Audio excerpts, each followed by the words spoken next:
Chapter 1. Earth 2032. After an interminable wait, the first generation of biological augmentation chips, which has brought immense joy to all of humanity, has finally emerged.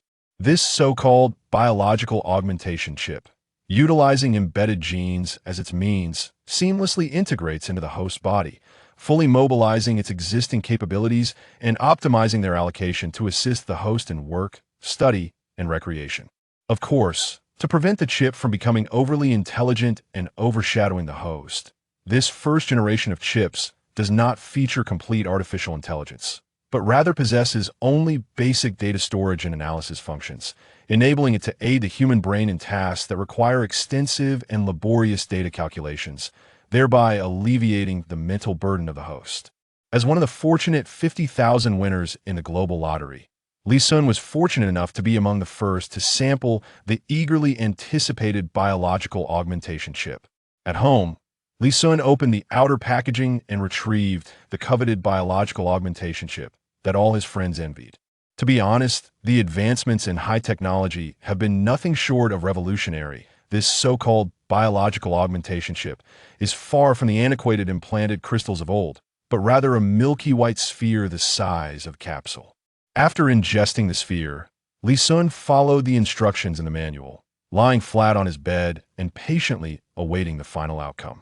The white sphere disintegrated into smaller biological cells within Lee Sun's body, gradually permeating his life system and embedding itself into the genetic fragments of Lee Sun, thus merging completely with him. Soon, the biological augmentation chip took over and replaced certain sensory functions of Lee Sun, becoming an indispensable part of his existence. However, while the other users around the world reveled in the refreshing sensations of their enhanced experiences, Lee Sun, a data enthusiast, was preoccupied with connecting the chip to the internet. Yet, just as he was brimming with confidence and poised to experience the exhilarating rush of data streaming, the moment the biological augmentation chip encountered the vast network of the new age, a tumultuous wave of data engulfed Lee Sun's fragile consciousness. This is a chilling and foreboding magical swamp. The thick fog hangs heavily in the air. Even during the day, the brilliant sunlight is unable to penetrate the low-hanging clouds and oppressive mist, leaving this place devoid of any warmth associated with the human realm. Murky and foul, stagnant pools are scattered throughout, with little water, yet teeming with bizarre creatures. Whenever a stranger trespasses, this silent and desolate wasteland metamorphoses into a paradise for carrion-feeding, bloodthirsty beasts. Blood-sucking vines, carrion crows, swamp giants, and grotesque hags resembling drowned corpses, each one a terrifying creature that traders of old would avoid at all costs. Nevertheless, at the center of this uninhabitable swamp stands an eerie tower soaring 100 meters high. This is a stone tower. Its base is constructed entirely of thick, dense green stone, and as night falls, the entire tower emits a faint, cold luminescence that is particularly favored by vengeful spirits. Perhaps due to a lack of necessary maintenance, the tower's lower sections are entwined with wildly growing magical vines, adorned with gleaming wooden spikes.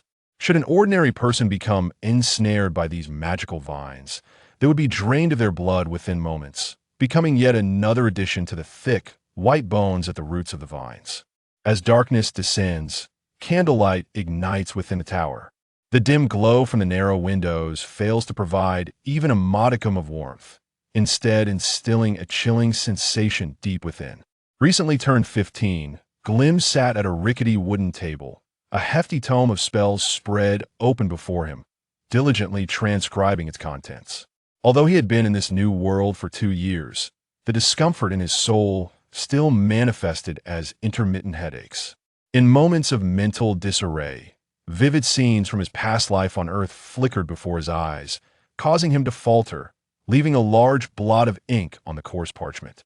Damn it, another failure. Glim furrowed his brow tightly, unable to suppress his desire to shout in frustration. Yet after enduring for a considerable time, he ultimately subdued the anger within. This was no longer the familiar Earth this body once belonged to a wizard's apprentice named Glim. To be precise, he was merely an interloper who had seized a moment of Glim's untimely demise. Traversing from a low magic Earth to a high magic world rife with monstrous creatures and dominated by wizards was an arduous adjustment that left Li Sun in despair. Fortunately, the remnants of memories from this body allowed Li Sun to acquire basic language and writing skills upon merging otherwise. The bizarre grammar and completely alien script of this world would have tormented him to no end. Yet even so, the occasional headache continued to plague him deeply.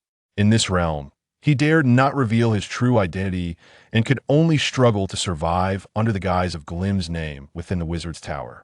Though being a wizard's apprentice under Master Anderson was an esteemed position that many envied, only those who lived within this tower understood that it was not a mark of honor, but rather the most dreadful form of torment and torture.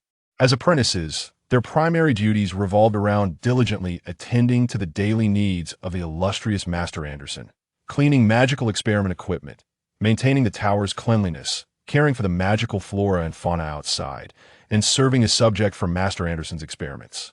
While such occurrences were rare, when the supply of slaves or condemned prisoners was delayed, the irritable Master Anderson would occasionally command an apprentice to act as his temporary test subject. It was said that Mary from Ant County had luckily become a collaborator in one of Master Anderson's magical experiments just last month. Although she did not perish in the experiment, her body was severely contaminated, leading to some terrifying mutations. Ever since she emerged from the laboratory, she had donned a heavy cloak and remained hidden in her room, refusing to come out. Many apprentices whispered in private that Mary might have already perished in her chamber. But Glim knew that Mary was still alive. For every night, during the stillness, he could hear the muffled sounds of her pain and despair from the adjacent room, alongside the horrifying sounds of claws scraping against the stone walls. Consequently, whenever the night grew quiet, he would secretly throw the food he had smuggled back into her room. Although Glim's own existence was fraught with uncertainty, a flicker of compassion within him compelled him to perform small acts of kindness within his limited means. Today, this unwelcome migraine chose the most inopportune moment to strike, interrupting his transcription. To make matters worse, it wasted a sheet of parchment. Do not underestimate this crumpled scrap of parchment. Its base value is 2 silver coins. In this magical world, the most commonly used currency is the wizard's gold coin. A single wizard's gold coin can be exchanged for 10 silver coins, while 1 silver coin can be exchanged for 10 copper coins, and 5 copper coins can provide a commoner with a day's worth of sustenance. Thus, by this calculation, a seemingly ordinary piece of parchment is a small fortune for the lower classes. Yet here, it is merely discarded rubbish that a wizard's apprentice might casually toss aside. In the wizard's tower, nothing is ever free. Daily sustenance, including the costs of magical studies, must be earned through Glim's own efforts, with the sole means of income being to venture out from the tower to feed the ferocious, brutal magical creatures, tend to the eerie magical plants, gather specific magical materials designated by the master, and clean certain hazardous areas within the tower. While they wear magical amulets crafted by the master during these tasks, which help them avoid triggering the magical arrays surrounding the tower, in this enigmatic world, no task is ever entirely safe. Every couple of months, a few unfortunate souls either perish while tending to magical creatures or mysteriously die from magical radiation while cleaning a specific area. Consequently, many of the relatively leisurely tasks within the tower are monopolized by the more experienced apprentices, leaving the weaker ones to tackle the more perilous jobs to barely earn enough money and knowledge points to continue their magical studies. Money is, of course, used to purchase various biological supplies, while knowledge points constitute a value system specifically devised by the master for acquiring knowledge. Inside the tower's library, every spellbook is clearly marked with different knowledge point values, and borrowing books only accepts knowledge points, not money. Apprentices must diligently earn knowledge points to borrow the books they require within a limited time frame. However, this brief period is utterly insufficient for them to fully grasp all the knowledge contained within the tomes, leading the majority of apprentices to cultivate the habit of transcribing the texts. Every tome of sorcery borrowed is fervently transcribed by the apprentices, who strive to extract the knowledge they need as swiftly as possible, preparing for their future studies. This transcription process necessitates ink and parchment, which are not without cost, requiring monetary expenditure for procurement. Of course, should a particular wizard apprentice hail from a wealthy background, they may exchange substantial sums of gold for knowledge points, with the conversion rate standing at 1 knowledge point equating to 100 gold coins. For instance, the volume on enchanted creatures that Grylam borrowed today demands 3 knowledge points, while the borrowing period is a mere half-day. Given Grylam's transcription speed, it is estimated that he would need to borrow the book at least 3 times to fully transcribe it. In total, this amounts to 9 knowledge points, necessitating Grylam to venture out of the tower for 2 consecutive weeks to amass such points. Thus, while the occurrence of a mild headache renders the loss of a single parchment regrettable, it is the 2 hours of wasted transcription time that truly incites his ire. As Grylam endeavored to suppress this surge of anger, striving not to let it affect his subsequent transcription efforts, a familiar ding suddenly resonated in his mind. Ding! Biological energy levels have reached the threshold. Biological auxiliary chip number ZXJ9521 is commencing activation. Grylam gasped in astonishment. The biological auxiliary chip. Once upon a time, during the arduous early days of his journey, Grylam had envisioned himself wielding a powerful artifact, traversing realms as a formidable deity. He imagined striking down foes with ease, leaving none unscathed. Regrettably, this wretched chip, now integrated with his very being, had only bestowed upon him intermittent headaches until today, when it finally stirred to life. As the cacophony of calibration subsided, a melodious, somewhat neutral female voice echoed in Grylam's consciousness. Host detected data modeling in progress. Please wait. Ah, it can even quantify his current form? This is indeed an exciting prospect. After all, he finds himself in a high magic world where a mysterious substance known as elemental particles pervades the dimensional space. These elemental particles are categorized into fundamental particles such as earth, fire, water, wind, light, and darkness, based on the basic elements of the realm. A wizard typically exhibits varying affinities for these elemental particles, giving rise to numerous distinct factions. The divergence of the power systems here from those on Earth presents Grylam with the daunting challenge of standardizing and quantifying known data. After a protracted wait, the biological auxiliary chip finally completed its initial self-diagnosis. Soon, Grylam's fundamental attributes were projected within his mind. Name, Grylam. Race, human. Attributes, strength 4, agility 4, constitution 3, mental power 8. Alignment, lawful neutral. Profession, wizard apprentice beginner. Health points, 1111. Experience points, 614-1000. Status, healthy. Professional skills, scroll transcription, spell reading. Personal skill, burning hand. In their world, every normal human is born with certain basic physical attributes. Through the explorations and compilations of generations of wizards, these attributes have gradually been categorized into strength, constitution, agility, and mental power. The progression of all wizards essentially revolves around these 4 fundamental attributes. Strength quantifies a person's muscularity and physical robustness, proving particularly vital for melee-oriented wizards. This attribute influences the base damage inflicted with melee weapons and affects the accuracy of melee attacks. For an average individual, possessing 35 points of strength is considered normal, while 5 points indicates a robust adult. Agility measures hand-eye coordination, flexibility, reaction time, and balance. This attribute is crucial for warriors clad in light or medium armor, rogues in leather, and any aspiring archers. Constitution signifies a person's health and endurance. The Constitution modifier enhances a character's vitality, rendering it essential for all professions.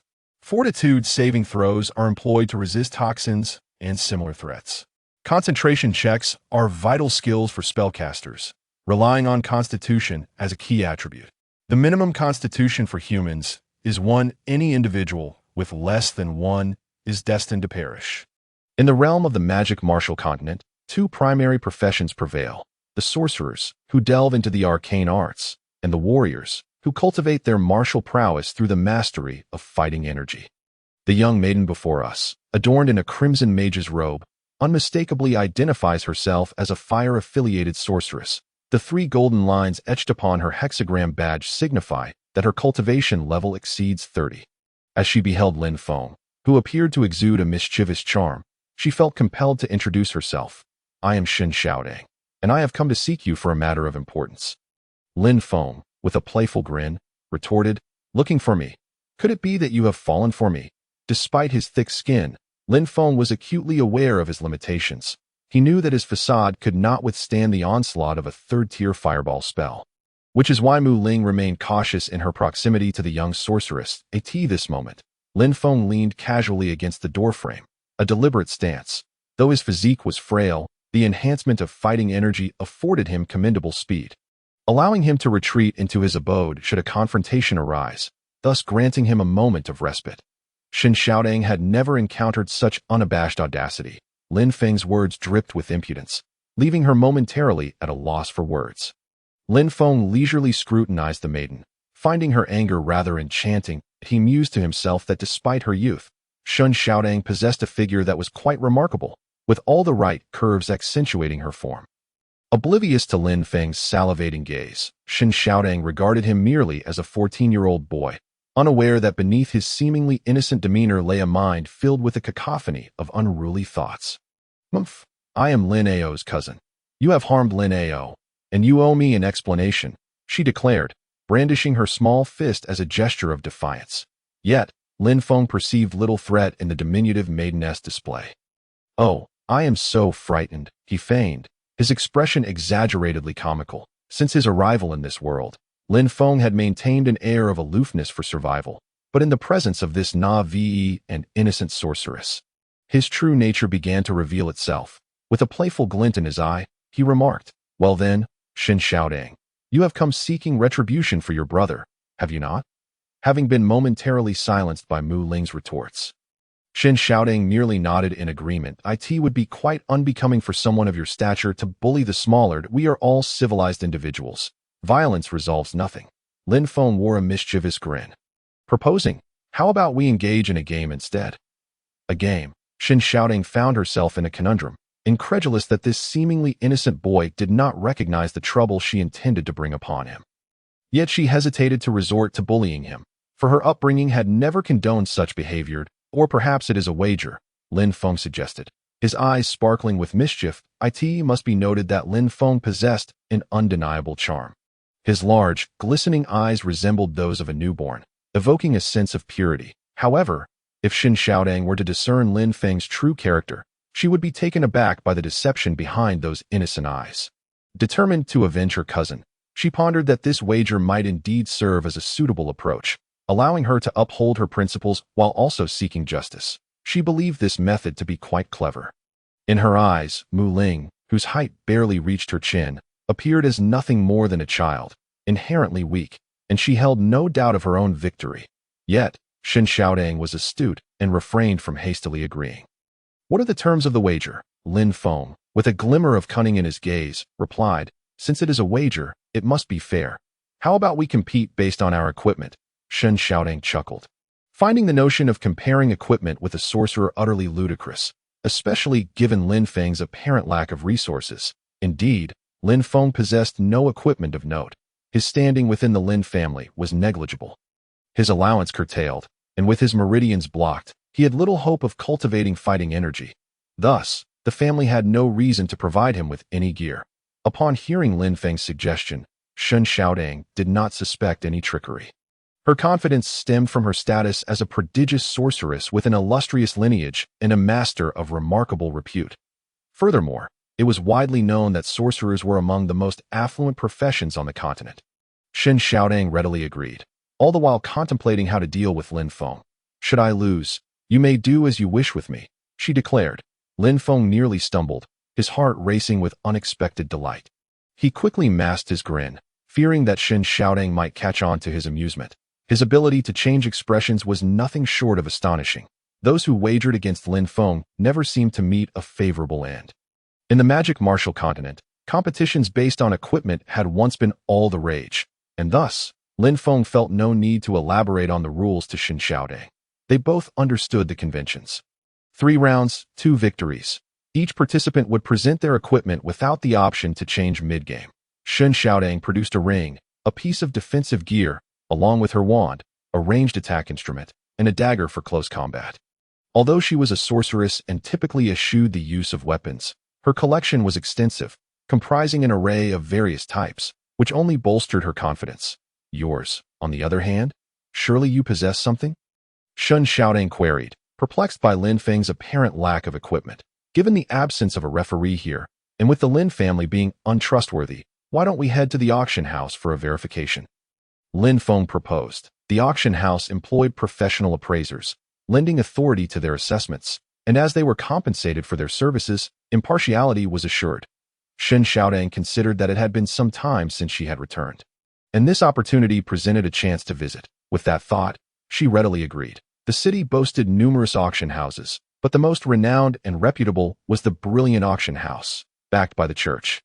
The continent's most formidable power, which even overshadowed the imperial authority. Its followers were countless, and grand churches could be found in the major cities of several empires, attesting to its formidable influence.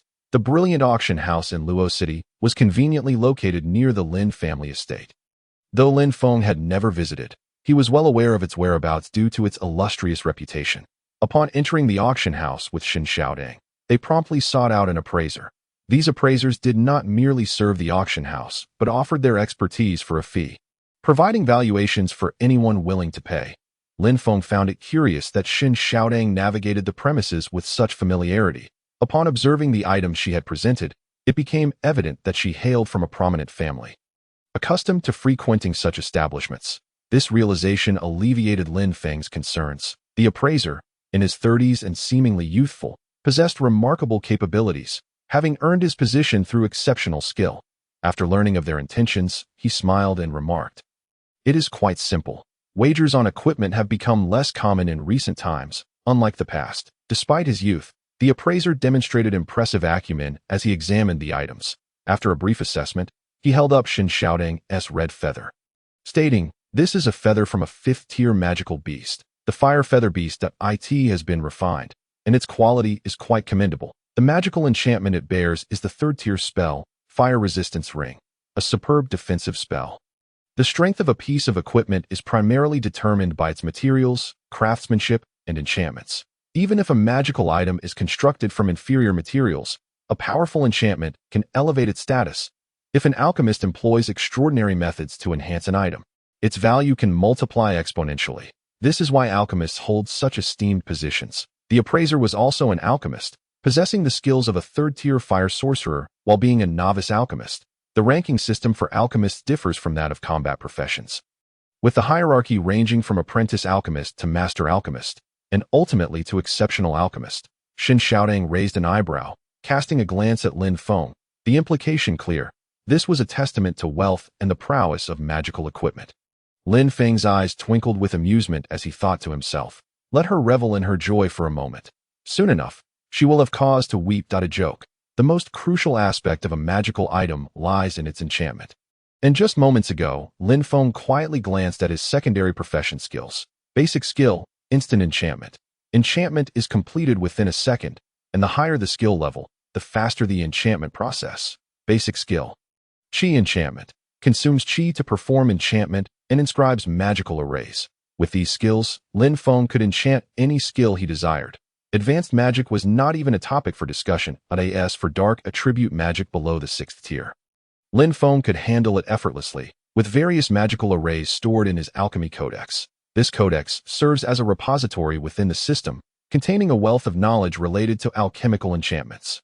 Although this information originally belonged to the game, ever since Lin Feng's arrival in this world, it has subtly transformed into a compendium of various alchemical resources pertinent to this realm. Standing there, Lin Feng observed the young appraiser flaunting his alchemical knowledge, seemingly proud of his status as a novice alchemist.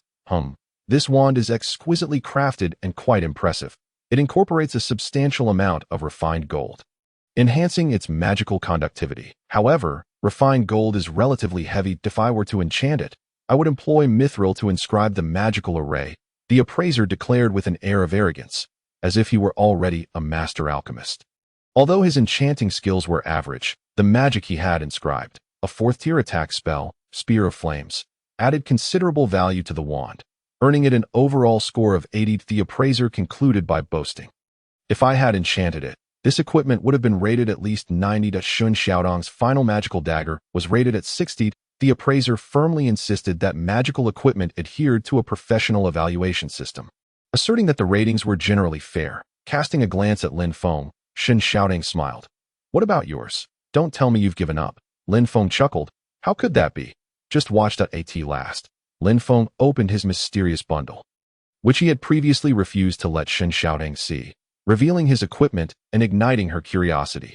Clang! 3 metallic items clattered onto the appraisal table, leaving Shun Xiaodong and the appraiser dumbfounded as they gazed at the 3 kitchen knives laid out before them. Shun Xiaodong was about to speak, but the appraiser was already furious. Pointing an accusatory finger at Lin Feng, he shouted, "Are you mocking me?" His voice boomed. Although this was a private appraisal room, the commotion could be heard outside.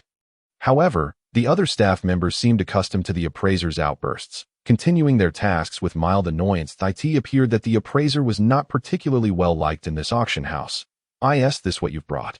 A broken kitchen knife. The appraiser felt his dignity had been challenged. In truth, it was merely his job to appraise items for those who paid him, yet he reacted as if someone had stepped on his tail. "Take this junk and sell it as scrap metal," he huffed, panting with exasperation. Had it not been for the auction house's regulations, he would have been far less polite to Lin Feng. Shun Xiaodong glanced at Lin Feng, believing his actions were merely a way to save face, a veiled admission of defeat. "Never mind," she urged the appraiser. "Please, calm down." The appraiser seemed to relent, his temper dissipating as he waved his hand dismissively at Lin Feng. "Get lost, and don't come back here looking for trouble." Shun Xiaodong regarded Lin Feng, who appeared unfazed, and said, "You've lost that I don't mind. Just apologize to my brother and say you're sorry, and we'll consider it settled." Unexpectedly, Lin Feng looked at the young appraiser with disdain in his eyes. "The glorious auction house is nothing special. I truly don't understand why it has such a grand reputation." Hearing this, Shun Xiaodong's temper flared. Could he not accept defeat? Suddenly, a large, rotund man approached the appraisal table, swiftly snatching Lin Feng's kitchen knife, his eyes nearly glued to it. This portly figure, appearing to be in his 50s, had curly hair and blue eyes. Standing tall and stout, he was none other than Master Jean, the chief appraiser of the glorious auction house, as well as a highly skilled master alchemist. Despite his unimposing appearance, even the mayor of the city held him in high regard. "Ah, Master Jean has arrived. This lad is clearly here to disrupt things," the young appraiser thought, displaying great respect for the elder. "Be quiet." Master Jin's face flushed with excitement, and his breathing grew heavy.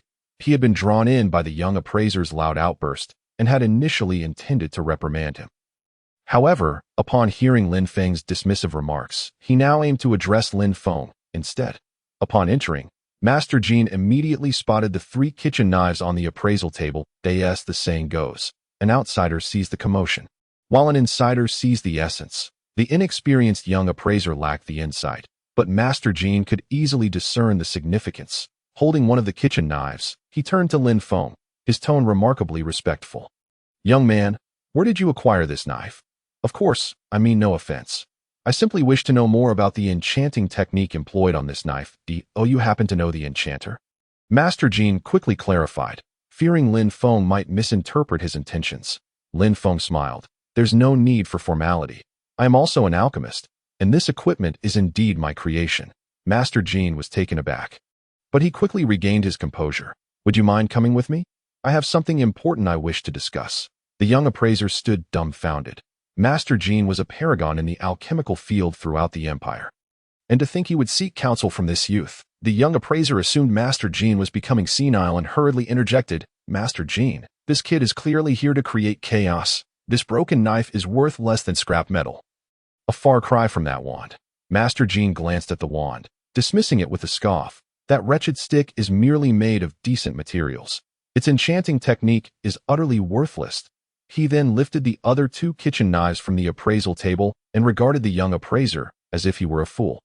"Broken kitchen knives, these are exquisite enchanted items. Can't you see the magical array? This is called seamless enchantment." Shun Xiaodong was taken aback. That wretched stick was her wand. Pouting, she remarked. "Uncle Jean, that wand is mine." Only then did Master Jean notice Shin Xiaodang, exclaiming, "Ah, Xiaodang, when did you return?" Although Master Jean was a renowned alchemist, his achievements were inseparable from his obsession with alchemy. He was more enthusiastic about anything related to alchemy than anyone else. Having once gone an entire month without eating or drinking while obsessively working in his laboratory, earning him the nickname Mad Jean. Having just witnessed the long-lost seamless enchantment technique, his attention was completely captivated. Leaving him oblivious to Shun Xiaotong's presence, realizing he had overlooked her, he felt a bit awkward and said, "Old Shun is in a meeting. Your father will be out shortly." The young appraiser, who had just been reprimanded by Master Jean, was completely stunned. He had not anticipated that this young sorceress was the daughter of Shin Feihong, the owner of the glorious auction house. His mind raced as he contemplated how to curry favor with this young lady. Lin Feng was equally taken aback. The glorious auction house belonged to her family. However, recalling Master Jin's words, he thought, "It seems there are indeed knowledgeable individuals within this auction house." The kitchen knives were, of course, ordinary kitchen knives, but under Lin Feng's seamless enchantment, they had transformed into formidable magical equipment, their value skyrocketing. Master Jean extended another invitation to Lin Feng, who, not wishing to offend, graciously accepted, following Master Jean into his private laboratory, leaving the young appraiser alone in a state of disarray. This laboratory was exclusive to Master Jean. No one could enter without his permission. Of course, it was possible to force entry, but one would need to be prepared for dire consequences. Master Jean was not only a sixth-tier magician with immense power, but also a formidable master alchemist. The laboratory is replete with countless mechanisms, traps, and magical puppets. Any practitioner below the third tier who falls victim to the traps within is unlikely to endure for more than 3 seconds. Inside the laboratory, there exists a designated reception area, spacious and lavishly decorated, a true testament to the alchemist's wealth. Shin Xiaodang also entered, her curiosity piqued as to why Master Jean held Lin Feng in such high regard. After all, Lin Feng was merely a wasteful youth from the Lin family, in the entirety of Luo City. Those who could command such respect from Master Jean could be counted on one hand. Master Jean and Shin Xiaodang's father were old friends, and as Shin Xiaodang was not a stranger, Master Jean harbored no objections. Lin Feng, too, was beyond reproach, especially since the entire resplendent auction house belonged to the Shin family. "Is this equipment truly enchanted by you?" Master Jean inquired, his gaze piercing as he scrutinized Lin Feng. Lin Feng remained composed, smiling as he replied, "Indeed, I enchanted it. I mentioned before that I am an alchemist. Is there something amiss with this equipment?" "I bear no ill intentions. It is merely a matter of great significance," Master Jean stated. "It appears that while you possess the skill of seamless enchanting, you are unaware of its rarity." Lin Feng nodded, acknowledging his ignorance regarding the intricacies of seamless enchanting. To him, enchanting was simply enchanting. He had never formally studied alchemical enchantments and could only credit his proficiency to the gaming system. Master Jean took a deep breath and continued. "Seamless enchanting is a technique that has been lost for nearly a millennium, as the name suggests. It involves enchanting without leaving any trace, meaning there are no magical arrays. Consequently, the magic affixed to the equipment remains intact. It is widely acknowledged that defensive enchantments on armor are the most challenging, as armor is designed for protection and is frequently subjected to damage, making the magical arrays on it susceptible to deterioration." Lin Feng furrowed his brow slightly and remarked, "If that is the case, it does not seem particularly precious." Of course, Master Jean chuckled, "if it merely enhances the durability of the magical array.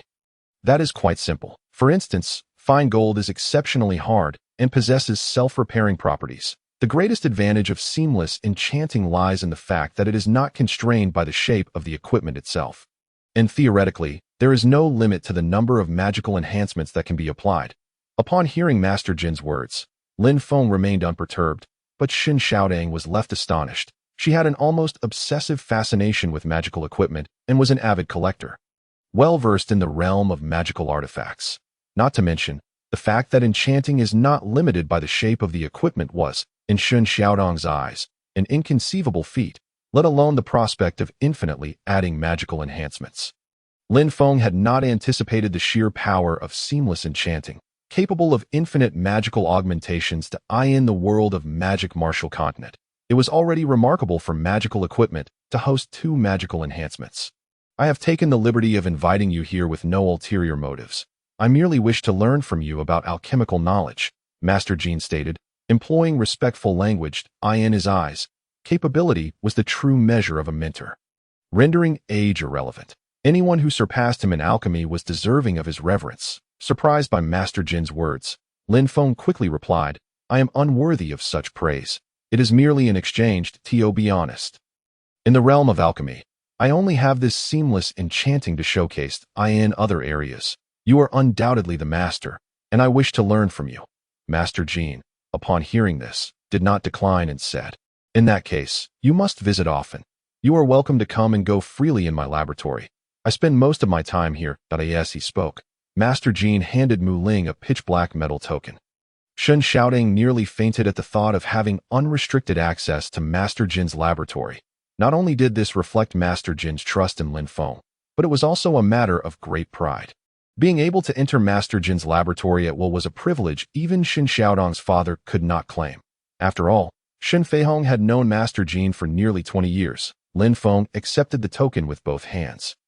Feeling its surprising weight, a palm-sized piece of metal weighed over 20 pounds. Fortunately, with Lin Feng's strength now at the second tier, his physical frailty was offset by the enhancement from his fighting spirit, allowing him to handle the token with relative ease. Suddenly, Lin Feng recalled something, glancing at Shen Xiaodong and then at Master Jin, asking, Master Jin, what do you think of this knife?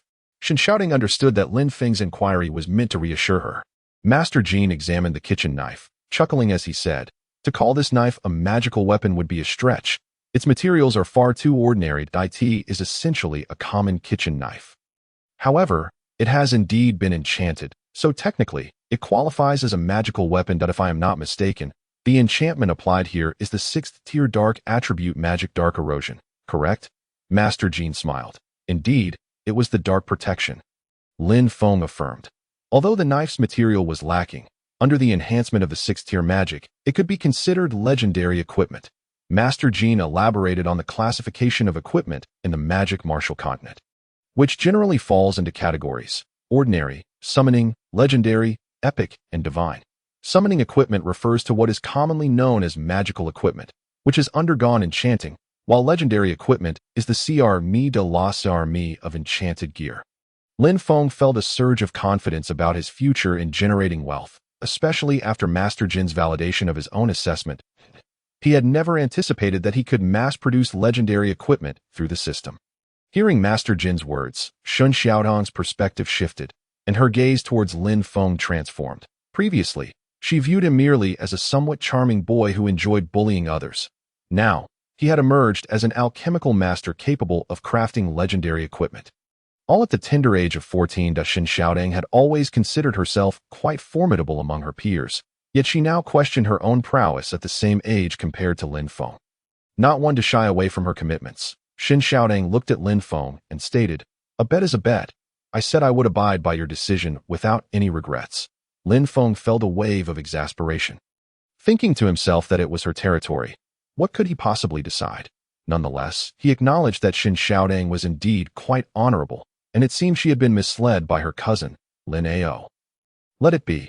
As long as you refrain from causing me trouble in the future, that will suffice. Lin Feng replied to Lin Feng's surprise. Shen Xiaodong regarded him with a look of regret. You possess extraordinary talent. Achieving second-tier status at such a young age, coupled with such formidable enchanting skills. However, remember that those who engage in wrongful acts and bully the weak will never become true champions.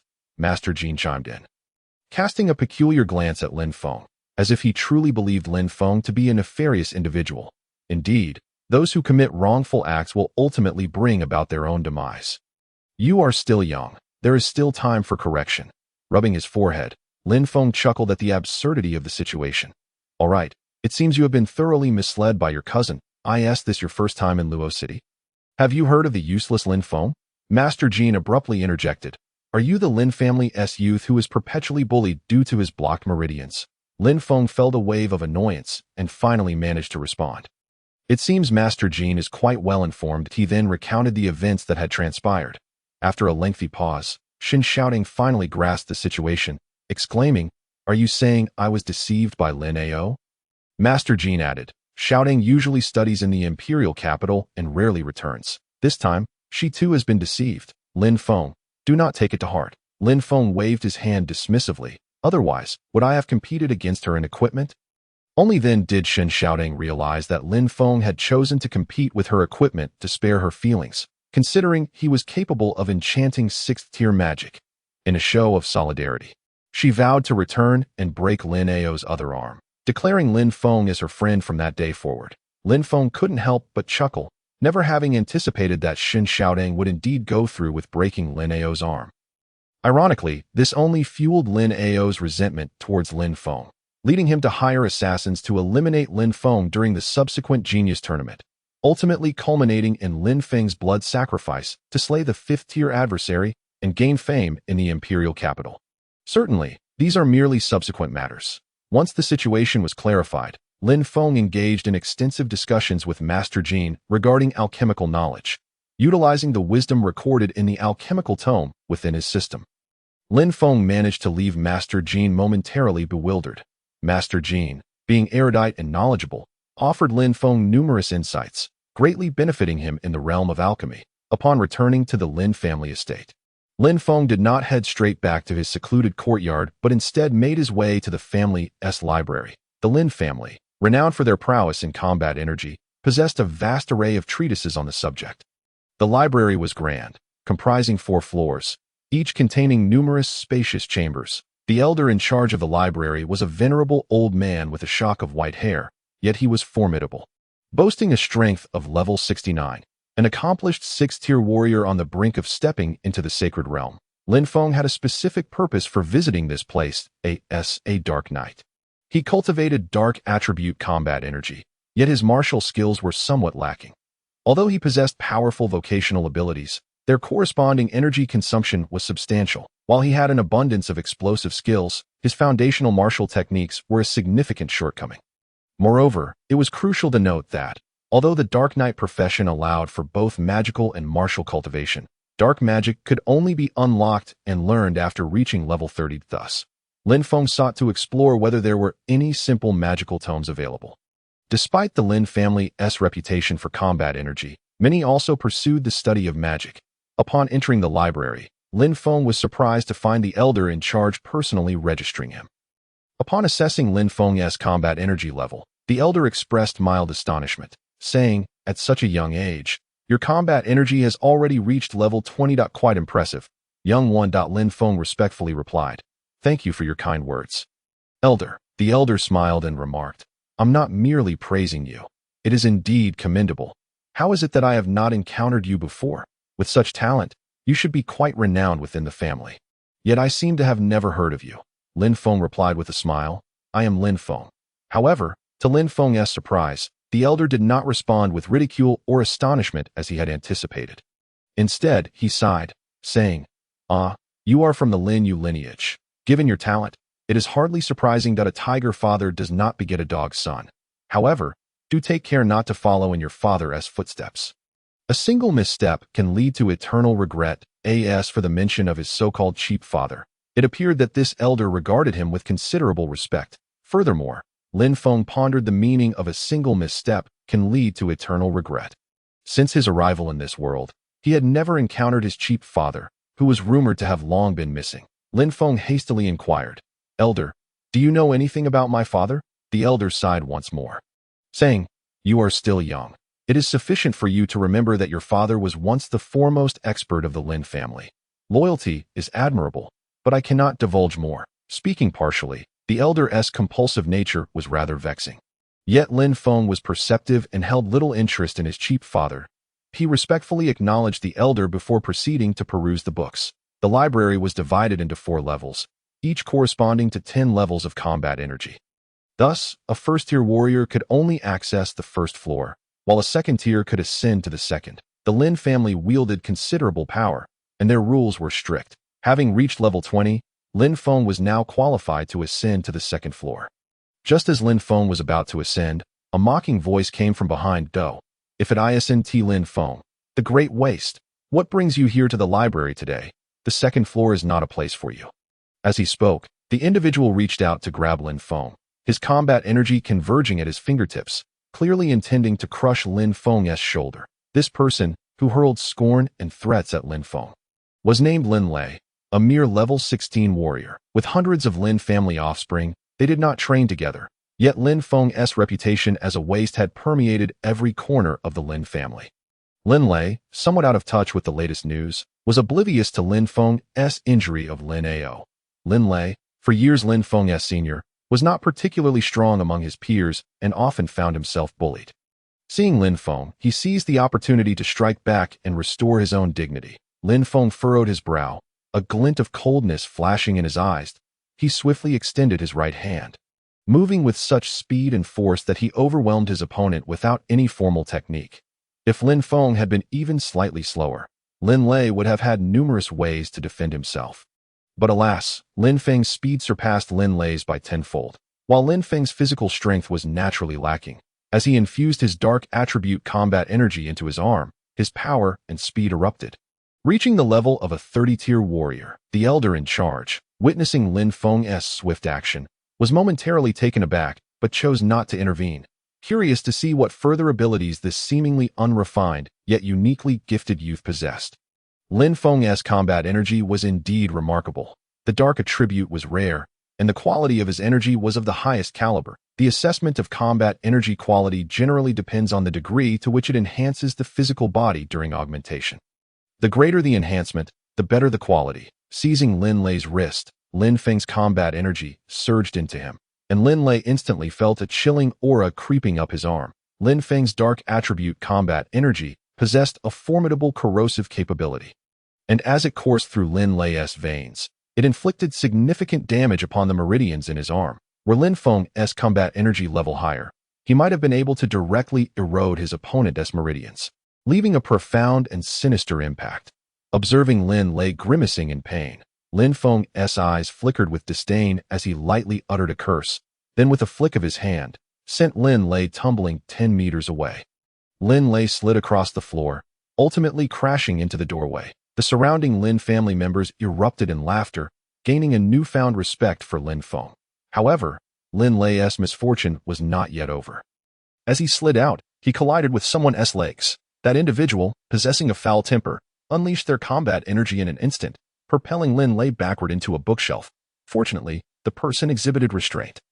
Had they been less careful, Lin Lei might have sustained severe injuries. The girl stood about 1.70 meters tall, clad in black attire, her porcelain skin radiating an aura of coldness that kept others at bay.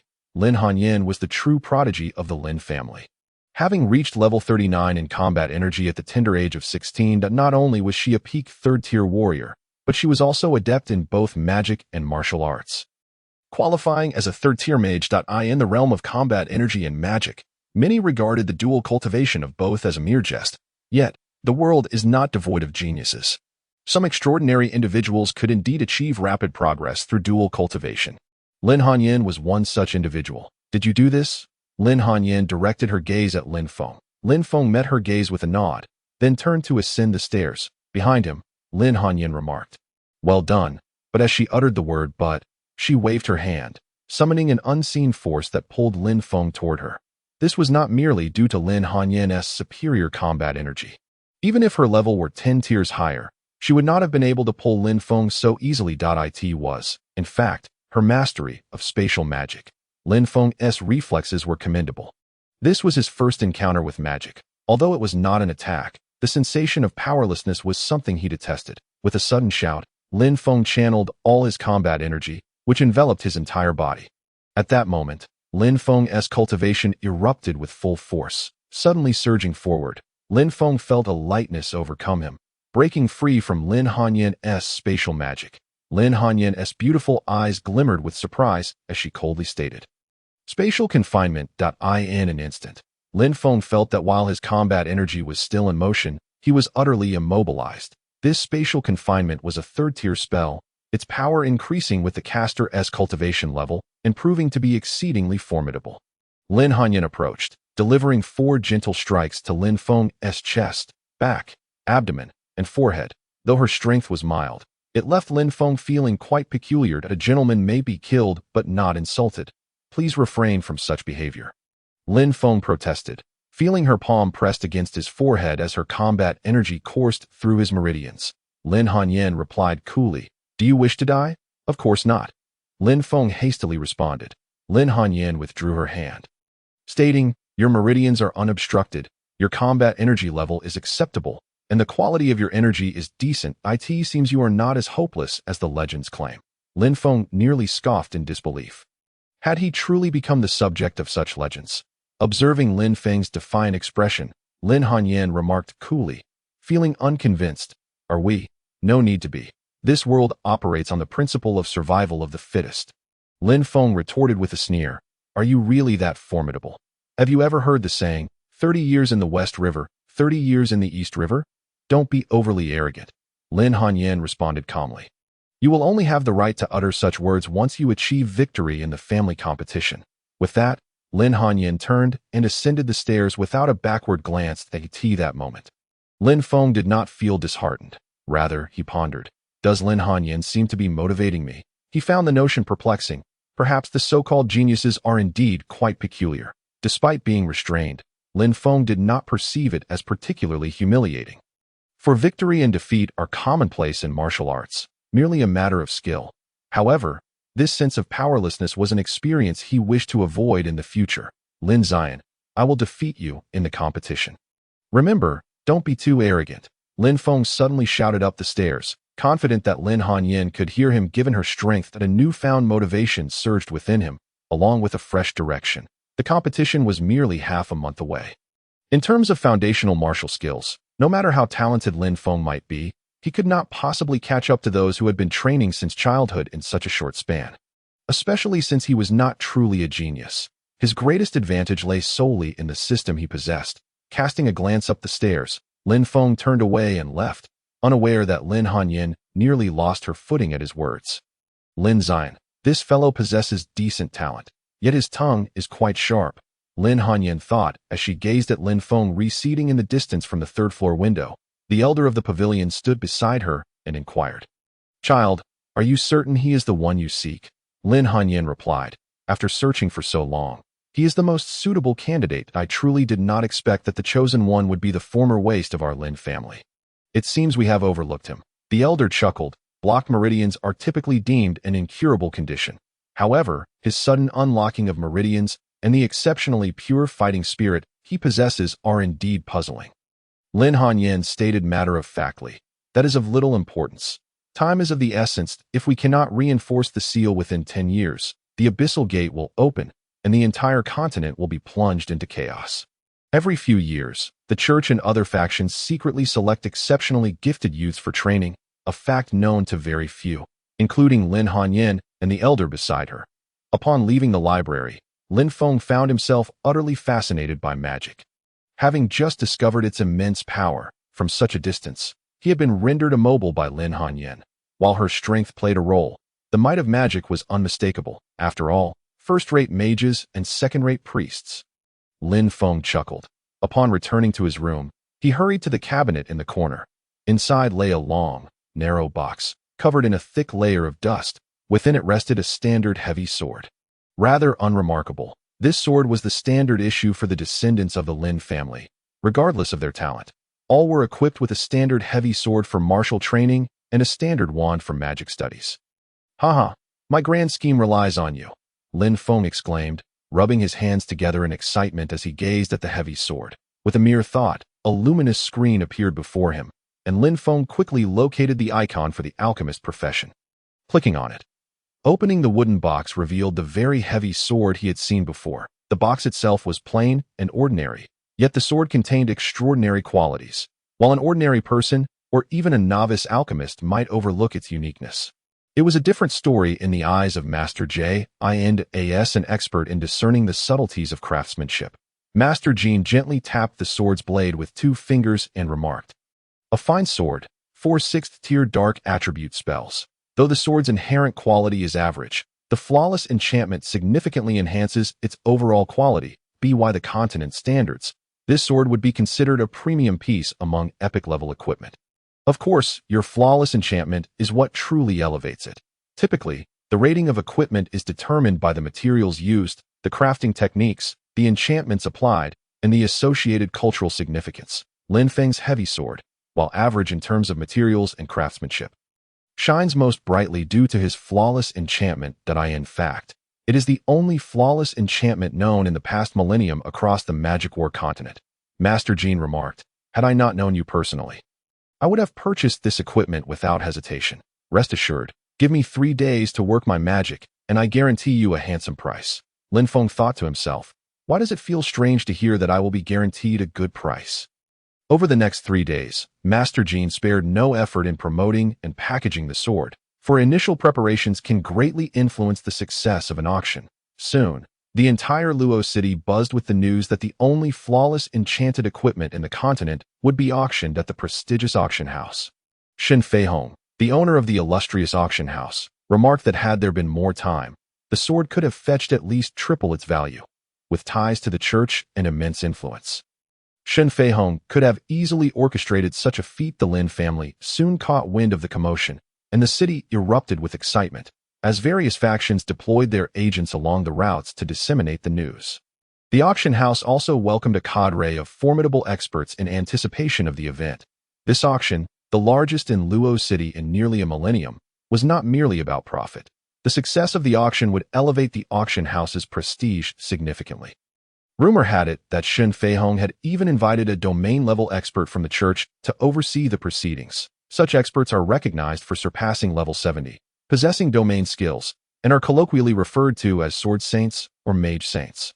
To maximize profits, with Master Jean and Shen Feihong's persuasion, Lin Feng reluctantly agreed to postpone the auction by 4 days. Therefore, on the day of the auction, only 7 days would remain until the Lin family competition. Convincing Lin Feng was a simple task for Shen Feihong, a cunning businessman who easily charmed him. In the end, Lin Feng was assured of medicinal pills, which led him to agree. Under Shen Feihong's guidance, Lin Feng experienced a revelation, discovering a new avenue for wealth and strength through medicinal pills. Some could enhance one's power, while others could solidify one's foundation, and some could provide a temporary boost. Had Lin Feng not been too weak to unlock new secondary professions, he might have genuinely considered turning to alchemy for profit. The grandest auction in Luo City in nearly a millennium was set to commence today. Various families and factions mobilized their members, including numerous renowned and unknown rogue cultivators, as well as noble beastmen who had traveled from afar. Were it not for the Dragon Clan's pride and their disdain for such events and the tense relations between the undead and humans, one might even expect to see representatives from the Dragon and Undead clans in Luo City. In truth, it was entirely possible that spies from the Undead Empire might make an appearance. Despite their customs of revering the undead and their numerous powerful undead beings, normal humans still existed within their ranks, and the average citizens of the Undead Empire bore little difference from those of other human empires. After all, ordinary individuals transformed into undead beings lose their intellect. The head of the Lin family rose early, preparing to attend this grand event, unaware that the auction item, which had even stirred the imperial court, was crafted by one of his own, someone who had been marginalized and mistreated by the Lin family for nearly a decade. Lin Feng, however, was not in such a hurry. He remained tranquil in his room, diligently cultivating, unwilling to squander a single moment as the family competition approached. After all, the more one cultivates, the stronger one's abilities become, thus increasing the chances of seizing the championship. Regarding the Lin family, Lin Feng harbors no particular hatred. Rather, he feels a sense of indifference, for he is not the original Lin Feng, but a traveler from another realm, embodying the perspective of an outsider. Naturally, he has never indulged the foolish members of the Lin family, who seek to provoke him without reason. Ever since Lin Feng decisively incapacitated more than 10 youths from the Lin family, who came to challenge him, they finally recognized the transformation within him. Not only had his strength increased, but his character and demeanor had also become markedly more resolute. The auction officially commences at 4 o'clock in the afternoon, leaving 1 hour until the grand event begins. Lin Feng quietly slipped out of the Lin family estate and made his way to the back entrance of the brilliant auction house. Master Jean had already been waiting there, and to Lin Feng's surprise, he was accompanied by Shen Xiaodang. Observing Lin Feng's dazed expression, Shen Xiaodang chuckled and said, "Why are you standing there? Come inside, Master Wuhan." For the sake of this promotional campaign, after discussions between Master Jean and the cunning Shen Feihong, they had concocted the persona of a Master Wuhan. Master Wuhan, a mysterious powerhouse from the sacred realm. An exceptionally gifted alchemist had supposedly learned the ancient art of Wuhan enchantment from ancient relics of the north. The various rumors circulating in Luoqing about Master Wuhan made even Lin Feng's thick skin blush with embarrassment. Upon entering the designated private room, Master Jin flashed a mysterious smile at Lin Feng and said, "Today, we aim to auction a divine sword that will fetch an astronomical price, the Imperial Royal Family. The Orc nobility, the bishops of the church, the heads of various prominent families in Luocheng, as well as numerous influential figures, both known and unknown to Lin Feng, will be present." Lin Feng felt somewhat dizzy from the excitement. The 6-tier dark magic spells, Dark Corruption, Dullness Curse, Shadow Mist, and Shadow Blade, were all formidable among 6-tier spells. He placed the heavy sword on the table. Lin Feng's plan was straightforward. He aspired to achieve a commendable rank in the family competition, even aiming to defeat Lin Hanyan. However, relying solely on martial arts training would be insufficient, as mastering such skills demands considerable effort. With no shortcuts to success, Tio significantly enhanced his combat prowess within the next half-month. He needed to elevate his cultivation to level 30. Upon reaching level 30, Lin Feng could undergo a class change to become a Death Knight, allowing him to cultivate both magic and martial arts, equipping him with an array of powerful spells, alongside formidable martial skills unlocked at that level. For others, advancing 10 levels in half a month would be but a dream, yet Lin Feng believed he could achieve it. The profession of Dark Knight he chose possessed a unique skill that enabled him to absorb the magical energy from dark treasures or magical equipment, converting it into his own fighting spirit. Armed with this talent, Lin Feng had the potential for rapid advancement. However, whether acquiring rare treasures or magical gear, significant financial resources were required to amass wealth swiftly. He determined that enchanting equipment was the only viable path.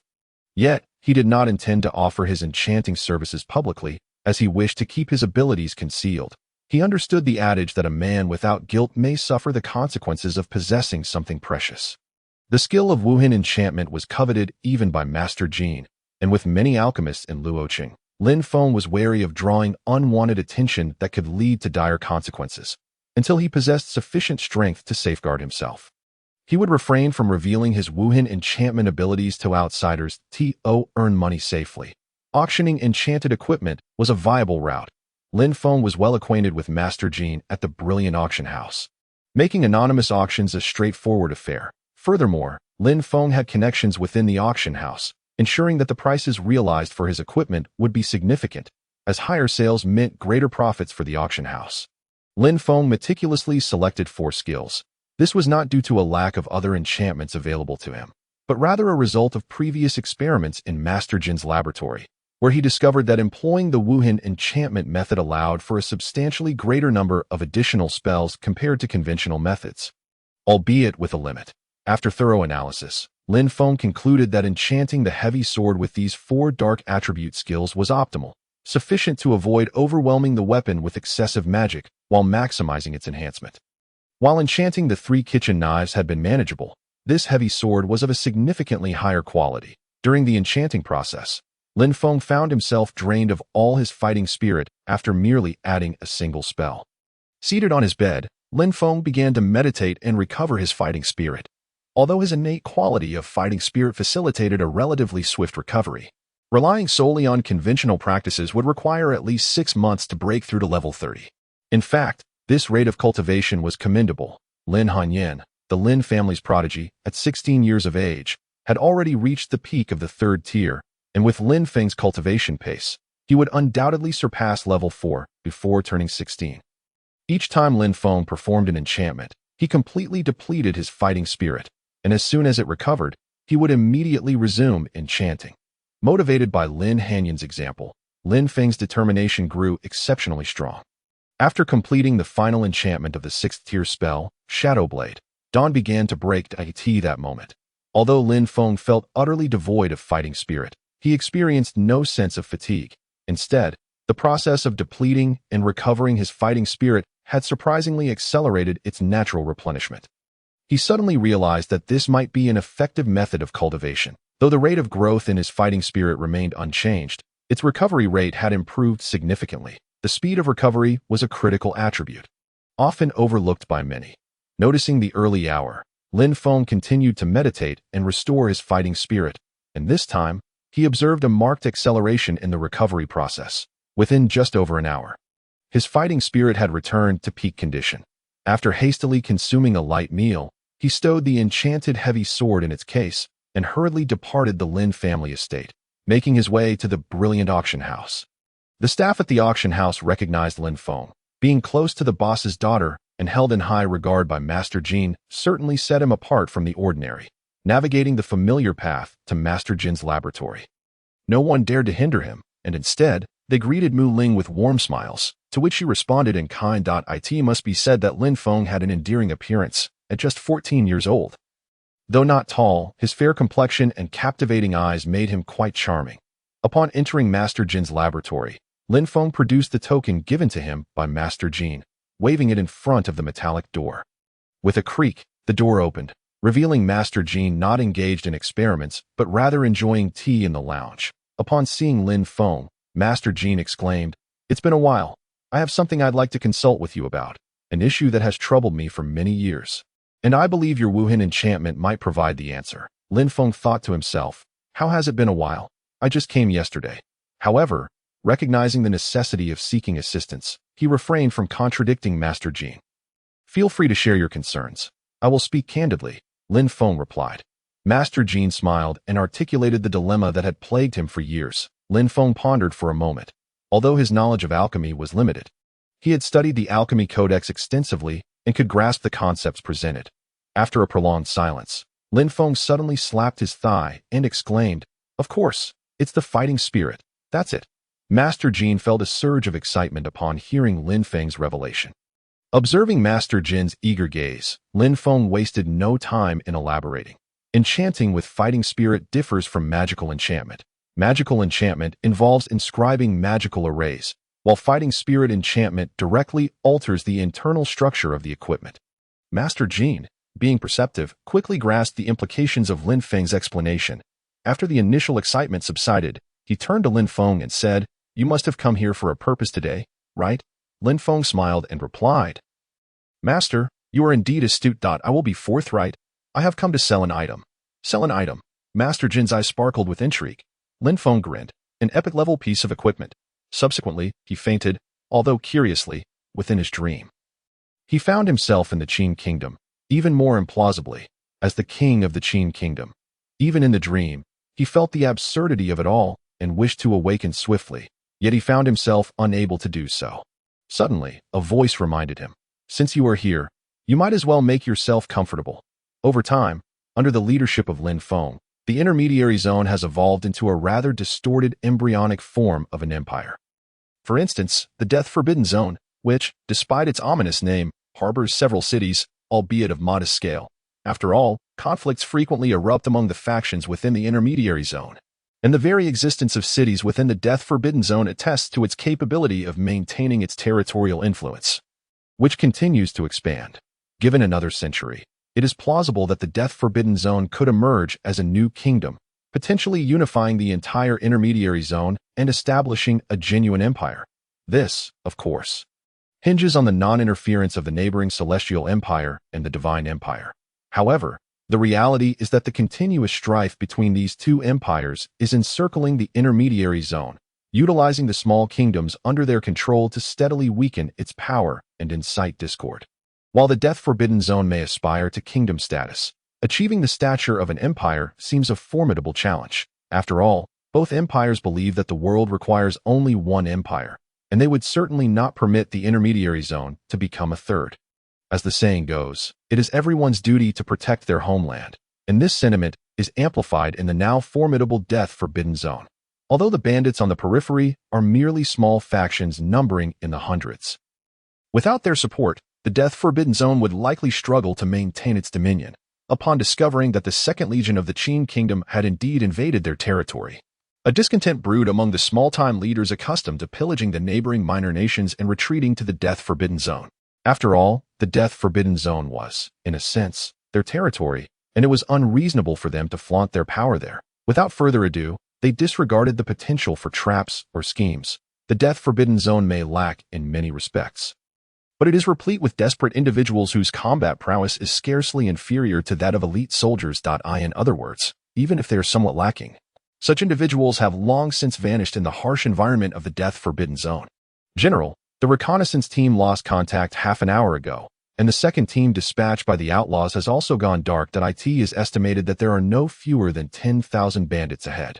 Please issue orders for the vanguard to launch a crackdown. At this moment, a low-ranking official from a neighboring nation promptly reported the situation to his general. Meanwhile, similar intelligence had reached the members of the 5 oversight teams. But their information was evidently far more detailed than what had received. Approximately 100 miles ahead of the 2nd Legion, over 100,000 bandits had gathered on the plains, and their numbers continued to swell. Clearly, the warlords of the death-forbidden zone sought to impart a lesson in real combat to the soldiers of the 2nd Legion. Even Master Jean found himself powerless to intervene, thus allowing the death-forbidden zone to proceed with its actions. Provided they refrained from launching a frenzied assault on the cities of the Qin Kingdom, what about attacking the villages? Master Jean had not contemplated this question, as he believed that as long as the Qin Kingdom retained its cities, it could maintain a firm grip on the entire nation. Lin Feng felt a pang of guilt towards the citizens living in the border villages. As a monarch, failing to protect his subjects weighed heavily on his conscience.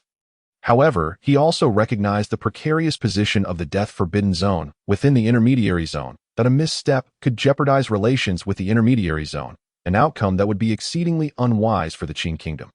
Thus, despite his profound sense of guilt, Lin Feng had no choice but to prioritize maximizing his nation's interests. After all, he was the steward of this realm, regardless of external judgments.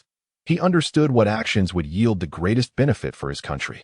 And as for his guilt, it was best to turn a blind eye, for sometimes such choices were unavoidable. Conversely, the other factions within the intermediary zone seemed to adopt a watch-and-wait approach toward the actions of the death-forbidden zone.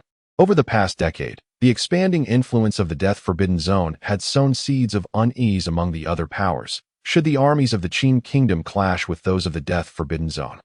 Regardless of the victor, it would likely grant a period of respite to the death-forbidden zone.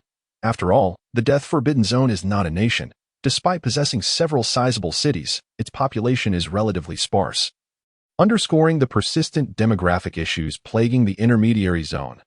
If a tacit understanding were to form among the various kingdoms to seal off all routes leading to the intermediary zone, it would face inevitable decline within a mere decade, succumbing to internal strife and other challenges. Yet, the intermediary zone is acutely aware of this reality, which tempers its approach toward more dominant kingdoms, ensuring that it does not overreach. Of course, this presupposes that one's trade convoy is accompanied by no fewer than 5,000 troops for protection. Otherwise, they would be unable to guarantee against some ill-fated or overly bold individual disregarding their standing.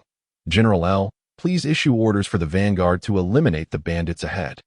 With the official's second reminder, L snapped back to attention, his mind racing with concerns. The sudden emergence of tens of thousands of bandits was a staggering revelation. After all, the 2nd Legion had only been in the death-forbidden zone for 3 days. And in such a brief span, the leaders of the death-forbidden zone not only became aware of this situation, but also managed to mobilize their soldiers with alarming efficiency, an organizational capacity that even the Qin Kingdom could not match. The death-forbidden zone typically operates as a loose coalition, with its leaders convening only once a year to address internal conflicts and issues with other factions. In essence, their soldiers are merely bandits dispersed throughout the death-forbidden zone.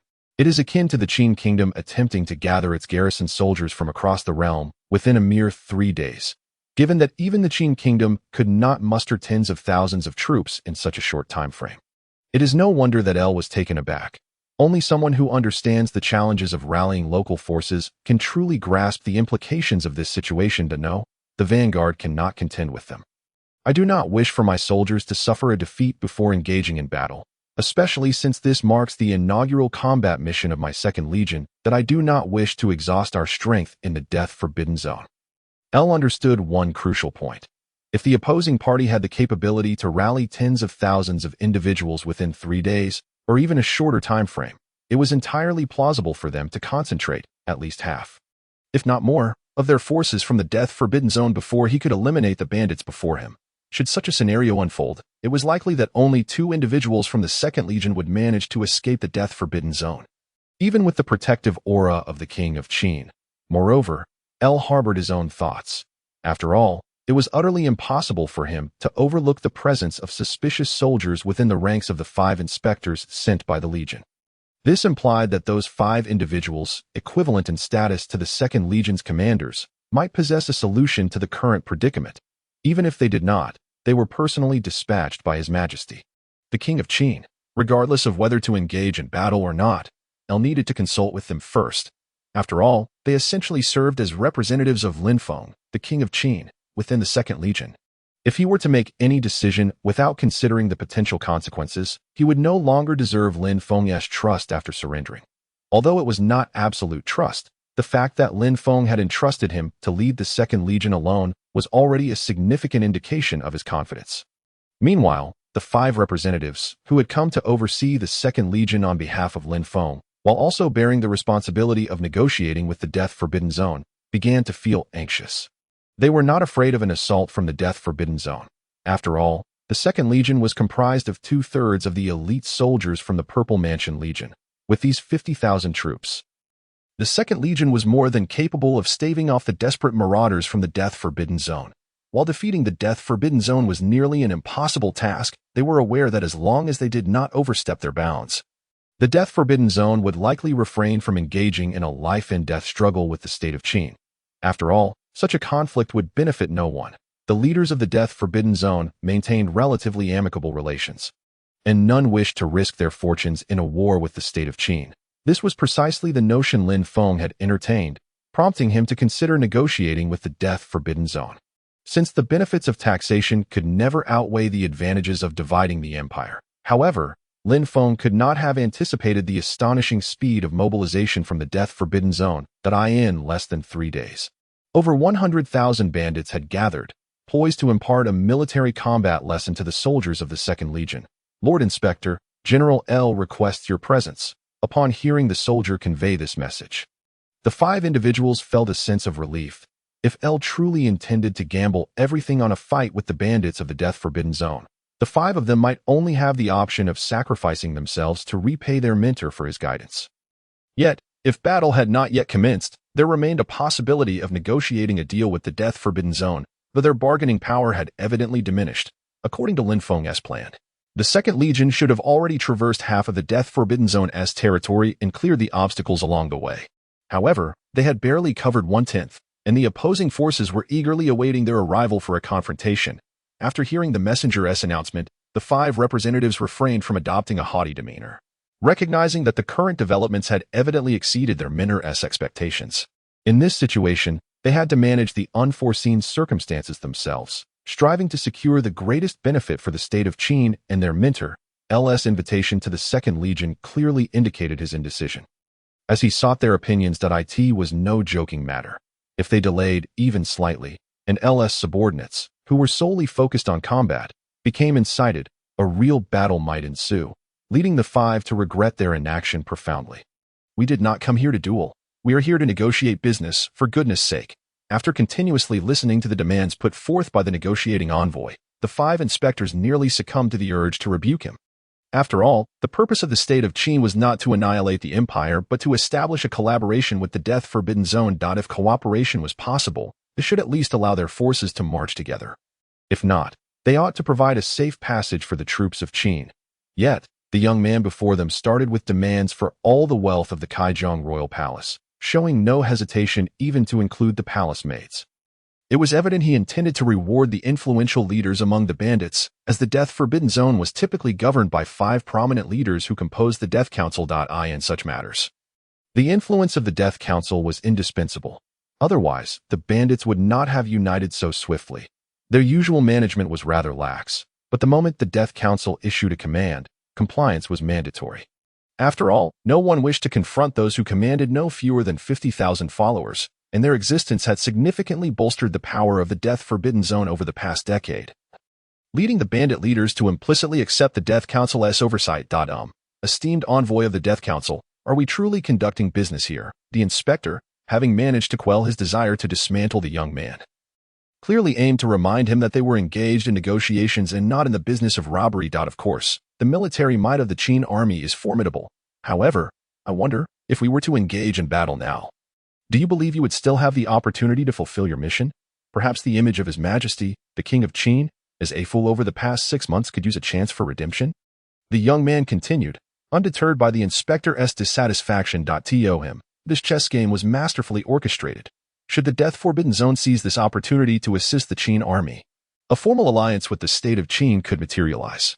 This would position the Death Forbidden Zone as a formidable kingdom in a world on the brink of chaos, possibly even paving the way to unify the intermediary region and establish an empire.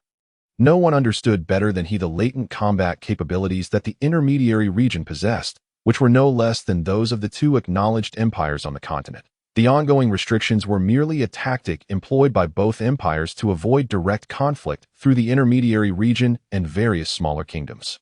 After all, if the two great nations did not maintain a certain distance, it resembled the historical conflicts among the three magical empires. The continuous frictions among them had led to a decline in the military strength of various nations, ultimately granting ordinary humans the opportunity to uproot the magical empires entirely, erasing the wizarding core from existence.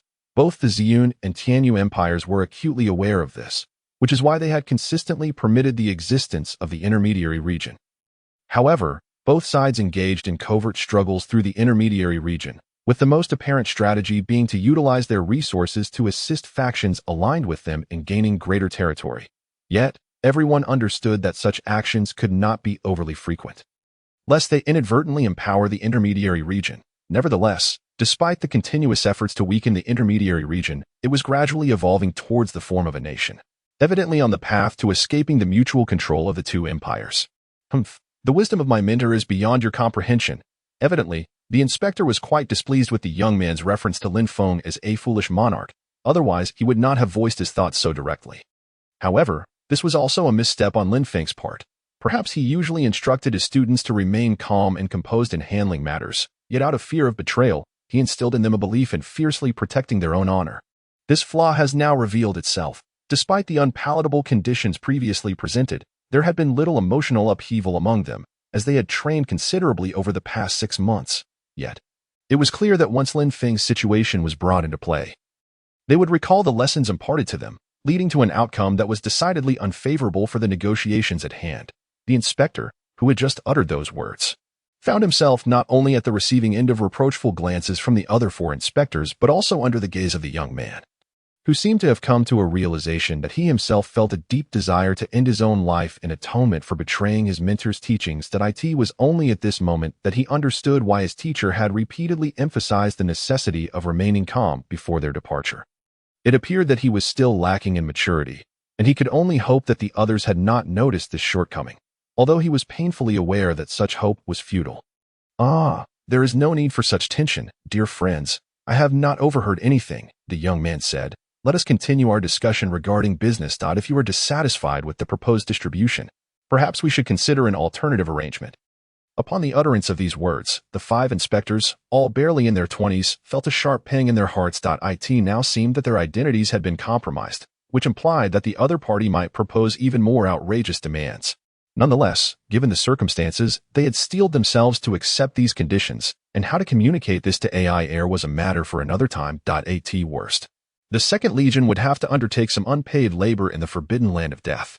This thought led to a wave of guilt towards the state of Qin and their mentor, prompting a deep sigh from the 5 inspectors. However, since matters had reached this point, they could only hope that the Forbidden Land of Death would bolster its forces. For otherwise, the soldiers of the Second Legion might dwindle to a mere fraction, a cost they could never recover even through sacrifice. After all, even AI Air could not fathom the immense expectations their teacher had for the Second Legion. As the first officer team composed of exceptional soldiers and a foundation of ordinary troops, this battle was primarily intended for honing their skills, not merely in combat, but also in acquiring diverse experiences and navigating various terrains. Should the Second Legion suffer significant losses, it was likely that the 5 of them would truly contemplate self-destruction as a means of honoring their mentor.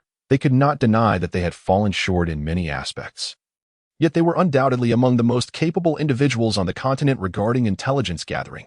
However, they clearly lacked the finesse for conducting business negotiations. Representatives from the Forbidden Land of Death, I believe you may express your demands directly. As long as they are not excessively unreasonable, the state of Qin will endeavor to accommodate you. However, I also hope the Forbidden Land possesses the wisdom to avoid courting disaster, despite their companion's emotional outburst revealing some intelligence to the other party.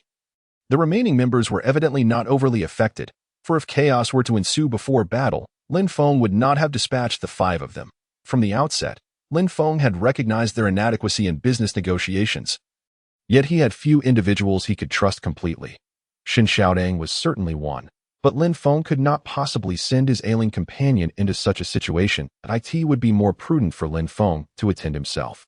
Master Jean had now transitioned from a martial general to a civil officer, and given that almost all matters in the state of Qin required his attention, he would then delegate the critical decisions back to Lin Feng. Consequently, suitable candidates were scarce. Let us not forget that while the First Legion had not engaged directly in battle, the border between the state of Qin and the Empire could not simply be left to the Orc Kingdom due to their declaration of war against the Empire. After a night of contemplation, Lin Feng had to concede one point. He truly lacked individuals with sufficient capability and suitability for this mission. Ultimately, he could only summon those few talented in intelligence work. Moreover, knowing their limitations in negotiation, Lin Feng had actually considered relinquishing all benefits from the expedition to the imperial capital if necessary, even if the Forbidden Land simply agreed not to undermine the Second Legion. This consideration prompted Lin Feng to grant those 5 individuals the authority to represent the state of Qin and promising certain conditions to the other party if the need arose. However, while Lin Feng, as the sovereign, could make such concessions, the 5 inspectors, as subjects and students of Lin Feng, were hesitant to agree to overly demanding conditions, let alone cede such a substantial portion of the capital of Kaijiao. After all, their differing statuses dictated vastly different perspectives on the matter at present. Lin Feng was most anxious about how to draw all neighboring nations of the state of Qin into war within the next 3 months. And thus he did not place much importance on trivial gains. However, as subjects and students, they were focused on securing the greatest benefits for their king and mentor. In truth, our requests from the Forbidden Land of Death are quite simple. We seek the friendship of the state of Qin and hope for mutual support in the future. As for the wealth of the imperial capital, aside from all the women, we leave the rest to your country's discretion. Esteemed Inspector, I trust you grasp my meaning. The astute Ruzik, who understood the stakes of this game, would undoubtedly seize this opportunity, regardless of the disposition of the Qin king behind the scenes, for the Forbidden Land of Death, and for Ruzik himself. This represented the greatest honor and prestige, which was of utmost importance to him. His decision to remain in the Forbidden Land of Death rather than seeking opportunities elsewhere stemmed solely from the chaos therein, providing him ample room to exercise his talents. In contrast, other kingdoms or the 2 empires were bound by ancient rules, hesitant to initiate conflict, which rendered many of Ruzik's ideas utterly impractical.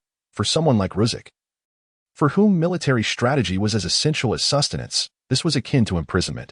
Yet, in the short span of 2 years since his arrival, the territory of the Forbidden Land had expanded more than it had in nearly a decade.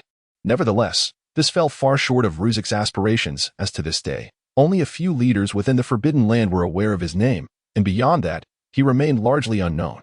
Does the Forbidden Land not fear being dragged down into the abyss by the state of Qin? The current predicament of the state of Qin is far from the optimistic perception held by the envoy. No one understands the implications of the Death Forbidden Zone's requirements better than these 5 individuals.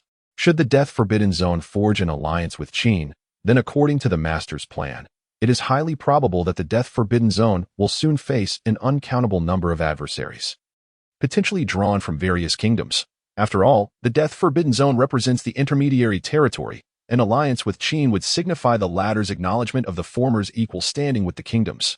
Despite this undeniable truth, the kingdoms have yet to concede it, for the sustenance of the Death Forbidden Zone and other influences within the intermediary region remains uncertain.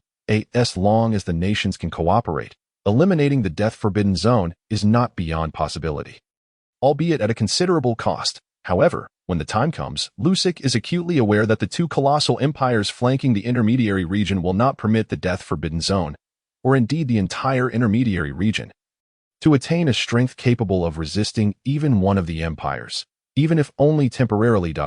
It seems the esteemed inspector has underestimated the formidable might of the countless bandits within the Death Forbidden Zone. The Death Forbidden Zone seeks little, merely the friendship of Qin. Should the 5 agree to this condition, the Death Forbidden Zone could mobilize 200,000 men to assist installing the Imperial reinforcements for 3 months. Lusic candidly revealed his bargaining chip after a shift in perspective. He is not a native of the Death Forbidden Zone, and although he has resided there for several years, he has never felt a sense of belonging. Yet, human emotions prevail, and when he considers the attitudes of the leaders in the Death Forbidden Zone towards him, even Lusic cannot betray them so easily.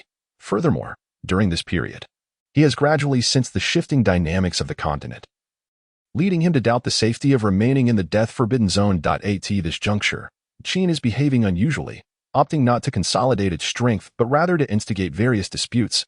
Additionally, 6 months prior, the Qin monarch, whom Lusic initially regarded with favor, has inexplicably become a foolish ruler over the past half-year.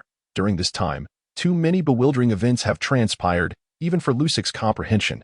However, with the Second Legion of Qin now seeking to subjugate the Death Forbidden Zone under the banner of this foolish ruler, and with Qin recently declaring its support for its ally, the Beastman Kingdom, in a joint assault against the Empire, these actions may not appear alarming when viewed in isolation. Yet, Lusic possesses a broader perspective.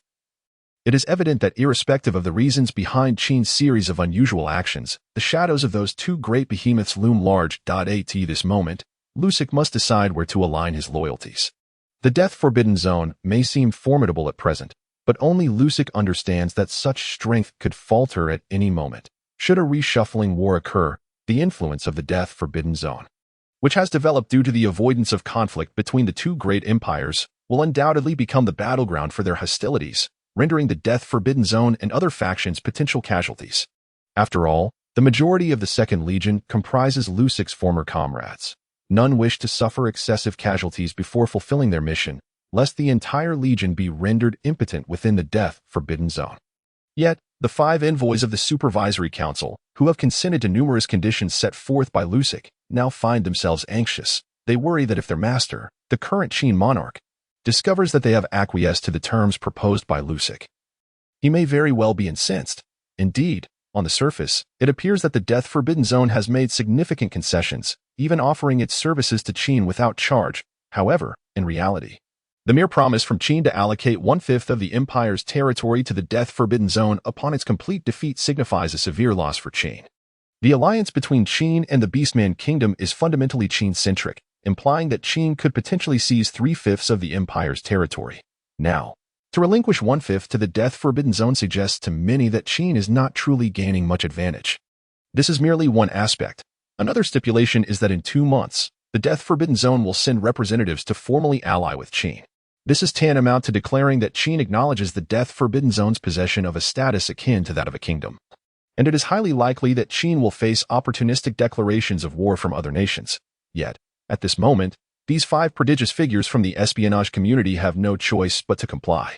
After all, their mentor has instructed them to be willing to sacrifice certain interests to secure the support of the Death Forbidden Zone, which is precisely why they dared to agree to these 2 conditions.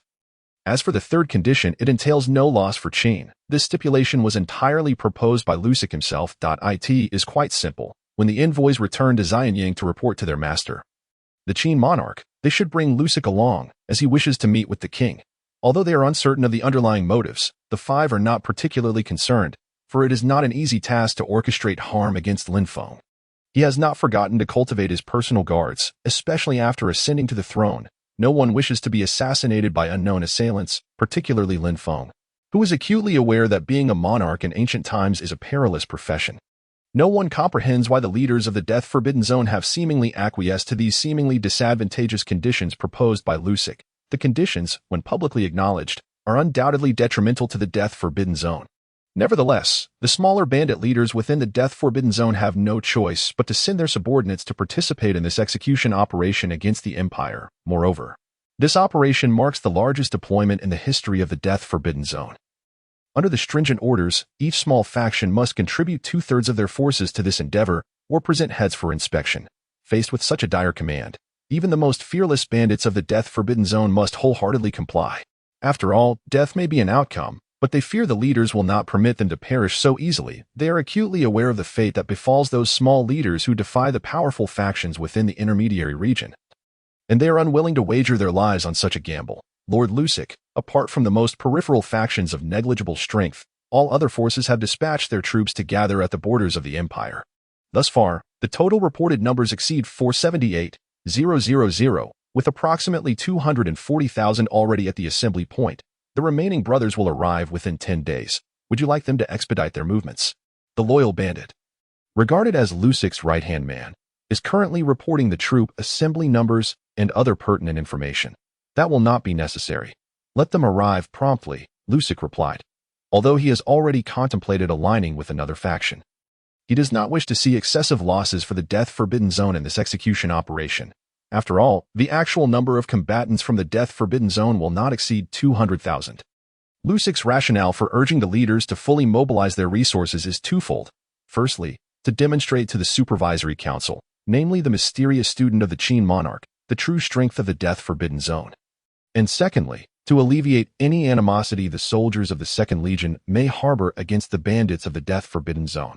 After all, the commitment of 500,000 troops to battle serves as a testament to the earnestness of their support for the Second Legion, thus making the subsequent news of an alliance between the Death Forbidden Zone and Qin less jarring for these soldiers. Prior to this, the relationship between the Death Forbidden Zone and Qin was rather tenuous, and no one could guarantee that a poorly timed alliance would not lead to a mutiny. Although the likelihood of such an occurrence is minimal, who can predict when such a minor incident might transpire? The Empire's decapitation plan must succeed while minimizing casualties. Should any discordant events transpire at a critical juncture, the repercussions for the Death Forbidden Zone and the Second Legion would undoubtedly be dire. Meanwhile, due to the omnipresent intelligence system, several members of the Supervisory Corps have discerned that the actual troop deployment from the Death Forbidden Zone is likely to be around 200,000.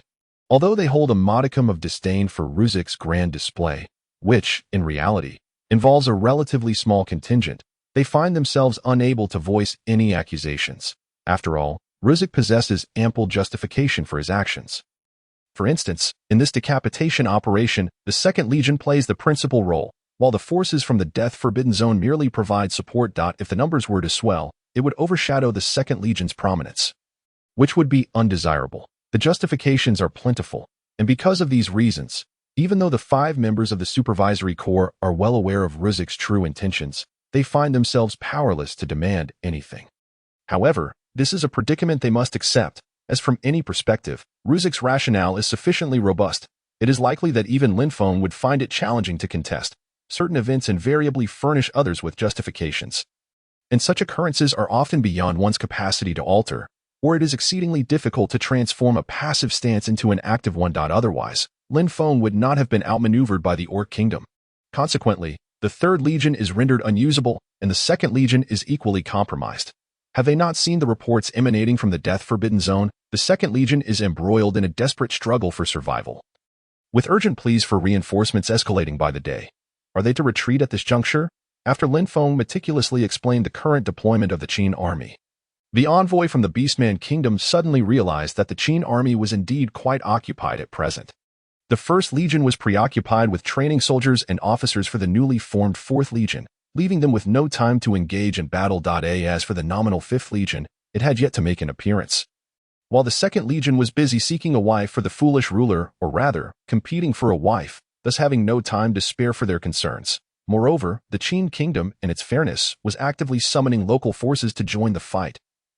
Having already declared war. In the end, this envoy could only feel disheartened as he planned to relay this information back to the general leading the Beastman Kingdom's expeditionary force. In summary, according to Linfeng, the Qin army was exceedingly busy, barely managing with its own forces, and it was quite remarkable that they had not requested reinforcements from the Beastman Kingdom.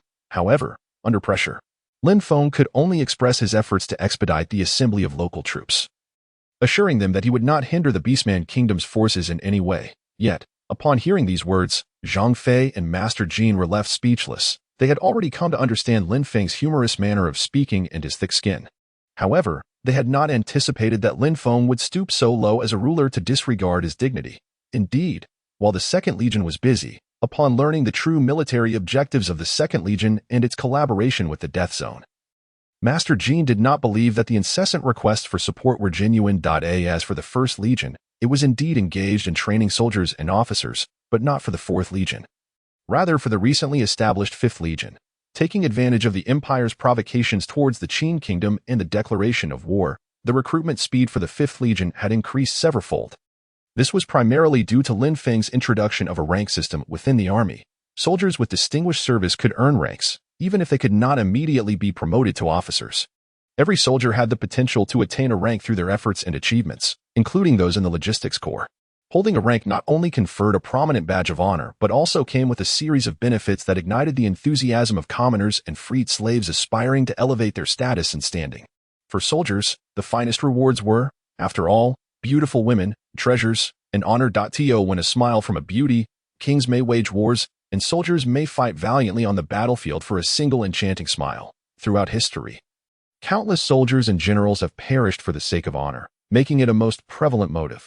Lin Feng had fortuitously conceived a remarkable method to enhance soldiers' pursuit of honor. Previously, it had been quite challenging for a soldier to attain honor, typically associated with their legion and commander. For instance, Lin Feng's father in this world had amassed such a significant record of achievements that it compelled 500,000 soldiers of the Purple Mansion Legion to follow the young Marshal Lin Feng without hesitation. This illustrates that the pursuit of honor in this world is not vastly different from that of Earth's medieval era, if not surpassing it. The rank system seamlessly intertwines individual soldier honor with that of the Legion. Even if one is not a general and their achievements do not qualify them for command, a higher rank compared to fellow soldiers affords them a status not significantly lower than that of an officer. Furthermore, the introduction of the rank system provided opportunities for the highest-ranking soldiers to ascend following the deaths of their commanding officers. Though they may serve as acting commanders during battles, it is widely understood that demonstrating exceptional performance can easily lead to a permanent position. After all, only capable soldiers can attain high ranks. Otherwise, they would have perished on the battlefield. In discussing these matters, it becomes apparent just how enticing the rank system is for soldiers, particularly for those commoners and recently liberated slaves seeking to enhance their status. Now, let us turn our attention to the 4th Legion. Currently, these 200,000 troops were ordered by Lin Feng to disperse and scour the entirety of the Qin Kingdom for any individuals or factions with treasonous intentions. Upon discovery, they would face devastating strikes from the 4th Legion. Unlike the other 3 legions, the 4th Legion had only one commander, as it directly reported to His Majesty Lin Feng, the King of Qin. Enjoying the perks of dictatorship, Lin Feng had no intention of appointing deputy commanders, especially after a year of learning. He felt confident in managing a legion independently.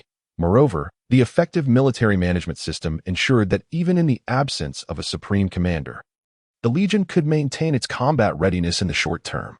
While Lin Feng appeared seemingly unconcerned about the frontline battles, his ever-expanding intelligence network kept him informed that the situation was far from optimistic.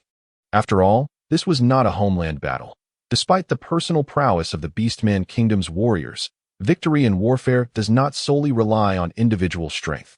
The crucial element lies in the synergy and camaraderie among soldiers, an area where the Empire's forces evidently excelled. In their first direct confrontation, they managed to suppress the previously arrogant demeanor of the Beastman Kingdom's expeditionary force. However, due to the superior quality of the Beastman soldiers compared to those of the Empire, they managed to stabilize their ranks, albeit somewhat awkwardly. This also elucidates why the Beastman Kingdom continuously urged its nominal allies to deploy troops. Yet, they had entirely misjudged Lin Feng's intentions from the outset.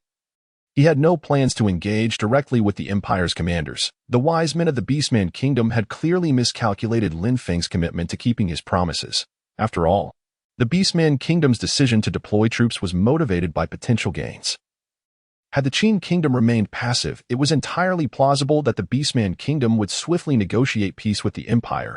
Regardless, Rand had mobilized the original 20,000 Imperial Reserve troops, positioning them around the death zone, supplementing the nearly 10,000 guarding troops, resulting in an assembly of over 300,000 soldiers at the doorstep of the death zone. Although not elite forces, they should not be underestimated. Rand was unfazed by the 2nd Legion, which purportedly focused on wooing women, as he had successfully rooted out numerous spies from this legion in the past, thereby concluding that the overall combat effectiveness of the 2nd Legion was significantly inferior to that of the 1st Legion. However, Rand seemed to overlook the fact that circumstances evolve constantly. While the 2nd Legion might still lag behind the 1st, the soldiers had bolstered their collective sense of honor significantly with the assistance of former soldiers from the Purple Mansion Legion. And the implementation of the rank system had continually enhanced the 2nd Legion's combat capability. The decision to assign this execution mission to the Second Legion was, in fact, a recognition of their strength. Of course, it was only by successfully completing this operation that they could truly earn the title of Elite Legion. After all, the incident involving several traitorous soldiers within the Second Legion 6 months prior had effectively branded them with a label of diminished combat capability. With 1/3 of the soldiers from the Purple Mansion Legion as their foundation, the Second Legion was reluctant to bear this stigma indefinitely. Moreover, the commander of the Second Legion, AI Air, had consistently intensified training for the soldiers. Aiming to elevate his standing in Lin Feng's eyes. As a surrendering commander, AI Air faced immense pressure. Although Lin Feng appeared unlikely to pursue past grievances, it was evident that should AI Air commit any misstep that displeased Lin Feng, the position of commander of the Second Legion would undoubtedly tempt many. Yet, AI Air still held this position securely, not solely due to his adeptness in gauging sentiments and his connections with Zhang Fei, the practical leader of the army, but also because of his effective training methods, which even Lin Feng could not overlook, having publicly expressed his admiration for AI Air.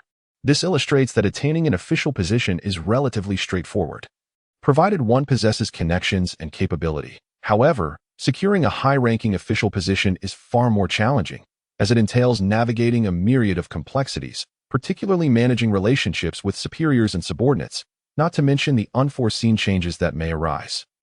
Rand contemplated that the Death-Forbidden Land might seize the opportunity amidst the chaos to profit from the Empire, yet he was taken aback to discover that Lin Feng harbored similar intentions. And with considerable ambition, even aspiring for the outright obliteration of the Empire, such occurrences are exceedingly rare on the continent. Typically, a nation's internal strife may lead to a change in its rulers. But the notion of waging war to annihilate another nation constitutes a blatant challenge to the world order that has prevailed for a millennium. This explains why, when Lin Feng's Purple Mansion Legion eradicated the royal family of the 5 Degrees Kingdom and took their place, other nations refrained from exploiting the situation. After all, the Tianyu Empire, situated adjacent to the 5 Degrees Kingdom, is not to be trifled with. Particularly known for its formidable military prowess. No one desires to invoke the displeasure of such a potentate. So even those with intentions of profit dared only to engage in minor schemes. Furthermore, prior to the establishment of the Qin Kingdom, the ongoing reclamation of those territories compelled certain kingdoms to relinquish their petty gains. In fact, there were regions where the Qin Kingdom appropriated considerable advantages from other nations. Naturally, the kingdoms that found themselves in the wrong could hardly voice their grievances, opting instead to curse the Qin royal family in silence. Wishing for their downfall, Lusik Envoy, our Qin army has reached the designated position. I wonder when the allied forces of the Death-Forbidden Land will arrive at their appointed location, according to the intelligence I have received. Approximately 200,000 troops have been mobilized from the imperial capital to the border, evidently to thwart any opportunistic moves by the Death-Forbidden Land. I trust Your Excellency is aware of this? Although we have covertly agreed to numerous conditions set forth by Lusik, during this period, the 5 members of the Supervisory Council have been diligently learning and evolving. While their progress may not appear substantial, they have at least equipped the Second Legion with ample advantageous conditions, alleviating any concerns regarding the Death-Forbidden Land's commitment. Rest assured, esteemed envoy, the warriors of the Death-Forbidden Land are not much inferior to those of the Qin Kingdom.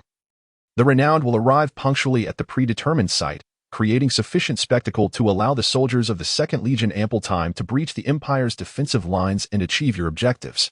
Similarly, as allies, we shall dispatch an elite force of 10,000 troops to accompany you in executing this decapitation operation. After all, we are allies, and it would be remiss for the renowned to allow the soldiers of the Second Legion to feel as though they are fighting alone.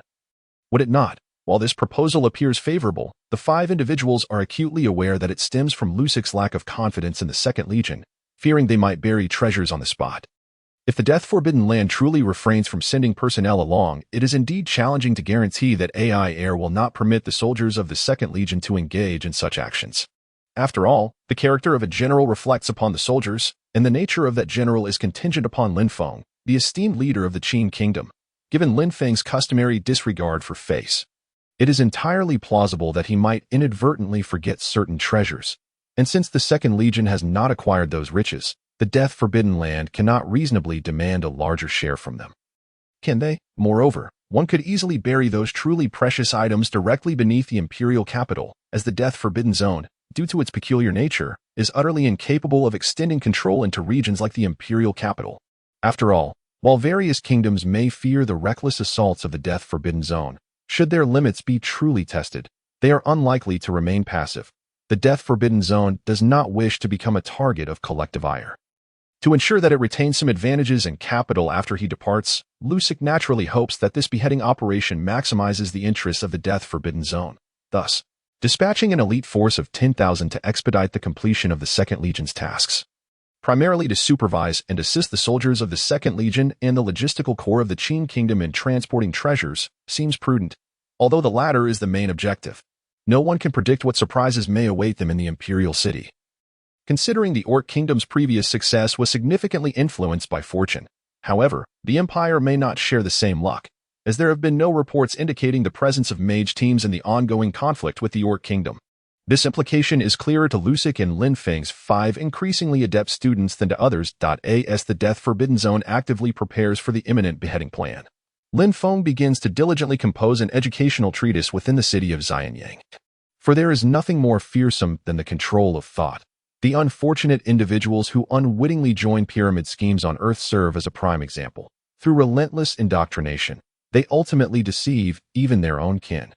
Often devoid of any remorse, illustrating the extent to which their minds have become warped. Lin Feng, not being an expert in indoctrination, certainly will not divulge extreme ideologies in the primary text for the schools he plans to establish in Qin. However, this does not imply that he will propagate notions of democracy and republicanism in these nations still transitioning from slavery to feudalism. Such ideas would undoubtedly be rejected by these people. It is akin to expecting individuals from societies that have already transitioned to capitalism to accept a system and ideology as disrespectful to human rights as slavery. The contents of this book encompass a wide range of age groups, featuring fairy tales for children, which Lin Feng has modestly adapted to suit the Qin context. Additionally, it includes material relevant to various social classes, yet throughout, it subtly promotes a sense of nationalism, instilling in the people of Qin an awareness of their identity as citizens of Qin. All individuals residing within the territories governed by Qin are deemed its people, and their rights and lives will receive protection from the royal family and the Qin military, should their rights be infringed upon by other nations.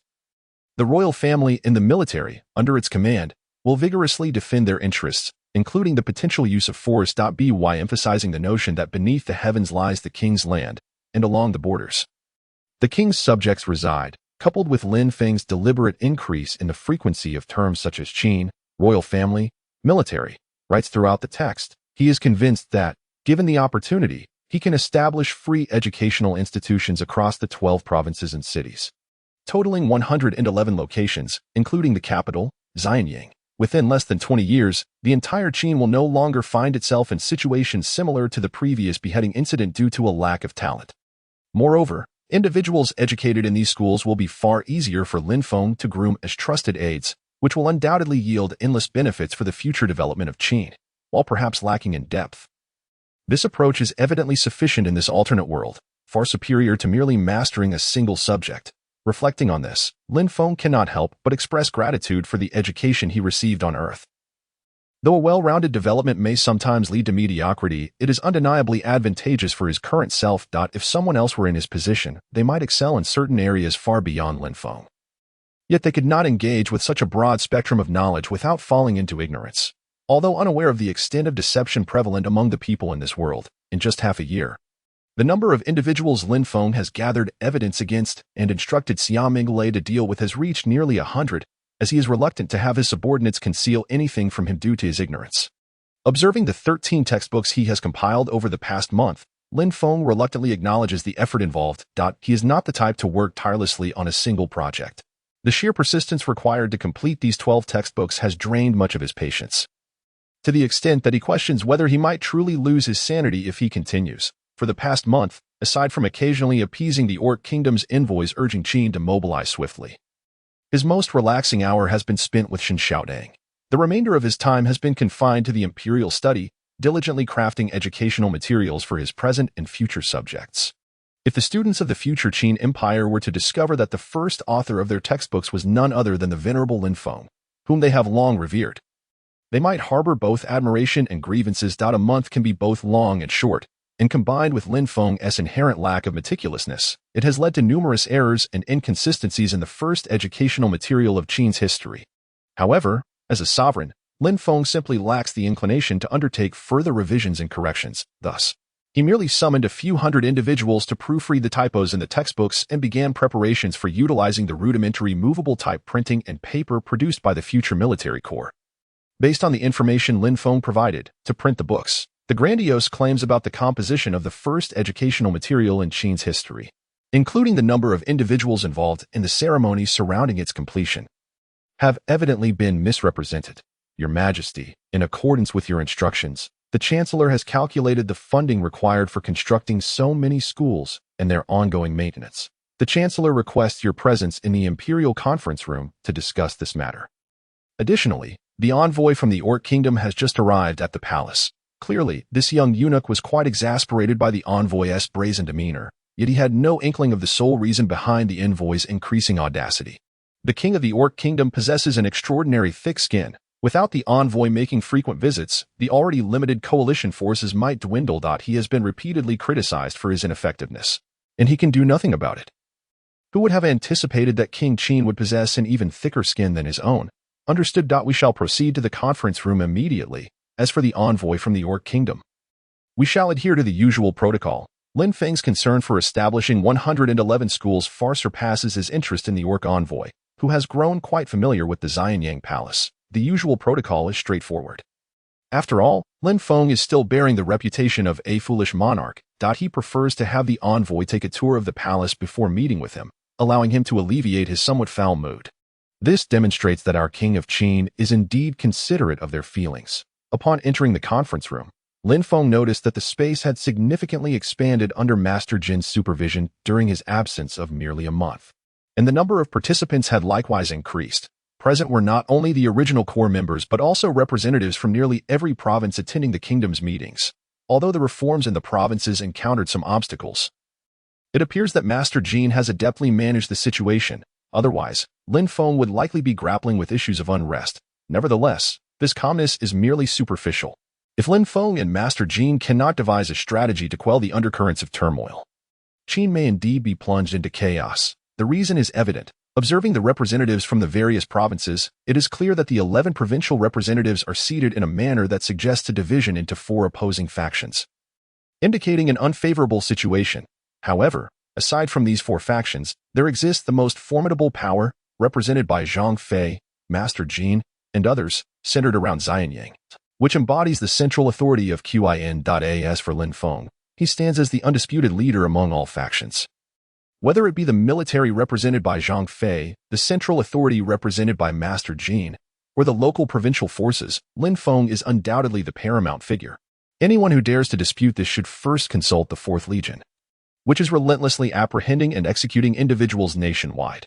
Your Majesty, regarding the establishment of schools throughout the nation and providing free education to the populace, I, along with several ministers and representatives from the provinces, have deliberated on this matter multiple times. We unanimously agree that this is indeed a beneficial initiative for both the nation and its citizens. However, I am concerned that the royal treasury may not have sufficient funds to support such an endeavor.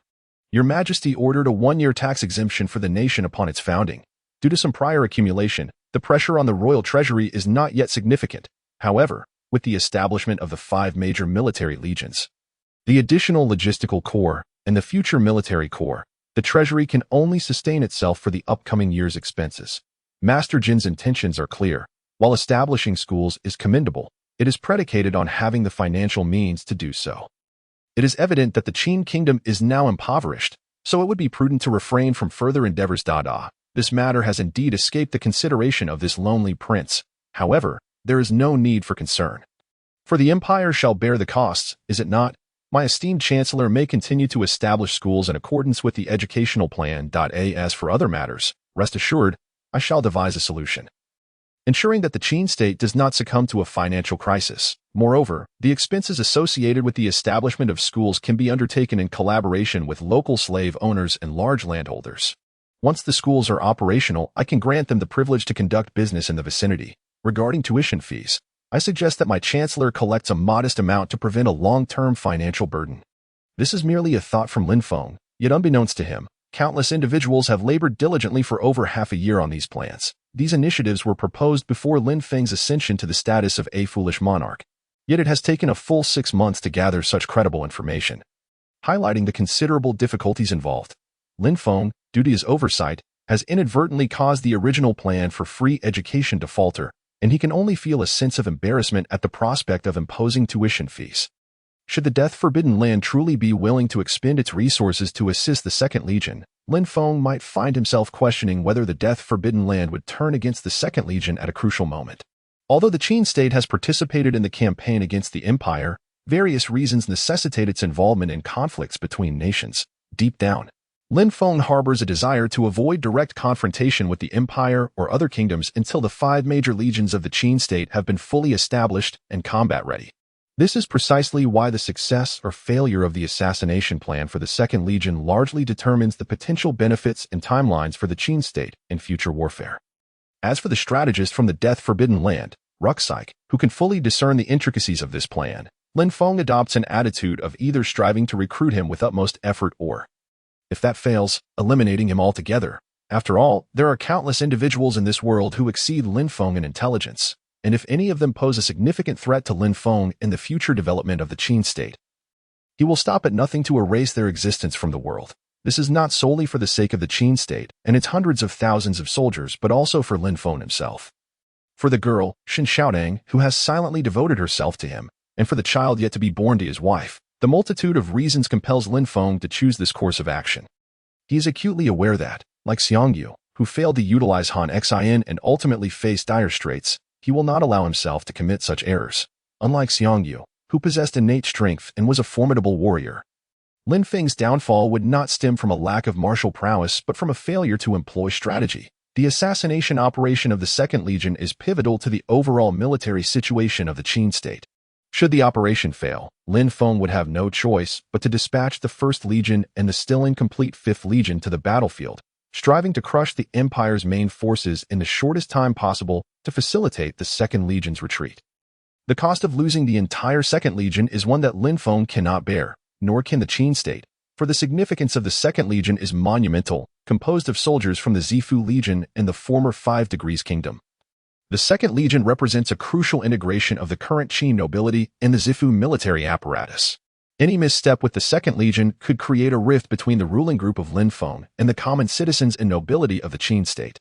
A total annihilation or significant loss of the Second Legion would provide a pretext for those with ulterior motives to disrupt the Qin state. This is why Lin Feng insists on deploying the newly combat-ready 4th Legion in smaller units to undertake special missions throughout the Qin state. Meanwhile, the expression on AI Air's face resembles that of a corpse, for, despite Rucksaik's assurances that the death-forbidden land will exert its full effort to restrain the Empire's border forces, it does not imply that AI Air can charge headlong with the Second Legion. Rucksaik would naturally be reluctant to witness such a scenario. After all, if the Second Legion suffers minimal losses, and the Qin state changes its mind at a critical moment, the death-forbidden land could indeed find itself annihilated by Qin.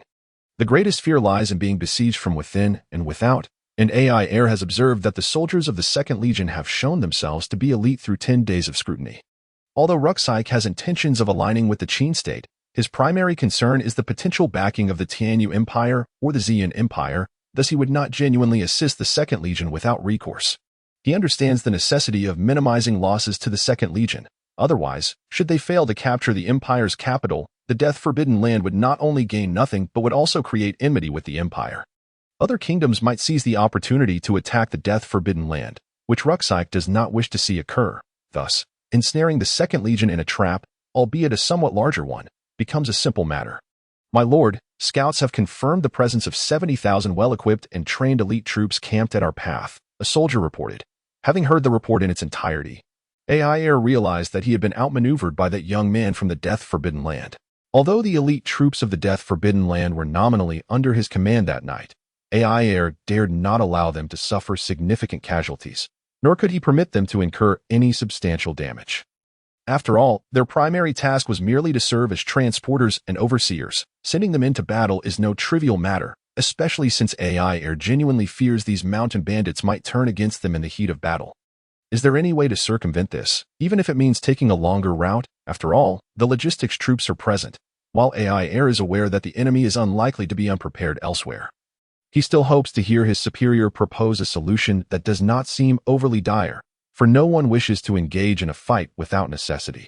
Furthermore, this operation was initially intended for the assassination mission.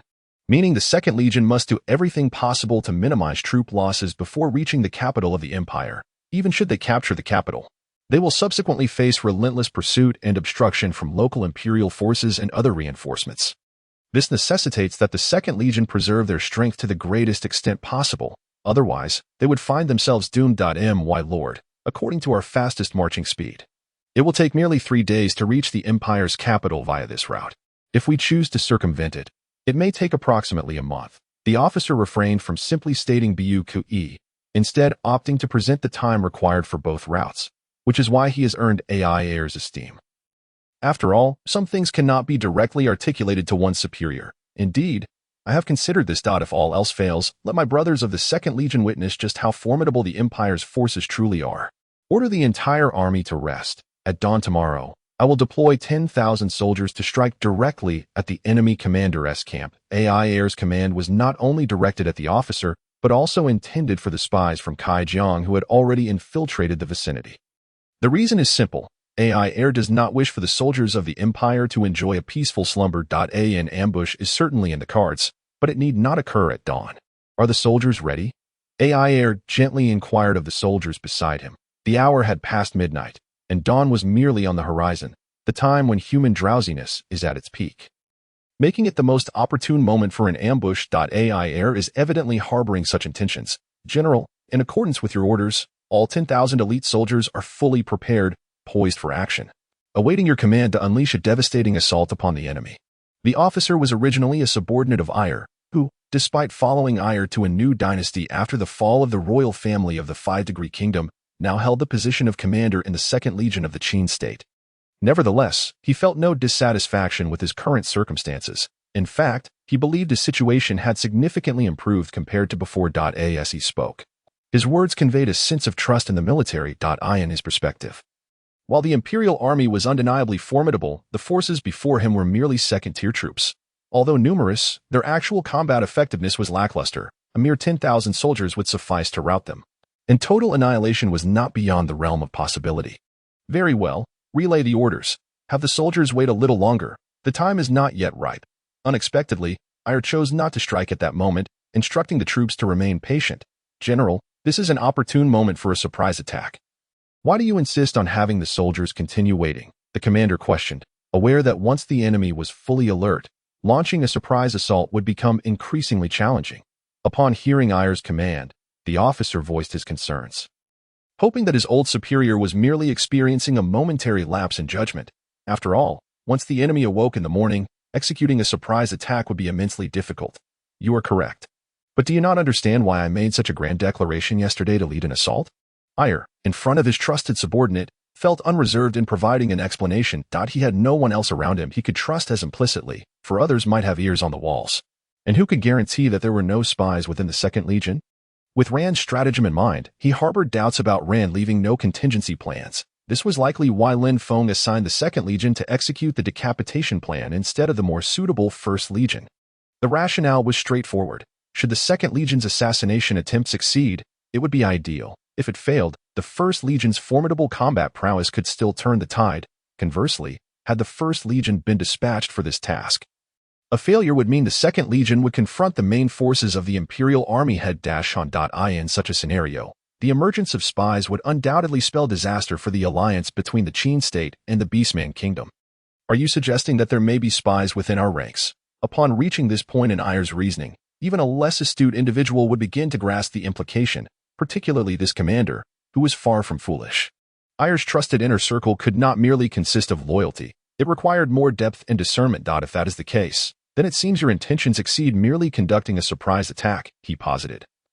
Having seen his old superior nod in acknowledgement of his earlier statement, although he found it hard to believe, he struggled to conceive of another plausible explanation. Enough with the wild conjectures. You should go rest now. I desire a moment of solitude, Ayr replied, refraining from addressing his subordinate's speculations. Some matters were best left unspoken, and Ayr trusted that his subordinate understood this principle. Yes, General, my subordinates shall eliminate all obstacles for you. The officer mentally affirmed this notion upon hearing Ayr's words, yet he also felt a twinge of trepidation regarding his superior's ambitions. It was evident that this operation might involve more than just a mere 10,000 troops. It was highly plausible that the entire Second Legion would mobilize at a time when the enemy had just begun to awaken, given the rumors of an impending assault that Ayer had disseminated the previous day. Whether the enemy believed it or not, many soldiers and commanders had likely experienced a restless night, although the current moment appeared to be the most opportune if the enemy was aware of the impending attack. Their vigilance would be at its peak. Should the assault be executed, it was likely that the attacking forces would suffer heavy casualties. As Ayer's subordinate departed, Ayer closed his eyes, mirroring the officer's earlier conjecture. Ayer indeed aspired to decimate the Imperial Army, which numbered over 70,000, in one fell swoop. Only in this manner could the Imperial local forces, which stood in their path, be driven to flee. This strategy would minimize casualties within the Second Legion, enabling the Qin state to swiftly defeat the Empire, a nation that had long coveted its territory. Furthermore, for the Qin state to establish its authority among neighboring kingdoms, it needed to leverage the Empire. The territorial differences between the two kingdoms were not stark. Despite the Five-Degree Kingdom's last monarch being disinterested in expansion, his subordinates still commanded a formidable military presence, preventing the Empire from gaining any substantial advantage. Although spies had been deployed in abundance, the lack of open conflict between the Five-Degree Kingdom and the Empire had not posed any issues. However, should war be initiated, the situation could easily turn unfavorable for the Five-Degree Kingdom. Nonetheless, everything shifted with the rise of Lin Feng's ruling faction. The failed assassination plot in Xianying City had caused the core figures of this faction to regard the Empire as an adversary. Though they were indeed enemies, the vigilance against them had intensified considerably. Who would have thought that Ayer, would have the opportunity to partake in such a grand-scale war in my lifetime? It is a testament to my unwavering loyalty to my king. In this battle, Ayer vowed not to betray the kingdom, nor the expectations of His Majesty the Qin King for himself and the entire Second Legion. All for the kingdom, for His Majesty the Qin King. Ayer felt a resurgence of the fervor that had initially driven him to the military. A man should die on the battlefield, a hero wrapped in the hide of his steed. Upon hearing rumors of the Qin army's night raid, despite his skepticism, he longed for their arrival, for the Imperial Army desperately needed a victory to rekindle their sense of military honor. Only then could they hope to withstand the assault of the over 200,000 enemy troops with their 70,000 men. The disparity in morale between a spirited army and one lacking in spirit was profound. However, disappointment loomed, for as dawn broke, the Qin army failed to materialize. This was the most suitable time for a surprise attack. The absence of the Qin forces at this critical juncture indicated that the intelligence received the previous day was likely false or intentionally disseminated to exhaust his troops in anticipation of a potential night raid. Though he had gradually come to accept this notion as time passed, his years of military experience instilled in him the belief that there were no idle words in the army. Spies were embedded throughout the empire, and he doubted they would dare deceive him. Thus, the only plausible explanation remained that the Qin army was biding its time for a moment of laxity on his part. Yet, as the sun began to peek over the horizon, illuminating the sky, the soldiers of the Empire had already completed their morning routines. As they prepared to swap shifts with those who had been on duty the previous day. Even he began to suspect that this might indeed be a ruse to tire them out in anticipation of an attack. Kill, as the resounding cries of slaughter echoed through the skies. He was taken aback to witness the banners of the Qin army simultaneously emerging before him and on both flanks of his forces, with the advancing Qin soldiers nearing the encampment. He never anticipated that the meticulous preparations of the Qin army were not merely a ploy of ambush or a strategy of fatigue, but rather a clever ruse that exploited his own fear of a surprise attack, thereby misleading his perception and granting the Qin ample time to position themselves on his sides. This turn of events placed his central camp, which he had fortified to inflict heavy casualties on any potential Qin raiders, in grave danger of being breached. After all, in his effort to embolden the Qin to assault the central camp directly, he had withdrawn the majority of his soldiers to the left flank. While he chose to remain at the central encampment, this decision was not solely born from a desire to share the fate of his men, but also from a clear understanding that should the Qin launch a surprise attack, the seemingly vulnerable central camp would, in fact, be safeguarded by the troops positioned on its eastern and western flanks. Provided his actions were swift enough, he might even turn the tide against the incoming Qin forces, leaving them with little chance of retreat. However, in his meticulous plans lay a critical flaw. He was ultimately no match for Ayer. While he might have bested numerous commanders of comparable prowess, the disparity in their respective armies rendered it exceedingly difficult to overcome Ayer. As one of the premier generals of the Five Degrees Kingdom, Ayr could be considered the most formidable commander beneath Alexander Kaif. It was well known that Ayr excelled in battles where he wielded numerical superiority, skillfully instilling fear in his adversaries through the sheer strength of his forces. The sudden dawn attack, although allowing the majority of the enemy soldiers time to react, also revealed that the Imperial garrison had been prepared and was waiting to ensnare the Qin forces as they advanced. Such an unexpected assault would undoubtedly catch the Imperial troops off guard, as few would believe Ayr would dare to split his 10,000 soldiers to attack both flanks of the Imperial army. Meanwhile, the central camp, perceived as the weakest point, was to be assaulted by the remaining 19,000 troops. Though this tactic appeared counterintuitive, it effectively minimized the potential losses of the army. The 2nd Legion's primary objective was to capture the enemy's capital and, if possible, seize all members of the Kaijiang royal family, rather than engage in a direct confrontation with the Imperial garrison. No one could fathom what awaited the 2nd Legion within the Imperial capital. And if they suffered significant casualties beforehand, Ayr would have little confidence in seizing the capital before the Imperial forces could regroup. Thus, this strategy was devised. Despite dividing his elite soldiers, they bore a plethora of banners, giving the impression that each contingent comprised no fewer than several thousand troops. The thousands of soldiers at the forefront resembled a death squad, even though their advance had not been extensive. Nevertheless, the palpable morale they exuded instilled a genuine sense of dread among the Imperial garrison dispatched from the royal capital, leading them to believe that the enemy indeed harbored intentions of leaving no survivors among their 70,000 troops. At this moment, the Imperial forces found that the pocket they had so carefully arranged had become their own grave, due to the secrecy surrounding the Qin army's night raid. The ordinary soldiers remained oblivious to the fact that the central camp was the weakest point of the entire garrison. Under the relentless onslaught of the Qin forces, coupled with the ominously approaching banners of the enemy, it was inconceivable to ascertain the true strength of the Qin army. The formidable enemy soldiers before them were merely the vanguard. And once they fell, it was likely that the main Qin forces would swiftly follow. Should that occur, it would spell doom for the Imperial troops. The information blackout had prompted numerous low-ranking Imperial officers to withdraw their men toward the central camp. And once the tide of retreat began, it became the prevailing trend among the Imperial garrison. Even those high-ranking commanders who understood that the few thousand soldiers before them might only represent Ayr's fate found themselves contemplating retreat. After all, they were facing an enemy boasting a force of 200,000, and the few spies embedded within the 2nd Legion had accurately reported the total number of troops mobilized. Yet, this revelation only served to chill the hearts of the Imperial garrison across the realm. What if the enemy was not merely a feigned force, as a member of the royal family?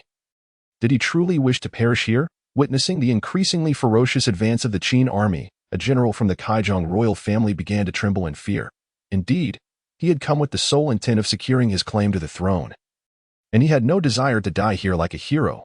Should he perish, he would gain only a fleeting reputation, while the power and wealth would be enjoyed by his brothers. The multitude of reasons compelled him to consider retreating to the central camp, perhaps under the pretext of sending reinforcements, for it now appeared to be the safest haven, with the Qin army totaling merely 200,000, and observing the banners and the fervent soldiers of the Qin advancing.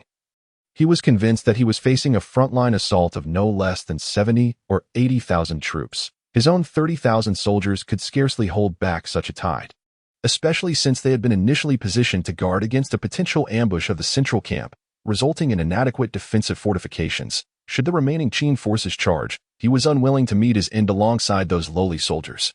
The two generals to his left, sharing an unspoken understanding, also led their troops in retreat, leaving fewer than 5,000 soldiers to momentarily impede the enemy's advance, once the Imperial royal members began their withdrawal. What reason remained for them to stay? A single misstep could lead to disastrous consequences, and the lower-ranking soldiers were even less inclined to remain. No one understood the ferocity of the Qin army better than they did. Thus far, each Qin soldier had claimed the lives of at least 3 of their comrades, and even then, they bore only minor wounds. Frequently, they engaged in a trade of life for life, and as they gazed upon the advancing banners and the dust kicked up by the cavalry, it was evident that the Qin state had already recruited 10,000 orc cavalry from the Beastman Kingdom. The dust now seemed to proclaim to the Imperial soldiers, "Prepare to meet your doom." As the forces on the left flank retreated, their counterparts on the right, in a display of tacit understanding, executed a defiant general who refused to withdraw, subsequently leading his troops back towards the central camp. Fully aware of the central camp's vulnerability, they possessed ample justification to regroup, particularly since it was the right flank that had retreated first, with a scapegoat now at hand. They were naturally reluctant to confront the Qin army head-on. The central camp still boasted substantial fortifications that could be utilized to fend off the Qin assault. No one wished to engage in close combat with the Qin forces in the hilly terrain. Within a mere half-hour, the army had sustained approximately 5,000 casualties, and this was merely from the enemy's vanguard, despite the Qin also having lost nearly 2,000 men. However, these generals now dared not, or perhaps simply did not wish to, keep their armies stationed there to engage in hand-to-hand combat with the Qin forces, whether it was a mere feint or a genuine advance of a large army behind them. Retreating to the central camp was undoubtedly the prudent choice. With the sound of a soldier felled by a swift arrow, an exodus of imperial troops began to distance themselves from the vicinity of the central camp. At that moment, hope extinguished in the hearts of all soldiers, for the banners that once signified their empire had been replaced by those of the Qin. Although some soldiers with keen eyesight could still glimpse an imperial flag fluttering in the central region, they found themselves unable to breach the perimeter, hindered further by the relentless pursuit of the Qin soldiers. Many had already resolved that if they could flee, they would; if not, surrender would be their only recourse. Historically, while generals who capitulated often faced disgrace, the likelihood of all surrendering soldiers being executed by the victors was rare. Having made this determination, the soldiers disregarded the commands from above, prioritizing their survival over the desperate attempt to reclaim the central stronghold, which was already severely compromised by the Qin's continuous assaults. After all, no one wished to perish within those walls. The Qin had inexplicably procured weapons capable of unleashing a relentless barrage of powerful arrows. The initial wave of attackers had been rendered as vulnerable as hedgehogs, and none aspired to be the next to lie lifeless upon the ground. Moreover, the law does not punish the multitude. Even the most irate of generals could not possibly execute every soldier.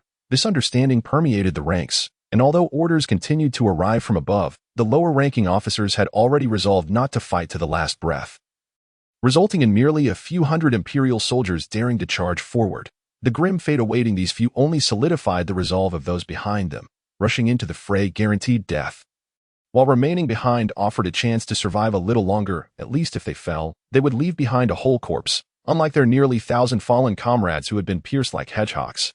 General, shall we retreat towards the royal capital? The Qin army must be advancing upon it. By withdrawing, we can preserve our fighting strength, and the walls of the capital will surely provide us with a formidable defense against the Qin.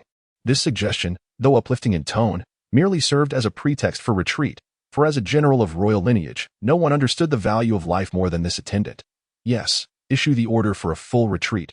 Oh, wait, not a complete withdrawal. With our commander fallen, I shall assume the role of commander from this moment forth.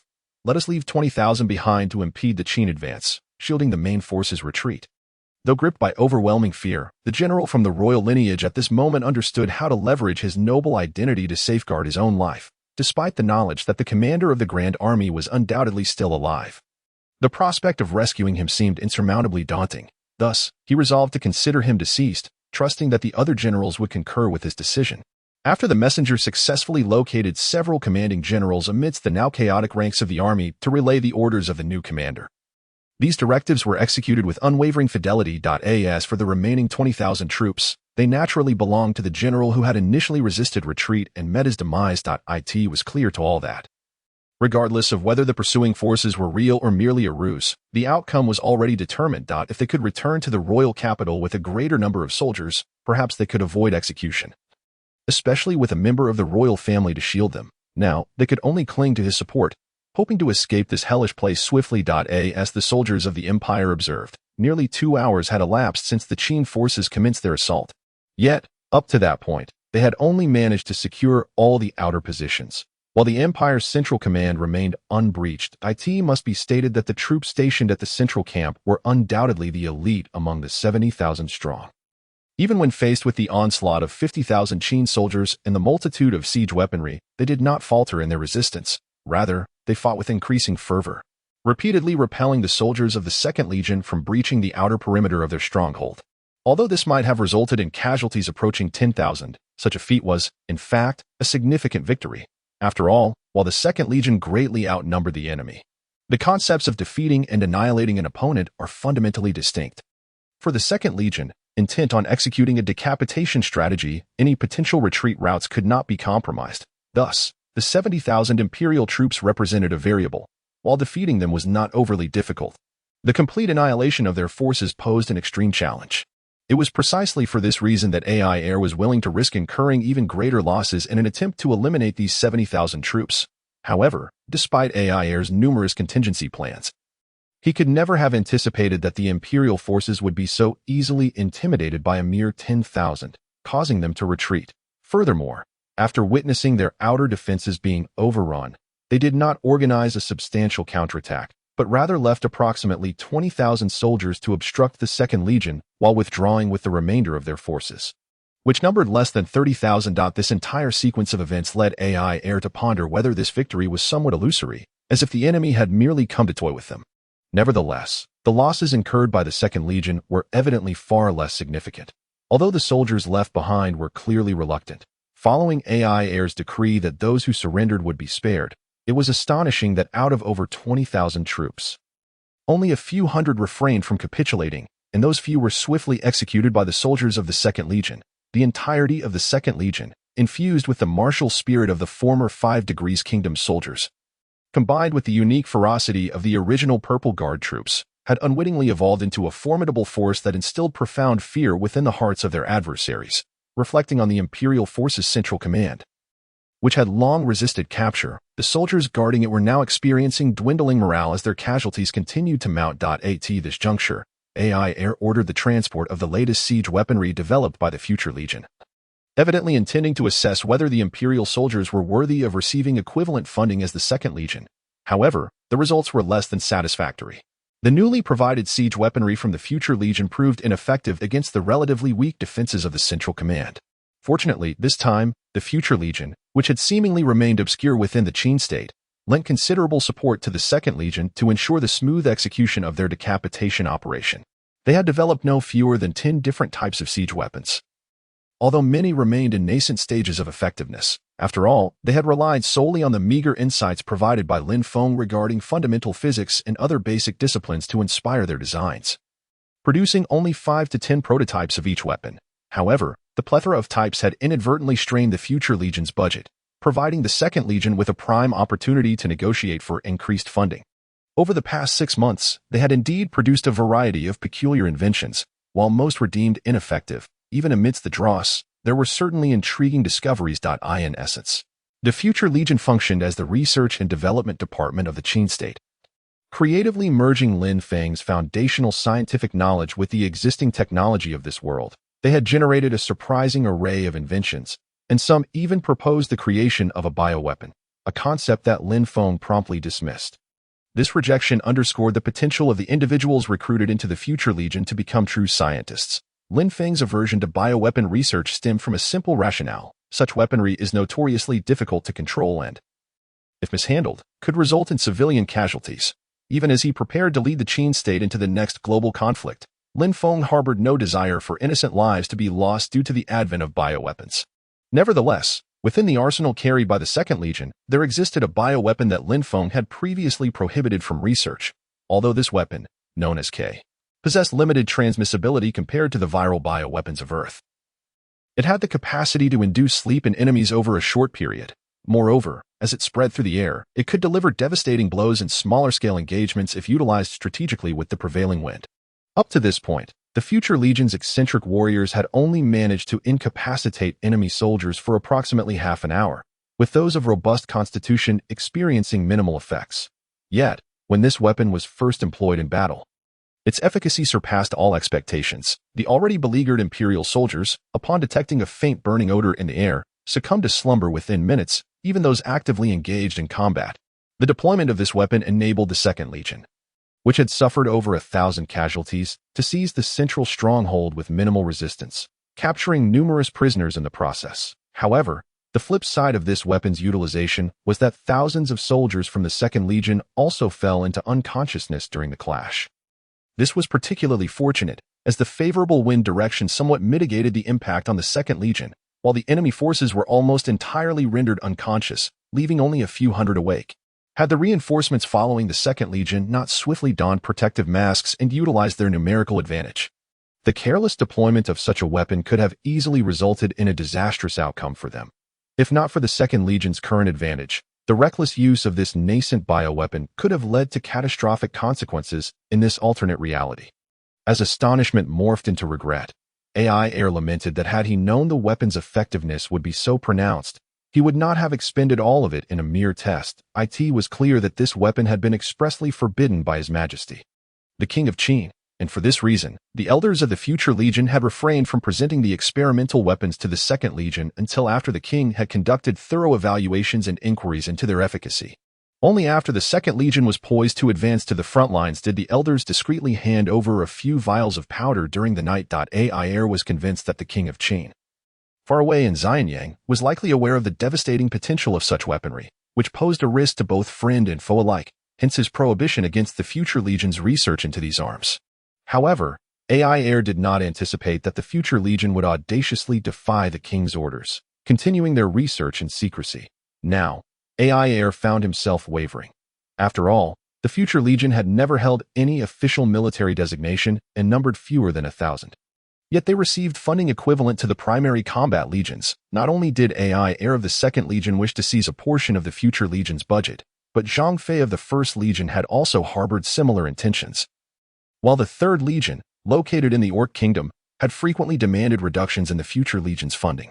Yet now, AI Air hesitated. He could easily dispatch a few soldiers to bring back evidence regarding the future legion's unauthorized research into the weapons prohibited by His Majesty. Knowing that the elders would undoubtedly face severe repercussions, after all, the dignity of the monarch is not to be sullied, especially in matters of treason. However, on the other hand, AI Air was exceedingly reluctant. Uncertain if the reason behind His Majesty the Qin King's prohibition on researching such weapons was indeed as he speculated. Yet, if he could wield these weapons judiciously, the Second Legion could undoubtedly achieve consecutive victories in future battles. Moreover, AI Air was confident in his ability to minimize the adverse effects of this weapon. Of paramount importance, however, was the necessity to keep the existence of such an armament hidden from the enemy. Otherwise, given the intelligence network Lin Feng was diligently developing, AI Air harbored doubts about how long the future legion and his own Second Legion could suppress this information, should the truth come to light. His own life would be at stake. Faced with this arduous choice, AI Air finally grasped the intentions of the elders in the future legion. Clearly, they were aware of his and Zhang Fei's aspirations to carve a share of the future legion's resources. Yet their numbers were woefully insufficient. Despite their various financial needs, they occupied a budget equivalent to that of a regular army of 200,000, a fact that could not be overlooked. Although the Qin King had consistently suppressed this matter, everyone understood that one could suppress it for only so long. If this continued, the funding for the future legion would inevitably wane, as the principle of one leading to two was immutable. Even Lin Feng, as the supreme ruler of the Qin, had to heed the opinions of other ministers, particularly regarding matters of the military and finances, where he found himself rather constrained. Although the wealth amassed from plundering the treasuries of the Five Degrees Kingdom and the Beastmen Kingdom could sustain the future legion's extravagant expenditures in the short term. Following the series of reforms initiated within Qin and the onset of external warfare, those riches had dwindled significantly. Furthermore, Lin Feng's recent decree to exempt the entire nation from taxes following his grand wedding implied that, unless the future legion secured support from influential allies, their military budget might be drastically reduced to an exceedingly low standard.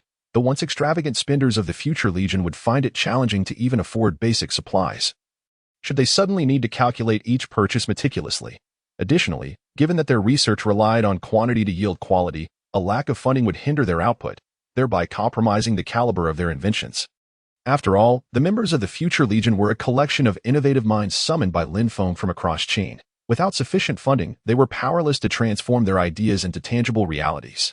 The recently developed weapon of mass destruction, K, was intended to gauge AI Air's stance regarding the Second Legion. Should he relay this information to Lin Feng, it was likely that, in a bid to protect these invaluable core members of the future legion, Lin Feng would impose only a token punishment. After all, they had repeatedly instructed AI Air to ensure that such a weapon be employed only when a clear advantage was secured. This indicated that the weapon's deployment was intrinsically linked to victory, thereby showcasing its formidable might. If AI Air were to report to Lin Feng, the core members of the future legion would find themselves powerless, ultimately leading to a mere reduction in their military budget and perhaps an increase in oversight. Conversely, should the future legion fail to forge an alliance, such outcomes would be inevitable. While His Majesty the Qin King was known to protect the future legion, it was evident to the higher echelons of Qin that such protection could not persist in the face of fiscal and political dissent. Otherwise, they risked losing the support of the populace. Thus, members of the future Legion were left to contemplate their own salvation, and AI Heir's plan for decapitation presented itself as an opportune moment. On one hand, the future Legion provided a plethora of various weapons they had developed. On the other, they clandestinely supplied the biochemical weapon K as a dual safeguard. Even if the Qin King were to rage over the matter of the biochemical weapon K, should the conventional siege weaponry, sanctioned by His Majesty, demonstrate significant efficacy during the decapitation operation, it could redeem their transgressions, allowing the core members of the future Legion to evade dire consequences. After all, they were researchers, and having interacted with Lin Feng extensively, they had seemingly adopted some of his adept tactics. At the very least, in future conflicts, they would not need to mobilize the entire Legion. A select elite force could infiltrate enemy lines and disperse a sleep-inducing powder into the air. Although the impact might be somewhat diminished due to their limited numbers, it would nonetheless be the most effective means to incapacitate the enemy's command structure in the short term. If they could navigate this crisis successfully, such transactions would likely continue in the future, and with the backing of the Second Legion, the future Legion could potentially evade Lin Feng's intelligence network for a significant period. Given their scant numbers, Lin Feng merely regarded them as a research institution. The designation of Legion was predominantly a facade to quell public discourse, for there were few true research institutions in this world. Even those in nascent forms were typically grassroots endeavors, with minimal involvement from official agencies. If Lin Feng wished to prevent them from halting their research due to financial constraints, he had no choice but to label them as a Legion. Though their numbers were limited, this designation would at least ensure their funding remained relatively stable. Lin Feng was merely engaging in a semantic ruse, and it was precisely this that led AI Heir and others to consider reducing the budget allocated to a Legion that was evidently not a combat unit. After all, a slight reduction in their funds would provide a semblance of security for the remaining regular legions in the event of a fiscal crisis. Meanwhile, the 40,000 troops hastily dispatched under AI Heir's command encountered the retreating remnants of the defeated army on their way to the imperial capital. At this juncture, any tactical maneuvers held little significance. Victory hinged solely on the valor of the soldiers on both sides. The imperial army, already in a state of disarray, possessed limited combat effectiveness, and their demoralized retreat led to a predictable outcome upon encountering the spirited soldiers of Qin's Second Legion. Despite the series of fierce battles, the imperial forces eliminated were not substantial. Nevertheless, the remaining 30,000 troops opted to surrender, and the Second Legion's advance toward the imperial army's capitulation was led by a mere vanguard of 1,000 soldiers. To intercept the retreating forces before they reached the capital of Kaijiang, only a highly mobile unit stood a chance. The remaining 30,000 troops would require an additional 3 hours to arrive. Upon realizing this situation, AI Heir could only lament the incompetence of the commanding general of the 30,000-strong army. If that general could inspire his soldiers through exemplary conduct, it was conceivable that he could lead back a contingent of 20,000. Such an outcome seemed plausible, especially given that the Second Legion's 1,000 soldiers, emphasizing speed and mobility, were inadequately equipped compared to the 30,000 from the Kaijiang royal family. Yet, the unfolding events proved dramatically unforeseen. Report, General, the statistics have been compiled. This battle took our forces a total of 1 day and 3 hours. From the moment we detected the enemy until the annihilation of their main forces took 17 hours. The remaining time was primarily devoted to managing the captives. The Second Legion's planned participation of 200,000 resulted in an actual engagement of 70,000 soldiers, culminating in the elimination of over 13,000 enemy combatants. We captured over 50,000 foes, including 5 generals and 1 member of the Kaijiang royal family. Our forces suffered 1,632 fatalities and approximately 3,500 injuries. Following the Logistics Corps assessment and the subsequent tally of casualties and post-battle matters, AI Heir was informed of the actual circumstances and damage inflicted during this conflict. Achieving the complete annihilation of the enemy's formidable 70,000-strong force at the cost of around 5,000 casualties was nothing short of astounding. This victory not only astonished AI Heir, but also left the soldiers who had participated in the battle incredulous. Yet they could not deny the outcome that if the results had been reported by members of the Second Legion, there might have been a tendency to exaggerate. However, the accuracy of the Logistics Corps commander rendered their findings beyond doubt. After all, the Logistics Corps was responsible for all logistical matters concerning the combat legion and was tasked with accurately reporting the battle's circumstances, regardless of victory or defeat. Moreover, this corps was the third entity that reported solely to Lin Feng, aside from the Second Legion and the Future Legion. they had no motive or capacity to inflate the Second Legion's achievements, thus marking this encounter as a resounding triumph that showcased the might of Qin's Second Legion. Even the earlier victories of the Zifu Legion against the armies of the Five Degrees Kingdom and their subsequent advance toward the capital of the Beastmen Kingdom could not rival the outcomes of the Second Legion's recent engagement. General, our forces have accomplished such a significant feat. You should petition His Majesty to commend our legion with a first-class merit, and to personally award you with a first-class military honor, to exemplify His Majesty's clarity in reward and punishment. After a brief moment of astonishment, Ael's subordinates aptly urged him to relay the battle report back to Xianyang City. After all, the Second Legion had achieved a remarkable victory in its inaugural battle. A triumph of such magnitude that it warranted swift communication to Lin Feng within the city, regardless of the underlying motives. Well, it is commendable that the generals performed admirably this time. However, as for the matter of accolades, it would be prudent to wait until our forces successfully execute the decapitation operation before convening further discussions in the capital of Kaijiang. What do you all think? Surprisingly, Al did not acquiesce to the proposition that would have catapulted the Second Legion to tremendous renown within the Qin realm. Instead, he preferred to document the military achievement for the time being, intending to submit it collectively after the successful completion of the decapitation operation. The general's actions were well considered, and it was the eagerness of his subordinates for glory that led them astray. They pledged their unwavering loyalty to him. Upon hearing Ael's subsequent remarks, even those commanders who were initially puzzled by his reluctance to report their recent success began to grasp his reasoning. Al was essentially ensuring against the unforeseen outcomes of the decapitation operation.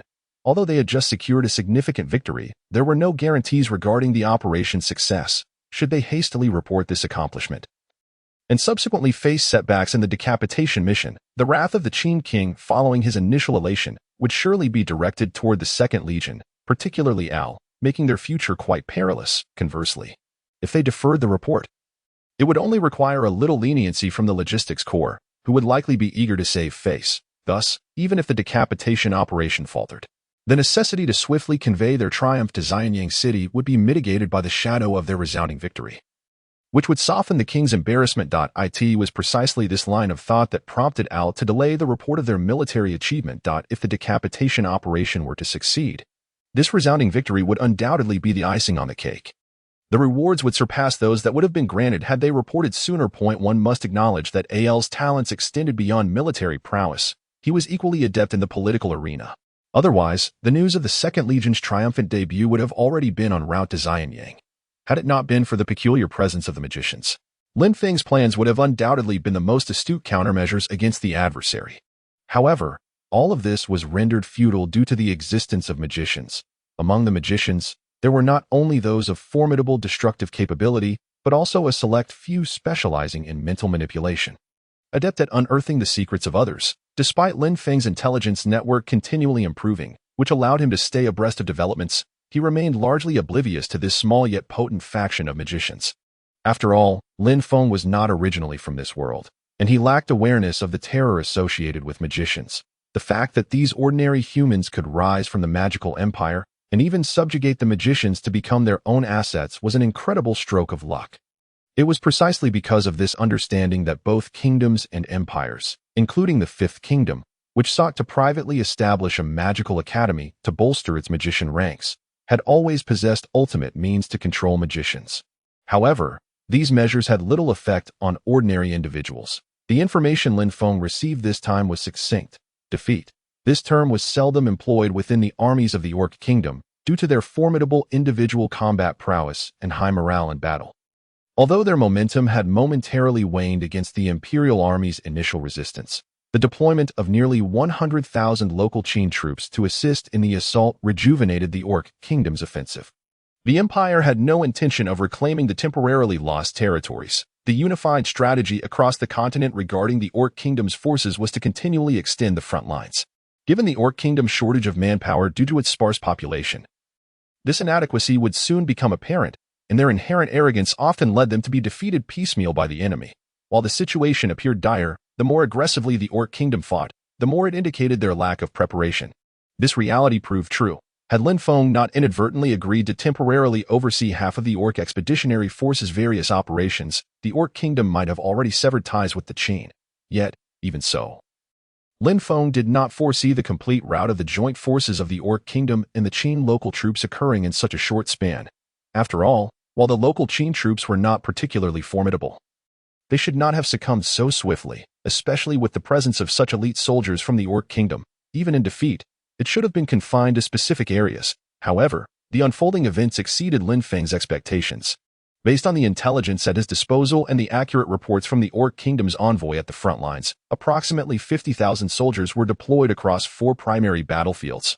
Meanwhile, the Qin local troops were entirely concentrated at a strategic location along the Qin border, an area that had remained under imperial control despite months of warfare.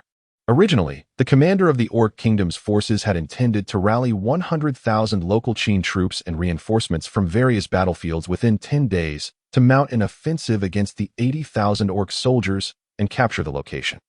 However, unexpectedly, not only did they fail to seize it, but with the sudden withdrawal of Orc troops from the other 3 battlefields, Rand realized that the Orc army's joint forces with the Qin were likely attempting to stabilize their position, thereby losing a strategic foothold for future imperial counterattacks. After persuading the empire's ambitious yet irritable king, who was nearing middle age, a substantial number of magician teams were inexplicably dispatched, although the exact numbers remained unclear. It was evident that their ability to simultaneously overpower 3 battlefields indicated a formidable presence. With such a neighbor, Lin Feng began to comprehend why the Fifth Kingdom dared to secretly establish a magical academy. The pressure was immense. Initially, Lin Feng harbored hopes that the joint forces, numbering over 180,000, could first capture that strategic location and then provide support to the other 3 battlefields. However, he did not anticipate Rand's swift actions, which rapidly consolidated the previously scattered magician teams. By the time news reached the commander of the Orc expeditionary forces, the Imperial magician teams and reinforcements had already arrived to provide support. Under the overwhelming might of the magicians, even the Orc soldiers were compelled to retreat, coupled with the Imperial forces seizing the opportunity to launch assaults from all 4 battlefields. The morale of the already demoralized Orc army plummeted, resulting in a comprehensive rout of the joint forces of the Orc Kingdom and the Qin, totaling 300,000 troops. Now, even if the Orc Kingdom could regroup and recover, it would likely take considerable time to restore their combat effectiveness. Moreover, this time, the 20,000 troops that might return to Qin would be the last remnant, while the Orc soldiers returning to their kingdom would number less than 1/10. Furthermore, the Orc envoy's earlier remarks indicated that the total number of their expeditionary forces had dwindled to under 40,000. A figure that only materialized due to the ongoing consolidation of Orc soldiers from the rout, were it not for Lin Feng being the hope of the Orc Kingdom's victory in this war and currently residing within the palace of Xianyang. He might have been tempted to tear apart the Orc envoy, who was now casting resentful glances in his direction. All along, Lin Feng had gradually accepted the reality of being in this world. Yet his inherent lack of aptitude for the wondrous art of magic had led him to intentionally or unintentionally distance himself from such matters. Consequently, his subordinates, having discerned Lin Feng's aversion to discussing the magicians, words he found particularly sensitive, had also inadvertently distanced themselves from understanding the combat capabilities of the magician teams. As the saying goes, the fish rots from the head down. Although the immediate impact seemed minimal as defeat was nearly inevitable, it was still rather awkward that Lin Feng remained unaware of the size of the opposing magician team. This scenario could be likened to certain defeats experienced during the Qing dynasty. Having always believed himself to be a well-rounded individual rather than a specialist, Lin Feng now recognized that he harbored an unfortunate habit of avoiding uncomfortable truths, which inadvertently influenced his subordinates to do the same. For a territory, particularly one like Qin that aspired to develop along feudal centralized lines, this was decidedly detrimental to its progress. After all, ministers exist to correct the errors of their rulers. Otherwise, if the monarch were always right, what purpose would the officials serve? Fortunately, Lin Feng heeded Master Jin's advice and promptly relocated the villagers from the front lines to the interior, taking with them all the provisions they could carry. What remained were merely items that could not be transported, and to prevent the enemy from easily seizing these vacant towns, Lin Feng took ample measures to ensure that the local troops assisting the villagers' retreat left behind a few morsels for the potential enemy. It seems that although Rand has gained a significant advantage this time, the logistics and supply lines will take some time to catch up with the speed of his advance. After all, the Empire is not like the Qin Kingdom, which exploited a loophole to establish a logistical core. As long as the logistical core is adequately staffed, it can ensure that supplies reach the front lines wherever the soldiers may engage. And given their own combat capabilities, even if they are raided by the enemy, they can hold out until the frontline troops come to their rescue. Lin Feng was precisely aware of this, which is why he orchestrated such arrangements. However, Master Jin's foresight was evidently far more comprehensive than Lin Feng had anticipated. After all, experience is a formidable teacher. Yet, having learned from the previous encounter with the wizarding team, Lin Feng now approached the situation with a measure of caution. The wizarding team, though perhaps consisting of only a few dozen individuals, possessed a formidable combat strength that could not be underestimated. Should Rand dispatch a mobile unit to bolster the wizarding team's offensive, it could plunge the Qin Kingdom into chaos. To confront the wizards, only an active offense stands a chance of annihilating them. Mere defense would allow the wizards to engage in guerrilla warfare, provided Rand understands the nuances of such tactics. Each misstep serves as a lesson, and while Lin Feng is no sage, he comprehends this truth. The presence of wizards introduces the most unstable variable into warfare. Numerous potentially winnable conflicts may be lost due to their involvement. It is no wonder that the two great empires hesitate to engage in open conflict with one another or with smaller kingdoms. The existence of wizards is akin to nuclear weapons on Earth, primarily serving as a deterrent, and their use is generally prohibited unless faced with a formidable invasion. Lin Feng recognizes that this prohibition is rooted in the necessity for self-preservation, as well as the overwhelming strength of certain factions that compel compromise. However, after enduring so much, Lin Feng no longer believes that those who attempted to undermine him 6 months ago are paragons of virtue. Indeed, Lin Feng himself is not above reproach in this regard. His so-called ethics are often reserved for his own people. Initially, he intended to promptly dispatch the 1st and 5th Legions, accompanied by a logistical corps of 60,000, to confront the enemy. However, considering the extensive border between the Qin Kingdom and the Empire, he realized that if the troops were to attack in a scattered manner, they risked being caught in another magical ambush by the Empire's wizarding team. He feared that, aside from the 1st Legion, composed entirely of soldiers from the Zifu Corps who would likely hold their ground, the 5th Legion, comprised of relatively inexperienced troops newly formed from rented contingents, might collapse under pressure. That a large-scale rout occurring twice in succession would have dire repercussions within the Qin Kingdom. The previously subdued remnants of the Wudu Kingdom could seize the opportunity to resurface, directly threatening Lin Feng's hold on power, a situation that is absolutely intolerable. Although it was previously stated that all local forces of the Qin Kingdom had crumbled, it is essential to note that the people of the Qin Kingdom, particularly those within the city of Xianyang, attribute this to the local forces' lack of combat efficacy, as the existing local troops are largely remnants of the Wudu Kingdom's military, due to a shortage of elite soldiers. Lin Feng refrained from even symbolically reallocating troops from the Zifu Corps to the local forces, opting instead for minor adjustments and assignments to create mutual restraint. Consequently, when news of the front line's collapse reached Xianyang, the populace remained relatively unperturbed, largely because the famed 1st Legion of the Qin Kingdom continued to train the newly formed 5th Legion soldiers.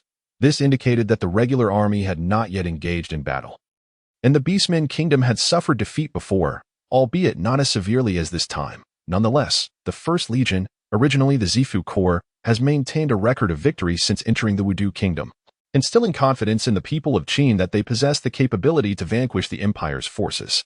After all, the Wudu Kingdom had previously repelled several incursions from the Empire, and although they may have lost some territory, they were still able to confront the Empire's military effectively, especially considering that the 1st Legion had substantially weakened the Wudu Kingdom's regular army. While Lin Feng may not fully comprehend the thoughts of the populace, he is acutely aware that the Qin Kingdom cannot afford another significant defeat, even if they were to lose a battle.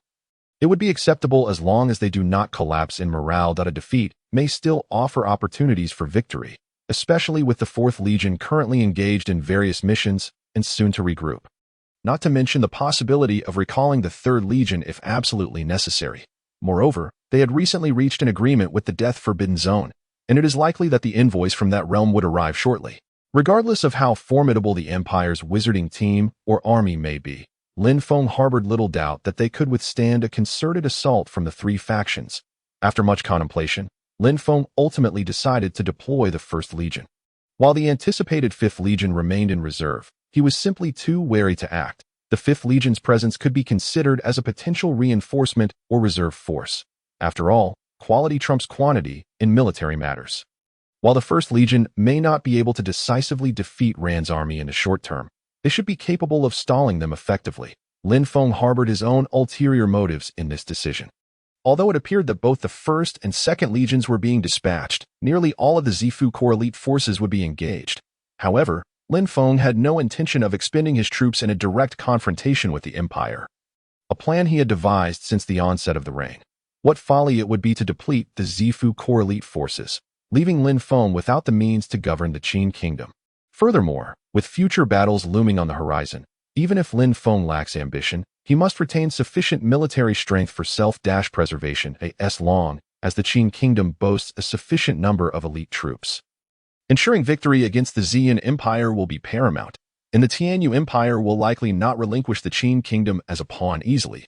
Lin Feng recognized this, which is why he resolved not to let the Zifu Corps suffer significant losses before the onset of full-scale war. Previously, he was compelled to seize the Wudu kingdom at any cost to secure a foothold, but now he could not afford further depletion of his forces. New recruits may be easy to gather, but training them to become seasoned soldiers akin to those of the Zifu Corps is a far more arduous task. The presence of numerous veterans within the Zifu Corps, as well as those who had fought alongside Lin Feng to establish the Qin kingdom, had transformed new soldiers into seasoned veterans. Thus, Lin Feng could hardly bear to expend these invaluable assets recklessly. Nevertheless, a gentleman's word is his bond, especially when faced with the declarations of allied envoys. So the 1st Legion must indeed be mobilized, albeit not for a siege, as that would entail excessive losses. Instead, it is best utilized for city defense. Meanwhile, the contingent of 10,000 beast cavalry, which had yet to be deployed, would serve as a mobile force, relying on the 1st Legion's defensive position to lure the wizarding team into a confrontation. Following this, the 10,000 beast warriors would pursue them relentlessly, ensuring that the wizards remain perpetually on the move. With scarcely a moment to rest or meditate on their spells, should they dare to pause, they would find themselves torn apart by the very beasts who harbored a deep-seated hatred for the Empire's soldiers. While this may appear as mere coincidence, Lin Feng could not dismiss the confluence of events as such. Despite the dire circumstances, he was unconcerned by the presence of additional small kingdoms as adversaries. Moreover, the soldiers of the 5th Legion were eagerly awaiting their opportunity for real combat, which had now presented itself conveniently, thus sparing Lin Feng the trouble of seeking excuses to engage them in battle. Initially, he believed that only 1 or 2 small kingdoms would participate, but upon gaining a comprehensive understanding of the situation, Lin Feng realized that the reality was far different. Now, aside from the 2 great empires and a scant few kingdoms that had not become embroiled in the conflict, nearly all kingdoms were entangled in disputes, with war on the horizon. The war between the 2 dominant kingdoms, Qin and the Empire, had prompted a dozen or so smaller kingdoms to join the fray, either voluntarily or under duress. While a few small kingdoms sought to directly seize territory from Qin and the Empire, the majority appeared keen to choose sides, though the Empire had recently celebrated a resounding victory. The elite forces of the Qin kingdom had yet to make their presence felt since its founding. Who could say whether the Qin kingdom and the Beastmen kingdom might not triumph over the Empire? Should one venture to assault these 2 territories now, it is conceivable that if the last 2 realms were to suddenly unite, only a handful of petty kingdoms might withstand their wrath, particularly given the volatile temperament of the middle-aged monarch of the Empire. Likewise, one cannot underestimate the Qin king, who, it is said, became ensnared in indulgence upon ascending to the throne. After all, his military might is formidable enough to sweep through the former 5 kingdoms and directly assault the capital of the Beastmen kingdom, compelling it to forge a military alliance under the auspices of Qin. This strength is indeed not to be taken lightly. Therefore, prudent kingdoms have refrained from contemplating an offensive against these 2 powers at this juncture. After all, providing assistance in times of need is far rarer than merely embellishing a fortunate situation, yet such gestures often serve to convey sincerity more effectively. Moreover, with the current instability of the continent, the 2 great empires have abandoned their previous stance of dispatching troops for mediation during the outbreak of wars, instead opting to observe from the sidelines, evidently hoping for the continuation of conflict. Regardless of their motives, the smaller kingdoms now find themselves compelled to align swiftly, lest they risk being simultaneously attacked by the 2 great powers, which could lead to their swift annihilation. The propagation of this mindset among the various kingdoms has led them to declare war on territories invaded by Qin and the Empire, specifically targeting areas where the strength of the Nair is considerable, yet still pales in comparison to that of Qin and the Empire. The implications of this are abundantly clear. The Empire and Qin have also graciously expressed support for these acts of goodwill, with Qin seizing the opportunity to expand its military alliance with the Beastmen Kingdom to include 5 regions. This move acknowledges the strength of the 3 newly joined kingdoms and effectively unites them under the same banner as Qin. Supporters within the empire have been numerous, maintaining a historical trend of military engagement, which has led certain nearby territories to align with the empire. Albeit without overt displays of closeness, no one dares to guarantee that the irascible king will not strike from behind. In contrast, Qin, having been established not long ago, possesses considerable strength, further bolstered by the foolish monarch aura surrounding Lin Feng. While he may not rival the tyrant of the empire, the crucial factor lies in the evident lack of aggression from the Qin king. Coupled with the favorable disposition of the Grand Chancellor, Master Jin. Though Qin may lack a wise ruler, it still boasts capable ministers and renowned generals, making the defeat of the empire a possibility. Which is precisely why the 3 allied nations have joined forces. Point 1 should not underestimate the significance of adding another ally and signing treaties. Once these agreements are in place, these 3 regions are obliged to deploy nearly all of their military might in support of the war against the empire and Qin. With the fatalities among their soldiers being a burden that Qin will not shoulder. Caught off guard by the sudden and rapid onset of war, Lin Feng experienced an unsettling sensation of losing control over the situation. According to his original plan, he intended to incite a comprehensive war among the kingdoms within the remaining 6 months, as only this could satisfy the giant looming beside Qin. Yet, with seemingly all kingdoms now embroiled in the fray, Lin Feng felt the reins of power slipping from his grasp. The cause of this predicament undoubtedly relates to the 2 empires. They merely needed to send a token team for mediation.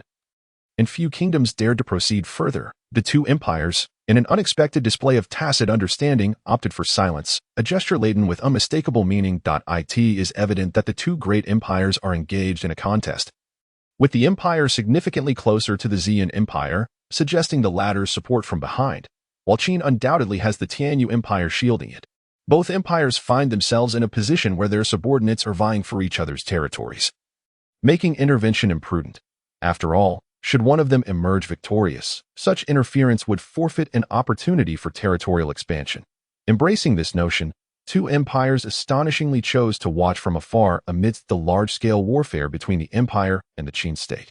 On the other side, a similar large-scale conflict erupted among the kingdoms, compelling admiration for the intensity of the covert struggles between the 2 realms. Lin Feng even surmised that the designation of the Purple Mansion Legion as traitors significantly diminished the assistance from the Celestial Domain Empire.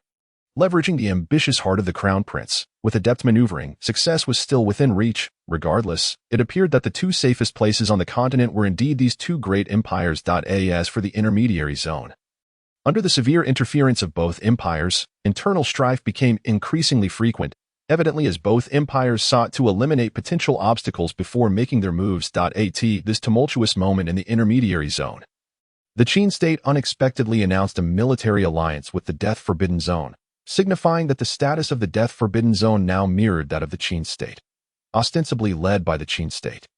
It was evident that this meant the Death Forbidden Zone could now extricate itself from the influence of the intermediary zone, facilitated by Lin Feng's continuous efforts within the alliance centered around the Qin state. The influence of the Death Forbidden Zone would progressively expand, and ultimately, its emergence as an independent new kingdom was merely a matter of time. All of this transpired in less than a month.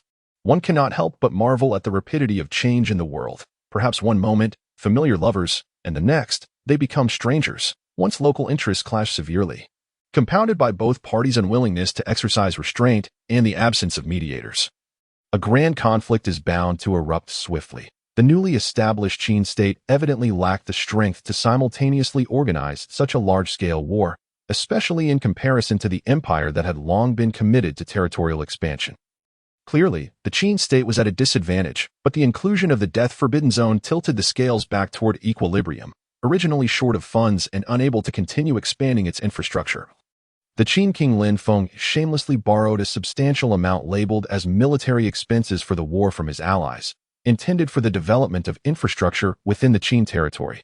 However, in preparation for the impending conflict, Lin Feng hoped to seize this opportunity to significantly renovate various infrastructures in the Qin state, albeit cautiously, ultimately refining only Xiangyang City and the 3 surrounding counties, with the foolish monarch label hanging over him. Lin Feng's actions appeared to others as mere indulgence, failing to recognize that the Qin state was indeed seizing this chance to bolster its own foundations, aided by the first chancellor of the Qin state, Master Jin. The funds borrowed under the guise of military expenses were partially diverted by Lin Feng, but fortunately, the sum was not excessive, leaving the allies with little choice but to endure. The military alliance primarily centered on domestic interests. And within just half a month of its establishment, Lin Feng audaciously demanded funds and weaponry, which they could hardly refuse, albeit at a considerable discount. Furthermore, the entry of the Death Forbidden Zone directly led the various allied military organizations under the Qin state's banner to acknowledge its growing appeal, while also expressing relief at not being swayed by momentary gains. Observing the 3 territories besieged by 5 or 6 kingdoms, the severity of the consequences was unmistakable. In contrast, the imperial capital's defensive forces were steadily dwindling.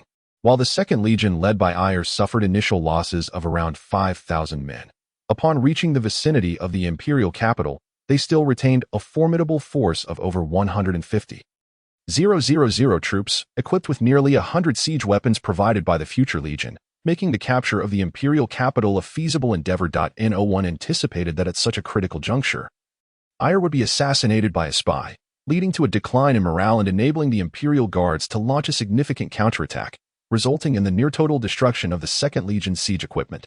Fortunately, the gradually established officer and rank systems ensured that despite Ayers' injury, the Second Legion did not collapse, with the majority of siege weapons having been nearly annihilated by the enemy. It became exceedingly challenging for the Second Legion to construct new equipment within a short time frame. The soldiers of the Second Legion were not craftsmen specialized in manufacturing siege weapons, despite the remaining force within the imperial capital being less than 50,000. Each soldier was a seasoned warrior, starkly contrasting with the local forces currently engaged with the Death Forbidden Zone. The Empire's leader, known for his volatile temper, at least maintained a well-trained contingent, had it not been for Lin Feng establishing the Qin state in place of the former Wudu kingdom. The latter might have gradually succumbed to the Empire, emerging as a formidable kingdom, second only to the 2 empires. All of this changed with the arrival of Lin Feng and the Purple Mansion Legion. Currently, the Qin state and the Empire were evenly matched, though overall, the Empire demonstrated greater competitiveness. The nearly 60-member mage team that had been discovered undoubtedly represented a formidable combat force. The absence of mages in the Qin state directly resulted in a significant disparity in high-end combat capabilities compared to the Empire. Fortunately, many of the weapons developed by the future Legion proved immensely useful for both siege and defense. Up until now, both sides had tacitly ceased further hostilities, merely reinforcing their front lines. The Second Legion, which Lin Feng held in high regard, could potentially capture the imperial capital, not only to strike a blow against the Empire's current arrogance but also to seize the irascible king, should this occur. The Empire's allies would likely prove unreliable. The royal family members dispersed across various battlefields might seize the opportunity to usurp power, thus providing the Qin allied forces with the chance to eliminate them one by one. However, with Ayers' injury, circumstances began to unfurl unfavorably for the Qin state. Supported by a logistics legion of 40,000 after a lengthy journey, the supplies for the Second Legion were no longer as plentiful as at the outset. The initial objective was to capture the imperial capital with utmost speed, yet achieving this goal now appeared exceedingly challenging. The Empire shared this sentiment, as the Second Legion continued to encircle the imperial capital without launching an attack. The volatile king showed no urgency to recall frontline troops for reinforcements, fearing that an imbalance in numbers might result in the loss of the hard-won advantages on the battlefield at AS for the Second Legion. Boasting a strength of 150,000, they were no longer a consideration for this king. No one understood better than him how perilous traversing the Death Forbidden Zone could be, having once been captured by the mountain bandits of that very region. Nonetheless, he was acutely aware that the Qin state's alliance with the Death Forbidden Zone must have come at a significant cost. The distance from the Death Forbidden Zone to the imperial capital was not insignificant. And coupled with the Second Legion's considerable numbers, these factors would inevitably lead to a scarcity of supplies in due course. Without siege weapons, the prospect of breaching the imperial capital within a month was nothing short of a pipe dream. Numerous factors led everyone, including Lin Feng, to despair over the Second Legion's assassination campaign. As anticipated, after 3 days of continued encirclement of the imperial capital, a slightly recuperated Ayers ordered the entire army to retreat. Events seemed to unfold as everyone had foreseen, compelling Lin Feng to contemplate whether to send the First Legion to take the initiative trading numbers for advantage. The astonishment of all, on the very night of the 2nd Legion's soldiers' departure. The previously lax defensive forces of the imperial capital were unexpectedly subjected to a fierce assault, caught off guard as the 2nd Legion executed a devastating counterattack, reclaiming the entire outer city. Consequently, the 2nd Legion suffered casualties of over 40,000, yet they also succeeded in annihilating over 20,000 within the capital. The remaining nearly 10,000 so-called elite soldiers, faced with the 2nd Legion's relentless tactics, had no choice but to retreat into the palace for a desperate defense, leading to the complete blockade of the imperial capital and its access routes. Meanwhile, the imperial forces on the front lines received news that the siege of the capital had been lifted. Yet they did not dispatch any troops for rescue. Only the 2nd Legion managed to infiltrate, and even with siege weapons in tow, they did not believe they could breach the imperial capital within a month. Moreover, with the loss of their claws, the prospect seemed even more daunting. At last, not disappointing my king's expectations, today the 2nd Legion shall reclaim the honor of our previous disgrace. As the outer city of Kaijiang fell completely into their grasp. Standing atop the city walls, the battle-worn L, having donned his armor anew, expressed his exhilaration. This surprise assault had truly taken everyone aback, even the soldiers of the 2nd Legion, who had previously resigned themselves to despair. No longer harbored any hopes of breaching Kaijiang. The task of conquering a city guarded by tens of thousands of elite troops, without any siege weaponry, seemed akin to chasing a dream. All believed that failure was inevitable, which paradoxically enabled the success of their nocturnal raid, catching the defenders off guard. However, this cunning strategy was not of L's own devising. It had been pinned by the sly youth Ruzik in a missive to him a month prior. When L departed the deathly forbidden zone, Ruzik had merely instructed L to open the missive when the army was to withdraw from the Empire, providing no further cryptic insights. It became evident to L that he must commend Ruzik's remarkable foresight. For he had anticipated that the vast array of siege weaponry carried by the 2nd Legion might very well be destroyed by the Empire. Thus, the 2nd Legion, bereft of their siege capabilities, resembled a clawless wolf, left with no choice but to retreat, while simultaneously allowing the garrison of Kaijiang to grow complacent. This was the key to their nocturnal success. Moreover, should the 2nd Legion have succeeded in capturing Kaijiang, it would have undoubtedly taken considerable time, and the Empire's local and frontline forces might have already arrived to reclaim the now vacated city. With the 2nd Legion having retreated, no one anticipated that they would launch a counteroffensive, ensuring that, regardless of the outcome, the 2nd Legion could claim a significant victory, thereby gradually shifting the tide of war in favor of the Qin state. General, we have completely taken control of Kaijiang. Only the nearly 10,000 troops within the royal palace continue to resist. I propose we employ fire to roast the royal members of Kaijiang. One officer, having secured the thoroughfares of Kaijiang, presented this suggestion to L. This officer had been a steadfast follower of L and now served as a commander of the Qin state. Deep within, he harbored a degree of dissatisfaction regarding the Purple Mansion Legion's earlier decision to set ablaze the 5 Degrees Palace.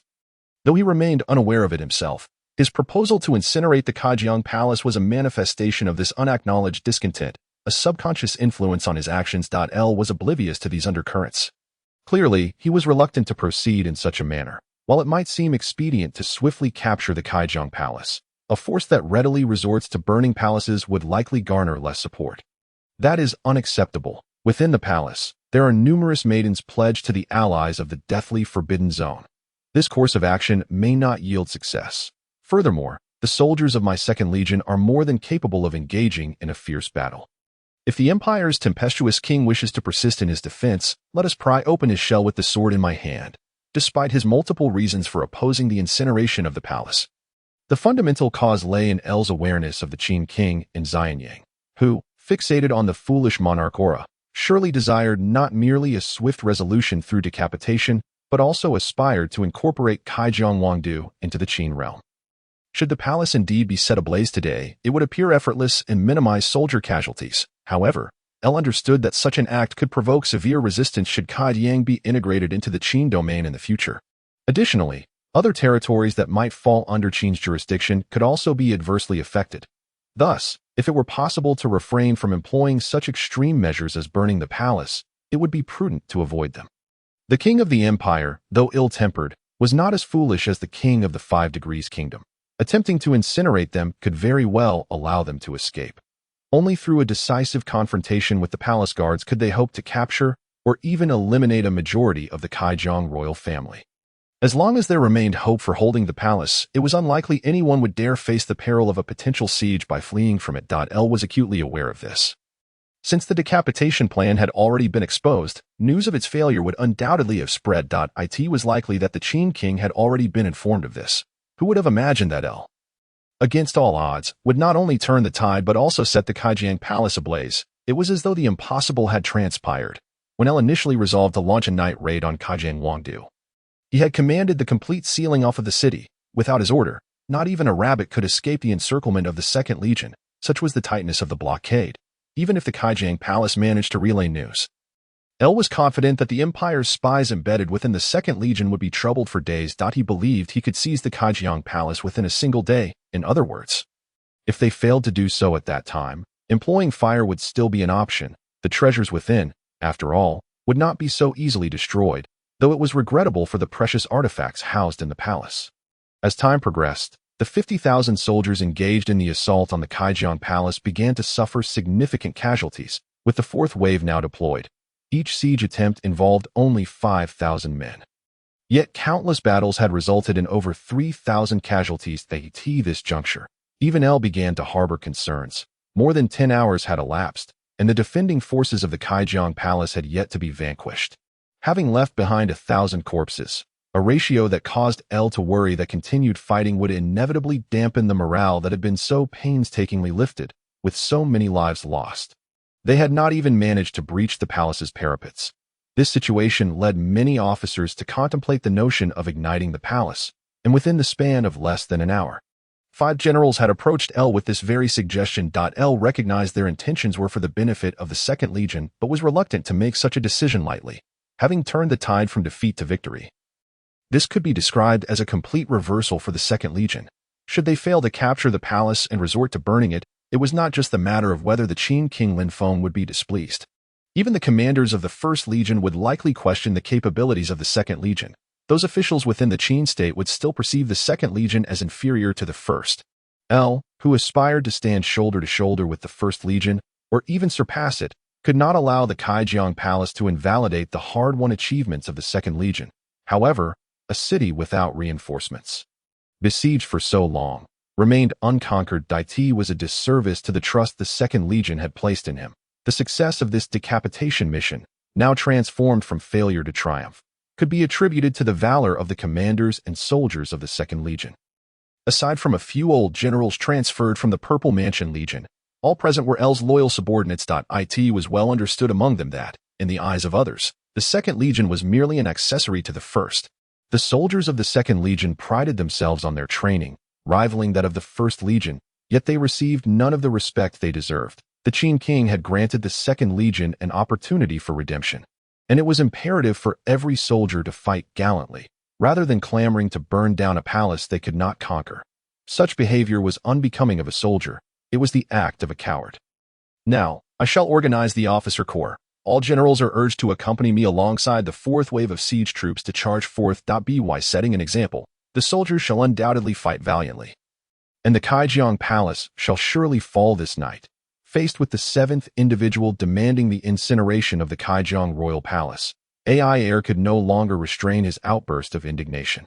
These were once his former subordinates, and the 4 generals from the original Zifu Legion, along with their soldiers, had never harbored such thoughts. In their eyes, no city was impregnable, considering the high regard in which King Qin Linfeng held them. AI Air was acutely aware that he could not permit significant losses among the original Zifu Legion soldiers. Otherwise, he would be unjustly branded as someone who weakened his own kind, making life exceedingly difficult for him. Furthermore, AI Air could not afford to preserve their strength by excluding the soldiers of the Zifu Legion, as this would lead other soldiers of the Second Legion to believe he was using their lives merely to pave the way for his future achievements. In this execution operation, AI Air relied on a select few elite soldiers from the Zifu Legion, combined with newly trained officers and elite soldiers from the Second Legion, to unexpectedly seize the outer city of the Kaijiang royal capital. However, it was now imperative that he refrain from utilizing the Zifu Legion's men again. The losses from yesterday's night raid had been considerable. It was time for his old subordinates to step up. Yet, At this crucial moment, AI Air found himself lamenting that this group still lacked a certain ferocity, a quality that could only be honed through the crucible of battle. It was with this contemplation that AI Air ultimately resolved to personally lead his old subordinates in the siege. For he could not afford to allow the generals and soldiers from the Zifu Legion to mock him. The generals speak wisely. We, your humble subordinates, are willing to follow you into battle to demonstrate the might of the Second Legion. And we shall undoubtedly clear all obstacles for our army and our king at the Kaijiang Royal Palace. Stimulated by AI Air's fervor, the once hesitant generals, who had contemplated preserving their own forces, began to grasp this reality. Clearly, now was not the time for conservation. Having surrendered once before, their best means of proving their trustworthiness was through slaying enemies and achieving merit, the greater their accomplishments. The more they could attest to their loyalty. General, we too wish to follow you into battle. After AI Air's old subordinates voiced their intentions, several generals from the Zifu Legion, who had initially planned to refrain from participating in the confrontation at the Kaijiang Royal Palace, surprisingly stepped forward to seek battle. Generals, the losses sustained by your subordinates during yesterday's night raid were considerable. I implore you to allow your men ample time to recuperate. We shall assuredly capture the Kaijiang Royal Palace tonight. Rest assured, General. AI Air, puzzled by the sudden eagerness of these typically astute Zifu Legion generals to engage, understood that they were all loyal to King Qin, who would dare to allow them to suffer excessive losses. After incurring such significant injuries, they could only wonder if their leader would harbor thoughts of retribution. General, we are now part of the Second Legion, since the military command has ordered that all officers must participate in the siege. How could we dare defy such an edict? In just a few brief sentences, the intent of these generals was made abundantly clear. It was evident that AI Air's reluctance to fully utilize the officers and soldiers from the Zifu Legion, out of fear of exacerbating their losses, had inadvertently led to a serious detriment for the soldiers. These generals understood that prolonged periods of complacency would gradually diminish the combat effectiveness of the originally fierce soldiers. The training regimen of the Second Legion had been sufficiently rigorous, and many soldiers had earned the respect of the former Zifu Legion troops for their combat prowess. It was now essential for the Second Legion to bridge the gap and foster a sense of unity. As representatives of the Zifu Legion and the king's direct lineage, they recognized the necessity of expressing this sentiment at an opportune moment. And the current confrontation at the Kaijiang Royal Palace presented an excellent opportunity. Indeed, the generals are correct. The Second Legion should be united in purpose, with all officers and soldiers collaborating to seize the Kaijiang Royal Palace in one decisive surge. AI Air, known for his cunning, swiftly comprehended the underlying message from these representatives of the king's lineage. The integration of their forces was inevitable, and the timing was ripe. Thus, AI Air chose not to resist any longer. Moreover, he genuinely wished to avoid having the most elite soldiers from the Zifu Legion idle, while they could be deployed where their talents were most needed. Disunity among commanders is a significant taboo for any legion. And now that the proposal had been put forth, AI Air had no reason to decline. With these Zifu Legion generals present, it was certain that his loyal old subordinates would fight with even greater fervor. As none wished to be looked down upon by their peers, the battle atop the female wall progressed significantly after the fourth wave of siege troops and numerous generals bravely charged forward, ultimately achieving some advancement after more than an hour of intense combat. The defending forces of the Kaijiang Royal Palace continued to resist fiercely, their morale bolstered against the steadily rising spirits of the Second Legion soldiers.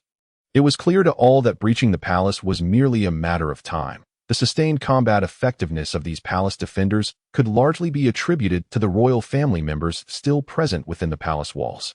Otherwise, it was likely that these soldiers would have surrendered long ago. After all, if the leaders had fled, the loyalty of the remaining soldiers would have been of little consequence, especially knowing the inevitability of their demise. To Air's astonishment, even after the subsequent 3 hours, during which the Second Legion managed to capture all the female walls, the imperial defenders of the palace did not collapse.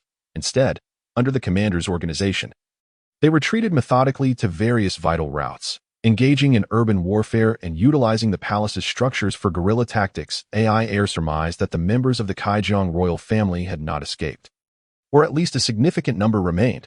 Given the substantial losses among the officers and soldiers, such resilience was inexplicable unless the royal family had joined the fray.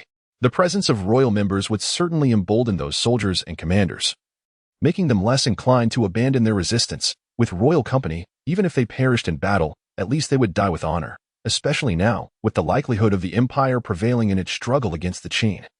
These soldiers were even less inclined to choose surrender.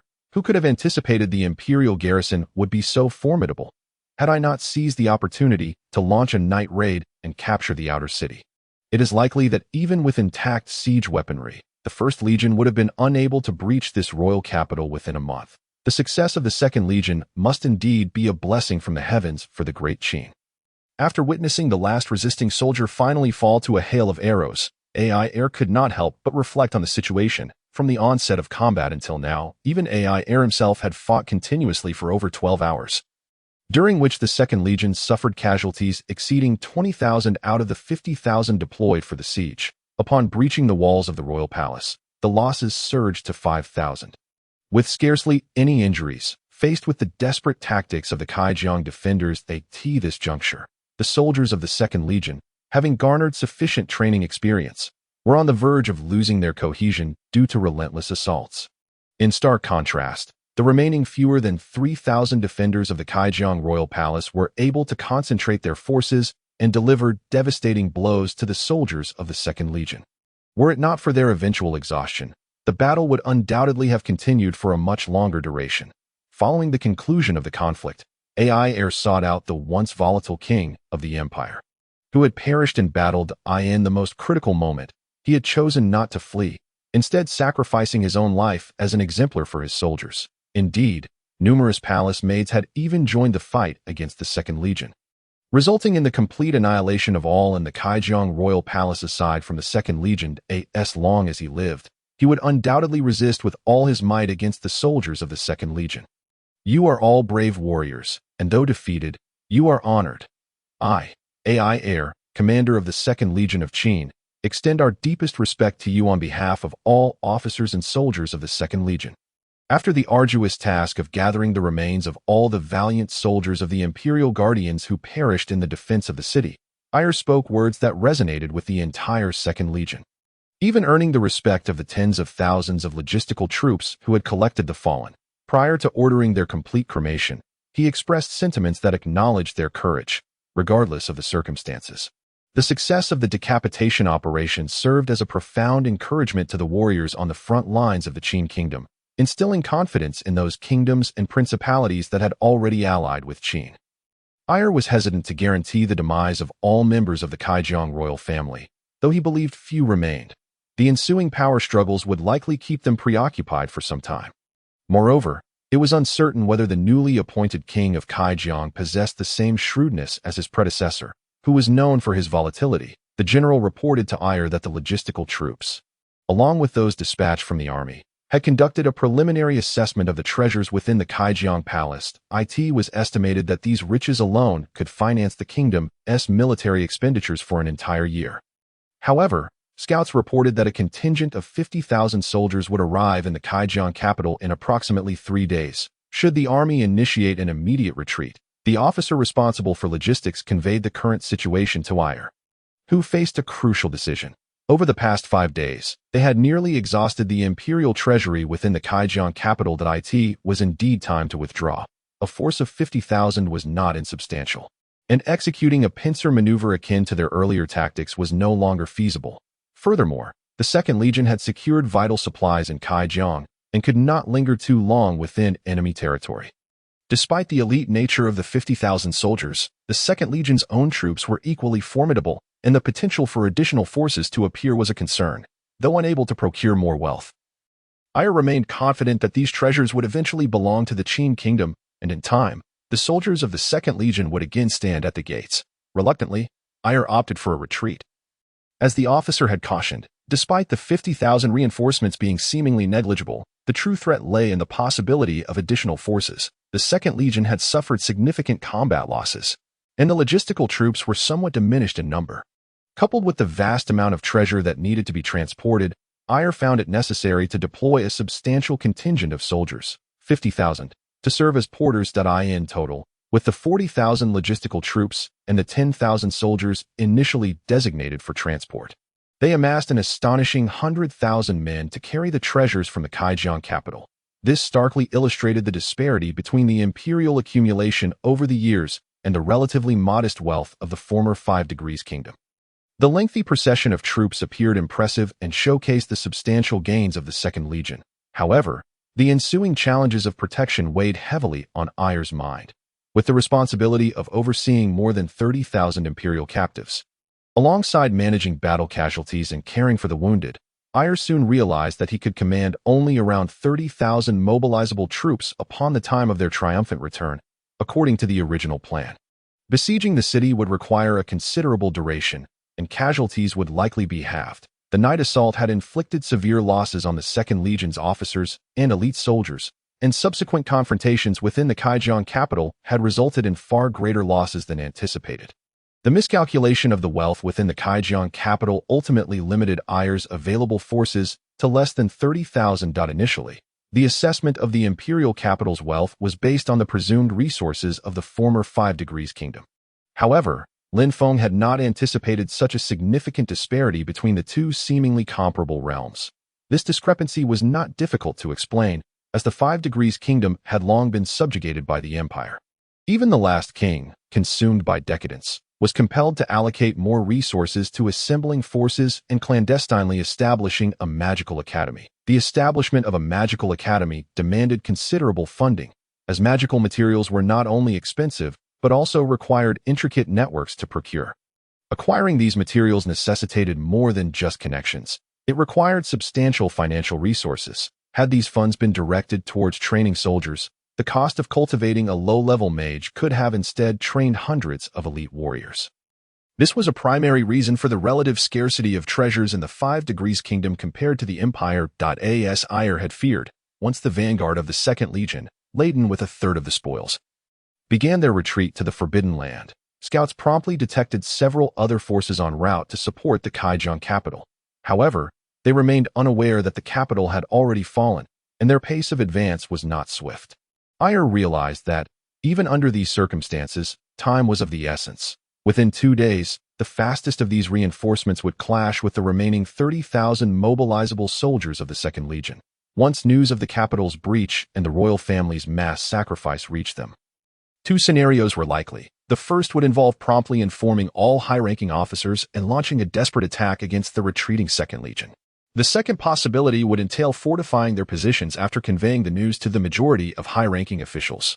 However, judging by Rand's audacity, having previously attempted to undermine even the consort of His Majesty Qin, it was far more probable that he would opt for a reckless confrontation. This urgency compelled Rand to hasten his efforts. Otherwise, the hard-won treasures might be abandoned. Even if they were ultimately left within the Empire's borders, Rand would ensure that the imperial forces would not lay claim to them, with the two nations embroiled in conflict. He would rather discard them into the river than allow them to fall into enemy hands.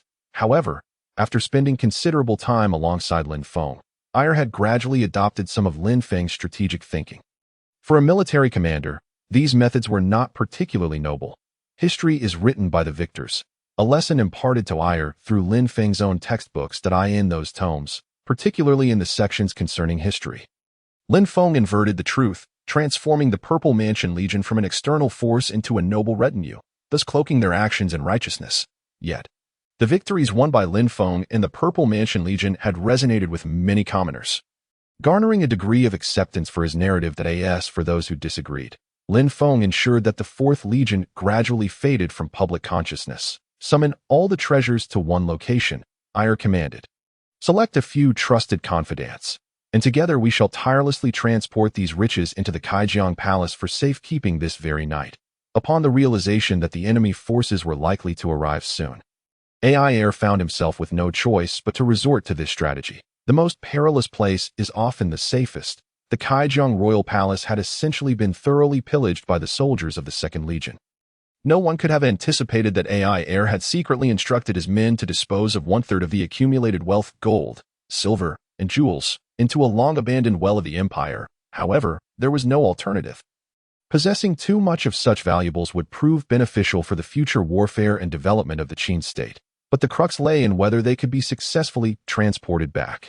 If they could not be retrieved and were instead seized by the imperial forces, the impact of this decapitation mission would undoubtedly be diminished. Having achieved an unexpected turnaround, AI heir was determined not to let his ambition lead to further severe losses for the Second Legion. Even the two-thirds of gold and silver that would be brought back had already far exceeded the initially anticipated amount, thus AI heir felt little regret. To speak candidly, who would ever feel they had too little wealth? Moreover, with such a substantial cache of treasures at stake, AI heir was acutely aware of his role as commander and could not afford to let the fate of mountain bandits in the Forbidden Lands cloud his judgment. He must prioritize the welfare of the Qin state. If the treasure was lost alongside too many troops, it would certainly be detrimental to the future of the Qin's military endeavors. Furthermore, given the current standoff between the Qin state and the empire, it was evident that both sides were anticipating a change, and since the Second Legion had already accomplished the decapitation mission, a favorable shift for the Qin group had indeed occurred. There was no need to expend additional forces here.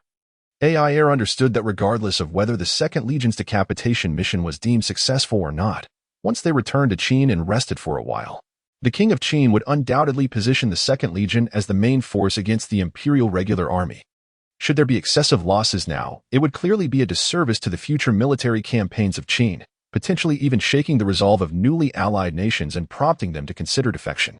While AI heir busied himself with disposing of the multitude of gold and silver treasures into the decrepit well, Lin Feng was grappling with yet another economic crisis for the Qin state. Known for his extravagant spending, Lin Feng had initially believed that with loans from several allied nations, he could afford to be more generous, only to find that the meager funds were quickly depleted across various needs. No wonder the saying goes, when the guns roar, 1,000 pieces of gold are required, not just 1,000. Indeed, does military attire not require funding? Does food not demand payment? Is it not costly to repair damaged weapons? And what of the medicinal supplies needed for injured soldiers? The multitude of financial demands struck Lin Feng with the realization that the anticipated affluent lifestyle was but an illusion, as the Qin state had far too many financial obligations, and the borrowed military funds were evidently insufficient. Compounding this issue was the news that the Second Legion's decapitation mission had failed, which meant that Lin Feng's hopes of striking it rich had been dashed. Now, he could only ponder how to coax the wealthy elites of Qin and its allies into parting with their money. While direct taxation could indeed be an option, it would obviously jeopardize the relationship between the royal family and local nobility, ultimately proving detrimental to regional development in the long run. Even if Lin Feng wished to pursue such a course of action, he could likely only do so within the borders of Qin.as for the other allied nations. They would surely be reluctant to fund Qin's fiscal deficits at their own expense. An alternative strategy to encourage the nobility to willingly part with their riches involved the implementation of a feudal system. For instance, the Tianyu Empire had numerous territories acquired through monetary means, with taxes from these lands allocated to the respective nobility. This approach would temporarily alleviate local financial woes, but it would inevitably lead to even greater complications. However, possessing over 2 decades of memories from Earth, Lin Feng was astute enough to avoid a blatant inheritance system. While one could purchase land, the accompanying taxes would remain firmly with the crown, and private recruitment for teams would be strictly prohibited. Such laws, established by Lin Feng himself, would lose all credibility if he were to undermine them. After a brief period of contemplation, Lin Feng resolutely decided to adopt a system inspired by capitalist practices from Earth. As long as one contributed financially, the county that contributed the most would be granted the agency rights to manage military supplies such as salt and iron, which were entirely under official control. For a period of 10 to 20 years, though this duration may seem short, monopolies have historically represented immense profits. Thus, it was a rare opportunity for the royal family to relax such terms. Compared to previous arrangements where financial backing for military campaigns could yield land and the chance to hire private forces, this appeared to be of limited utility, yet for merchants seeking to bolster their own power, this was a fortuitous opportunity. With the agency rights lasting merely 10 to 20 years, those who could seize this moment would find it relatively easy to reclaim the military funds they had previously donated. Lin Feng's economic reforms mandated that all businesses must register with government authorities, and certain regions were entirely off-limits for trade. Just because some were barred from specific areas did not mean that well-connected merchants could not exploit them. For instance, schools that had already been established were predominantly attended by the children of wealthy families. Setting up an entertainment venue or a high-end restaurant there would undoubtedly yield substantial profits. Initially unaware of this potential, many merchants who had pooled resources to build the schools soon regretted not having taken on the entire funding themselves. Once Lin Feng meticulously arranged for the agency rights and swiftly directed officials to disseminate this decree throughout the counties. There was an absence of explosive developments as the other counties had yet to receive the news. However, within the borders of Xianyang, the capital, a fervent competition erupted over the coveted agency rights. Only one slot was available, and it would be awarded to the entity that contributed the most towards military funding in each city. This announcement implied that anyone wishing to secure this position would need to invest significantly. Otherwise, they would find themselves out of pocket with no tangible benefits to avert this possibility. Figures like Master Jin, among others, appended additional conditions to Lin Feng's orders, offering certain commercial advantages to the top 10 contributors. As this news spread, more merchants began to join the wave of financial support for the war effort. Although they might not secure the agency rights, obtaining one of the top 10 commercial advantages would still be a worthwhile endeavor. The current central royal family of Qin was markedly different from that of the five dynasties. Lin Feng's reputation as a foolish monarch still shone brightly, and with the esteemed Master Jin serving as the prime minister. No one dared to defy the royal family's directives. Moreover, given that the central royal family had rarely issued economic policies, the uncertainty surrounding their intentions left many merchants hesitant to invest, observing the small merchants reveling in their newfound fortunes. It was evident that the previous school contracting policy had proven exceptionally lucrative. The newly introduced agency rights for salt and iron were even more evidently a golden opportunity. Such a prospect could hardly be perceived as a trap. Prompting the wealthy merchants and noble families to engage in clandestine rivalry, they were cautious not to overextend their investments, as that could jeopardize their core interests, yet they also could not afford to underbid, lest they merely achieve a hollow reputation as benefactors of the royal war effort. Thus, a subtle competition among merchants and nobles ensued, with some even resorting to coercion and bribery to ensure that affluent but powerless merchants would not inflate their bids. However, Lin Feng, whose primary goal was to raise military funds and alleviate the national treasury crisis, anticipated such potential scenarios. He dispatched envoys to convey his dissatisfaction regarding the underhanded tactics employed by certain nobles. Yet, Lin Feng was wary of taking excessively punitive actions against these powerful aristocrats, as they formed the foundation of his rule. Despite his aspirations to alter this dynamic, now is not the opportune moment. For the foreseeable future, even spanning decades or centuries, the Qin state would remain reliant on the financial support of these influential nobles. Without them, how could the localities be developed? Or the realm of Qin be secured and its people protected? However, Ayr harbored no regrets regarding this decision. The injured soldiers who had remained in the empire at the behest of orders were not only able to evade the turmoil of war but also, should the Qin kingdom indeed succeed in annexing the empire in the future, their covert support as seasoned veterans from the Second Legion would undoubtedly fortify the governance of Qin.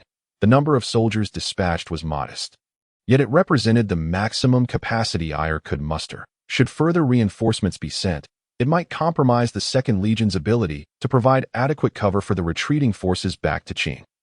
Ayr had always maintained a vigilant stance towards the death-forbidden zone, recognizing that the tangible benefits derived from it were limited, while the inevitable depletion of strength was all too evident.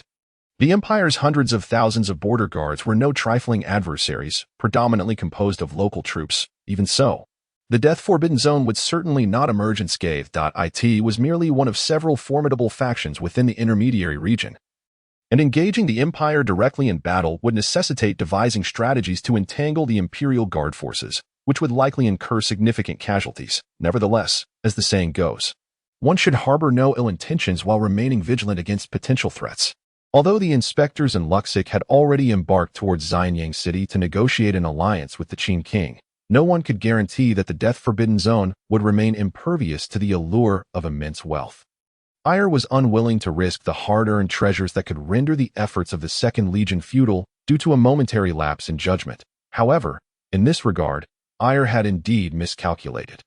While the treasures were considerable for the death-forbidden zone, they fell short of persuading them to abandon their alliance with Qin. The intermediary region's factions, known for their opportunism, lacked nothing but an abundance of gold, silver, and jewels. After all, how else could they arm their subordinates? What the death-forbidden zone lacked most was manpower and a semblance of authority by allying with the Qin kingdom and aiding them in triumphing over the empire in this forthcoming conflict. They could secure both the leadership of the death-forbidden zone which had already begun to gravitate towards local development, was acutely aware of this reality, following the Empire's declaration of war against the allied nations of the Qin Kingdom. The Death Forbidden Zone launched a vigorous offensive against the previously feeble Imperial Local Guard forces, making their intentions unmistakably clear. Luxic represented the alliance between the Death Forbidden Zone and Qin, with the latter promising to cede several regions adjacent to the Death Forbidden Zone's jurisdiction upon vanquishing the Empire. It was far more pragmatic to seize the territories rightfully theirs than to rely on promises. In pursuit of more favorable nation-building prospects, the Death Forbidden Zone refrained from allowing their troops to engage in rampant pillaging after vanquishing the Imperial garrison, a marked departure from past conduct. Establishing a legitimate local presence was a fundamentally different concept from being mere bandits, a consensus firmly held among the leadership of the Death Forbidden Zone. Ire, lacking comprehensive insight into the recent maneuvers of the Death Forbidden Zone, gleaned considerable intelligence from the 10,000 soldiers who had essentially served as monitors and logistical support. This emboldened Ire to implement his internal strategy. Otherwise, he would be reluctant to place even a single soldier within the Empire's territory. Should the Death Forbidden Zone's ambitions extend to consuming the Qin Kingdom as well, Ire would certainly ensure that the elders of the Death Forbidden Zone were made aware that not everything is up for grabs. At the very least, the Second Legion could inflict significant damage upon them. However, upon receiving reports from the Vanguard, Ire could not help but recognize the voracious appetite of the Death Forbidden Zone, whose 50,000 warriors had previously been viewed merely as a deterrent. After a consensus among the senior leaders, they launched a fierce assault on the already weak and dispersed Imperial Border Guard forces. Resulting in a near-total rout, the Death Forbidden Zone swiftly occupied territories in 2 provinces of the Empire, leading to a loss of 1/5 of the Empire's land within a matter of months.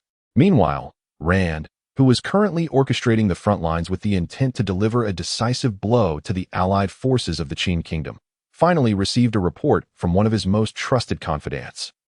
The capital of Kaijiang had been breached, and it was estimated that nearly the entire royal family, with the exception of a few members at the front, had perished in defense of their nation. General, this is indeed an opportune moment for you to expand your ambitions. Those few confidants aware of this news promptly began to suggest to Rand that if Lin Feng were to witness this situation, he would undoubtedly marvel at the uncanny resemblance to the historical Qinshao mutiny of Earth. The pivotal question now was whether Rand possessed the decisive audacity akin to that legendary general. Generals, our empire stands on the precipice of its greatest peril. The brutality of the members of the Kaijiang royal family has incited discontent among the various kingdoms, and now, astonishingly, the capital of Kaijiang has been breached by the forces of the Qin state in a mere 2 days. This clearly indicates that the Kaijiang royal family is no longer fit to govern the empire. We must quell this conflict and rescue the people of Kaijiang from the throes of turmoil.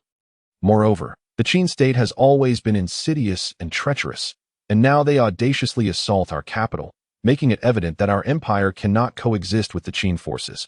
Although Rand has harbored some rebellious thoughts, he has shown little overt defiance, constrained by the tyrannical nature of the Kaijiang king, who has long manipulated the royal power to control Rand's kin. Even if Rand wished to rebel, he would have to contemplate whether he could garner support. Under the oppressive rule of that cruel monarch, it is likely that only a few trusted confidants would dare to join him in such a venture.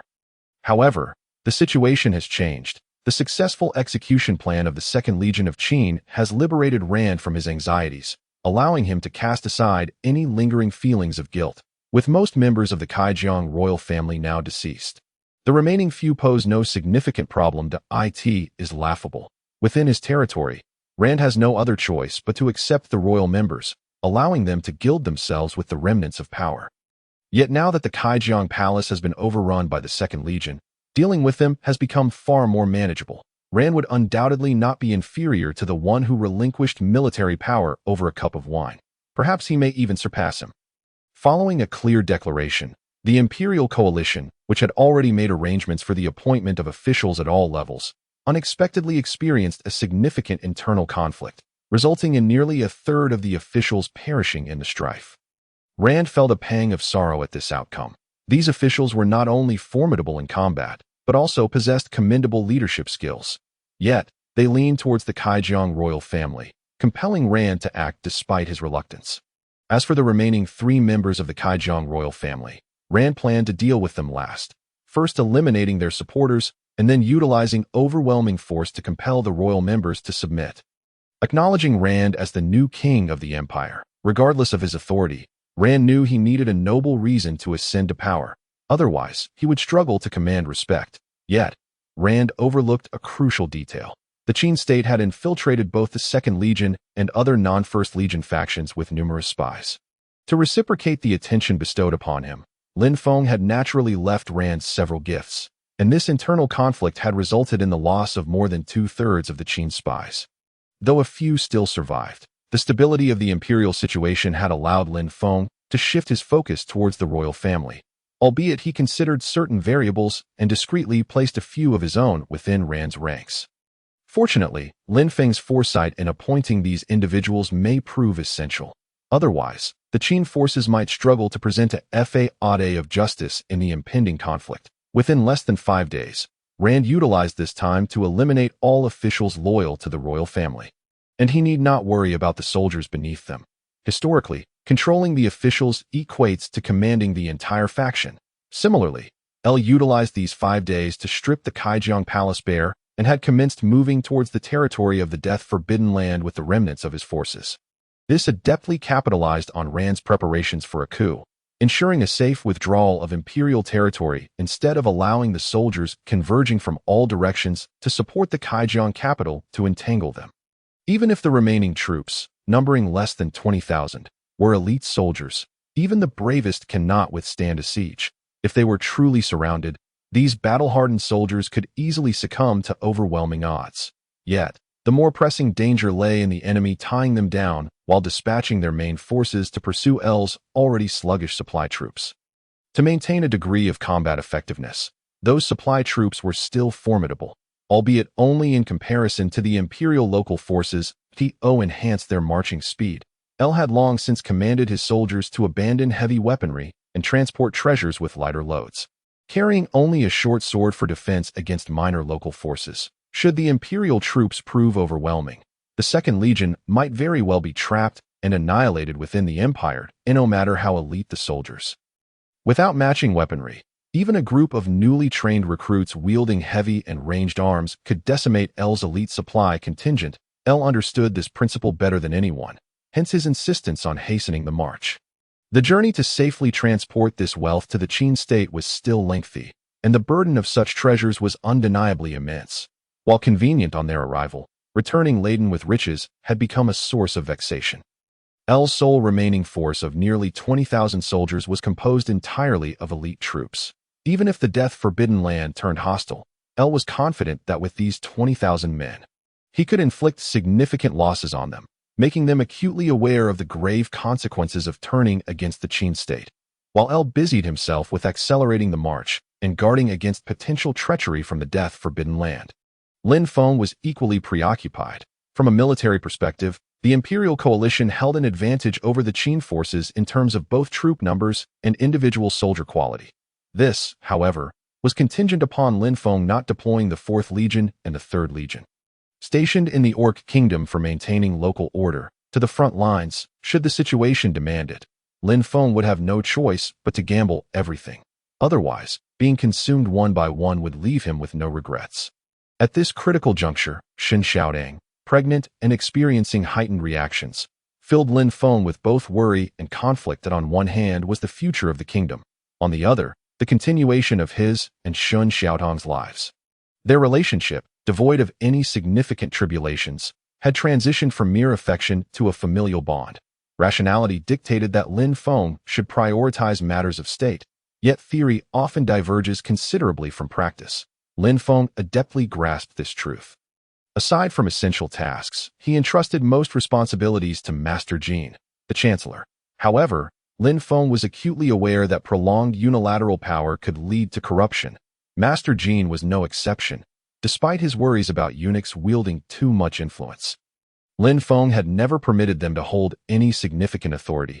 Even during the 6 months he feigned the role of a foolish monarch to prevent such a scenario, he had explicitly enshrined in the local constitution that eunuchs were forbidden from participating in discussions of local governance.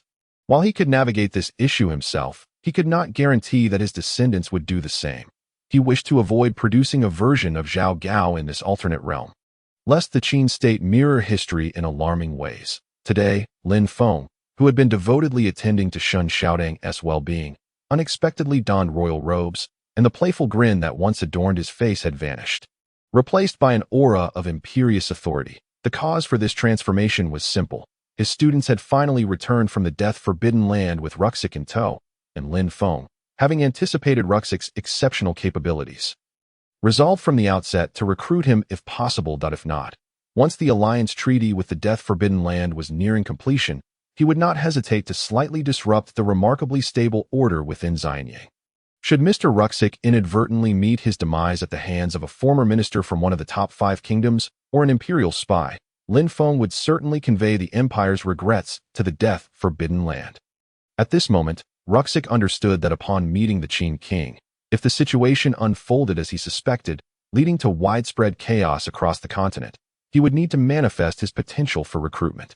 Otherwise, he risked provoking unforeseen complications from the Qin monarch. Despite Ruxic's keen intellect, it did not imply he was equally skilled in martial prowess. Achieving his level of cunning was already a mark of genius. But if paired with exceptional combat skills, he would likely be described as a prodigy. Conversely, if the Qin monarch were indeed a foolish ruler, the architect of this scheme would likely be the well-known Master Jin, the foremost chancellor of the Qin. In such a case, Ruxic would find it imperative to engage in a thorough discussion with Master Jin, though first, he needed to meet with the Qin king. To neglect this would be to underestimate a ruler who might not be a fool, a grave misstep that Ruxic was wise enough to avoid. Envoy Ruxic of the death-forbidden land. I pay my respects to His Majesty the Qin king, wishing for your Majesty to command with authority across the realms. Although it was merely a ceremonial phrase for paying respects to King Qin, Ruxic made a slight modification. The phrase Majesty reverberates across the lands is not one that just any king from a kingdom would dare to embrace. Only the emperors of an empire could boldly claim such grandeur, while a king of a kingdom would never presume to do so. Should Lin Feng find fault with Ruxic could simply express his ignorance and request King Qin's understanding. This also serves to reveal whether King Qin is truly a foolish ruler. If he were genuinely so, Lin Feng would undoubtedly hesitate to accept such words with equanimity. Please take a seat. Lin Feng's response was succinct. He was well aware of the probing nature of the previous remark, and the phrase Majesty reverberates across the lands compelled him to make a stance. The matter at hand involves whether Ruxic can be recruited. Thus, Lin Feng must exert every effort to secure this talent. The current Qin state is not lacking in brave soldiers, having recently established the Salt and Iron Agency, ensuring military funding. What is sorely missing, however, is talent, particularly individuals like Ruxic, endowed with strategic genius. Such talents can be lured by wise rulers and high-ranking officials. And should this fail, Lin Feng would not hesitate to eliminate them. He is acutely aware of how the renowned Chu overlord met his demise. His stance on talent has always been one of fervent recruitment if possible, and ruthless eradication if he cannot possess a talent. He will ensure that his enemies cannot either, even if they are seemingly amicable allies at present. Local interests dictate everything. Who can predict whether conflicts will arise with the Qin state in the future? Should that time come, and this talent falls into the hands of others, it could prove detrimental for Qin, especially regarding a multifaceted talent like Ruxic in military and diplomatic affairs. Lin Feng would certainly not allow such an opportunity to slip away easily. Unless absolutely necessary, Lin Feng is reluctant to resort to drastic measures, but if the situation demands it, he would have to resign himself to fate. All of this is influenced by Lin Feng's father, the former commander of the Purple Guard Corps, which naturally positioned Lin Feng to ascend to the rank of young marshal. The deeply entrenched hierarchical system and class consciousness in this alternate world has made it possible for Lin Feng, despite lacking substantial credentials, to wield control over the lives and deaths of others due to his military rank. Moreover, the Qin kingdom is far from being a democracy, with the populace's low level of education. The very concept of democracy is moot. Ruxic, possessing extraordinary talent, ultimately grew up in this world, where class distinctions and the need for a reputable military have long since deterred him from remaining in the lawless territories of bandits. His continued presence there was merely due to the absence of a wise ruler. However, Lin Feng's grand strategy has led Lusik to realize that the enlightened monarch he seeks may very well be King Qin, who bears the label of a foolish king. That I wonder if the esteemed envoy would be interested in staying in Xianyang City for a while to enjoy its offerings. After nearly finalizing the alliance terms with the Death Zone, Lin Feng commenced his recruitment plan. During his dialogue with Lusik, Lin Feng could clearly sense that the latter's intellect rivaled that of Master Jin. However, unlike Master Jin, who is a chancellor and a commander, Lusik is not primarily a diplomatic talent. If the Qin state aspires to emulate the historical Qin strategy of distant alliances and nearby attacks, an exceptional diplomat is absolutely essential. Such talents often harbor their own aspirations, and Lin Feng cannot guarantee that what Lusik desires has not already been acquired in the Death Zone. Nonetheless, intelligence suggests that Lusik's resolve in the Death Zone is not as unwavering as it once was. At least from their recent conversation, Lin Feng perceived that Lusik did not dwell excessively on minor issues, instead symbolically expressing his viewpoints while primarily engaging in self-reflection.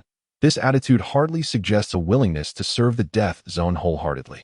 Should His Majesty the King be willing to provide a modest residence for me in Xianyang City, I believe the city's allure will captivate many. Having derived from the prior phrase, it is clear that Lusik recognized Lin Feng's grand ambitions and understood the implication of whether he could remain. However, Lusik sought further confirmation, as Lin Feng's invitation to stay merely indicated a willingness to utilize his skills rather than guarantee him a position of power. Hence, Lusik's subsequent remark that, esteemed envoy, there is no need for concern. Within Xianyang City, aside from the Chancellor's and Grand General's residences, you may choose any place as your abode. That I shall ensure that craftsmen work diligently to prepare it, allowing you to enjoy your stay. Lin Feng's statement not only conveyed his respect for Lusik, but also demonstrated his regard for him. Yet, it was evident that he aimed to communicate to Lusik that he should not expect to immediately ascend to a position of great influence. Lin Feng held great admiration for Lusik's talents, and Lusik expressed his willingness to remain in the Qin state, acknowledging that every endeavor requires a process. If Lin Feng were to unilaterally elevate Lusik to a position of preeminence, it would not only raise Lin Feng's apprehensions, but likely incite discontent among seasoned ministers like Master Jin and Zhang Fei. Thus, Lusik expressed his gratitude for the king's benevolence. Lin Feng elucidated that the position of Lu Shika would be subordinate to the esteemed Prime Minister of the Great Qin and the renowned General Zhang Fei. However, Lu Shika did not perceive this as a slight. Rather, he felt that Lin Feng might indeed facilitate a more favorable platform for his talents to flourish. The mere fact that a conversation with Lin Feng could grant him direct access to the core leadership of the Qin state was, in his estimation, a position potentially superior to that of General Ayer, who had recently led troops to execute a beheading plan. Nevertheless, recent reports indicated that all siege weapons had been destroyed, and after several days of besieging the capital of Kaijiang, the Second Legion was forced to retreat empty-handed, causing Lu Shika to grow increasingly concerned that he believed that if General Ayer had perused his strategy, significant achievements could have been attained. Presently, Lu Shika found himself hoping that Ayer had either overlooked his plan or executed it with insufficient vigor, resulting in an unsuccessful beheading operation, which would undoubtedly be more advantageous for him. To understand the profound shift in Lu Shika's thoughts, one must consider that while Ayer was leading the Second Legion in the execution of the beheading plan, Lu Shika harbored notions of allying with the Qin state. Ultimately, it hinged on whether the king of Qin was truly a sagacious ruler or if the prime minister could indeed recognize his worth. Otherwise, all efforts would be in vain. That if merely forming an alliance, Lu Shika still wished for the Second Legion's beheading operation to succeed, the spoils from the death-forbidden land would be substantial, providing him with a sufficient safety net. His current desire for Ayer's failure stemmed from the fact that King Lin Feng had exhibited considerable regard for him, prompting Lu Shika to resolve to remain within the Qin state. The position offered was by no means insignificant. Should Ayer return triumphantly with the Second Legion, it was likely that Ayer's stature would rise correspondingly. Lu Shika, however, was not inclined towards such an outcome. In his view, the Empire had amassed numerous teams at the front, bolstered by the presence of a formidable mage contingent, while the Qin state was not to be underestimated either. The Orc Kingdom's forces had been utterly vanquished by the Empire. Organizing another competent fighting force within a year posed little challenge, lest the Orc Kingdom be obliterated by other realms. Most crucially, Lu Shika believed that as long as the king of Qin valued him, the impending war would culminate in a Qin victory. Given the empire's rather poor reputation abroad, should he endeavor to persuade other kingdoms, the empire would inevitably face the peril of being besieged. And in such a scenario, it would likely fall to the combined forces of Qin. Under these circumstances, Ayer's success or failure in the beheading operation would not significantly impact the grand scheme of the war. However, if he were successful, it would undoubtedly confer a glorious achievement upon the Second Legion and Ayer, greatly uplifting the morale of the coalition forces and accelerating the defeat of the Empire's troops. While Lu Shika pondered these matters, Lin Feng was concurrently contemplating the affairs of the Second Legion. Given Ayer's character, if the beheading operation had indeed failed, he would likely seek to secure a grand victory before returning to Qin. Having first consulted with Lin Feng that it had already been over a month since news of the Second Legion's failure had surfaced, and Lin Feng had yet to receive any intelligence regarding the Second Legion, which caused him to worry. The Second Legion had many elite soldiers from the Zifu Corps, and despite their initial lackluster armament compared to the Zifu Corps, they had shown remarkable improvement over the past 6 months. In their quest to equal or surpass the First Legion, the Second Legion's training had been even more rigorous than that of the already stringent First Legion. It was precisely for this reason that Lin Feng had chosen to dispatch the Second Legion for the beheading plan. However, if the Second Legion were to be lost without a trace, Lin Feng would likely regret having relied on a tactic that had only been effective once. Ironically, amidst his worries over the Second Legion, Lin Feng had found little time to indulge in romantic pursuits with Shun Xiaoding. At this juncture, the envoys from the death-forbidden land, including Lu Shika, finally arrived. The prospect of forming an alliance with the death-forbidden land and enlisting a talent like Lu Shika somewhat alleviated Lin Feng's anxious disposition. Though matters were far from settled, the soldiers dispatched by the Second Legion to deliver military intelligence were finally granted an audience with the esteemed king of Qin, a figure they had long admired. Regardless of the circumstances, the influence of the king within the ranks remained enduring, and Ayer had specifically arranged this opportunity for the soldier in recognition of his exemplary performance on the battlefield. The importance of this military report from the Second Legion, the first of its kind since its inception, was not to be underestimated, and thus the soldier was afforded the privilege of meeting Lin Feng. I, Minister Ayer, have been commanded by my king to personally lead all soldiers of the Second Legion, as well as an additional 40,000 logistics troops, traversing through the death-forbidden land. This report, meticulously penned by Ayer, is indeed exhilarating. The report candidly addressed Lu Shika's commendable performance, explicitly expressing hope that His Majesty the King of Qin would recruit this individual, even suggesting that, if necessary, a military rank of general or higher could be promised. Ayer's admiration for Lu Shika was articulated quite plainly, making it one of the rare instances of such direct expression in military reports. Additionally, the account of the confrontation within the Kaijiang royal palace was detailed, with commendation for the valor of the imperial palace's guardian troops. Other achievements of the Second Legion were mentioned in passing, seemingly praising others. Yet Lin Feng understood all too well that Ayer was communicating with him through a different lens. This indicated that Ayer no longer viewed the combat capabilities of the Second Legion as inferior to those of the First Legion. The accolades for the guardian troops of the Kaijiang royal palace were vividly depicted in the military report, alongside Lu Shika's astute strategy regarding the Empire's destruction of siege weapons in reality. These were veiled acknowledgments of the Second Legion's prowess and accomplishments. The depiction of the enemy soldiers' resilience was countered by the Second Legion's triumph, underscoring that the soldiers of the Second Legion were evidently superior to their adversaries. The subsequent night raid on the Kaijiang royal palace was made possible through Lu Shika's strategic insights. Without Ayer's adept command and the unyielding spirit of the Second Legion's soldiers, even the finest strategies would have proven futile. It is a well-known truth that a flock of lambs, regardless of tactical brilliance, cannot prevail against a pack of ravenous wolves. Ayer's intent was unmistakably to highlight his own achievements. Yet, amid a report that appeared to shower praise upon the enemy, Lin Feng recognized that the Second Legion should perhaps be placed in a more formidable position for contemplation. Ayer refrained from articulating specific demands within the report, which left Lin Feng in a state of indecision. Should he refrain from bestowing rewards, it would only serve to perpetuate the foolish monarch aura that loomed over him. Given the current tumultuous situation, it was evident that Lin Feng had reached the juncture where this aura must be dispelled. especially once news of the night raid on the Kaijiang royal palace reached the public. For Lin Feng, the benefits of this development were self-evident. Master Jin had long been perceived as politically adept, while Zhang Fei, the foremost military general, was not the architect of this beheading plan. Ire, the sole participant in this undertaking, stood poised to rectify his tarnished past through this resounding victory. Thus, Lin Feng, as the king of Qin, could also seize the opportunity to shed the foolish monarch label that had clung to him throughout his half-year of recluse. Simultaneously, Rand had finally regained control of the situation, despite some commanders harboring discontent regarding his recent internal purges. They found no avenue to openly oppose him. When the news of the Qin army's successful breach of the Kaijiang royal palace, resulting in the near-total annihilation of the royal family, reached the frontline generals, they grasped the rationale behind Rand's swift and decisive actions over the preceding days. Those who had previously believed that Rand would hesitate to confront certain royal family members now found themselves gripped by fear.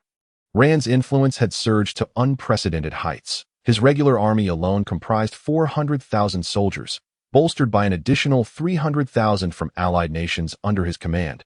Moreover, the empire maintained dominion over 4/5 of the territory.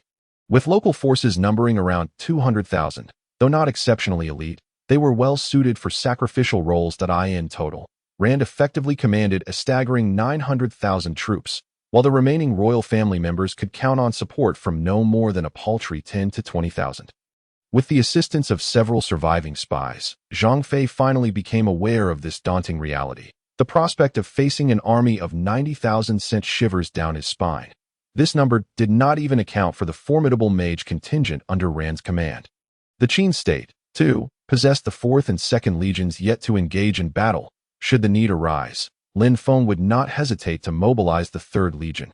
Engaging in a war of attrition against Rand's forces would likely result in a significant depletion of Qin's elite troops.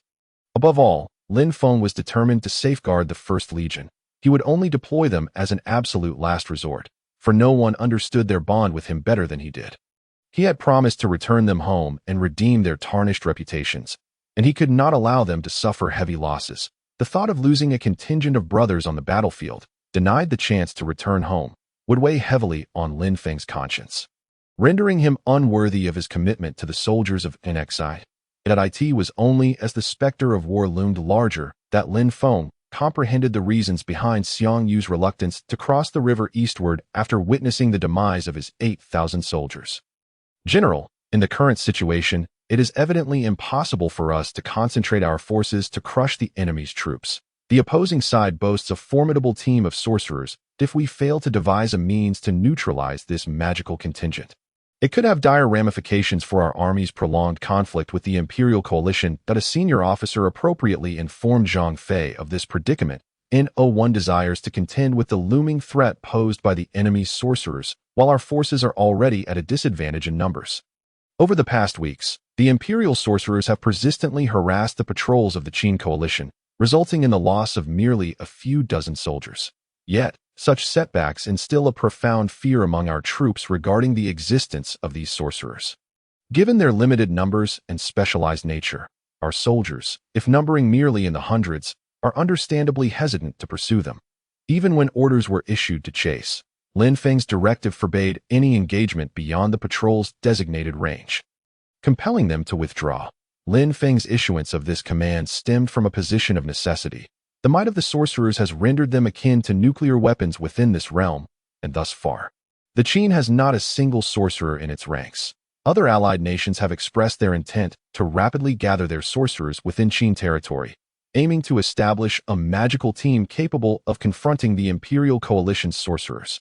It is well understood that while the Empire's allies are few, they comprise potent kingdoms. Their domestic sorcerers are plentiful. Should conflict arise, the sorcerers of Qin are unlikely to match their counterparts. The Imperial sorcerers alone could equal the total number of sorcerers we could muster. It is a formidable challenge to eradicate the Empire's magical team, especially with their local allies providing cover. The task seems insurmountable. However, there is no need for undue haste. That I have just received intelligence from Xianyang City. Our 2nd Legion has lived up to expectations. Following the widely regarded failure of the assassination operation, They successfully launched a night raid that completely breached the capital of Kaijiang within 2 days.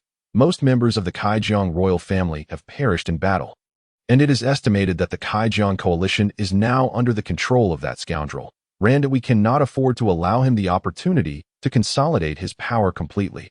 Otherwise, it would spell disaster for our Qin coalition. Though the time may not yet be ripe, we find ourselves compelled to engage in a decisive confrontation.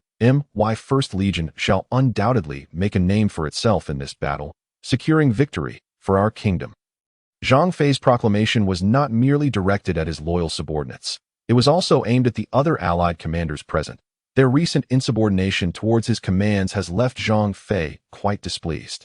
If this opportunity is not seized to admonish them, it is likely that these nominal allies may shift their allegiance to the Kaijiang coalition. In warfare, the greatest fear lies not in formidable foes, but in uncooperative allies.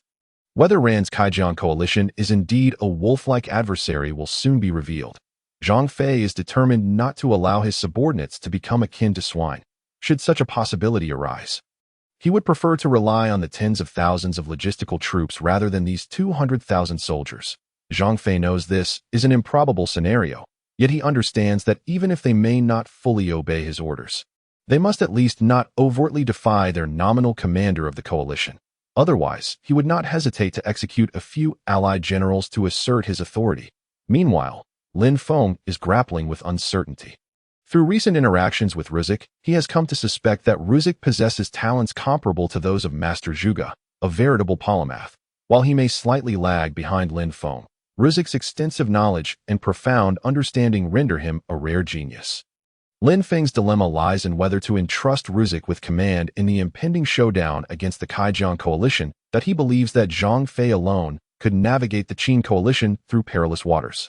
And even if they were to achieve victory, it would likely come at a heavy cost, an outcome Lin Feng wishes to avoid. His concern is whether Ruzek is merely suited for advisory roles rather than leadership. If Ruzek were to lead the front lines, it could prove to be a regrettable decision. Lin Feng has learned much from the loss at Jieting during the Three Kingdoms era on Earth.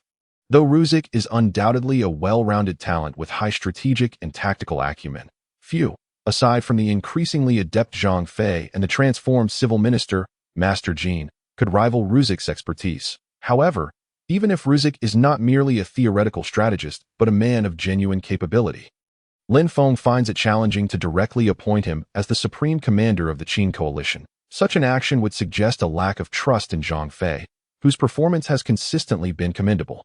If Lin Feng were to show distrust towards Zhang Fei, it would undoubtedly strike a severe blow to morale.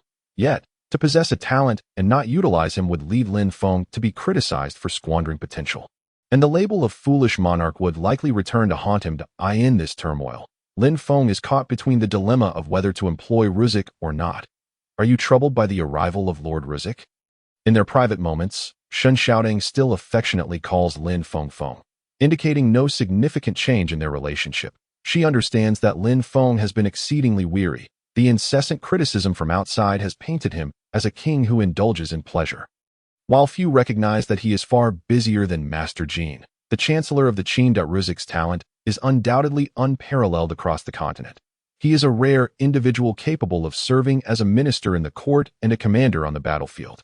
It is precisely his brilliance that leaves me at a loss regarding his proper placement. Lin Feng reluctantly concedes that Ruzek far surpasses him in capability, yet he questions whether Ruzek is truly fit to be a ruler. In his heart, Lin Feng has always regarded himself as an inadequate monarch. You wish for him to lead the front lines, yet fear that his presence may suggest a lack of faith in General Zhang Fei's capabilities and in the entire Qin coalition. Further complicating our already precarious situation, Shen Xiaodong meticulously analyzes Lin Feng's concerns, accurately deducing his anxieties. Lin Feng knows he can mitigate the potential impact of deploying Ruzek, yet he worries that Ruzek's exceptional performance might overshadow him, leading to a public perception of Qin's victory while he secretly understands the defeat lurking beneath. He is acutely aware of the principle that a tree that stands out will inevitably be felled. The challenges that Qin will face in the future are daunting, and the arrangement of a capable, yet potentially overshadowing figure like Ruzek presents a significant dilemma. To eliminate him would be a difficult choice. It would convey a sense of treachery to the discerning figures of the world. instilling fear in anyone who might contemplate allying with Qin. Indeed, you speak wisely. Ruzik's extraordinary talent must not be squandered. If we fail to utilize him, we risk disheartening him. Yet, I harbor numerous concerns about placing him in command of the vast Qin coalition. In the presence of his wife, Lin Feng lowers his guard, though he opts not to voice his apprehensions regarding Ruzik overshadowing him. Trusting his wife implicitly, he refrains from revealing his worries, as he cannot guarantee that spies within the palace won't overhear. Given this, I believe it may be prudent to allow Ruzik to lead the front lines, but he should not command the allied forces directly and certainly should not serve under General Zhang Fei.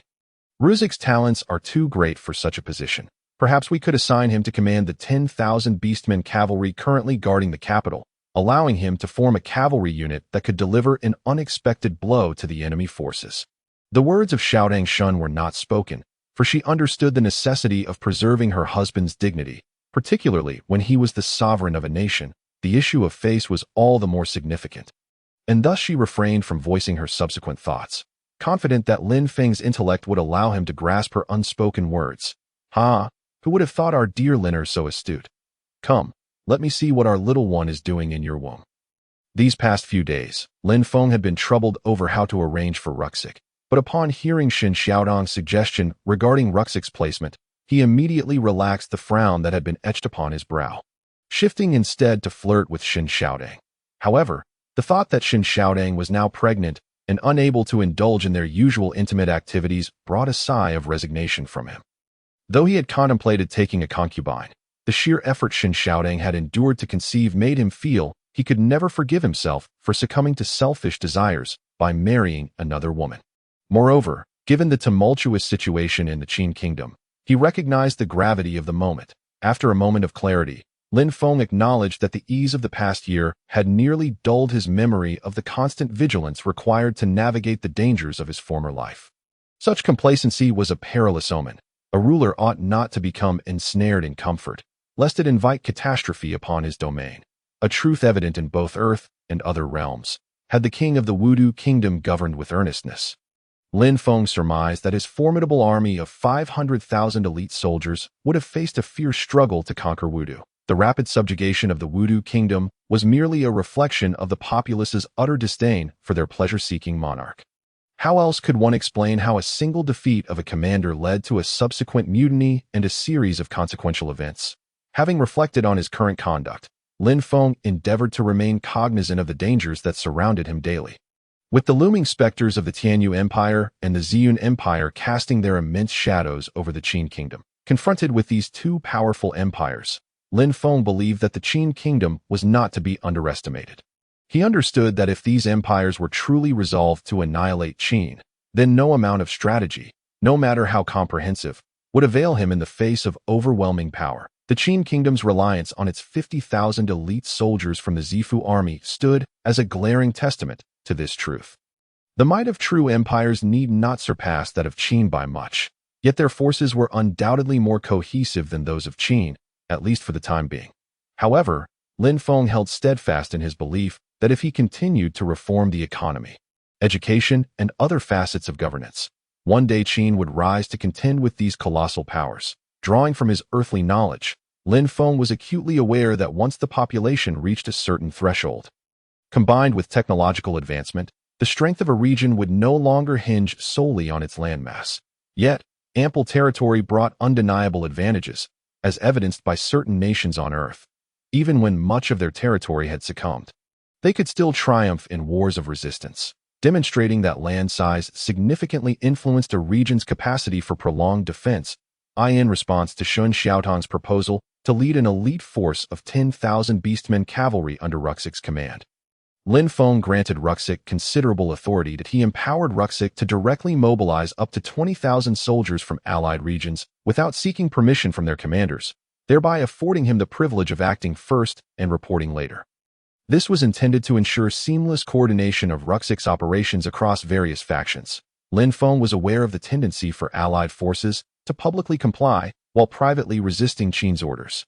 Realizing the precariousness of this situation, he felt helpless, having borrowed extensively from the allies in the past. In the end, Even the logistics of these allied forces would require careful negotiation with royal members of the allied nations.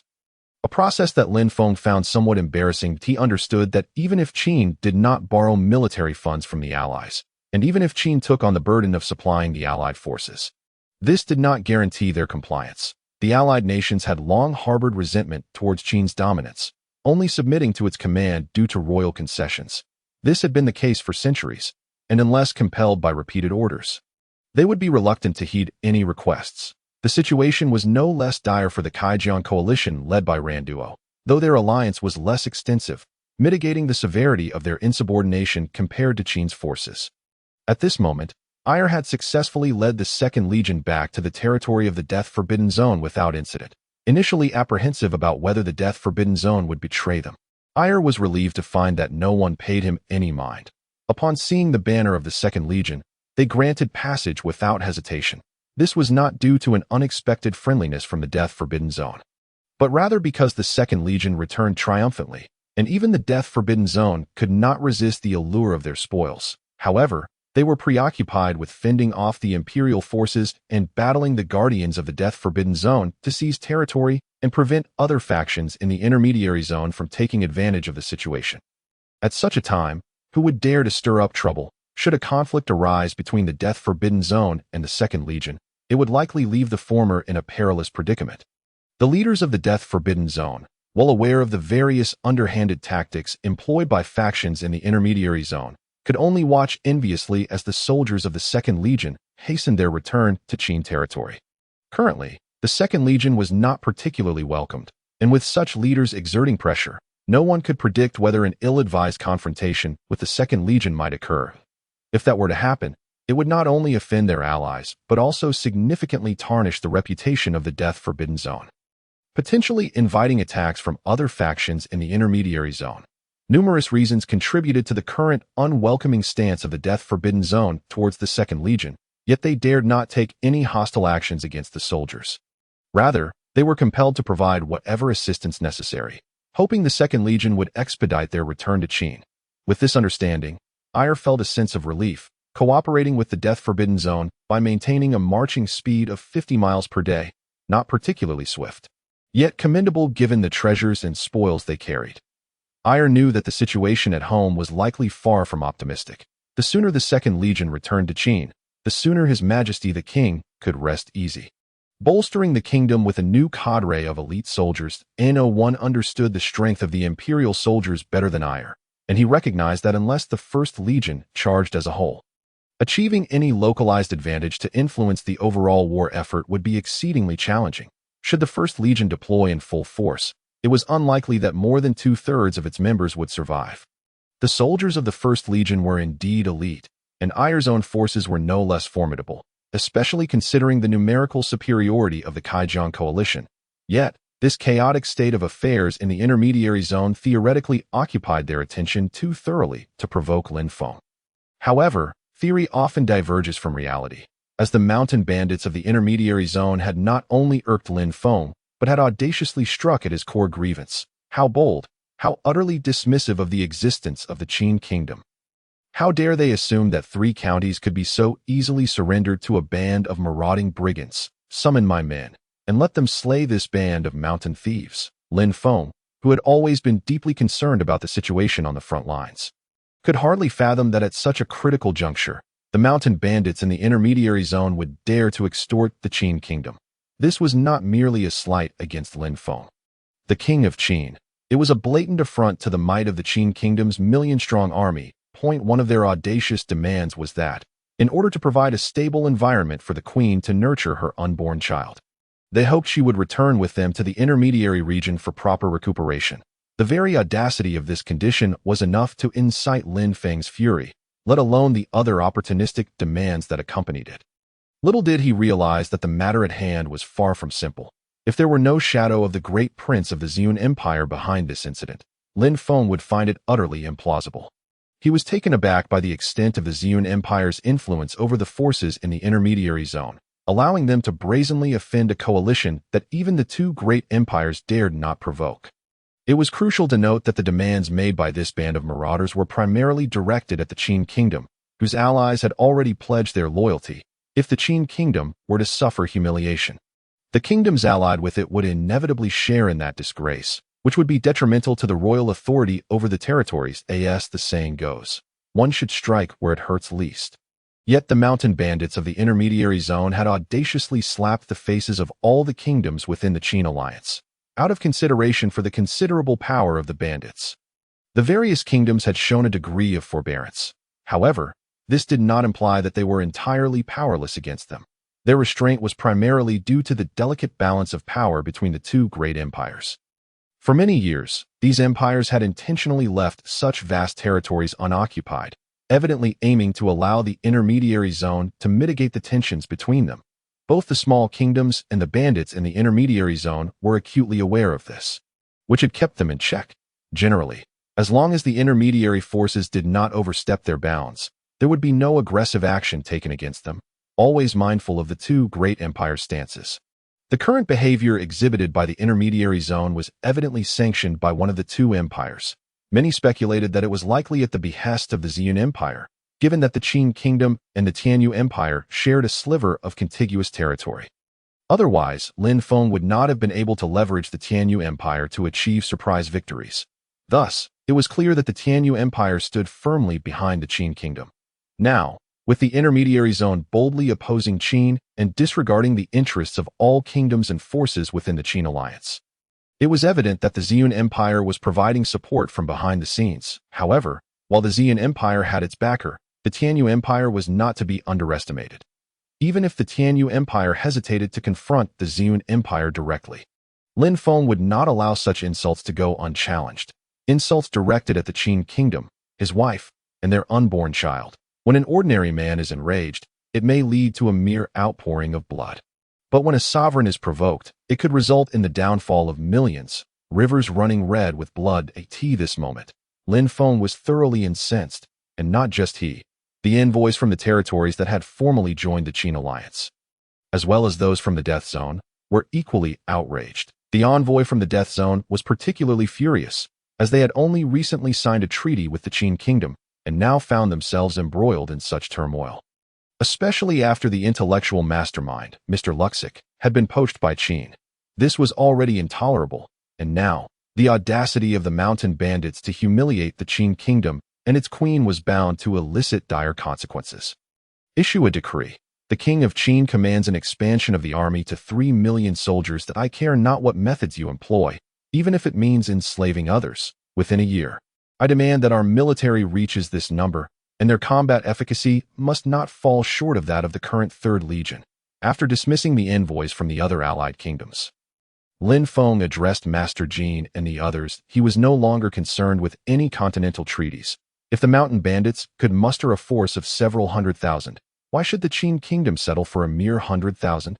Without further ado, he declared, "My resolve is unwavering. Furthermore, relay to General Zhang at the front lines that regardless of the means employed, I want a grand celebration held in the capital of Kaijiang within 6 months." Aware that Master Jin and others would undoubtedly hinder their pursuit of stable development, Lin Feng did not afford them the opportunity to speak. He issued an ultimatum to Zhang Fei, currently at the front lines, demanding that within 6 months, the coalition of Kaijiang must be defeated, necessitating the annihilation of the majority of the Kaijiang alliance forces along with several local troops. Lin Feng refrained from articulating the consequences of failure, suggesting that the repercussions would be dire. Master Jin understood that Lin Feng had long harbored ambitions of military expansion, yet had refrained from action due to the constraints of the Continental Treaty. Lacking even a plausible pretext. 6 months prior, Lin Feng would not have dared to take such measures. The continent, though rife with undercurrents, appeared relatively tranquil at that time. Had Lin Feng's Qin forces surpassed the acceptable limits of their kingdom then, they would have faced a concerted assault from other kingdoms, even 2 great empires. However, the current global situation is markedly different. The 2 great empires are preoccupied with their own conflicts, leaving them little time or inclination to address such matters. Moreover, with Qin nominally a subordinate of the Tianyu Empire, the latter would likely turn a blind eye. The Ziyun Empire, capable of influencing numerous bandit factions in the intermediary zone, would perceive any interference in Qin's affairs as a direct declaration of war against the Tianyu Empire. Presently, both empires are unprepared, allowing for chaos while ensuring their own territories can reap maximal benefits amid turmoil. That it is unexpected that His Majesty has ascended to such heights, utilizing a deliberate slight from the Ziyun Empire to his advantage. Even the prospect of engaging in conflict with imperial forces lacks sufficient justification for military expansion. Instead, he has astutely turned this incident into a propitious shield that it is likely that the Ziyun Empire's eldest prince, upon realizing this, will experience profound regret. After all, the carefully devised plan to humiliate the highest commander of the defector Zifu Legion has dwindled, now necessitating attention to the Tianyu Empire's stance. Thus, employing the bandits of the intermediary zone to insult Lin Feng and his established Qin is the most fitting course of action. Currently, the intermediary zone is in disarray. Should Lin Feng dare to dispatch his forces, even the entirety of the Zifu Legion soldiers would likely find it exceedingly difficult to retreat unscathed. Yet, he has evidently underestimated the fact that Qin now possesses two elite teams. While their numbers may not rival those of the former Zifu Legion, these elite soldiers have been trained by Qin itself. This signifies that, given sufficient time, Qin is entirely capable of training its forces to contend with the elite troops of the Ziyun Empire. Moreover, with Master Jin and Zhang Fei possessing a clearer understanding of the Ziyun Empire's principal elite forces' combat capabilities, Zhang Fei's eyes sparkled with a newfound vigor upon receiving Lin Feng's handwritten orders. In stark contrast to his previous hesitations, he now exuded excitement. Zhang Fei was unconcerned about Lin Feng's stipulation to defeat the Kaijiang coalition within 6 months. His only apprehension lay in Lin Feng's desire for him to accomplish this at minimal cost. This hinges on the tactics employed. If minimal expenditure is paramount, Zhang Fei must carefully strategize, with meticulous planning being indispensable.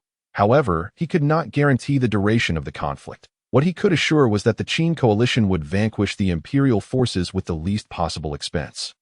If bound by a deadline, the task becomes significantly simpler. With Zhang Fei and his First Legion, they could navigate through the imperial coalition with ease while leveraging other teams for auxiliary assaults. It is estimated that the complete defeat of the imperial coalition could be achieved in approximately 3 months. Nevertheless, Zhang Fei harbored genuine concerns regarding Rand, who dared to undermine his superior, fearing that he might provoke a catastrophic fallout. Lin Feng's command to seize the empire and its allies at any cost within 6 months made it abundantly clear that he wished to avoid significant casualties among the elite soldiers of the First Legion.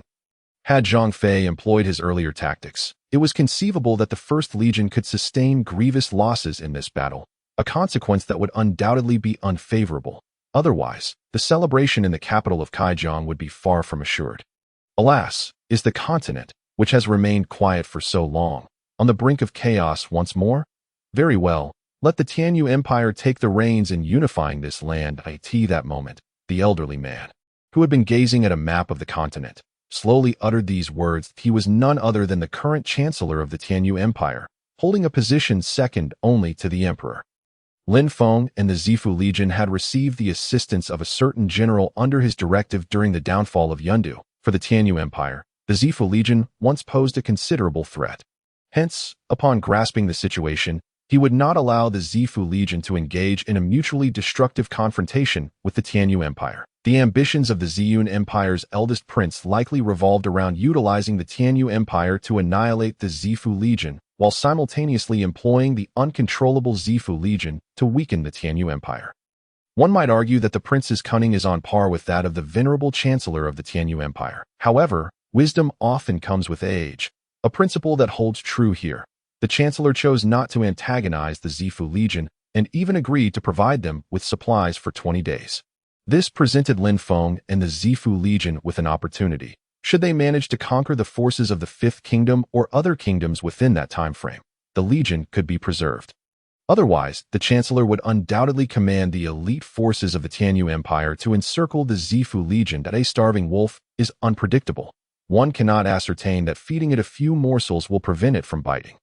Yet, he could not have anticipated that under Lin Feng's leadership, the Zifu Legion would swiftly subdue the comparatively formidable Fifth Kingdom and repel the incursions of the Beastman Kingdom, even signing numerous unequal treaties with them. It was precisely due to Lin Feng and Qin's remarkable performance that the Tianyu Empire began contemplating the nurturing of Qin. The ambitions of the Ziyun Empire are patently evident, and the Tianyu Empire desires to minimize losses in future confrontations. The conduct of the royal family of the Fifth Kingdom had left the elderly man thoroughly dissatisfied. Various factors allowed Lin Feng and Qin to establish themselves securely, and after the order for military expansion was disseminated. Despite several minor kingdoms vocally calling for a united front against Qin alongside the two empires, none dared to follow their lead. The siege on Qin was clearly a violation of the Continental Treaty. And even the Tianyu Empire, situated adjacent to Qin, refrained from protest. Does this not indicate their stance? This attitude clearly signifies an acquiescence to the Qin state's demands and actions regarding military expansion. The silence of the Ziyun Empire is solely due to the presence of the Tianyu Empire observing the Qin state closely. Since the latter shows no concern, the Ziyun Empire, as the opposing faction, would naturally not waste its resources dealing with the Qin coalition. It is said that during the initial confrontation with the Empire's coalition, the Qin forces suffered significant losses. Under the current circumstances, the wisest course of action is to watch from a distance. As the situation on the continent has grown chaotic. In this context, it is unlikely that any kingdom would truly deploy troops to attack the Qin state. They are still preoccupied with preserving their own forces. Why would they risk sending their elite troops to uphold a treaty, particularly when both major empires have remained silent, evidently tacitly endorsing the Qin state's decision? Everything appears to be on the brink of turmoil, not only with the incessant conflicts between kingdoms, but also with an undercurrent suggesting a desire for even greater upheaval. This has led many to ponder which empire they should align with should chaos ensue. However, Lin Feng is more astute than most. While the situation may seem disorderly, a true outbreak of localized warfare between the two empires will require some time to develop, let alone a full-scale conflict. Both empires lack the assurance needed to gain the upper hand in their rivalry, and thus, this apparent chaos serves as a strategy to expand their alliances, drawing in more territories willing to join their cause.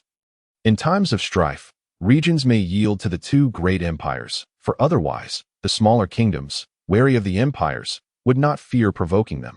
The sheer number of kingdoms and principalities combined would certainly pose a considerable challenge to either empire. The potential for significant losses looms large, especially with the other empire waiting in the wings. The multitude of concerns prompts both empires, despite their formidable strength, to hesitate in initiating war against the smaller kingdoms, especially with their historical adversaries lurking nearby, ready to exploit any misstep. Nevertheless, Lin Feng remains clear-headed. Despite the ambitious goal of expanding the military to 3 million, he understands that a superior force lies not in sheer numbers, but in the exceptional quality of troops. Therefore, an expansion to 1.5 million is essential. Moreover, the implementation of a conscription system, which he has long envisioned, is now ripe for execution. As Lin Feng's various reforms take shape, their effectiveness may not yet be evident. But he has undeniably set the Qin state on a path of positive development. If circumstances permit, Lin Feng would prefer to maintain peace. Yet, he is acutely aware of the warning given to him by the general during the conquest of Yundu. Lin Feng knows that tranquility on the continent will not last long, which is precisely why he has devoted considerable energy to building his forces. Civilian infrastructure has also been developed extensively. And when the necessity arises, Lin Feng is confident that these facilities will provide vital support for the Qin state's military endeavors. It is often said that before a great conflict, there lies a deceptive calm. Yet the entire continent is currently in turmoil. Should one venture into the military camps of the Yamazaki Principality, they would find that the ranks of elite soldiers have dwindled significantly. In their stead, a multitude of low-level magicians has emerged, with their numbers astonishingly close to 1,000 in just one of the principality's 3 legions. It is noteworthy that this figure rivals the total number of magicians across both empires. The Yamazaki Principality thus possesses a formidable cadre of spellcasters, presenting a temporary parity with the two empires. However, this advantage is fleeting, as the nearly 1,000-year accumulation of resources by the empires far surpasses that of the principality. Merely relying on this contingent of magicians to challenge either empire would be an arduous task, especially given the inevitable collective response from neighboring human kingdoms against such a burgeoning force. Yet, does the Yamazaki Principality truly possess only this handful of magicians? From a distance atop the walls of Xianyang, Lin Feng feels compelled to acknowledge that both L and the Second Legion are not significantly inferior to the First Legion of the Qin state. The actions of the Empire have cultivated a commendable habit of teamwork among the soldiers of the Second Legion. The true strength of an exceptional unit lies not solely in the individual combat prowess of its soldiers, but in their ability to operate cohesively as a team. If combat effectiveness were evaluated solely on individual capabilities, the soldiers of the Beastman Kingdom would likely reign supreme, that in engagements against teams of equivalent strength, they could leverage their superior individual combat skills to secure victories. However, when faced with opponents whose numbers are either significantly lesser or greater, the Beastman forces often suffer due to their lack of coordination, resulting in heavy losses. Consequently, despite the Beastman Kingdom's enduring strength, their soldiers' focus on individual valor at the expense of teamwork has ultimately confined them to guarding their own territories, despite having conquered vast lands. Naturally, to safeguard their interests, the Beastman Kingdom periodically suppresses other kingdoms. Their soldiers possess remarkable self-healing abilities, often recovering from injuries with little more than rest, which serves to highlight the discipline and obedience to orders that the Second Legion of the Qin state has developed. They can now be regarded as an elite force within the Qin military. As the city gates open to celebrate General L's triumphant return, Lin Feng commands the 4th Legion, which has assembled around Xianyang and is directly under his command. To honor the general, most of these soldiers have not experienced genuine combat. However, Lin Feng is confident that their combat capabilities are on par with those of the 3rd Legion, stationed in the Beastman Kingdom. Drawing from training methodologies utilized on Earth and referencing the original training practices of the Purple Mansion Legion, the 4th Legion has achieved a remarkable level of discipline in just a few months since its formation. Lin Feng is quite satisfied with this outcome, as the 3rd Legion's discipline is comparable to that of the 1st and 2nd Legions, both of which are pillars of the Qin military. As for combat experience, that can only be honed through actual warfare, an amount of training can transform untested soldiers into true warriors. They remain mere apprentices in arms, while others may be unaware of the extent of the 2nd Legion's recent achievements. Lin Feng, as the King of Qin, is fully informed. Only a few days ago, he had expressed outrage at the audacity of those seeking to expand the military to 3 million under the guise of humiliating the Qin state. Naturally, no one wishes for their home and family to be threatened, especially when that territory belongs to Lin Feng. Though his words may carry an air of exaggeration, there is truth interwoven within. Wang Daxing's boldness in making such claims is rooted in the substantial treasure brought back by the 2nd Legion, which could potentially enable the Qin state to expand its military to 200,000. To ensure the Qin's continued development without financial strain, Lin Feng intends to limit the expansion to 1.5 million, having come to understand the wisdom of prudent preparation. The Qin state's persistent economic crises stem from a lack of treasury reserves. A lesson Lin Feng has learned through experience. Although the wealth amassed is largely plundered, he now recognizes the need for conservation. Come forth, General L. On behalf of the civil and military officials, I raise a toast to you, thanking you for fulfilling the trust of millions of Qin citizens and successfully completing your mission. Ayr was well aware that Lin Feng, the King of Qin, would undoubtedly welcome his triumphant return. He imagined that a simple delegation led by Prime Minister Jin would come to greet him, after which he would proceed to the royal palace to partake in the victory banquet. However, Ayr could hardly have anticipated that Lin Feng would personally lead the civil and military officials of the Qin state to host a grand feast at the foot of Xianyang City in celebration of his return. Not only that, but the king himself offered a toast in Ayr's honor. This overwhelming kindness made Ayr feel that all the hardships and frustrations endured during the execution of the beheading mission had vanished in an instant. As a subject, whether a loyal minister or a vassal, to receive such a warm reception from a sovereign was a rare honor. Ayr felt deep within that he had truly aligned himself with the right person this time. The adage that good generals are easy to find, but virtuous kings are hard to come by, resonated profoundly with him. Your Majesty, I vow not to disappoint your graciousness and pledge my life in service to repay your kindness. Lin Feng was deeply moved by the unexpected gesture of Ayr, who had come out of the city to greet him. This reaction was not entirely his fault. After all, Lin Feng had seen in ancient dramas and films on Earth that when a great general achieved significant merit, it was customary for the king to come out to meet him. However, Lin Feng had evidently overlooked a crucial point. Only a select few kings had the privilege to welcome their commanding generals outside the city gates. Even among this small group, such a gesture occurred perhaps only once or twice in a lifetime, and AI heir was no ordinary general but a general who had surrendered to the Qin state. In either this world or during the medieval era on Earth, would not receive the recognition of a king, let alone be welcomed out of the city and offered a toast personally. This was why AI heir had acted with utmost caution after leading the Second Legion in executing the decapitation plan, striving to avoid any losses to his troops, concerned about the potential casualties among the elite soldiers of the Zifu Legion within the Second Legion. AI heir had even resorted to sending his former subordinates on missions that were more suited to the elite soldiers of the Zifu Legion. All of this stemmed from his status as a defector. Despite being a general of the Second Legion, a position of considerable rank and significance within the Qin state, AI heir harbored no sense of superiority over others. He even hesitated to decline the requests of ordinary researchers from the future Legion who sought his assistance in testing their privately developed biochemical weapons. Whether to accept them was a matter for AI heir alone, yet he feared the repercussions of rejecting them, worrying that the Qin king might heed the slander of those individuals and turn against him. The king's greatest fear was the formation of factions among his subjects. Although AI heir maintained a good relationship with Zhang Fei, and no one dared to underestimate him, this very circumstance kept AI heir in a state of anxiety. The Qin king had shown no signs of action, and AI heir was acutely aware that the monarch residing in Xianyang was far from the foolish king portrayed by outsiders. Numerous factors compelled AI heir to exercise caution. Even if he were to successfully complete the decapitation operation, he felt uncertain about whether the Qin king would send Prime Minister Jin to welcome him upon his return. The reputation of a defector loomed over him, leaving AI heir conscious that whatever treatment the Qin king extended towards him would likely be deemed acceptable by others. Lin Feng's decision to lead Master Jin and other officials out of the city to welcome AI heir ultimately solidified AI heir's acceptance of Lin Feng in the Qin state he represented.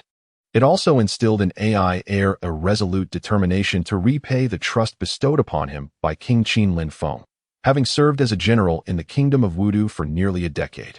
AI heir had achieved numerous victories, even defeating imperial forces with fewer troops. His military accomplishments were noteworthy, yet he received scant rewards and faced continuous deductions in his subordinates' military salaries. This alone had soured AI heir's feelings towards the Wudu royal family, which had a long history of loyalty among its ancestors. That it was only because of this legacy that he refrained from outright rebellion against the Wudu monarchy. More importantly, the presence of the stalwart Alex Kaif at that time had dissuaded many generals from expressing their anger towards the king's incompetence.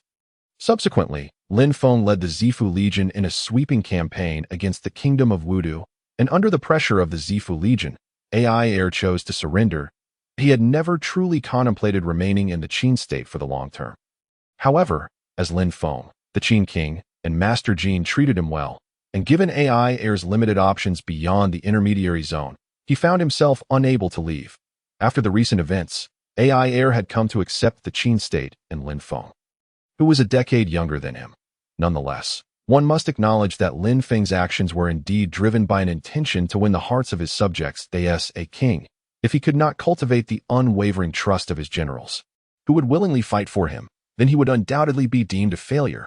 Moreover, Lin Feng was acutely aware of his shortcomings in governance, yet this did not hinder his capability to be a good Qin king.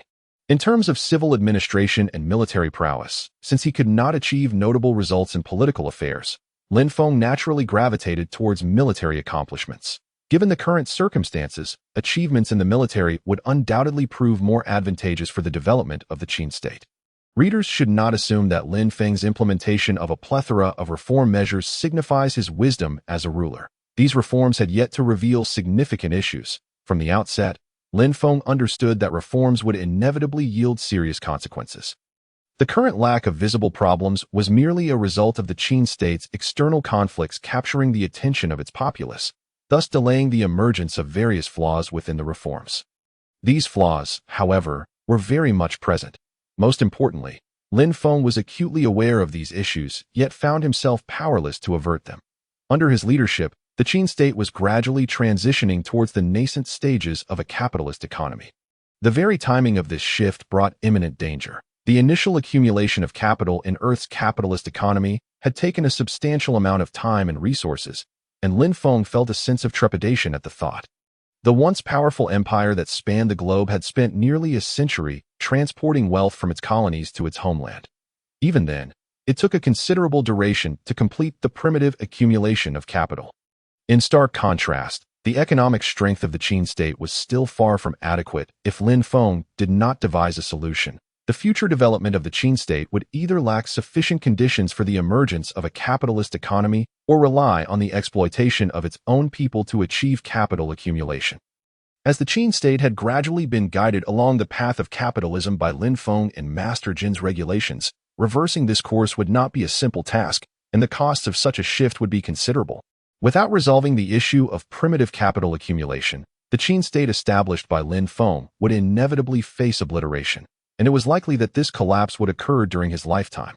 According to Lin Feng's character, he would never allow the people of the Qin state to endure the burdens of primitive capital accumulation. To rectify the inadequacy of capital, the only viable option would be to engage in continuous warfare. If necessary, Lin Feng would not hesitate to strike against the formidable empire that deemed him and the entire Zifu Legion as rebels. Of course, before taking such measures, the Qin state must possess sufficient strength for self-preservation. Otherwise, the path to further development would be fraught with difficulties. After hosting a lavish banquet to honor AI Heir and the other generals, Lin Feng promptly ordered rewards for the soldiers of the three armies.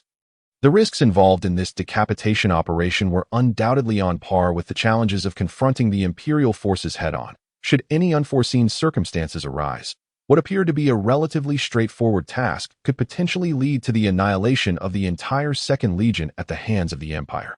Lin Feng would undoubtedly strive to provide aid. Yet how many could truly be saved? The Second Legion would merely exist in name. Lin Feng harbored deep gratitude towards these soldiers that a mere thought of his own, a notion with a seemingly low probability of success, had placed over 200,000 soldiers in jeopardy. Leaving Lin Feng with lingering feelings of remorse and regret. He contemplated the potential benefits of success. Not only could it deal a significant blow to the empire, but the wealth gained could also be utilized to equip the soldiers of the Qin state. Such numerous advantages ultimately led Lin Feng to make this decision. However, upon receiving the news of the Second Legion's failed decapitation operation, Lin Feng's heart was engulfed by regret. Failure was inconsequential, as long as AI Heir could bring back as many of the Second Legion soldiers as possible. Lin Feng would hold no grievances against him and would even offer rewards instead. Upon learning of the formidable capabilities of the mage team, Lin Feng found it hard to fathom that if the Kaijiang royal family had not been so arrogant and confident, the Second Legion might have indeed faced total annihilation. After hearing the news of the Second Legion's failed decapitation operation, Lin Feng experienced little emotional turmoil.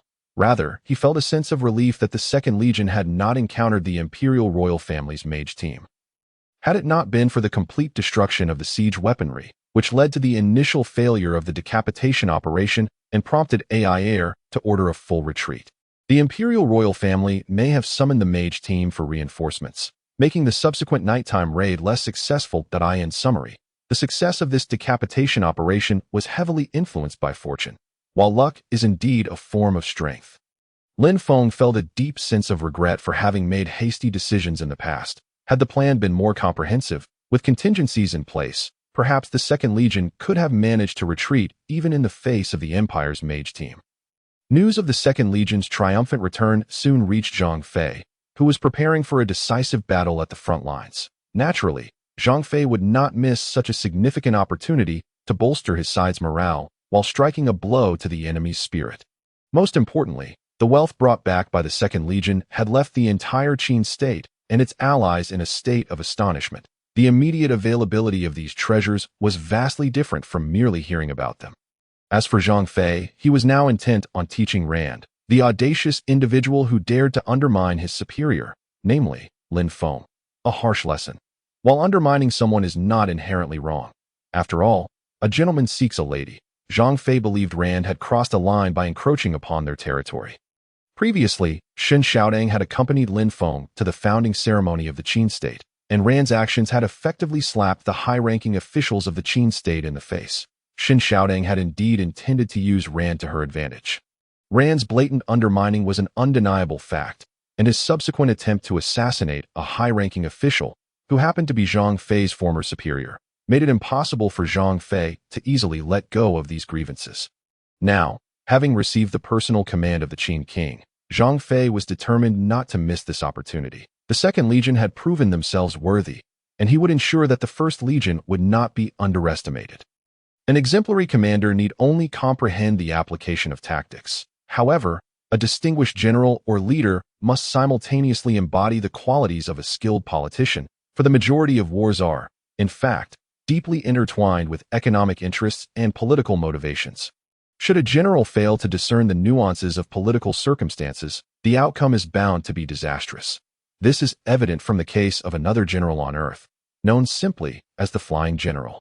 Without the ability to perceive the political intentions of both superiors and adversaries, even the most significant achievements will amount to naught in the Qin state. There exists a plethora of military talent. While Rand possesses a considerable number of capable individuals in this domain, perhaps even surpassing Qin slightly, Rand himself harbors a strategic acumen that rivals that of Zhang Fei. The only distinction lies in Rand's recent usurpation of power. As the imperial capital fell to Qin's Second Legion, resulting in the tragic demise of most members of the imperial family. Nevertheless, a few royal members still remain within the military. Thus, Rand effectively controls the majority of the empire and nearly all allied forces. Yet he hesitates to eliminate these royal figures, for he still requires a valid justification for his ascension. Having come this far, Rand naturally does not wish for his prolonged efforts to be in vain. Thus, achieving further elevation would be most advantageous. My lord, must we truly launch a surprise attack on the granaries of the Joric Duchy? Would this not be excessively perilous? A commander of the Orc cavalry whispered to the human officer who had parachuted directly into their midst. The Joric Duchy, despite its inhospitable terrain, is remarkably fertile, yielding abundant grain. Were it not for the presence of two great empires, it is likely that the Joric military could not maintain its territorial integrity. In the ongoing conflict between the Qin state and the empire, there has been a notable absence of pressure from either of the two empires. This news has instilled a sense of concern in the ruler of the Joric Duchy. Consequently, upon the empire's public announcement to recruit allied forces to jointly combat the Qin's coalition with the mountain bandits of the mediated zone, the Joric Duchy swiftly chose to join the empire's ranks and willingly assumed the responsibility of transporting military supplies. Although Joric may lack in other resources, its grain production is exceptionally high, and with a small population, the duchy consistently has a surplus of food each year. Nonetheless, they are hesitant to sell these provisions indiscriminately. After all, aside from the two great empires, Joric is uncertain to whom it could sell safely. Given its sparse population occupying such fertile land, it is not difficult to imagine that many covetous kingdoms have their eyes on the Joric Duchy. Even the weakest of kingdoms could assert their ability to fully control Joric within a month. For nearly a millennium, the two great empires have safeguarded the Joric Duchy, while simultaneously restricting its population. No one wishes to inadvertently create another formidable adversary, which has rendered Joric a plump lamb surrounded by wolves eager for its flesh. Yet, crucially, two fierce lions stand guard, which has allowed the Joric Duchy to enjoy a remarkably comfortable existence over the past 1,000 years.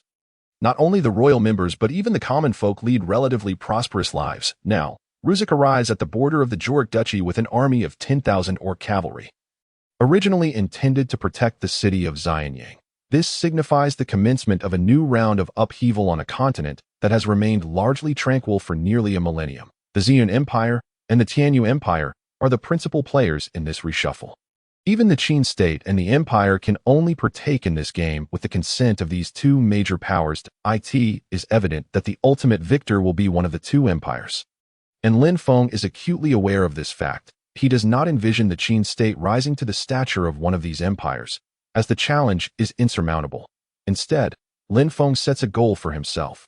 Under his leadership, the Qin state must become a formidable kingdom, one that even the victorious Tianyu or Xian empires would hesitate to provoke. Indeed, we have but 10,000 cavalrymen, but I believe the warriors of the Orc race are valiant and skilled in battle. What you lack is merely effective coordination. This will be your prime opportunity to hone such cooperation. The total military force of the Joric Duchy numbers less than 200,000, supplemented by nearly 50,000 stationed in the capital and around 100,000 dispersed elsewhere. What we truly face is merely an army of under 50,000 soldiers. This time, I require you to eliminate all of these 50,000 men and transport the bodies of the fallen Joric soldiers to the Imperial Coalition's main camp overnight. Indeed, the speaker is Ruzek. Lin Feng ultimately did not delegate the command of the decisive battle against the Imperial Coalition to him. Yet Ruzek felt no significant grievance. Over the years, he has endured his share of indignities, and this time, the Qin king has treated him rather well, though the number of these 10,000 orc soldiers is modest. They are all cavalry and elite warriors, evident in their synchronized strides. Historically, the orc race has been notorious for its lack of organization and discipline, and even the regular army of the orc kingdom reflects this, hindering their ability to acquire better territories. However, the orc race possesses a strong sense of territoriality. Should any kingdom's army invade and wreak havoc, that kingdom's forces would undoubtedly find themselves ensnared in relentless resistance from the orc kingdom. Unless one eradicates every orc, understanding these matters will not come easily. Years ago, the Ziyun Empire attempted to seize a strategic location within an orc kingdom, but ultimately had to retreat in the face of the orcs' desperate counterattacks. At this moment, the soldiers guarding the Joric Duchy's border have mostly succumbed to slumber. The Joric military has long been more semblance than substance. They might suffice to chase down marauding bandits or deal with unarmed civilians. But when it comes to actual battle, they would only burden their allies. Rand is aware of this, which is why he previously rejected the Joric Duchy's request to dispatch troops to the front lines. Just as they had done with other allies. For nearly a millennium, whenever armies from the Joric Duchy participated in battles, they have never succeeded. The only distinction has been between catastrophic defeats and utter disasters. The expression teammates as incompetent as pigs might well describe the Joric military. Charge, a mere pair of simple words heralded the charge of hundreds of orc cavalry, galloping forth towards the soldiers of the Duchy of Kolarak. In but a fleeting moment, the sentinels stationed along the border met a grim fate, their ranks decimated. These hundreds of horsemen were merely the vanguard. Encircling them were an additional 8,000 orc riders, all surging towards their designated targets. The passage of time was brief, and the cacophony of battle was scarcely audible. Unbeknownst to them, the soldiers of the Duchy of Kolarak found their throats severed in their slumber by the valiant orc warriors. The supplies they were tasked with guarding were ordered to be incinerated by Ruzek, who, shielded by 1,000 orc cavalry, advanced with calculated precision. Ruzek was acutely aware that he was no warrior. While he might excel as a commander, he could never aspire to be a fierce general. This realization underscored the necessity of his own protection, for should any misfortune befall him, those 10,000 orc cavalrymen would represent the elite of the orc kingdom's forces. The loss of his meticulous command could indeed plunge him deep into the confines of the modest Duchy of Kolarak. At such a juncture, it would not merely be Ruzek's reputation at stake. The entire Qin alliance would find itself in a precarious position. After all, even if the Qin coalition were to falter against the Imperial alliance, it would not imply that their strength was inherently lacking. Should Ruzek lead his 1,000 elite orc cavalry into a disastrous defeat within the small realm of Kolarak, he would surely be bereft of tears to shed. This was, in fact, one of Ruzek's virtues. Even in the face of an inevitable outcome, thorough preparations were paramount. Such a disposition, however, might render him susceptible to missing numerous opportunities for surprise attacks, yet it can currently minimize the myriad risks faced by his forces.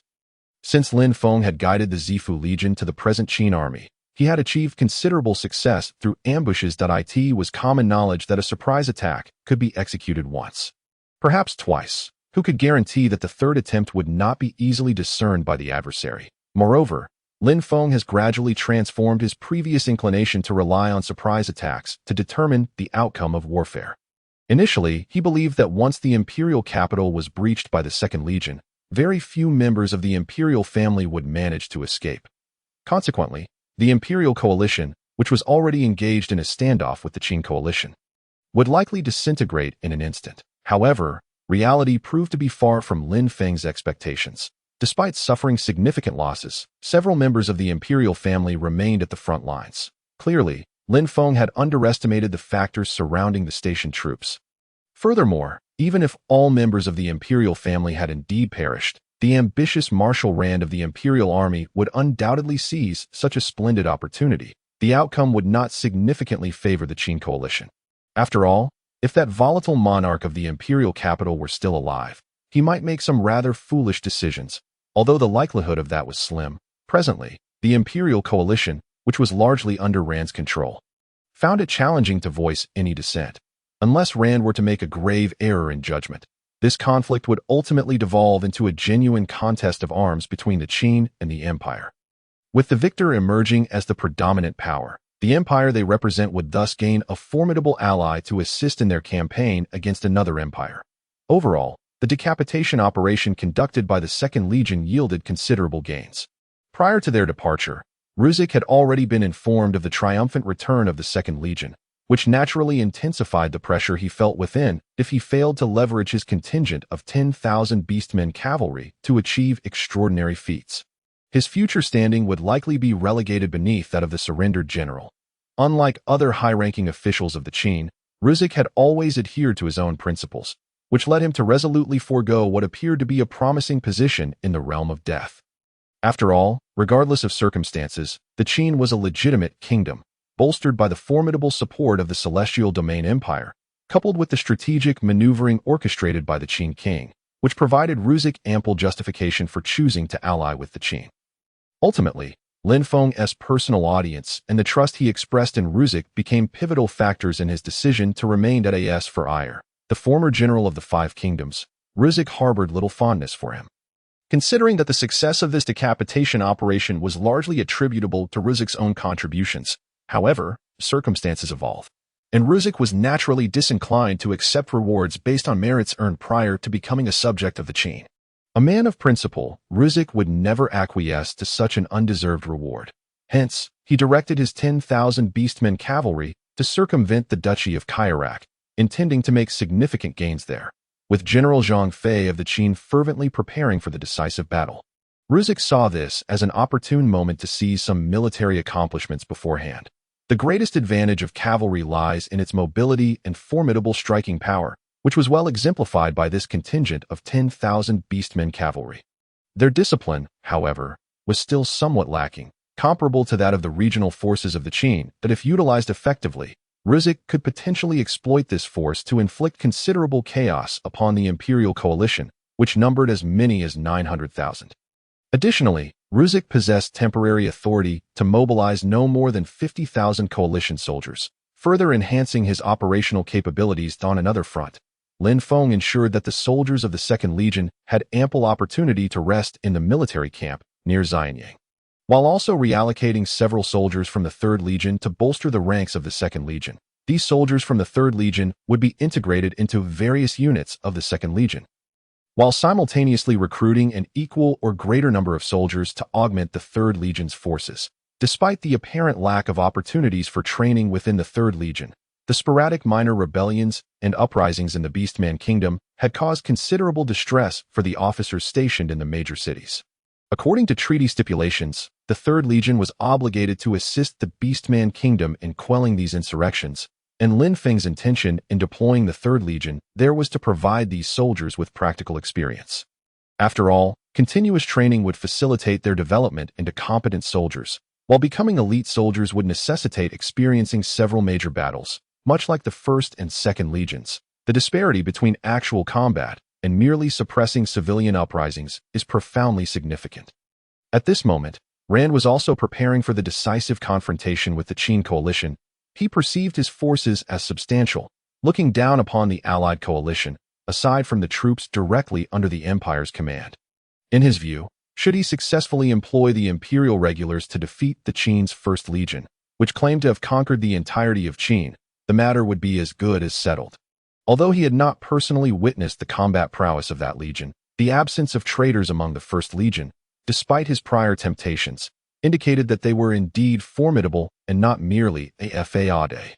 Nevertheless, Rand was no longer overly concerned, as most of the Imperial regulars were his core troops, and their combat effectiveness was commendable.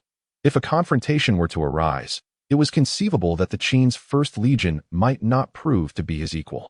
Rand's sole apprehension lay with the whereabouts of the Qin's Second Legion.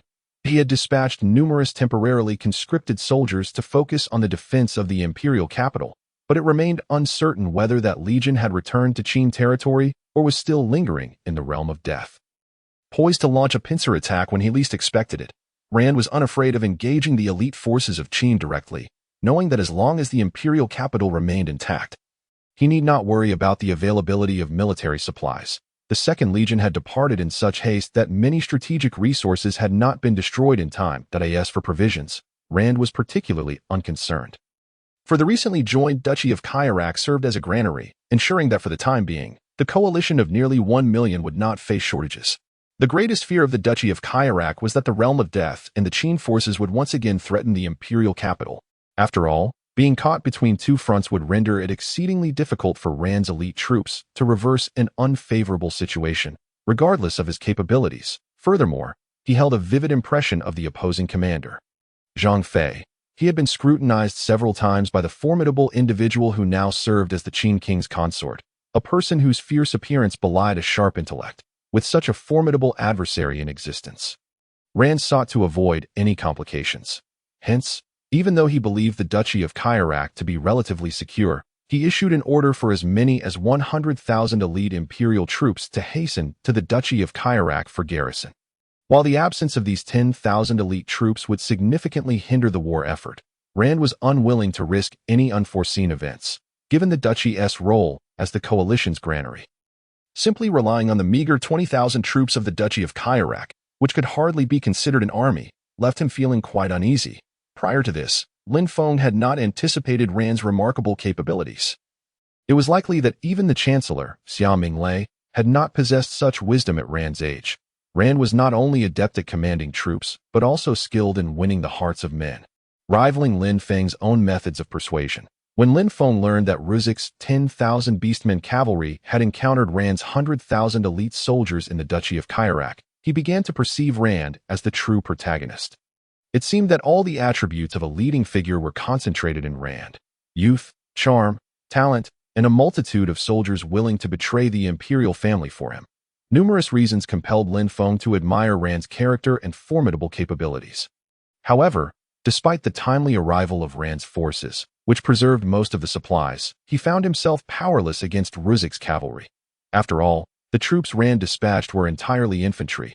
No matter how swiftly two legs could run, they could not outpace Fordot nonetheless. Since the loss of provisions was not excessively burdensome, the commander sent by Rand, realizing he could not catch up to the 10,000 cavalry, opted to forego the pursuit and instead focused entirely on fortifying defenses in the Duchy of Kyarak.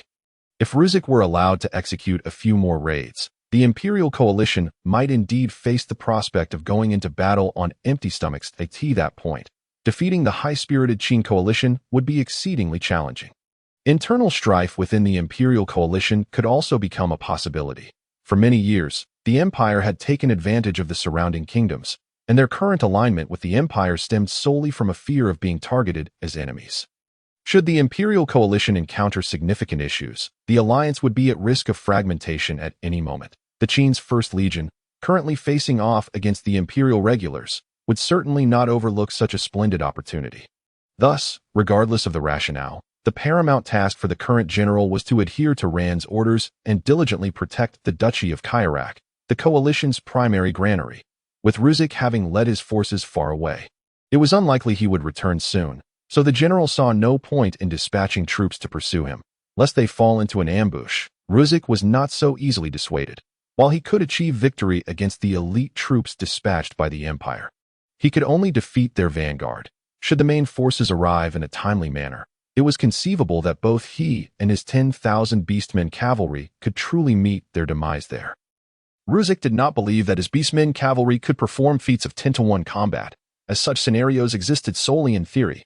Perhaps in one-on-one encounters, they could indeed achieve such odds. The critical question remained: would the opposing forces engage in such duels?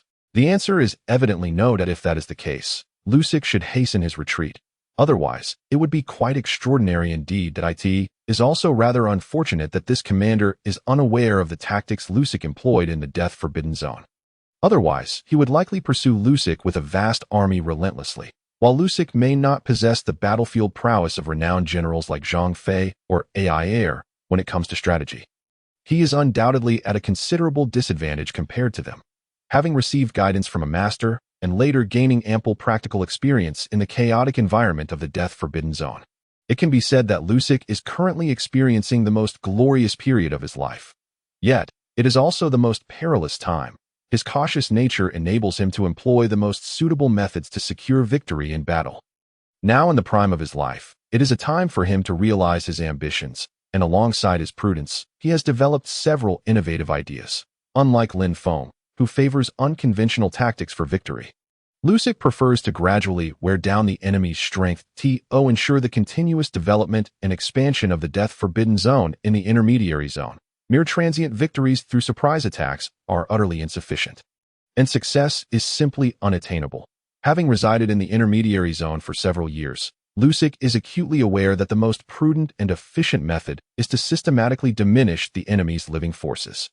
Regrettably, the officer is unaware of who Lusik truly is. After all, there have been minor skirmishes between the Death-Forbidden Zone and the Empire over the past few years, with both sides exercising restraint, each uncertain of the other's capacity to engage without suffering significant losses. The Death-Forbidden Zone has also wisely refrained from provoking the Empire, while Lusik has consistently operated behind the scenes, proposing his strategies. Consequently, others have attributed the substantial growth of the Death-Forbidden Zone to the formidable leaders within it, remaining oblivious to Lusik's identity. After having fled for some time, Lusik realized that the enemy had evidently not pursued him. Initially, he had intended to ambush them if their numbers were few, or, if they were numerous, to lure them toward the encampment of the Qin coalition, while he would maneuver 1,000 cavalry to flank them, ultimately encircling and striking the pursuing forces. However, it is clear that the enemy is not so easily complacent, thus thwarting Lusik's original plan. He did not exhibit any signs of concern. After all, if the adversary were too inept, Lusik would genuinely feel that prolonging the engagement was a waste of time. Moreover, detaining this 100,000-strong army would not significantly aid the decisive confrontation against the Qin coalition. If he could incinerate the Empire's supply depots, the impact would be markedly evident. Boasting the presence of the Kyarak Duchy as a vast granary, the Empire's coalition, aside from the regular troops, has brought scarcely 10 days' worth of supplies. By now, it is likely that their provisions are primarily reliant on the Kyarak Duchy. Should Lusik succeed in destroying this superlative granary, victory for the Qin coalition would be assured, rendering even Rand's most cunning strategies futile. After all, no great general can triumph with a famished army. Rand would have to reallocate supplies from within the Empire to support the front lines, which would take approximately 2 months to arrive. The Empire lacks the specialized logistics core that Qin possesses for transporting such materials, and 2 months may well lead to a decisive shift in the course of the war. At that time, Lusik's contributions would undoubtedly be considerable, perhaps not on par with Zhang Fei, who commands the 1st and 5th legions to ultimate victory, yet certainly second to his achievements. It is even possible that Lusik's rewards may surpass those of others, given that his 1,000 beastmen cavalry could secure a decisive advantage in the overall confrontation, an accomplishment that could rival AI Air's beheading operation. All units, heed this command. The entire army is to be divided into 10 small detachments of 1,000 men each. Your mission is to continuously harass the supply depots throughout the Kyarak Duchy. Should any of the Empire's regular troops pursue you, regardless of their numbers, you must retreat. Even if the enemy consists of merely 2 or 3 soldiers, you are to withdraw without hesitation. Disobedience will be met with severe consequences. We shall convene here every 3 days. Regardless of your circumstances, I expect to see you at this location at the appointed time. Of course, if confronted by the Kyarak Duchy's own forces, you are permitted to execute appropriate strikes. After thorough contemplation, Lusik began to devise his own strategy, fully capitalizing on the remarkable mobility of cavalry and the formidable offensive prowess unique to the beastmen riders. This maneuver left the Imperial Army, which was steadily fortifying its defenses, to feel the pressure of being besieged from all sides. Faced with a formidable force of 100,000 elite troops, Lusik was acutely aware that the challenge of overcoming them was exceedingly daunting. And more crucially, it was a matter of time. Both armies were preparing for a climactic confrontation, which could erupt in just a few days. Historically, few wars have commenced with both sides fully prepared. Oftentimes, even the slightest discord can ignite a conflict without warning. Thus, Lusik ordered his contingent of 10,000 beastmen cavalry to disperse into 10 groups, persistently harassing the imperial forces, regardless of how many troops the Empire dispatched in pursuit. They were strictly prohibited from engaging and eliminating the pursuing soldiers. The rationale behind this was singular: to confuse the Imperial commanders, leading them to believe that Ruzik's sole intention was to create disturbances. After all, with a full 100,000 elite soldiers at his disposal, the Imperial general was confident that even a 2-to-1 or 5-to-1 engagement would pose no threat to him. Moreover, how could an army reputed for its elite status suffer such high casualty rates? This 100,000-strong battalion was among the 300,000 core troops under Rand's command, reflecting their loyalty and combat effectiveness. What he remained oblivious to, however, was that Ruzik had gleaned, from a distant observation, that this 100,000 strong force was undoubtedly comparable in combat capability to the 2nd Legion dispatched by the Qin state for execution missions. Understanding that the opposing force was elite and had fortuitously arrived to reinforce their defenses, it was evident that Rand, effectively controlling the Empire, had anticipated Ruzik's designs and sent reinforcements from the front lines. With this realization, Ruzik promptly chose to retreat in the face of a minor force upon encountering the Imperial vanguard of merely a few thousand soldiers. This elite contingent of 10,000 Beastmen cavalry was confident in their ability to confront even 2 or 3 times their number against these equally elite infantry. The primary concern, however, was that the enemy did not merely possess 20,000 to 30,000 men, but a staggering 100,000 comparable to half a Qin legion structure. Ruzik did not believe that his tactical acumen could compensate for such a significant disparity in numbers. Nonetheless, he did not abandon his intention to strike at the Duchy of Chakla. After all, while 100,000 troops seemed substantial, their distribution to protect various granaries would render them insufficient. The Imperial commander could hardly be ignorant of this fact. Thus, it was most likely that they would distribute forces to secure several key granaries while concentrating the majority of their troops together. Should any granary encounter a threat, they would respond with utmost speed to provide support.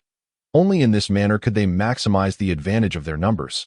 Had Ruzik not appeared prior to this, there might have been a slim chance to exploit this vulnerability, yet it was merely a possibility. Therefore, Ruzik now intended to keep the gathered Imperial forces in a state of relentless activity.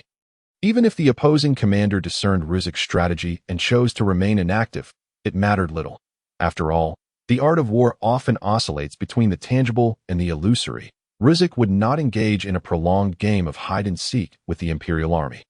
The harassment itself served as an excellent opportunity for reconnaissance. Once he identified the enemy's weak points in defense, Ruzik was confident he could wreak havoc in the Duchy of Chakla before the main Imperial forces could respond. The most challenging aspect of warfare is the uncertainty surrounding the enemy's whereabouts and the timing of their emergence. Even the invincible can suffer from this anxiety. After all, it is impossible to eradicate all enemies, or one would not encounter the adage of vengeance endlessly spiraling. The battlefield is no different. Ruzik adeptly exploited this principle. Regardless of how the Imperial commander responded, Ruzik could effectively leverage the flaws and deficiencies left in the wake of their decisions to seize the best opportunities. In other words, even if the opponent took Ruzik's repeated provocations seriously, it would not matter. The cavalry's greatest advantage lay in its mobility. Should the commander of this army prove excessively cautious, Ruzik would have no recourse but to resort to the desperate measure of directly raiding the various supplies sent to the front lines by the Imperial coalition.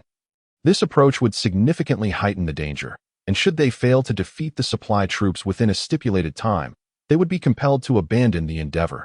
Otherwise, no matter how mobile the cavalry, escaping from the throngs would be impossible. Moreover, this tactic could only be employed once.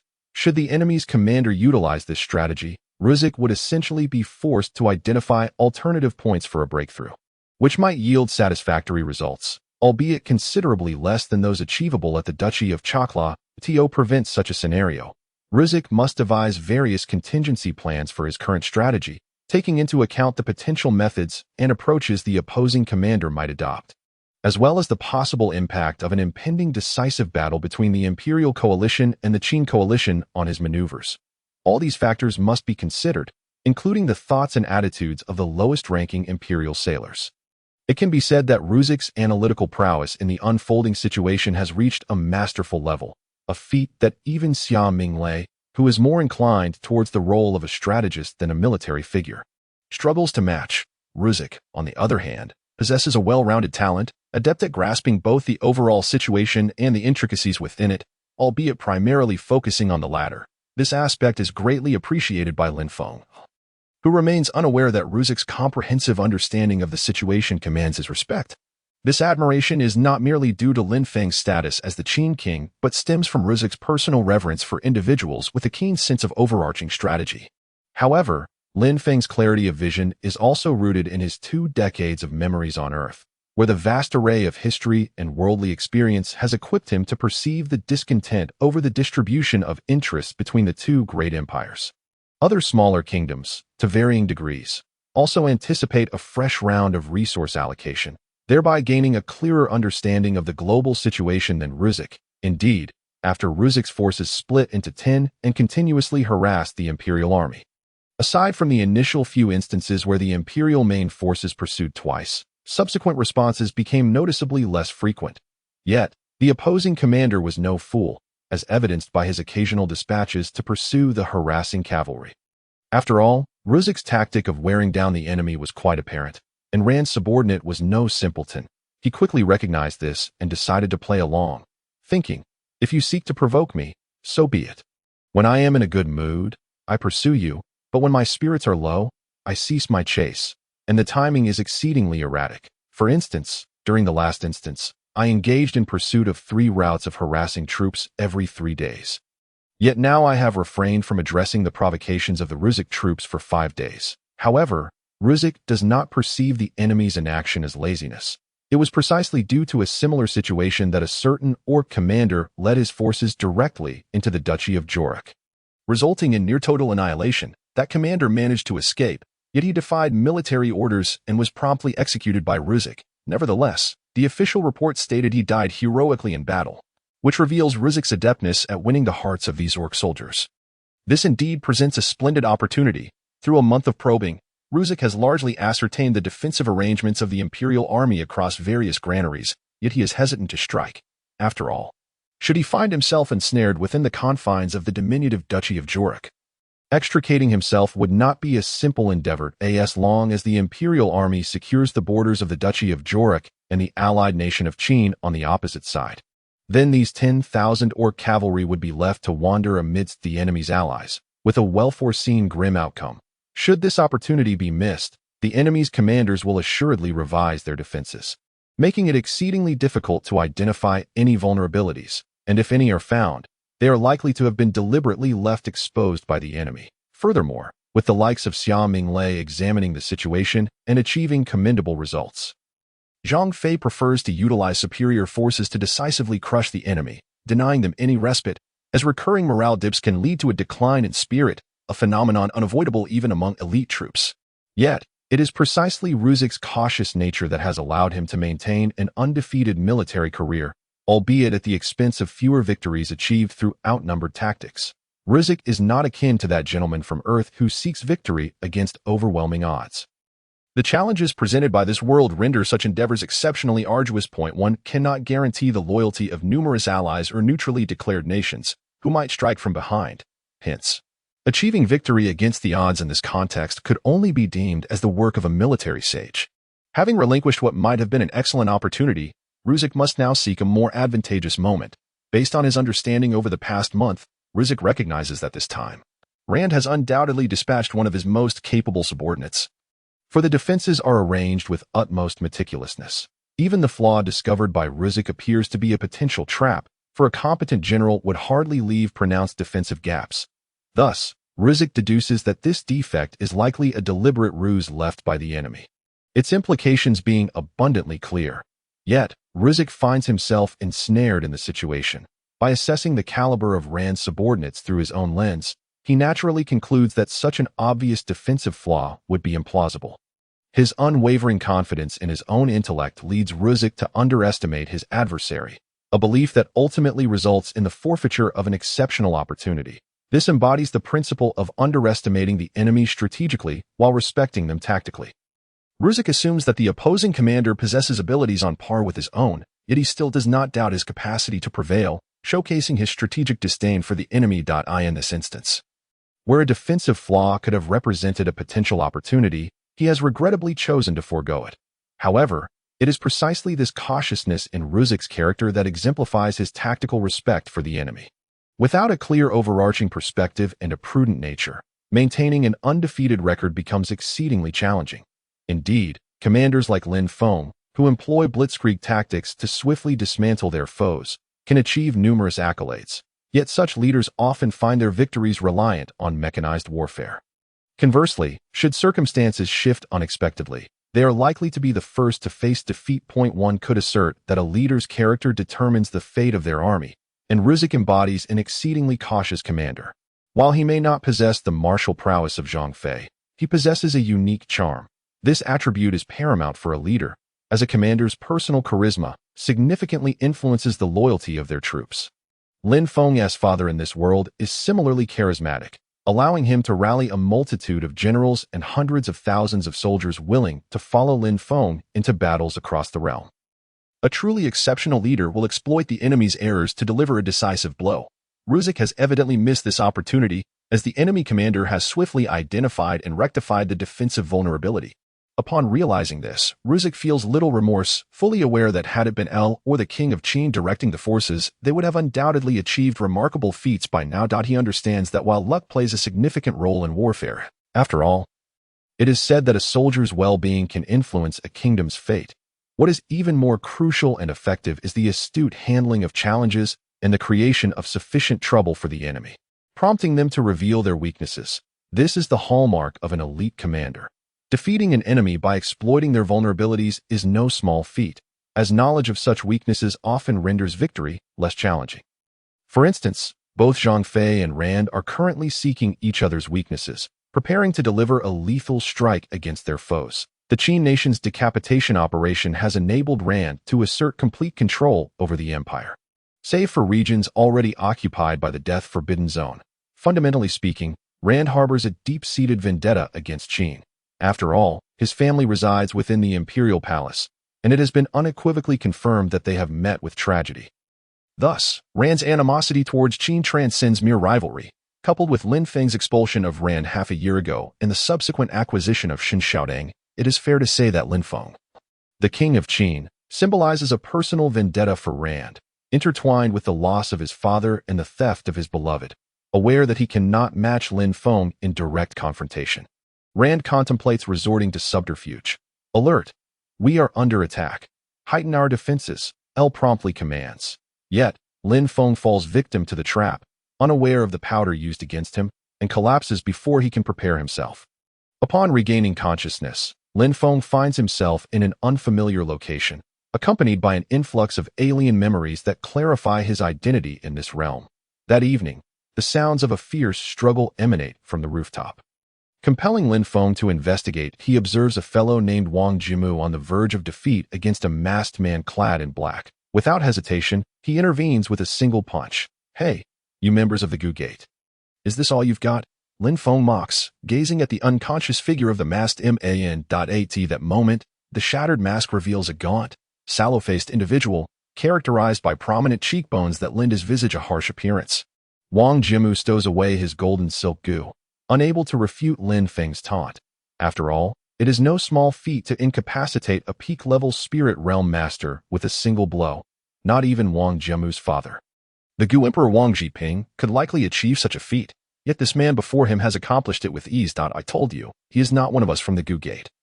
Wang Jiamu mutters quietly, approaching the fallen masked man. Yet, even if he were a disciple of the Gu Gate, he would stand no chance against Lin Feng. Just moments ago, Wang Jiamu could scarcely discern when Lin Feng threw his punch or when he withdrew it.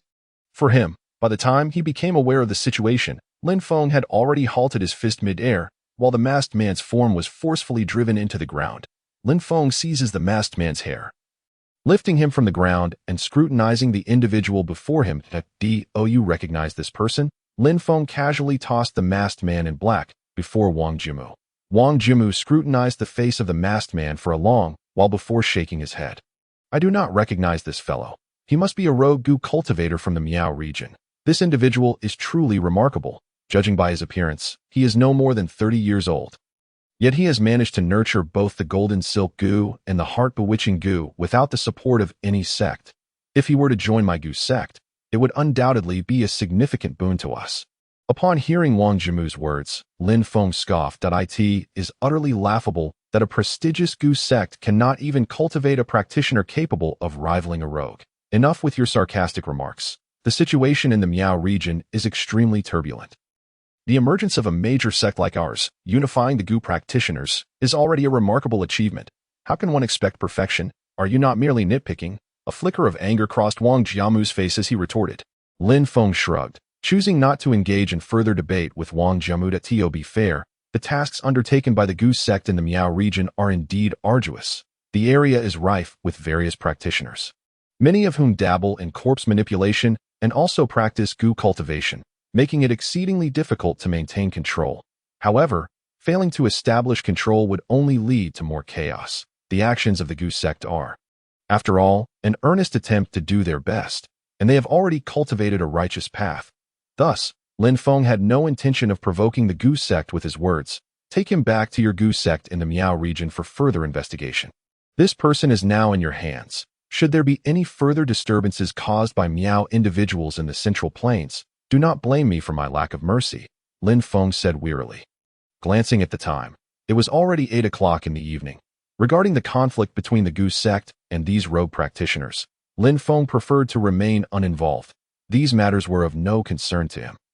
What he truly cared about was the safety of his family. Since the masked man had the capability to place a Gu on Lu Yingying, it posed a potential threat to his loved ones. Something Lin Feng could not tolerate. Wait, Lu Yingying. Lin Feng's brow furrowed as he realized something was amiss.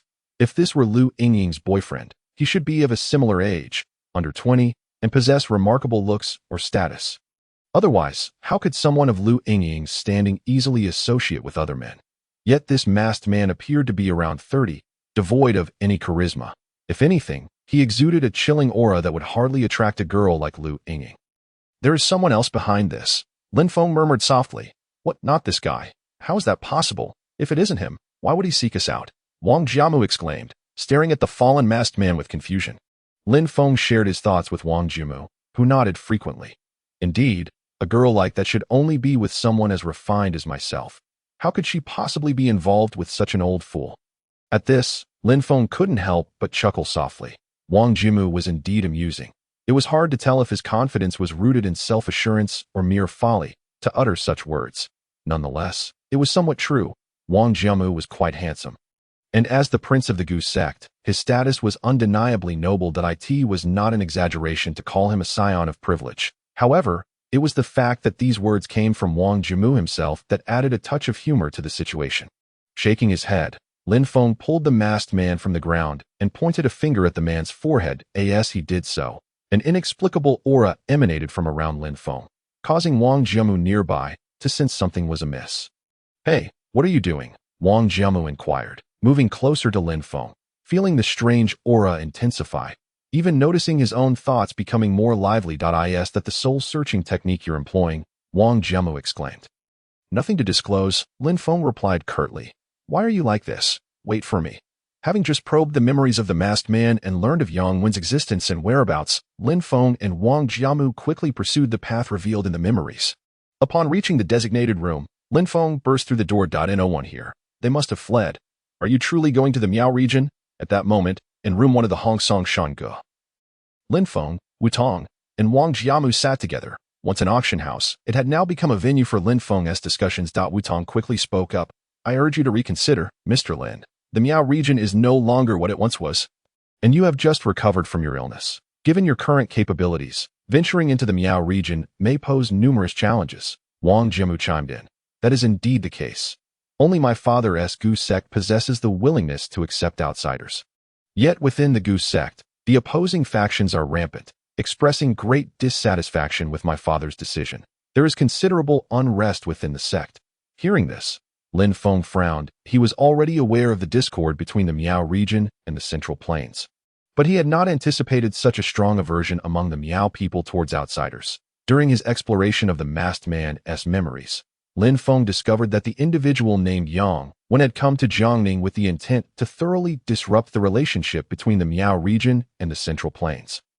It was precisely for this reason that he dared to place a heart-bewitching Gu on an ordinary person like Lu Yingying. The masked man was merely one of Yang Wen's subordinates, sent to create trouble for Lin Feng at Yang Wen's behest. Now that Yang Wen had slipped away, his whereabouts unknown, Lin Feng was considerably frustrated. The soul-searching technique had a profound impact on the subject. A technique taught to him by his master, yet it was only a fragment, making it impossible to fully extract an enemy's memories. Moreover, due to its incomplete nature, the subject's consciousness was shattered, leaving the masked man irreversibly deceased.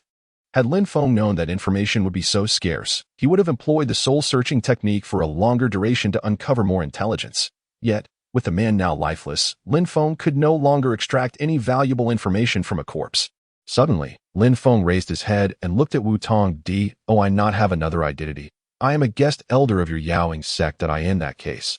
I am not considered an outsider." "Am I?" Upon hearing this, Wu Tong's eyes lit up. Indeed, Lin Feng is a guest elder of our Yaoing sect. How could he be regarded as an outsider? Even the Gonstone sect and the 10,000 Poison sect could not justify killing a guest elder of the Yaoing sect merely because he is an outsider. Despite our sect being inferior to these two top factions, they would not dare act so recklessly. With this realization, a hint of pride crossed Wu Tong's face. Lin Feng's strength and identity were unfathomable to him. However, in Wu Tong's eyes, Lin Feng was more than capable of being the leader of the Yaoing sect, let alone merely a guest elder. That, of course, Wu Tong's pride did not stem from the feebleness of his sect, but rather from the fact that he had managed to recruit such a formidable individual into their ranks as a guest elder. Should Lin Feng venture to the Miao region without the identity of a guest elder, he would undoubtedly face considerable difficulties. However, with this added layer of identity, Lin Feng could proceed with confidence, knowing that no one would dare easily provoke him. Thus, Lin Feng's relationship with the Yaoing sect would undoubtedly become even closer, greatly benefiting the sect as well. "I almost forgot about your identity. With this status, a journey to the Miao region is certainly feasible." Wu Tong nodded in agreement. Beside him, Wang Jiamu's gaze towards Lin Feng underwent yet another subtle transformation. From the very beginning, he found it impossible to comprehend this man. Ever since Lin Feng had effortlessly defeated an invincible foe with a single punch, he had been unable to decipher the enigmatic figure before him. As Wu Tong made his entrance, Wang Jiamu found himself at a loss for words. It was essential to note that Lin Feng carried the identity of a Central Plains person amidst the various sects of the Central Plains. While Wu Tong was affiliated with the Yaoing sect, which Wang Jiamu had heard of, Wu Tong, a steadfast individual from the Miao region, was inexplicably deferential towards a Central Plains man, an idea that left Wang Jiamu utterly bewildered. The Miao and the Central Plains had always been at odds. The sects of the Central Plains looked down upon the Miao for their eerie practices, while the Miao would mock the pretentiousness of the Central Plains people. This was evident from Lin Feng's repeated taunts directed at Wang Jiamu. Wang Jiamu could not fathom how a revered elder of the Yaoing sect, who wielded considerable power in the Miao region, could be so closely aligned with a youth barely in his 20s, almost as if venerating him as a master. Although the Yaoing sect was not the pinnacle of sects in the Miao region, it was certainly not obscure either. Wang Jiamu, with his extraordinary talent, had reached the peak of the spirit realm at a tender age. However, this did not imply that Wu Tong, barely having stepped into the Origin Mirror realm, was weak. A master of the Origin Mirror was already considered a local overlord, especially with Wu Tong's status as an elder of the Yaoing sect, which further complicated any notion of him bowing to Lin Feng. Thus, only one possibility remained. Lin Feng's strength was incomprehensibly vast. This realization was evident to both Wang Jiamu and Wu Tong. Undeniably, Lin Feng's prowess was sufficient to compel an Origin Mirror master to bow in submission. This was a truly frightening notion. Contemplating this, Wang Jiamu felt an increasing sense of mystery surrounding Lin Feng, and his mind began to wander. After gathering his thoughts, Lin Feng spoke forth, his tone resolute and unyielding. Leaving no room for dissent, Wu Tong nodded, rising to depart. He could not forget his responsibilities at home, especially considering the presence of his Gawa. Furthermore, entering the Miao region was not a matter to be taken lightly. Stepping into Miao territory as a cultivator meant being under the watchful gaze of countless eyes from the moment one left the airport. Wu Tong had to prepare adequately, not just for himself, but for Lin Feng's sake. At this moment, though Wu Tong still bore the title of elder in the Yaoing sect, he had secretly pledged allegiance to Lin Feng, having chosen to follow him. As Lin Feng intended to venture into the Miao region, Wu Tong was determined to ensure his safety. Yet, upon reflection, it seemed that Lin Feng would not encounter any real danger. Who could pose a threat to Lin Feng? The answer was unequivocal. No one. Once Wu Tong departed, Lin Feng exhaled deeply. After arranging for his family to settle into Hongsongshan Gu No. 1 the following day, he would be free of any attachments in Jiangning and could pursue his own endeavors. Just as Lin Feng began to relax, the sound of a door creaking open interrupted him. Feng Juyang, the former owner, entered. Lin Feng then produced several cards for him. Feng Juyang was perplexed. What does this mean? I mentioned that we are friends, that I have accepted the house, and I will keep only one of these bank cards for my family's expenses, that I do not plan to stay in Jiangning for long. I hope you can look after my family well. Lin Feng spoke casually, his tone replete with indifference. Wang Jiamu, witnessing Lin Feng's actions, was left utterly astonished, although he was unaware of the nature of the transaction between Lin Feng and Feng Juyang. The staggering amount of 800 million was undeniable. When factoring in the luxurious villa that was likely the most opulent in all of Jiangning, it could only be deemed a princely sum. Yet, Lin Feng seemed unfazed as he returned a bank card containing 600 million. Such a generous act was beyond Wang Jiamu's comprehension. His father, Wang Zhiping, known as the Gu Emperor, while possessing significant enterprises and numerous branches across the Miao region and even in the Central Plains, could hardly afford to casually gift away 600 million in assets. What Wang Zhiping could not do, Lin Feng executed with effortless grace. This was not to imply that Lin Feng was necessarily wealthier than Wang Zhiping, but rather that Lin Feng's audacity was something ordinary people could scarcely aspire to emulate. The three cards on the table held an irresistible allure for Feng Juyang. The combination of Hongsongshan Gu No. 1 and the 800 million reward placed considerable pressure on him. Not to mention the hefty sum of 800 million. Feng Juyang realized that gifting Lin Feng the villa meant he would need to find an equally impressive location for the upcoming Jiangning auction, lest he tarnish his reputation. In Jiangning, Hongsongshan Gu No. 1 stood as the pinnacle of real estate.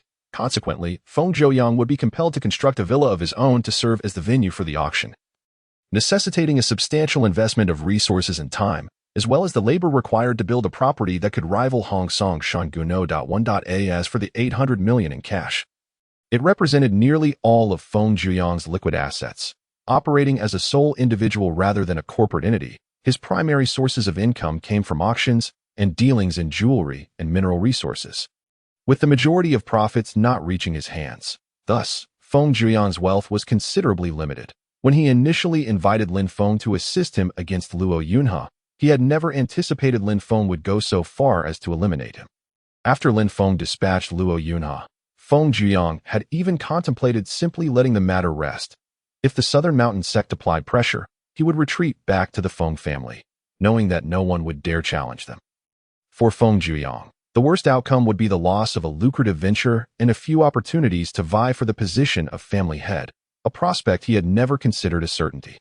While he had secretly been building his own influence, he had never intended to claim the position of Feng family patriarch as his own. However, after waiting an entire day and night, not a single message arrived from the Southern Mountain sect, nor did they send anyone else to monopolize the jewelry business. Furthermore, the business channels previously absorbed by Luo Yunhe were not returned to their original owners, resulting in substantial gains for Feng Juyang. In Jiangning, and indeed much of the entire Jiangnan region, few could compete with him in the jewelry trade.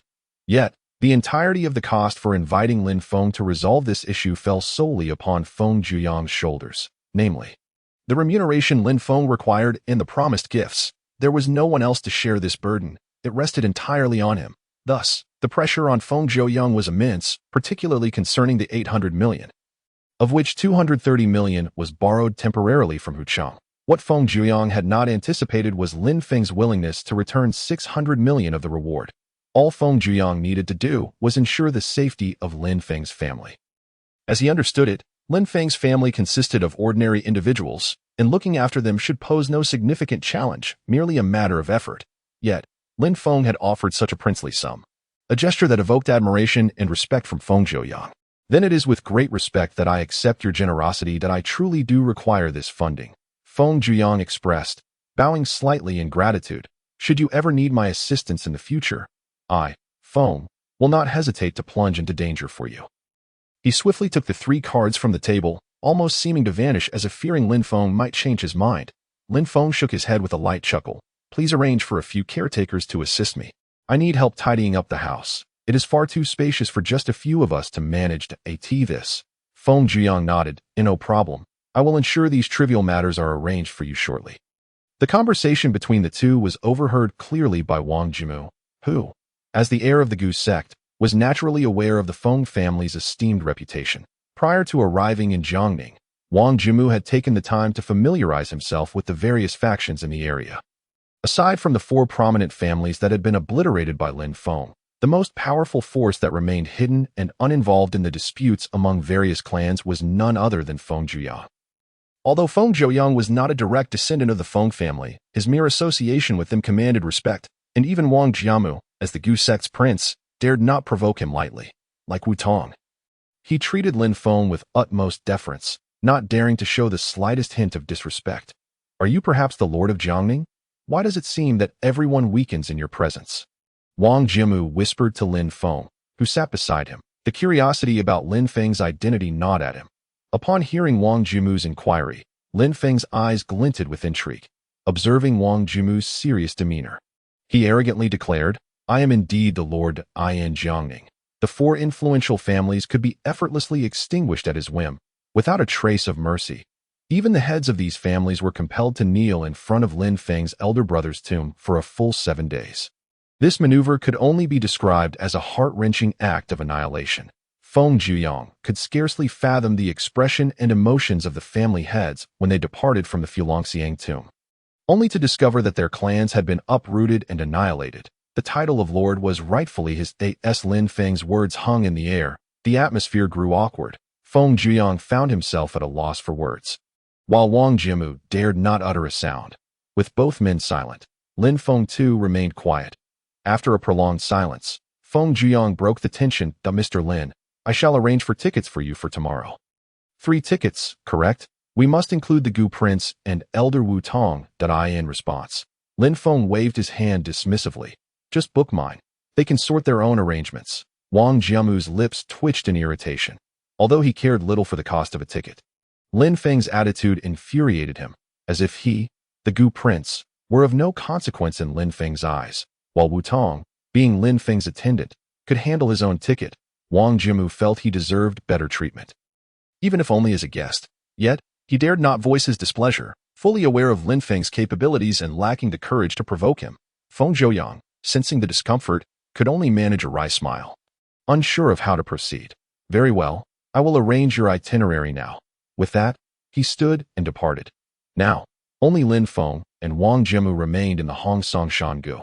Lin Feng slowly lifted his gaze towards Wang Jimu, a peculiar expression on his face. Why are you still here? Go about your business. And if your feelings for my sister are insincere, keep your distance, or I shall break your legs. You. Wang Jimu leapt to his feet, anger blazing in his eyes as he fixed his gaze on Lin Feng. What about it? Hurry up and leave. A cold glimmer flashed in Lin Feng's eyes, instantly extinguishing Wang Jimu's fury. With a huff, Wang Jimu stormed out. Unable to bear the humiliation any longer, it baffled him why Lin Feng seemed to target him, especially since they bore no grudge against one another, if it were merely a matter of regional differences. It seemed excessively harsh. Upon exiting Hongsong Shangu and stepping into the bustling streets of Jiangning, Wang Jimu muttered furiously to himself, what on earth is happening? I came here to accompany my girlfriend for dinner, and instead, it has turned into a family meeting with my future brother-in-law. How infuriating! Suddenly, he felt a chill down his spine and glanced back towards the direction of Hongsong Shangu. Although he could see nothing, he instinctively shrank back.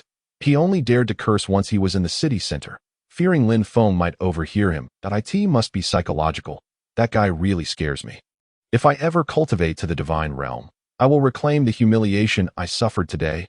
Wang Jimu muttered, a hint of unease creeping in as he glanced around, relieved to find no sign of Lin Feng before hastily leaving. Of course, Lin Feng was oblivious to Wang Jimu's grievances. He had returned home, where his family was already asleep. Pulling out his phone, he noticed numerous messages from Xin Xiaotang, inquiring about his whereabouts with Wang Jimu and why they had not yet returned.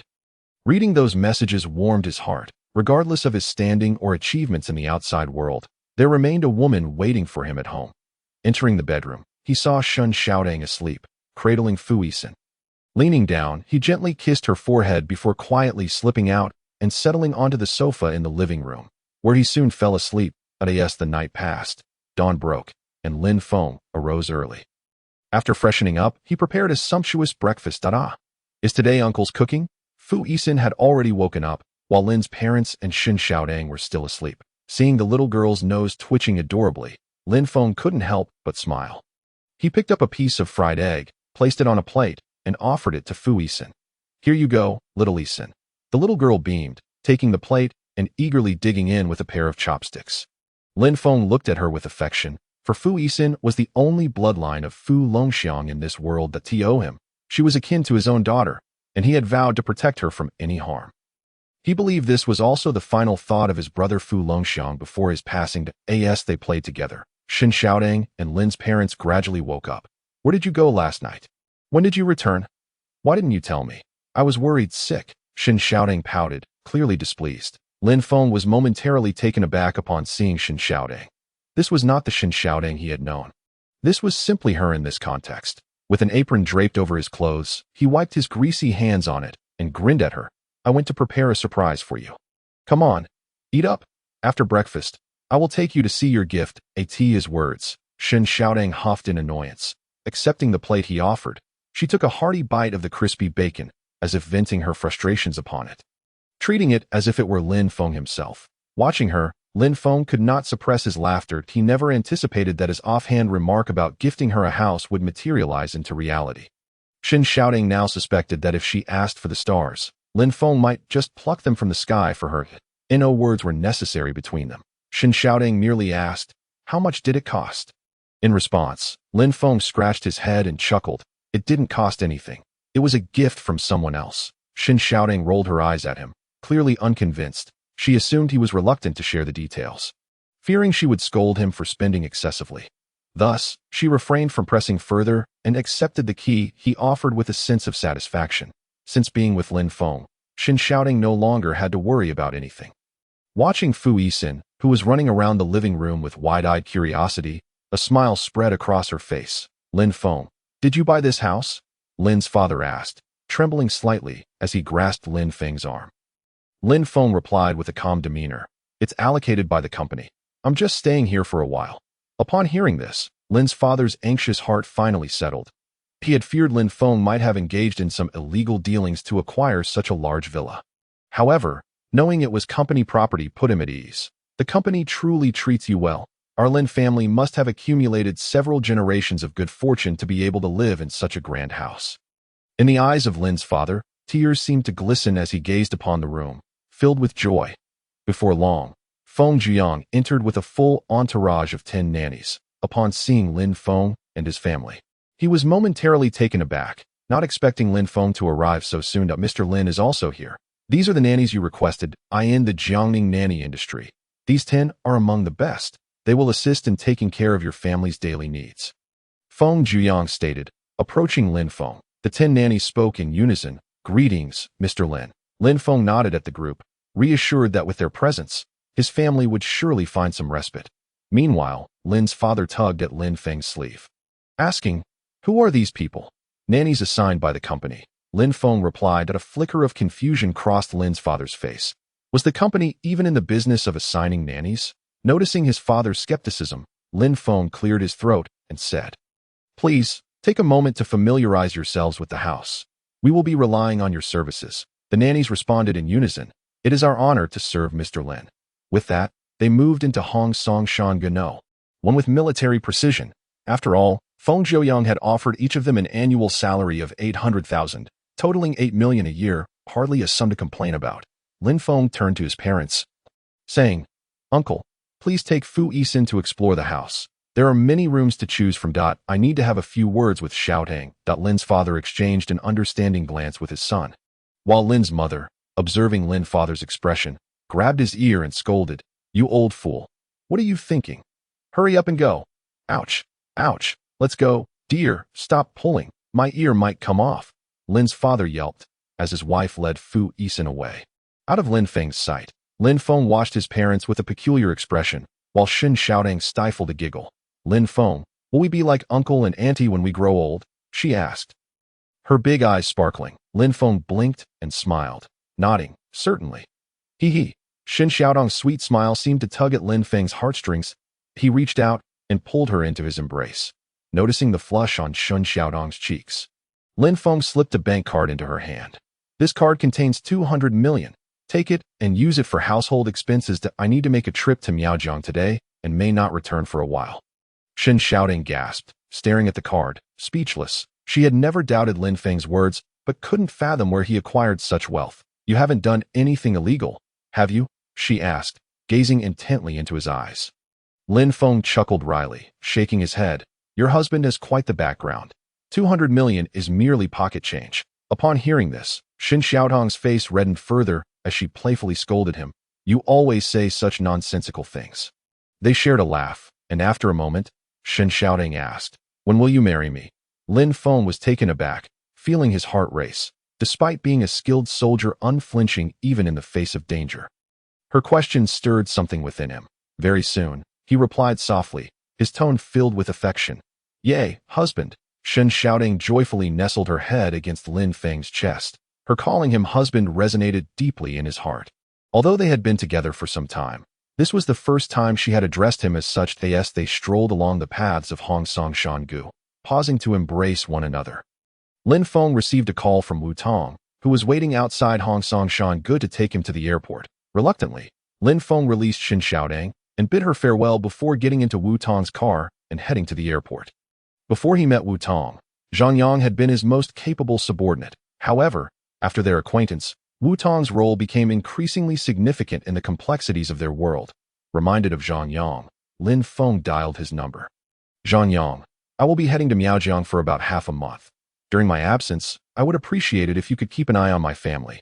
Upon hearing Lin Feng's voice, Zhang Yang promptly replied, no trouble at all. I will rent a place near your residence to ensure the safety of your family. Lin Feng continued, they have moved to Hongsong Shangu. 1. You can coordinate with Feng Zhouyang about staying there, or even reside with Xiaodong and the others. Zhang Yang was taken aback. Having spent considerable time in Jiangning, he was well aware of the significance of Hongsong Shangu. 1. And Feng Zhouyang's status. Even as someone closely associated with Lin Feng, he couldn't comprehend how Lin Feng had secured such a place from Feng Zhouyang. After a moment's thought, Zhang Yang suggested, I will contact Madame Chun and have your family stay with her. I can sleep on the couch. Lin Feng chuckled. Hongsong Shangu No. 1 is quite spacious. Find a room to settle in. I will inform Xiaodong shortly. All right, safe travels, Mr. Lin, Zhang Yang said. After ending the call, Wu Tong started the car, heading towards the airport. Soon, the three boarded the plane, arriving in Miaojiang by 3 in the afternoon. Upon exiting the airport, Lin Feng sensed several powerful auras probing their direction. Perhaps upon recognizing that one among them was an elder of the Yaoing sect and another the prince of the Gu sect. They withdrew their presence. However, many still lingered around Lin Feng, clearly suspicious of his outsider status. Mr. Lin, please don't take offense. Miaojiang is like this. Everyone has a nose for outsiders and behaves like rabid dogs. Wu Tong remarked beside Lin Feng to T.O. Lin Feng. It was of little concern. As Wu Tong had said, a dog barking at a lion would not provoke the lion into a response, merely serving as an amusing spectacle. Lin Feng, be cautious. The locals are not known for their hospitality, especially towards outsiders, Wang Jimu added, teasingly. Arriving in Miaojiang was akin to stepping onto Wang Jimu's territory, bolstered by the Gu sect's support, and he no longer needed to endure the same humiliation he had in Jiangning. Upon hearing Wang Jimu's words, Lin Feng coldly remarked, feeling bold, are we? At this, Wang Jimu felt a prickling sensation along his spine and promptly fell silent. After exiting the airport, Wu Tong took Lin Feng to the Yaoing sect, while Wang Jimu returned to the Gu sect. And the trio parted ways. Wu Tong's vehicle, a Bentley parked nearby, was covered in dust, indicating his fondness for the brand. After tidying up the car, they made their way to the Yaoing sect, which was situated in the mountains on the outskirts of Miaojiang. Like many sects that established themselves within the rugged terrain, Wu Tong parked the vehicle outside the mountains, and the two of them trekked along the rugged terrain for nearly 2 hours before arriving at the entrance of Abyssal Gate. Unlike the sects of the Central Plains, Abyssal Gate resembled more of a rustic stronghold, lacking even a plaque inscribed with its name. It consisted merely of a wooden door flanked by 2 wooden towers. Mr. Lin, this is the abode of Abyssal Gate. Please, come in. Wu Tong gestured invitingly to T. That moment, several men adorned in Miao attire emerged from the towers, bows and arrows in hand. aiming their weapons at the spot where Lin Feng and Wu Tong stood. Bellowing, "Who goes there?" Wu Tong replied, "I am Wu Tong. Open the gate. It is Elder Wu. Who is the person standing beside you?" "He is our new guest elder, Lin Feng. Have you reported this to the sect leader?" "I have not. I take responsibility for this matter." At this point, Wu Tong felt a surge of irritation. How dare these mere guards question him? His stature within Yaoying Gate was such that he was second to none. Which is why he was tasked with addressing the issue concerning Jiangning and Qingpa. The audacity of these insignificant gatekeepers to impede his entry was infuriating. "But I cannot allow Elder Wu to enter. Under Elder Chongfeng's orders, no one not of our sect is permitted within Yaoying Gate. This individual had an unknown origin and had not received the leader's consent. Who could tell if he was an assassin infiltrating our ranks?" The leader among them spoke coolly, maintaining his grip on the bow. Understanding the situation, Wu Tong realized that Elder Chongfeng was behind this. The cold smirk escaped him. It was the first time he had brought Lin Feng to his sect. Yet he faced such humiliation, not only making Lin Feng a spectator to his disgrace, but also tarnishing his own reputation. "Chongfeng, you old scoundrel, come out." In an absurd twist, Hu Peng Tian stood by, allowing Wu Tong to strike him, and even more ludicrously, Hu Peng Tian did not retaliate. Later, when Lin Feng returned to Miaojiang with Wu Tong, Chongfeng was already well informed, having placed spies around Wu Tong. Lin Feng's prowess was undeniable, certainly beyond mere Yuan realm, and in Chongfeng's eyes, he might even have reached the spirit realm. Such a person was recruited by Wu Tong as a guest elder. Furthermore, Wu Tong had eliminated the root of the trouble plaguing Yaoying Gate, returning with 2 significant achievements, which certainly warranted a considerable reward from Jioshan. How could Chongfeng allow Wu Tong to have his way? He had already set his own confidence at the mountain gate to trouble Wu Tong. At that moment, Chongfeng sat comfortably in his residence within Yaoying Gate, having received word of Wu Tong and Lin Feng's arrival. Yet he remained unfazed. Chongfeng was acutely aware of Wu Tong's character. He knew that Wu Tong prioritized the strength of the sect above all else. It was precisely for this reason that, when Wu Tong was merely at the peak of the Qi realm, Jioshan appointed him as the Grand Elder of Yaoying Gate, while Chongfeng had long since entered the Yuan realm. This disparity bred discontent within Changfeng. A person significantly weaker than himself had risen to a position above him, a situation no one would accept willingly, especially someone as narrow-minded as Chongfeng. Just as he lifted his teacup for a sip, he heard Wu Tong's roar. "Humph, that old fool truly does not know his place." Chongfeng snorted coldly. Despite his own instigation of trouble for Wu Tong, he still blamed all the faults on Wu Tong. Had Wu Tong not brought Lin Feng, he would have had little justification to deny him entry. It was precisely because Wu Tong disregarded protocol by appointing Lin Feng as a guest elder that Chongfeng found an opportunity. Dressed in a loose gray Taoist robe, starkly different from the attire of the Miao people, Chongfeng set out toward the mountain gate, determined to confront Wu Tong. He had rehearsed his words in front of the mirror countless times, intending to put Wu Tong in a difficult position. It is well known that in hidden sects, overstepping boundaries is the most despised act by those in high positions. Although Wu Tong held a significant rank, he remained merely an elder. One elder appointing another as an elder was inherently inappropriate. The appointment of a guest elder was solely within the leader's purview. Wu Tong's actions were indeed an overreach. But there was another crucial factor. Lin Feng's potential might even reach the spirit realm. Thus, if Wu Tong were to smoothly bring Lin Feng into Yaoying Gate, considering his recent accomplishment of eliminating the troublemaker, Jioshan would not only refrain from faulting Wu Tong, but might also lavish praise upon him. This time, Yaoying Gate was extremely weak, having not faced such vulnerability in nearly 50 years. With formidable foes lurking nearby, already contemplating the absorption of Yaoying Gate. For the current Yaoying Gate, a master of the spirit realm was invaluable if Wu Tong managed to bring Lin Feng into the sect unimpeded. Jioshan would surely not lay blame upon him. Chongfeng's intent was to escalate the situation, ensuring that every disciple within Yaoying Gate was aware of Wu Tong's transgression. In this way, even if Jioshan chose not to rebuke Wu Tong, he would be unable to reward him either, for if all the disciples learned of Wu Tong's overreach, he would lose the support of the people, transforming from a hero of the sect into a fool who knew no better. Although this move was self-defeating, Chongfeng felt he had gained as long as he could witness Wu Tong's humiliation. Of course, from the outset, Chang Feng was mistaken. He still believed Wu Tong was the same respectful elder devoted to the sect, unaware that Wu Tong had resolutely chosen to follow Lin Feng after breaking through to the Yuan realm. Outsiders thought Wu Tong was a diligent elder dedicated to the sect, but in reality, he had long harbored ulterior motives, were it not for Yaoying Gate being the place he had lived all his life. Wu Tong might have truly abandoned it in its time of crisis. Many believed Wu Tong had a commendable relationship with Jiao Shan, even to the extent that he could be named Grand Elder at the peak of the Qi realm. Yet Wu Tong had come to understand that he was merely a pawn used by Jiao Shan to counterbalance Chang Feng. At that time, Wu Tong, having just been named an elder, was ambitious and genuinely devoted to the sect.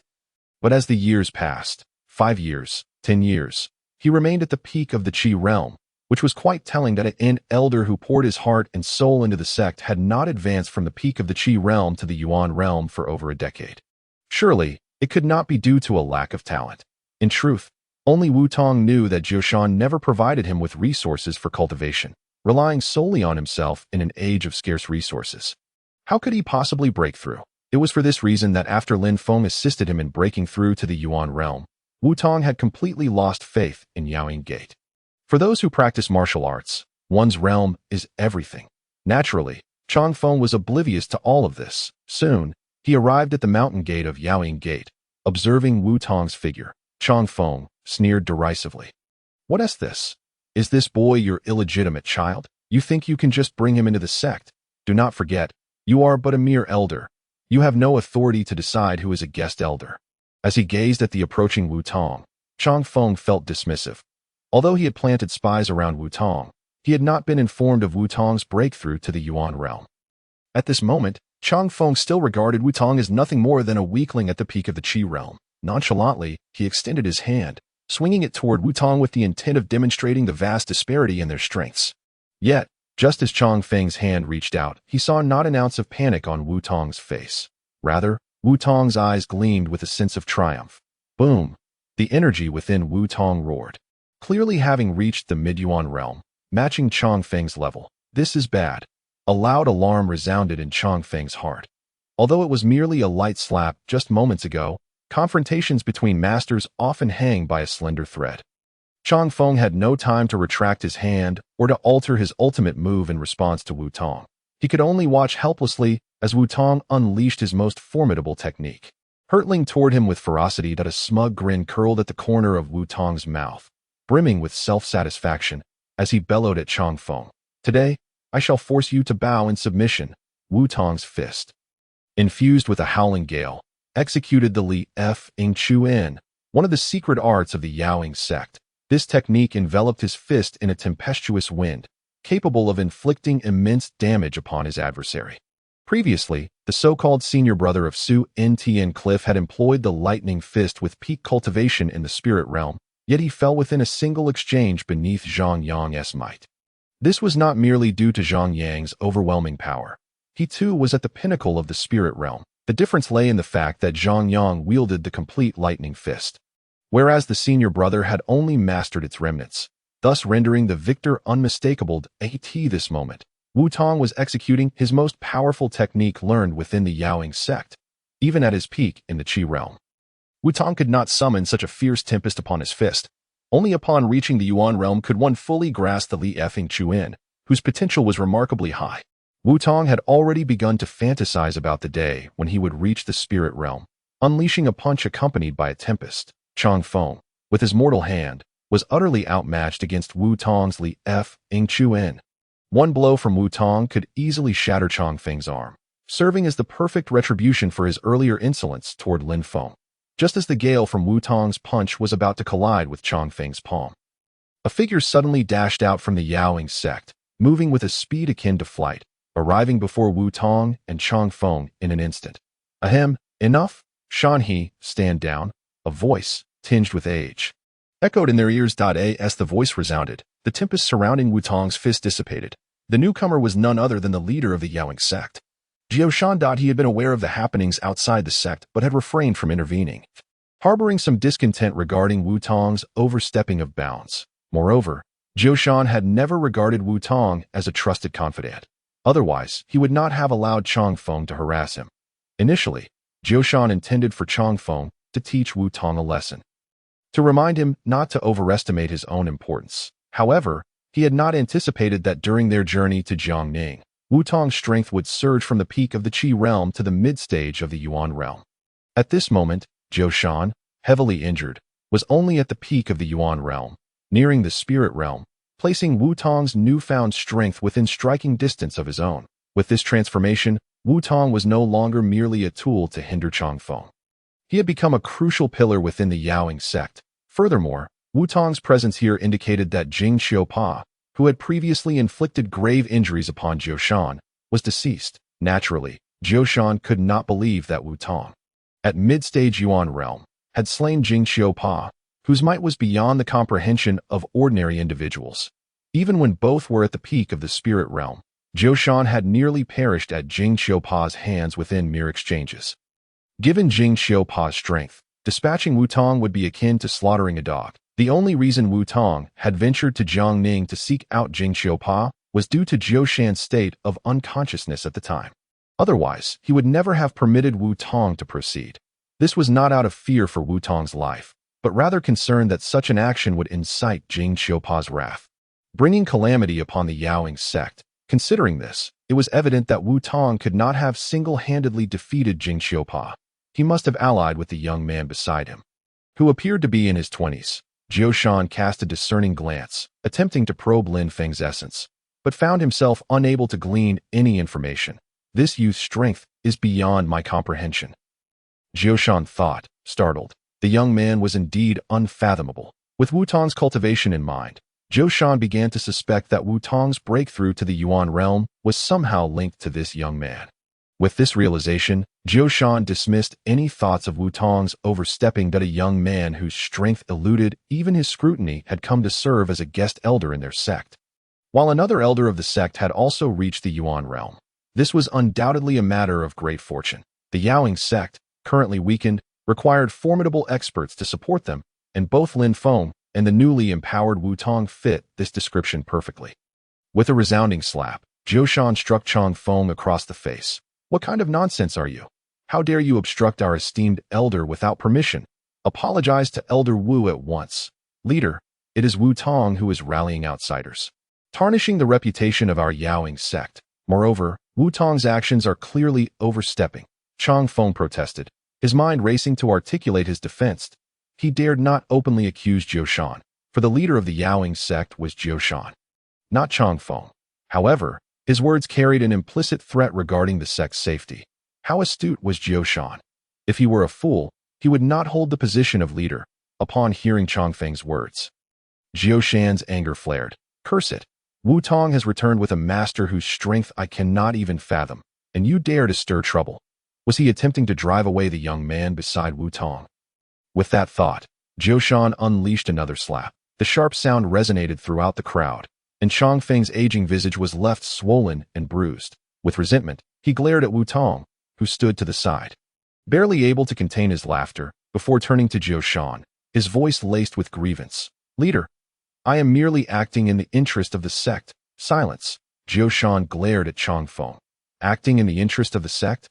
Is this how you show your concern? With Changfeng's perspective, how could he not see that Lin Feng's strength was formidable? Changfeng's actions were solely to embarrass Wu Tong, a petty rivalry that endangered the sect. What kind of reasoning is that? This young friend is not someone you can defame. I observe that he possesses an imposing demeanor and a spark of heroism in his gaze. He is surely not a vile character. What harm is there in him joining our Yaoing sect? Henceforth, as long as I am absent, Elder Wu's word shall be regarded as decrees, should any of you dare to cause trouble again. Do not blame me, Zhou Shan, for being merciless. With a sweeping motion of his sleeve and a powerful shout, Zhou Shan's voice resonated throughout the Yaoing sect. Thus, Wu Tong's status transformed from a mere tool to undermine Changfeng into a true elder.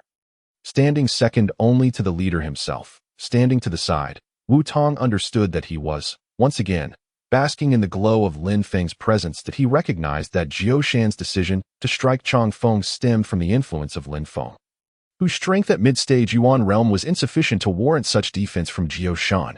However, Lin Feng was different. His power was as deep and unfathomable as the ocean. At the peak of the Qi realm, Wu Tong had speculated that Lin Feng might be a master at the pinnacle of the spirit realm, yet even after achieving the Yuan realm, Wu Tong could discern not even the slightest hint of Lin Feng's true strength. A preposterous thought had taken root in his mind. Lin Feng could very well be a cultivator of the divine realm. Yet this notion was too astonishing to accept. How old could Lin Feng be? He could easily pass for Wu Tong's grandson. Such a young age to attain the divine realm was unprecedented, not even recorded in the ancient texts of the Yaoing sect.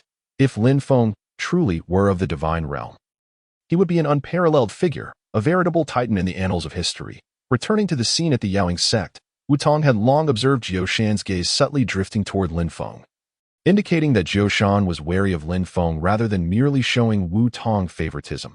Although Wu Tong occupied a high position within the Yaoing sect and was seen as a diligent elder by the ordinary disciples, he understood that, in Jiu Shan's eyes, he had never been considered a trusted confidant, and thus, any notion of favoritism was entirely unfounded.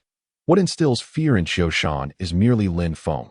Nevertheless, despite this, Wu Tong is genuinely pleased from the depths of his heart at this moment.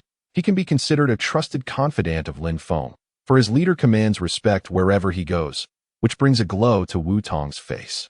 Meanwhile, Chang Feng, covering his cheek, no longer dares to utter anything about the sect, for as the second elder of Yaoing sect, he is certainly no fool, from a mindset filled with rivalry against Wu Tong. He has now calmed his spirit and can distinctly sense that in Xiu Shan's eyes, Wu Tong's status is no longer inconsequential. Is it due to Wu Tong's current cultivation? No, that cannot be. The old fox Xiu Shan would not undermine Chang Feng's dignity, or even slap him for someone of the same cultivation level as Wu Tong, the so-called Grand Elder. Oh, what could it be? Chang Feng's gaze shifted to the youth named Lin Feng standing behind Wu Tong, who at this moment appeared to be watching the scene before him with a calm demeanor, as if he were merely enjoying a farce. Attempting to probe Lin Feng's mind, much like Xiu Shan, Chang Feng finds himself unable to glean any information. This leaves only two possibilities. Either Lin Feng has never practiced any martial arts and possesses no inner energy, or Lin Feng's cultivation far exceeds Chang Feng's, rendering Chang Feng incapable of assessing his abilities, since Lin Feng was brought here by Wu Tong and even privately appointed as an elder guest. It signifies that Lin Feng cannot possibly be an ordinary person devoid of any cultivation. Thus, only the second possibility remains. Lin Feng's level of mastery far surpasses Chang Feng's. This is impossible. He is but a youth in his early 20s. How could he surpass me by such a margin? Chang Feng inwardly rages, unable to accept this conclusion. Even Wu Tong's breakthrough to the mid-stage of the Yuan realm leaves Chang Feng incredulous. And a tinge of jealousy arises within him that Wu Tong must have encountered some fortuitous opportunity in Jiangning. If such an opportunity had befallen Chang Feng, he could have even glimpsed the threshold of the spirit realm. This alone has already incited great jealousy within Chang Feng. But Lin Feng's emergence is akin to pouring cold water into boiling oil, causing Chang Feng to explode with anger at a person who is cultivated to the spirit realm at merely over 20 years of age. Chang Feng knows of at least a handful of such talents. Yet he cannot accept that such a genius stands before him, nor can he bear that this genius was discovered by Wu Tong. Observing Lin Feng's demeanor, Xiu Shan's heart darkens as he raises his hand once more, delivering slap after slap to Chang Feng's face, causing Chang Feng to cry out in pain, his resentment towards Lin Feng and Wu Tong escalating. After a quarter of an hour, with Chang Feng's face swollen to the point of resembling a pig's head, Xiu Shan finally ceases his assault, kicking Chang Feng aside before turning to Wu Tong. Elder Wu, the contributions made on this journey shall not be forgotten by this sect's leader. Shortly, you may visit the offering hall to procure some medicinal pills for cultivation. If there are any techniques you require, feel free to choose as you wish. When you departed, this sect leader was indeed in a state of unconsciousness, and I was unaware. With an individual like Elder Wu, who is devoted to this sect and willing to brave all dangers for its sake, how can our Yaoing sect not thrive? Xiu Shan's words are delivered with fervor, as if Wu Tong were his most trusted confidant. Yet in truth, both men understand that this speech is merely for Lin Feng's ears. After all, Lin Feng was brought by Wu Tong, and by bestowing Wu Tong with certain benefits, Xiu Shan hopes to curry favor from Lin Feng. However, what Xiu Shan is oblivious to is that Wu Tong has already become Lin Feng's subordinate, Wu Tong's status as the Grand Elder of Yaoing sect is now but a facade. In reality, from beginning to end, Wu Tong's identity as the Grand Elder has merely served as a guise, and in certain respects, his authority is even less than that of Changfeng, the Second Elder. Thus, Wu Tong's loyalty to Qiu Shan is nearly non-existent. What he venerates is merely the sect of Yaoing, with no connection to Qiu Shan as the sect leader. Regardless, appearances must be maintained. Looking at Qiu Shan, Wu Tong performs a respectful gesture and states, "I thank the sect leader for the generous reward." Qiu Shan chuckles, waves his hand dismissively, and turns to approach Lin Feng. This youth is truly Qiu Shan's ultimate goal. Wu Tong, after all, is merely a mid-stage Yuan realm elder, in the realm of martial arts. Without entering the spirit realm, he can only be regarded as a mere fighter. Qiu Shan's original strength was at the pinnacle of the spirit realm, which is exceedingly high. Once he recovers from his injuries and regains his former level, a mere Yuan realm practitioner holds no significance in his eyes. It can be said that previously, the entirety of Yaoing sect was upheld solely by Qiu Shan. Thus, Qiu Shan's stubbornness has led to the sect missing opportunities to cultivate several more spirit realm masters due to his personal whims. For this reason, Wu Tong has never held a favorable view of Qiu Shan as the sect leader. To Wu Tong, the title of Grand Elder holds little weight. Even if he were merely a menial worker within the sect, he would still strive to assist the sect in any way possible. It can be asserted that Qiu Shan stands as a figure of discord within the sect, yet due to his formidable strength, he has managed to dominate the sect and become its leader. Therefore, in light of Qiu Shan's severe injuries, Wu Tong is able to privately appoint Lin Feng as an elder guest, while Changfeng can directly establish rules for the sect, bypassing Qiu Shan entirely. Everyone is awaiting Qiu Shan's demise on his sickbed, or for him to be unable to restore his strength ever again. That Wu Tong's attempt to eliminate the Mirror Autumn Pipa is also a measure to consolidate support. While Changfeng's obstruction of Wu Tong is an effort to prevent Wu Tong from succeeding in Lin Feng's view, Qiu Shan is indeed an incompetent leader, setting aside his actions regarding the sect. Even his cultivation, while at the pinnacle of the spirit realm, places him among the weaker practitioners of that level. He is hardly noteworthy. Yet Qiu Shan monopolizes the sect's cultivation resources and still fails to advance his own strength, revealing that he is truly not blessed with extraordinary talent. Nonetheless, having once reached the pinnacle of the spirit realm, Qiu Shan's consciousness has not diminished due to his injuries. Even so, he remains unable to see through Lin Feng's cultivation level, which is precisely why Lin Feng has sparked Qiu Shan's desire for recruitment. "May I ask your esteemed name, young friend?" Qiu Shan approaches Lin Feng and inquires. Upon hearing this, Changfeng, who has been receiving slaps, feels a tremor in his heart. The phrase esteemed name is typically reserved for individuals of higher status or older age. Why does Qiu Shan show such deference to Lin Feng? Initially, Changfeng believed Lin Feng's cultivation to be at the spirit realm, beneficial to Yaoing sect, but not indispensable. However, it now appears that Lin Feng might even surpass Qiu Shan, rendering Qiu Shan hesitant to provoke him. Realizing this, Changfeng feels a wave of dread. Given his previous antagonism towards Wu Tong and Lin Feng, if Lin Feng harbors any resentment, he fears for his own life. Just moments ago, even without Lin Feng speaking, Qiu Shan was willing to strike out against someone he had never met before. If Lin Feng were to express a desire for Changfeng's demise in Qiu Shan's presence, Changfeng believes that even if Qiu Shan does not act immediately, he would secretly take action against Changfeng later to appease Lin Feng. Changfeng's complex thoughts remain unknown to Lin Feng. To Lin Feng, Changfeng is merely an insignificant character, inconsequential in his eyes. My surname is Chun, and my name is Lin Feng, Lin Feng responds. Gazing at Qiu Shan's darkened visage, Qiu Shan nods with a smile. Lin Feng, how delightful. The name Lin Feng resonates with great significance that he mumbles, suddenly trembling as he recalls the legendary title of the one and only 9-star war god. Connecting the youth's age and cultivation level before him, Qiu Shan feels as though his scalp is about to burst. Why you are Lin Feng? Qiu Shan swallows hard, his body shaking even more violently. Observing Qiu Shan's reaction, Lin Feng understands that this man has likely guessed his identity. With a smirk, he looks at Qiu Shan. What? Have you heard of my name? Not merely heard of it.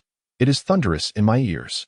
Initially, when I heard my friend mention the 9-star war god, I thought he had lost his mind, but later came to realize that such a figure truly exists. And now, Lin Feng stands before me. How could this not astonish me? Lin Xian, please forgive my ignorance for not realizing your esteemed presence. Jiu Shan clasped his hands in a gesture of reverence towards Lin Feng. Naturally, Lin Feng regarded such minor figures with indifference. To him, their existence felt as insubstantial as a feather. The thought of extinguishing their lives seemed a mere waste of time. As he observed the flustered Jiu Shan, a half-smile played on Lin Feng's lips. He had heard of Jiu Shan's reputation, yet he was taken aback to discover that Jiu Shan was aware of his own name, which indicated that his fame had spread far and wide, reaching every corner of the land. Meanwhile, Wu Tong found Jiu Shan's demeanor amusing. Having witnessed Jiu Shan's rise to power over the past 2 decades, it was clear that Jiu Shan had always exuded an air of superiority. Even towards the disciples of Yaoying sect, Wu Tong had never seen Jiu Shan lower his pride before anyone. Yet here he was, behaving like a grandson before Lin Feng. Could it be that Jiu Shan was cognizant of Lin Feng's true identity? Wu Tong pondered. His curiosity piqued, though he dared not inquire further, as Lin Feng had shown no inclination to divulge information about himself. As Wu Tong mulled over these thoughts, Lin Feng waved a hand dismissively at Jiu Shan, signaling that there was no need for concern. This casual gesture seemingly alleviated Jiu Shan's anxiety, but I wonder if Mr. Lin has come to Miaojiang for matters pertaining to the military. Jiu Shan's sentence remained unfinished as Lin Feng interjected. Do not ask what should not be asked. I prefer that few know of my identity and whereabouts. Lin Feng's words. Jiu Shan nodded repeatedly, understanding the implications. Given Lin Feng's status, he would undoubtedly attract attention wherever he went. Even drawing the local lord's welcoming presence, it was clear that Lin Feng wished to avoid unnecessary complications by concealing his identity. Regardless, since Lin Feng had spoken, Jiu Shan felt compelled to comply. With a nod from Jiu Shan, Lin Feng continued, I have come to Miaojiang for 2 reasons. First, to seek out a man named Yang Wan, and second, for Wu Tong. Wu Tong will henceforth serve under me. Severing all ties with Yaoying sect, Lin Feng's declaration struck Jiu Shan like a thunderclap. Previously, he had assumed Lin Feng was merely a highly skilled junior brought back by Wu Tong. However, upon realizing Lin Feng's true identity, he was momentarily stunned, failing to grasp the depth of the relationship between Lin Feng and Wu Tong. This revelation left Jiu Shan feeling as if he had lost both his wife and soldiers. Initially, he thought the exchange of Chang Feng for Wu Tong and Lin Feng was advantageous, but he had not anticipated that Lin Feng was not merely a guest elder seeking refuge, but someone intent on taking away one of the sect's elders. With Chang Feng harboring resentment from their altercation and Lin Feng departing with Wu Tong, Yaoying sect would be left with only Jiu Shan's cultivation to rely upon. This, he mused, could prove problematic. Jiu Shan tentatively voiced, if Mr. Lin takes Wu Tong with him, Yaoying sect may face imminent ruin. Surrounded by formidable enemies, the sect's vulnerability would invite an assault the moment they were unguarded. With Wu Tong's departure and Chang Feng's disloyalty, Yaoying sect would be stripped of even the fa of strength, leaving only Jiu Shan to defend it. Upon hearing Jiu Shan's inquiry, Lin Feng furrowed his brow. Noticing Lin Feng's expression, Jiu Shan hurriedly added, it is fitting, indeed. Elder Wu's talents would be wasted within Yaoying sect. Accompanying Mr. Lin, I believe he will achieve great things. He then invited Lin Feng into the sect, asserting that discussing matters outside would be unbecoming. With that, Jiu Shan stepped aside, allowing Lin Feng to lead the way into Yaoying sect. Wu Tong and Jiu Shan followed closely, creating the impression that Lin Feng was the true master of Yaoying sect. Jiu Shan's words were a calculated effort to foster goodwill with Lin Feng, as he lacked the power to reclaim his own people from Lin Feng's grasp. If Lin Feng were to show benevolence, perhaps he could save Yaoying sect from impending disaster. Conversely, should Lin Feng choose to depart without a backward glance, dispersing the sect and taking all its resources with him to cultivate in solitude, he could return after regaining his strength to reconstruct Yaoying sect. With this dual strategy in mind, Jiu Shan felt no trepidation for his safety, for the fates of the ordinary disciples mattered little to him. Upon entering Yaoying sect, they proceeded directly into the grand hall, which was adorned in vibrant Miaojiang style. At the front of the hall stood several memorial tablets honoring the sect's past masters. Without hesitation, Lin Feng took a seat at the head, while Jiu Shan naturally occupied a chair below, displaying no hint of awkwardness, as though the seat had been prepared specifically for Lin Feng. Wu Tong observed the scene with growing admiration for Lin Feng's commanding presence, feeling increasingly fortunate for the decision to follow him at that moment. Both Jiu Shan and Wu Tong sat deferentially. And with Lin Feng remaining silent, they dared not speak. After a prolonged silence, Lin Feng gradually addressed them. I require all disciples of Yaoying's sect to assist me in locating Yangwan. In return, I shall remain at your sect for a period, until his whereabouts are ascertained. His purpose for visiting Miao Jiang was not merely to advocate for Lu Zongjing and his daughter, but rather to address Yang Wen's actions, which posed a threat to the fragile relationship between Miao Jiang and Central Plains. Wang Zhiping had tirelessly worked to maintain the tenuous peace between Miao Jiang and Central Plains. Yet hostility towards the latter was deeply rooted among the people of Miao Jiang, a sentiment established thousands of years ago. Miao Jiang, being the homeland of the Qi Yu and Jiuli clans, had long been embroiled in conflict with the Central Plains, where the Yellow Emperor reigned. The enmity between the Yellow Emperor and Qi Yu, which began millennia ago, had perpetuated a bloodline rivalry that remained unextinguished to this day. However, those with even a modicum of sense should recognize the futility of mutual animosity. Both Miao Jiang and Central Plains belong to the same realm. Why engage in conflict? Should a genuine war erupt between the martial arts of Miao Jiang and Central Plains, both sides would suffer grievously, leaving only foreign powers to reap the benefits. Wang Zhiping clearly understood this, yet the entrenched grievances between the two regions could not be resolved overnight by his singular efforts. As for Yangwan, he represented a force determined to shatter the fragile peace between the two regions. Ultimately, Yangwan was but a pawn wielded by the Wandu sect, given Yangwan's grievances with the Gu sect. The Wandu sect could readily accept him. Furthermore, the Wandu sect was the most significant adversary to the Gu sect's efforts to uphold relations between the two regions, making their intentions unmistakably clear: to disrupt the peace and reignite hostilities between Miao Jiang and Central Plains.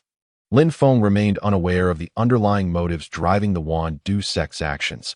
Their leader was hardly a fool incapable of recognizing the intricacies of the situation. That it was precisely due to the peculiarities surrounding this matter that Lin Feng had ventured to Miao Jiang to investigate further. After a long moment of contemplation, Jiu Shan spoke again. Yangwan was an orphan discovered by Wang Zhiping in the deep mountains. After bringing him to the sect, Wang Zhiping took it upon himself to educate him.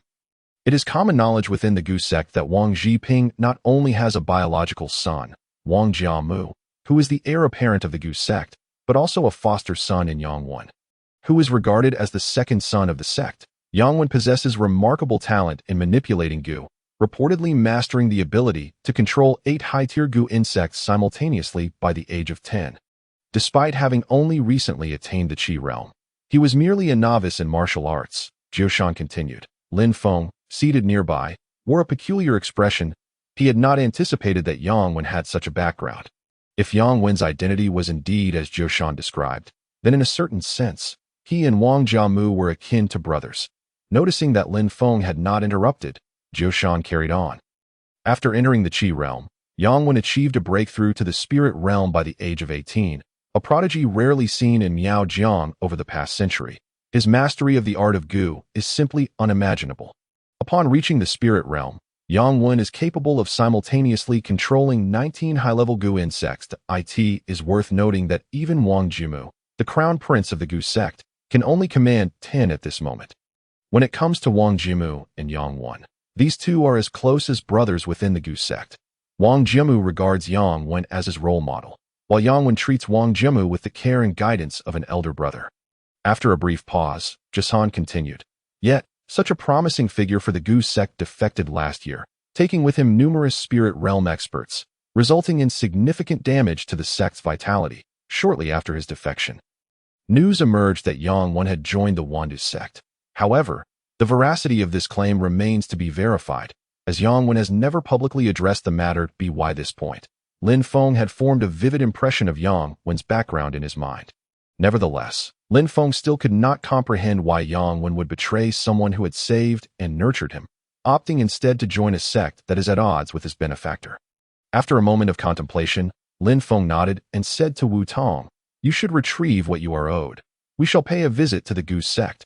Upon hearing Lin Feng's words, Jisan was taken aback. The moment he had just learned about Yangwan's life, He was already contemplating trouble with the Gu sect, truly not an easy situation.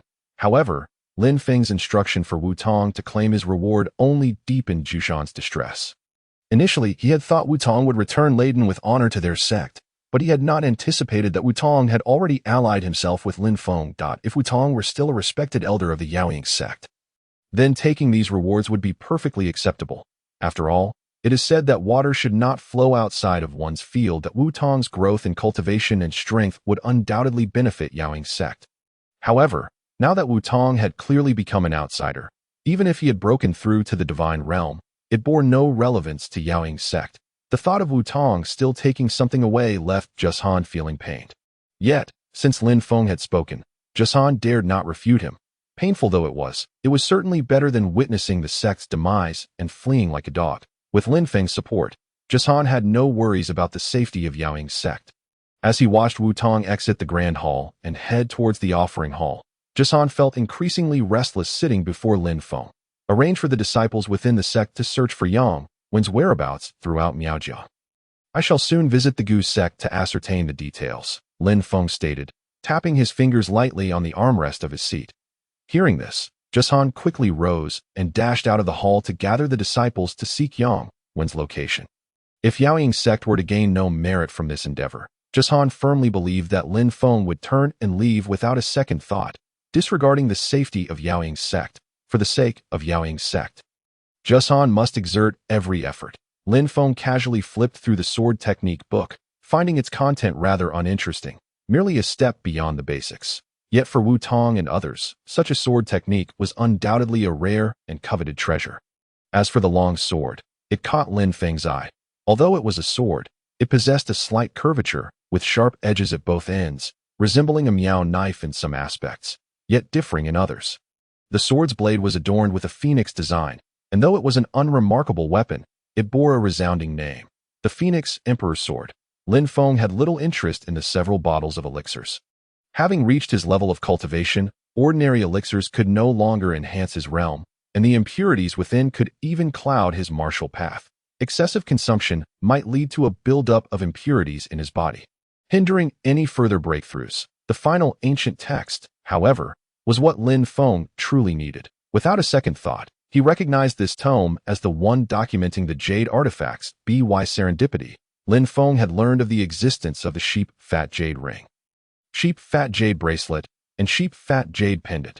As for the jade sword and jade seal mentioned in the ancient text, he had no leads whatsoever, not even a whisper from Chang Siyuan and others.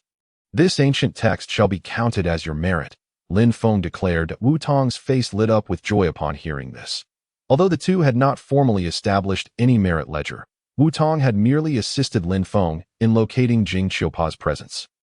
And during their battle, he had contributed not at all. Upon Lin Feng's return, he had merely facilitated Wu Tong's breakthrough to the original realm. Wu Tong had been stuck at the peak of the Qi realm for decades, believing he would never break through in this lifetime. Yet Lin Feng had simply handed him a jade bracelet, enabling him to easily reach the original realm, something Wu Tong had never even dreamed of. With this ancient text now in his possession, Wu Tong speculated that Lin Feng's reward would surely be generous. Could it be a breakthrough to the spirit realm? Wu Tong couldn't help but think. Of course, a breakthrough to the spirit realm was out of the question. Even achieving the original realm was due to Wu Tong's prolonged stagnation in the Qi realm, with his internal energy having accumulated to an extreme. Lin Feng had merely helped him ride the wave, allowing Wu Tong to break free from his shackles with the spiritual energy from the jade bracelet, thus achieving the original realm, a case of thick accumulation leading to a sudden release. However, Lin Feng was not without methods. Should he wish for Wu Tong to break through to the spirit realm, it would be a simple task for him. Yet such methods would exhaust all innate potential of the person breaking through, leaving them with no possibility of further advancement after reaching the spirit realm. Returning to the main point, this ancient text fascinated Lin Feng far more than any pleasures of wine, wealth, or power. According to Wu Tong, the jade artifacts documented within were crafted by none other than the first emperor himself. The sheep fat jade ring and bracelet had changed hands numerous times, yet their spiritual energy remained formidable. As for the jade pendant worn by Gao Hua, it was even more extraordinary. Within these jade artifacts resided genuine spiritual energy, a remnant of the energy that had long been severed from the world since the ancient times. In the present day, aside from certain spiritual treasures like Millennium Ginseng and Tianshan Snow Lotus, these rare artifacts were among the few capable of harboring any spiritual energy. Yet, even Lin Feng, with his keen eye, had never encountered the spiritual energy contained within these jade artifacts. Thus, the search for the jade sword and jade seal became particularly significant in Lin Feng's eyes. These were relics of the first emperor. Who could say whether he might have hidden some unparalleled martial arts within their depths? This was uncertain, but given the first emperor's prestigious identity, Lin Feng was determined to gather these treasures. The jade bracelet and jade ring had narrowly escaped being taken by Jing Qiupa and others. Should these ancestral relics flow overseas, recovering them would be as difficult as climbing to the heavens. This was not merely about the value of the treasures, but rather the pride ingrained in the blood and bones of their people. It could be said that Lin Feng's greatest purpose for this journey to Miaojiang was this ancient text. Without it, he might have only informed a few old friends in Miaojiang to keep an eye on the local miscreants. But it was precisely due to the existence of this ancient text that he had come to Miaojiang in person. Sitting in the main seat of the Yaoying sect's Grand Hall, Lin Feng perused the ancient text for quite some time. The content was almost entirely devoted to the first emperor, with the most substantial portions dedicated to these 5 jade artifacts. However, it merely stated that, aside from the jade seal, which was taken by the first emperor after its construction, the other 4 jade artifacts remained in Kunlun Su, also known as the Kunlun Mountains.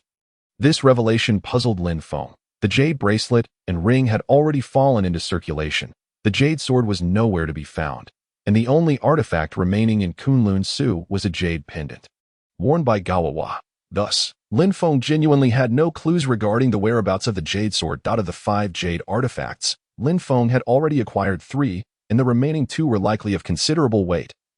Even the 3 artifacts in Lin Feng's possession might not measure up to the value of any single one of the remaining 2. Gently closing the ancient text, Lin Feng exhaled, casting a glance at Wu Tong, who awaited patiently nearby. "Let us go to the Gu sect," Lin Feng said slowly. Wu Tong's heart skipped a beat. Was Lin Feng intending to confront the Gu sect? Jason had just clearly articulated the relationship between Yang Wen and the Gu sect, indicating that Yang Wen was inextricably linked to them. Yet, the Gu sect was one of the most powerful sects in Miaojiang. Was Lin Feng truly planning to go alone? Even with the reluctant addition of Wu Tong, it still falls short of being sufficient to fill the gaps for others. Although Wu Tong firmly believes that even the Gu emperor of the Gu sect would have to weigh his own capabilities when standing before Lin Feng. The reality of entering the Gu sect is indeed a different matter. After all, the Gu sect is their territory. Wang Zhiping, the Gu emperor, is nearly 60 years old this year. Wu Tong does not know his exact age, but is certain that Wang Zhiping is far from young. How could such a venerable figure of Miaojiang, distinguished by both status and age, possibly be an old acquaintance of a young man in his 20s? This thought truly perplexes Wu Tong. Lin Feng, perhaps sensing Wu Tong's inner confusion, let out a hearty laugh. "Even if we are not old acquaintances, we are certainly acquainted. Rest assured, Wang Zhiping will not make things difficult for us. Once we arrive at the Gu sect, we shall be treated as honored guests." Upon hearing this, Wu Tong gritted his teeth. "Let us go. I have lived long enough, regardless of the risks that may accompany this journey to the Gu sect. I, old Wu, will not shy away from facing fire and water." Lin Feng, amused by Wu Tong's impassioned declaration, could not help but smile, and no matter what thoughts lingered in the old man's mind, his willingness to face challenges brought Lin Feng great joy. For someone in a position of power, having a few willing subordinates ready to brave dangers for him is indeed a stroke of fortune. After a moment, Wu Tong chuckled again, his old face reddening. "However, having accompanied Mr. Lin through numerous battles, I have yet to suffer a loss that I trust that when the Gu Emperor meets Mr. Lin, he will be as docile as a dragon coiled and a tiger at rest." Lin Feng shook his head with a laugh, finding the old man quite amusing. Ever since Wu Tong broke through to the Yuan realm, his spirit seemed to have revived significantly. His once white hair had turned glossy black, and the wrinkles on his face appeared to have diminished. Rising slowly, Lin Feng began to walk towards the Great Hall's exit, heading towards the Gu sect, with Wu Tong trailing closely behind him like a seasoned steward. Their pairing resembled a young master of a prominent clan accompanied by a mysterious and formidable old steward, evoking respect from all who beheld them. Yet, This young master, Lin Feng, required no protection. He was the strongest of them all. At this moment, within the Yaoing sect, aside from a few ordinary disciples guarding the sect, all other disciples and elders had been taken by Qiu Shan to search for Yangwan. The Miaojiang region is vast indeed.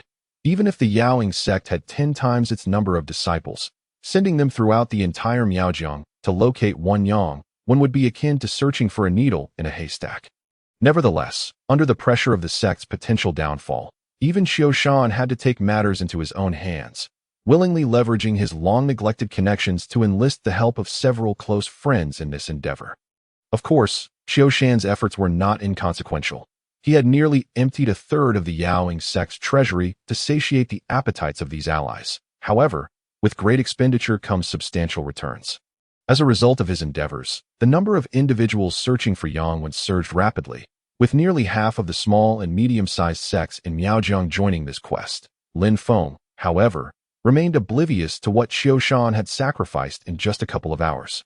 To him, Qiu Shan's existence was of little consequence, and the preservation of the Yaoing sect was merely a favor to Wu Tong. Otherwise, the fate of the Yaoing sect would bear no significance to him.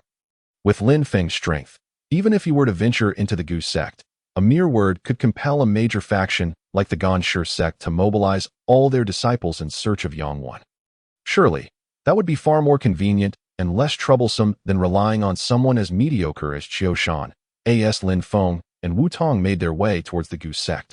They were well aware that any notable sect in Miaojiang would have knowledge of the locations of other sections. This knowledge was crucial to prevent their disciples from inadvertently trespassing into rival territories and igniting unnecessary conflicts. The Gu sect, being one of the foremost sects of Miaojiang, was certainly among those they needed to be informed about. As twilight descended, the two of them walked from dusk until the moon hung high in the sky. Finally entering the realm of the Gu sect, hidden within an entire mountain range, the Gu sect had set up a bewilderment formation, causing ordinary individuals who wandered into it to lose their sense of direction, becoming ensnared in a cycle that would eventually lead them back to where they started after several hours of aimless wandering. Over time, this mountain range came to be referred to by the common folk of Miaojiang as the Valley of Ghosts. Regarded as a forbidden area, which significantly reduced disturbances from the mundane world and allowed the Gu sect's practitioners to focus on their cultivation. This was no exaggeration. It is said that in ancient times, there existed a sect where all the disciples were enchanting maidens. However, one disciple inadvertently encountered a mundane male within the sect, and they fell in love at first sight, pledging to be together for life. Once this incident became known, the other female disciples were stirred by desire and began to imitate her, ultimately leading to the sect's downfall as its women left in search of love. Such absurd occurrences truly exist, and it is precisely because the mundane world cannot coexist with the martial path that nearly all reclusive sects have established their domains deep in the mountains, seeking to avoid worldly intrusion. While the bewilderment formation indeed affects ordinary folk, it holds little sway over Lin Feng.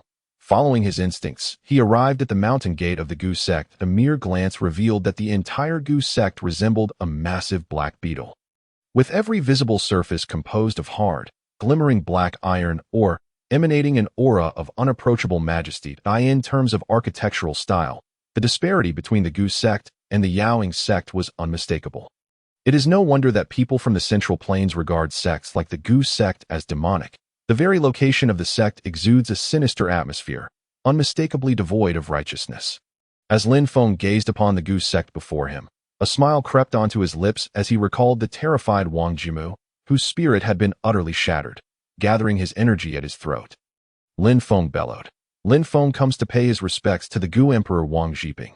I request that you open the mountain gate. The Gu sect, undeniably a top-tier faction in Miaojiang, had its gatekeepers at the Qi realm, a level that alone dwarfed the Yaoing sect. Initially, Wu Tong had only been aware of the Gu sect's strength, naively believing that if the Gu sect were to attack the Yaoing sect, they could withstand for a time if the Gu Emperor did not intervene. However, standing before the Gu sect's mountain gate now, Wu Tong realized the stark difference between the Gu sect and the Yaoing sect, an insurmountable chasm. If the Gu sect so desired, they could obliterate the Yaoing sect without breaking a sweat, and it would require barely an hour to do so. It was precisely this realization of the gap between them that filled Wu Tong with dread. Yet, His trust in Lin Feng ultimately outweighed his fear. At this moment, he had no choice but to believe that Lin Feng possessed the strength to contend with the giants of Miaojia. Glancing at Lin Feng, he observed that Lin Feng remained unperturbed, as if the entire Gu sect stood before him without any significance. Even the threats from the Gu sect's disciples fell on deaf ears. This was Lin Feng's absolute confidence in his own identity and strength. He believed that with his earlier bellow, it would not be long before the Gu Emperor stood before him. As for the threats posed by these Qi realm disciples, Lin Feng felt no trepidation. While it is indeed true that a multitude of ants can bring down an elephant, if Wu Tong stood alone here, he would quickly be riddled with arrows from the Gu sect's disciples. But for Lin Feng, not even a Yuan realm or Ling realm practitioner could inflict the slightest harm upon him. As expected, Lin Feng stood there, chest out, facing the throng of Gu sect disciples atop the tower. The disciple who had been hurling insults at Lin Feng had raised his crossbow, aiming it at Lin Feng's head, only to hear a thunderous command from behind. "Put that away." The sound seemed to penetrate the flesh and strike directly at the soul, echoing in the mind of the disciple of the Gu sect, compelling him, as if by some supernatural force, to lower his crossbow and gaze vacantly at Lin Feng. The owner of that voice was none other than Wang Zhiping, the Gu Emperor of the Gu sect. Though Lin Feng and Wang Zhiping had never met in person, Wang Zhiping, with his formidable power, had long been aware of Lin Feng's existence. He had even taken the initiative to send several letters to Lin Feng through an intricate web of connections within the military, all of which ultimately reached Lin Feng's hands. The contents of these letters primarily concerned the delicate balance between Miaojiang and the Central Plains. Lin Feng had perused the letters penned by Wang Zhiping, yet he had never deigned to respond. For Lin Feng, despite the tumultuous relationship between Miaojiang and the Central Plains, there were far more pressing matters demanding his attention, leading him to temporarily set aside those letters. Observing Lin Feng's silence, Wang Zhiping likely felt disheartened and ceased his correspondence, while Lin Feng relegated the matter to the recesses of his mind. Had it not been for the arrival of Wang Jimu, Lin Feng might have entirely forgotten about Wang Zhiping. Despite the latter's esteemed prowess being among the pinnacle of the realm, Lin Feng, however, had no inclination to remember someone of such stature. It was Wang Jimu's appearance that rekindled Lin Feng's recollection of the Gu sect and the ties he shared with Wang Zhiping. To say they were old friends would not be an exaggeration, albeit merely as strangers who had exchanged letters, with Wang Zhiping being the sole correspondent, while Lin Feng had never replied. Nevertheless, even amidst this limited interaction, Lin Feng's status within the realm was undeniably exalted. In the realm, anyone aware of Lin Feng's existence would not dare impersonate him. He was the only 9-star war god who would be bold enough to assume his identity.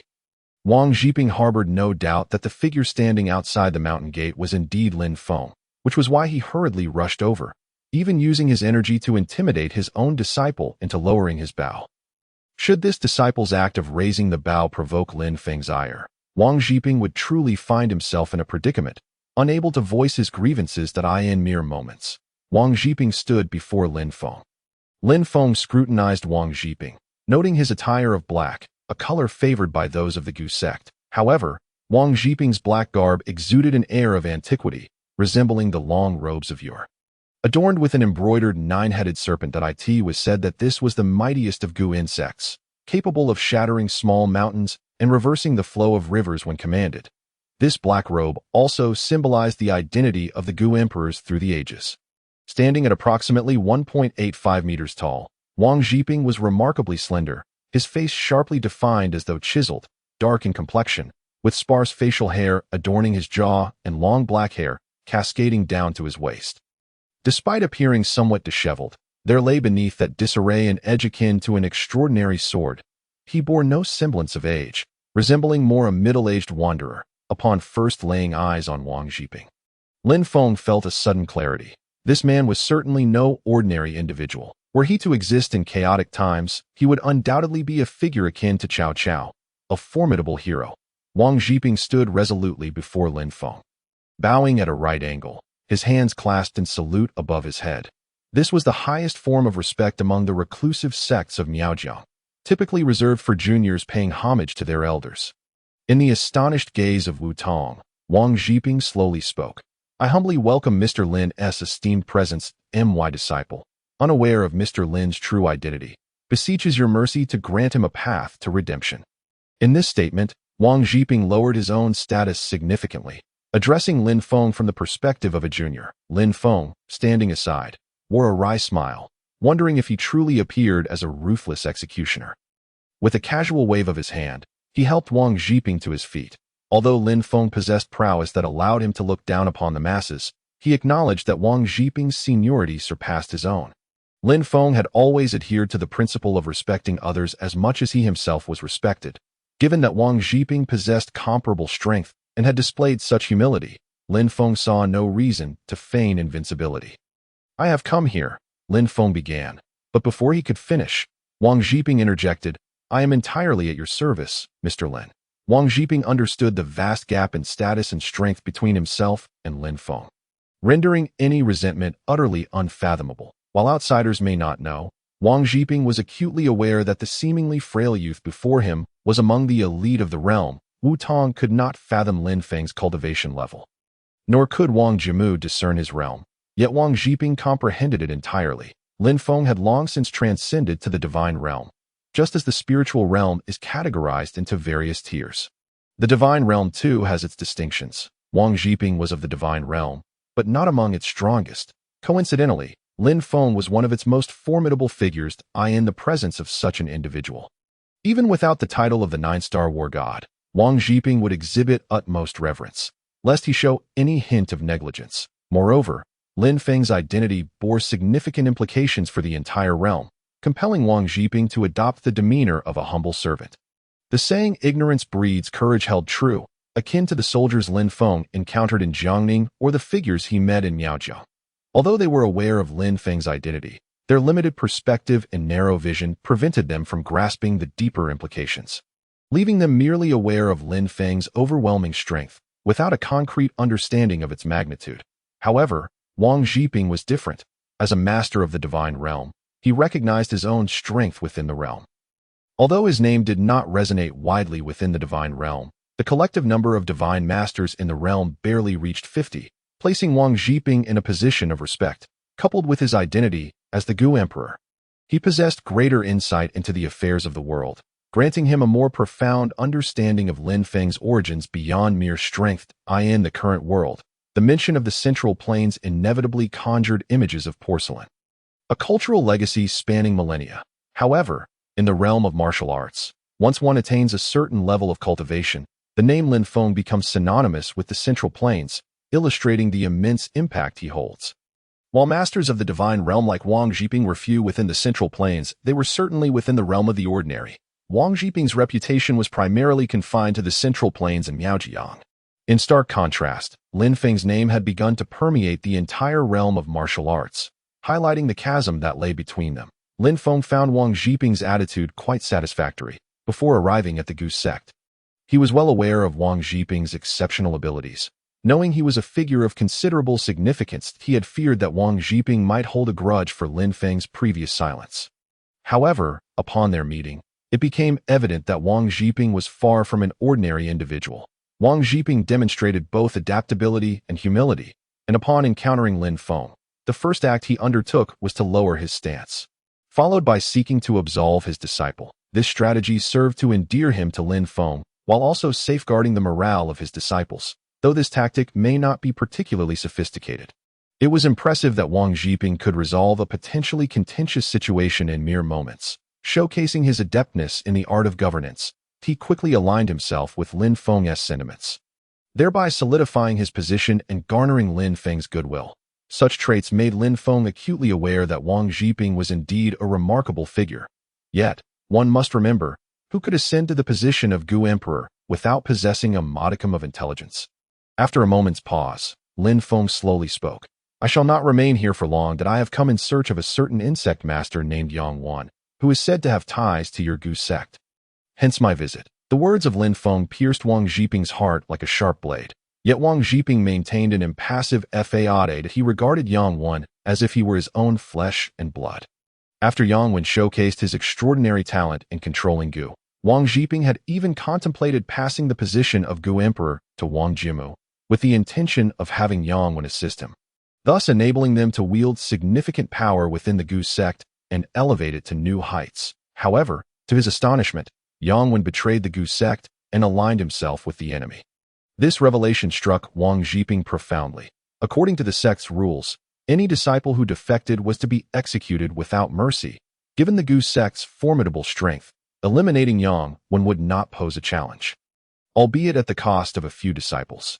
Yet, Yang Wen continued to thrive in the Central Plains, a fact that could be attributed to Wang Zhiping's reluctance to take his life. However, with Lin Feng's intervention regarding a traitor of the sect, Wang Zhiping found himself devoid of justifiable excuses. Mr. Lin, please come inside for a discussion. The hour is late, and I shall arrange accommodations for you immediately. We can deliberate on this matter further at dawn. Wang Zhiping spoke, lowering his head slowly. Lin Feng nodded in acknowledgement and followed Wang Zhiping into the Gu sect, with Wu Tong trailing closely behind, apprehensive that any lingering sect members might bar his entry. On the tower, several young disciples, drenched in cold sweat, gathered in hushed tones to speculate about Lin Feng's origins. That youth appears to be of similar age to us. How could he command such attention from the Gu Emperor? One wondered. Who knows? From the Gu Emperor's tone, it seemed he regarded him as a senior. It's utterly absurd. Another replied, I just had my arrow aimed at his head. Will he harbor a grudge? What if he seeks revenge on me later? Another fretted. You worry too much. The Gu Emperor just absolved you, didn't he? Regardless, that lad must show the Emperor some respect, someone reassured. Indeed, the Gu Emperor is a prominent figure in this region. It's unlikely he would bow to a mere youth. They continued to chatter, oblivious to Lin Feng, who had already arrived at the Gu sect's grand hall, seated within, while servants attended to the guest quarters. They began discussing Yang Wen's situation. Had the Gu sect established its hierarchy akin to the Yaoing sect, Wang Zhiping would have found himself in a quandary as to whether to offer Lin Feng the seat of honor or occupy it himself. As Lin Feng listened to Wang Zhiping, a flicker of confusion crossed his mind. Unknown whereabouts. Upon arriving in Miaojiang, I heard Yang Wen had joined the Wandu sect. How could he be untraceable? Is this news false? Wang Zhiping sighed with a bitter smile, shaking his head. Mr. Lin, you may be unaware that this rumor has circulated widely within the martial circles of Miaojiang, leading everyone to believe that Yang Wen betrayed our Gu sect to join the Wandu sect.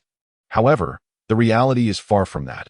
After a pause, Wang Zhiping continued, although Yang Wen has yet to step into the divine realm, he has already reached the pinnacle of the spirit realm, due to his exceptional talent in controlling Gu.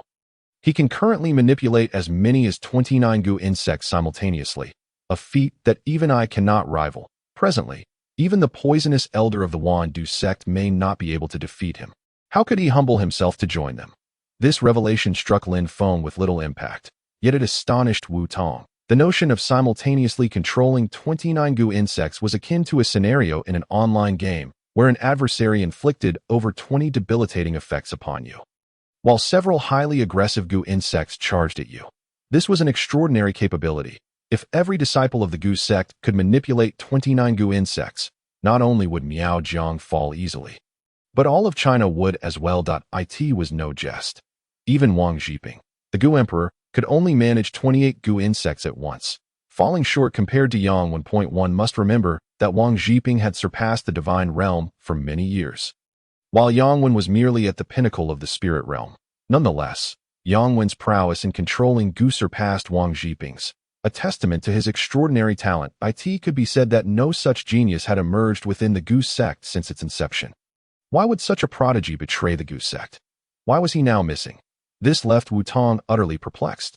Wang Zhiping sighed again. There are reports suggesting that Yang Wen has joined the Shadow Organization. What? Lin Feng frowned slightly. If Yang Wen were lured by the Wandu sect, it might be understandable. However, his affiliation with the Shadow Organization left Lin Feng utterly bewildered. How were the two interconnected? Contemplating this, Lin Feng regretted not having eradicated the Shadow Organization entirely, for in just a few days, numerous troubling incidents involving them had surfaced. Yet, if Yang Wen had indeed joined the Shadow Organization, his journey to Jiangning would make sense. Since he had not joined the Wandu sect, there was no reason to disrupt the fragile peace between Miaojiang and the Central Plains. His sole purpose must be to seek out Lin Feng. If that were the case, Yang Wen had succeeded in capturing Lin Feng's attention. Wang Zhiping continued, after he left the Gu sect, I sought him at the Ganshi faction and the Wandu sect. I even battled the poisonous elder of the Wandu sect, Yet both factions vehemently denied having recruited Yang Wen. It was only half a year ago when the long-dormant shadow organization became active globally. That information surfaced claiming to have seen Yang Wen among their ranks. Whether this is true or false, I cannot ascertain. However, it seems only the madmen of the shadow organization would be capable of enlisting him. Upon hearing this, Lin Feng nodded. Since the Gu Emperor Wang Zhiping mentioned Yang Wen's association with the shadow organization, the likelihood of Yang Wen's membership was a staggering 99%, with the remaining 1% merely a matter of uncertainty. Wang Zhiping was far more complex than he appeared. His network was not something mere factions could compare to. Having received this information, it was likely accurate, nearly confirming Yang Wen's affiliation with the shadow organization. Reflecting on Yang Wen's actions, Lin Feng found them highly plausible. With the ability to control 29 Gu insects, he could maneuver through the entire region with ease, even though Lin Feng's strength surpassed Yang Wen's. Contending with those 29 Gu insects posed a challenge. Regardless, if Yang Wen had truly wished to escape, he could have found a sliver of opportunity to evade Lin Feng's grasp. However, after eliminating the masked man, Lin Feng followed the trail from the man's memories, only to discover Yang Wen had already fled, which was quite illogical. Setting aside all hypothetical scenarios, only one possibility remained. Yang Wen sought to test Lin Feng's strength, rather than engage in a genuine battle with him. Moreover, Yang Wen had only targeted Lu Zongjing's daughter, Lu Yingying, a mere ordinary person with whom Lin Feng shared only a fleeting acquaintance, indicating that Yang Wen did not wish to provoke Lin Feng. At least not at this moment if he intended to gauge Lin Feng's strength without daring to confront him directly. Such behavior indeed mirrored the Shadow Organization's tactics. The Shadow Organization, striking only when necessary, would ensure a lethal blow. It appeared they sought to retaliate against Lin Feng. With this thought, a cold smile crept upon Lin Feng's lips.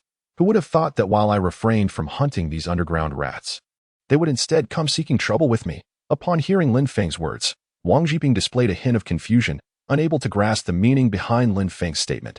Indeed, while many were aware of Lin Feng's strength and status, few knew that he had previously decimated the Shadow Organization, leading many to believe it was merely laying low for a time. However, the very mastermind behind that temporary retreat sat right before Wang Zhiping. Having witnessed everything that transpired outside the mountain gate, Wang Jimu, taking advantage of Lin Feng's discussion with Wang Zhiping in the Grand Hall, soon inquired with servants to ascertain Lin Feng's whereabouts. Within the Gu sect, who was unaware of the title of Wang Jimu, the prince of the Gu sect, especially those subordinates, it is only natural that they could not keep secrets for Lin Feng. Merely an outsider, and no matter how formidable he may be, the subordinates of the Gu men could not turn their elbows outward and ended up revealing Lin Feng's whereabouts to Wang Jimu. Consequently, Wang Jimu arrived early at Lin Feng's residence, waiting for his arrival. Indeed, it was not long before Lin Feng entered the room. Who exactly are you? To be able to converse with my father. That old fellow? Wang Jimu regarded Lin Feng with an expression akin to that of one gazing upon a monster. Disbelief etched across his face. As far as Wang Jimu knew, Wang Zhiping was not devoid of friends. However, without exception, they were all gray-haired and wrinkled, the youngest among them bearing the weight of many years. These individuals often visited the Gu men to deliberate matters with Wang Zhiping, a routine Wang Jimu had grown accustomed to. Yet, curiously, there were no friends of Wang Zhiping's who were of a similar age to Lin Feng. Given Wang Zhiping's current age, he could easily be Lin Feng's grandfather. Wang Zhiping had reached the venerable age of 79. Yet due to his breakthrough into the divine realm, he appeared to be in the prime of life. As Wang Zhiping had a son late in life, he cherished Wang Jiamu immensely, resulting in the latter's lack of decorum. This, in turn, led to multiple instances of inadvertent offense toward Lin Feng, causing Lin Feng to harbor some discontent towards Wang Jimu deep within. Nevertheless, in Lin Feng's eyes, Wang Jiamu was merely a child, and he saw no need to take offense. Observing the curious and astonished expression on Wang Jimu's face, Lin Feng smirked and stated, "Adults are discussing matters. Children should refrain from interrupting. Hurry along now. Your uncle wishes to rest." Lin Feng spoke in a tone befitting an elder, and while it was indeed the case that he had ties with Wang Zhiping, who treated him with utmost respect, Wang Jiamu's ears twisted Lin Feng's words into a provocation. "You may be impressive, but within the Gu men, it is best to maintain a respectful attitude." Wang Jiamu retorted with indignation. Lin Feng raised an eyebrow and murmured, "Oh, Before he could finish speaking, Wang Jimu hurriedly dashed out of the room, disappearing from Lin Feng's sight. Watching this foolish individual, Lin Feng couldn't help but chuckle wryly. Wang Jimu likely had not spent much time away from the Gumen. His demeanor replete with childishness, yet he possessed a certain restraint. At least, when Xun Mir arrived at his home, he had not displayed any arrogance towards Lin Feng's parents, treating the ordinary couple with the respect due to elders. Yet for some inexplicable reason, Wang Jimu's words brimmed with hostility when directed at Lin Feng. Shaking his head, Lin Feng chose not to dwell further on such trivial matters. For him, Yang Wen was the key concern at hand. Since Yang Wen had joined the Black Shadow organization, the situation had entirely shifted. Lin Feng surmised that Yang Wen's visit was a probing endeavor, seeking to uncover Lin Feng's secrets and subsequently conspiring with the organization's experts to eliminate him. Lin Feng harbored no fear of the Black Shadow organization.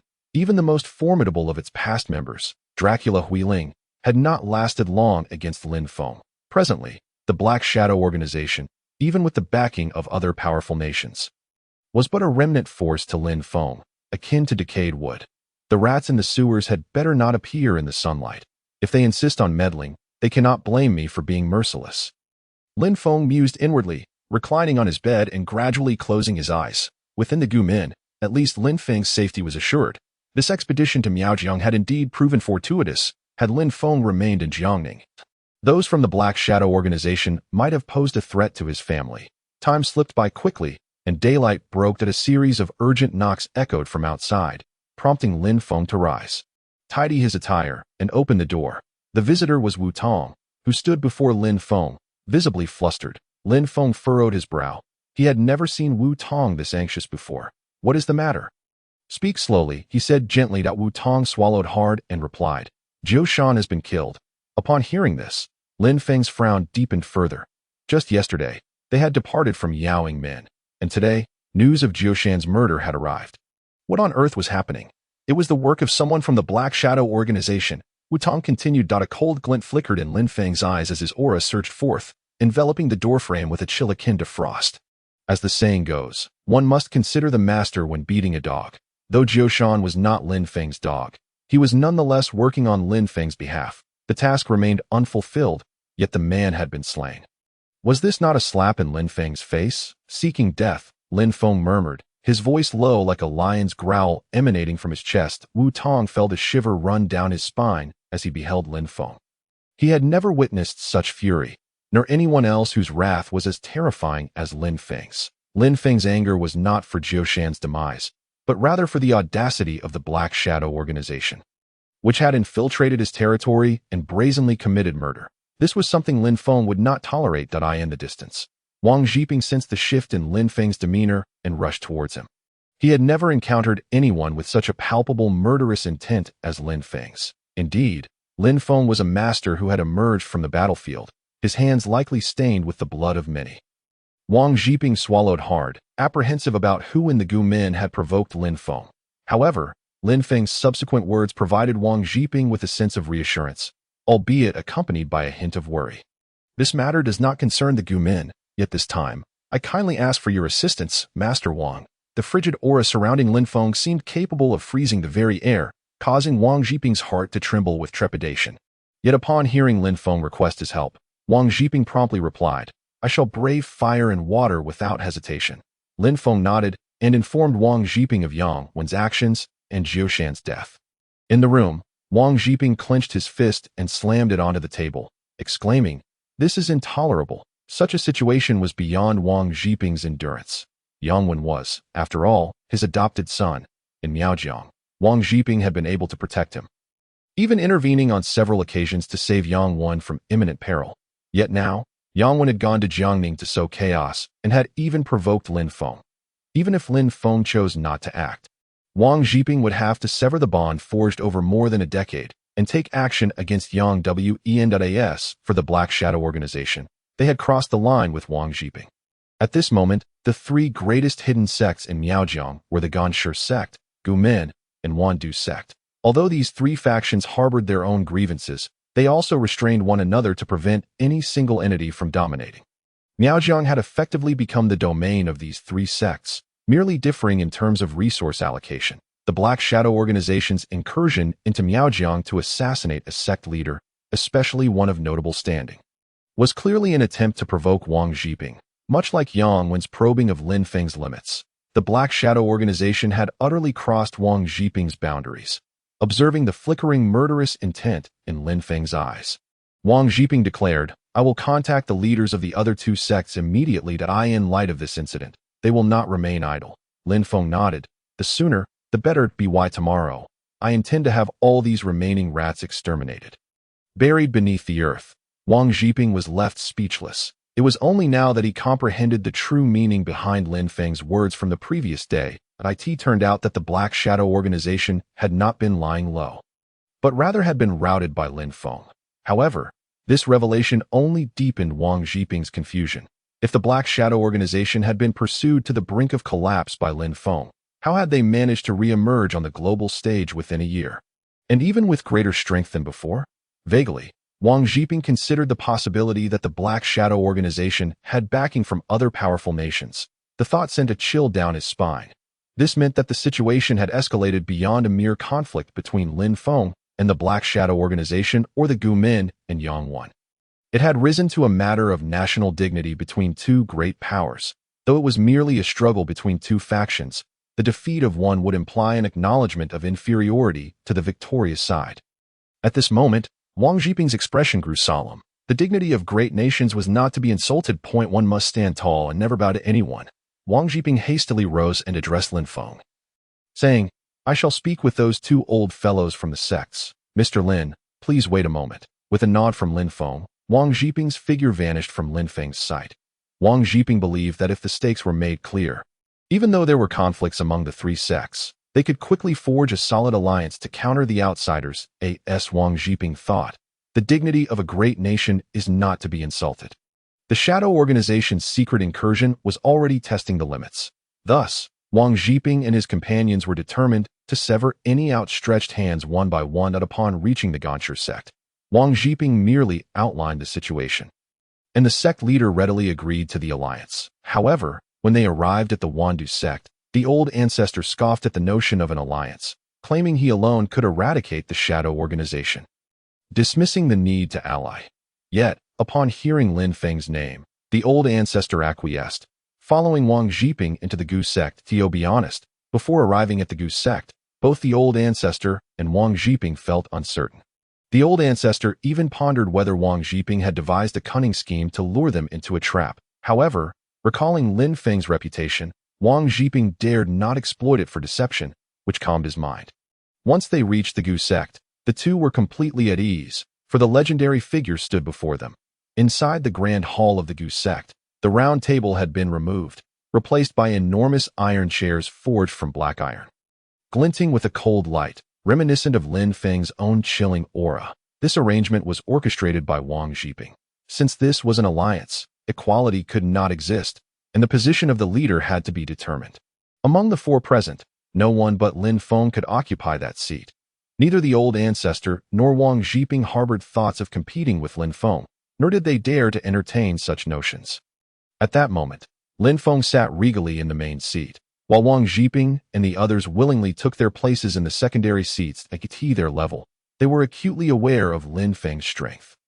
It mattered not whether Lin Feng occupied the main seat or perched upon their necks. They would not dare express a modicum of discontent. The old ancestor and Wang Zhiping were scrutinizing the seemingly unremarkable young man before them, while Lin Feng was equally assessing them. Upon hearing Lin Feng's words, Wang Zhiping squinted, as the killing intent he sensed in that fleeting moment felt akin to being on a battlefield between two warring nations. For Wang Zhiping, who practiced the art of corpse manipulation, having dealt with corpses for years made him exceedingly sensitive to the ethereal, yet palpable presence of killing intent and resentment.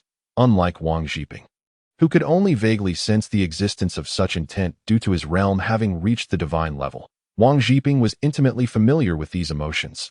Just moments ago, he felt as though he were amidst a sea of corpses and rivers of blood, overwhelmed by an atmosphere of murderous intent emanating solely from Lin Feng. How much blood had this young man stained his hands with? Perhaps even Lin Feng himself could not articulate it.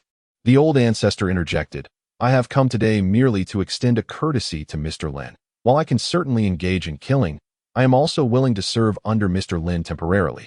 However, I am quite protective of my life. If Mr. Lin wishes for me to march to my demise, I must respectfully decline. Lin Feng raised his hand to interrupt the old ancestor, speaking slowly. I do not require you to do anything for me. I will handle everything when the time comes. Your role is merely to provide support.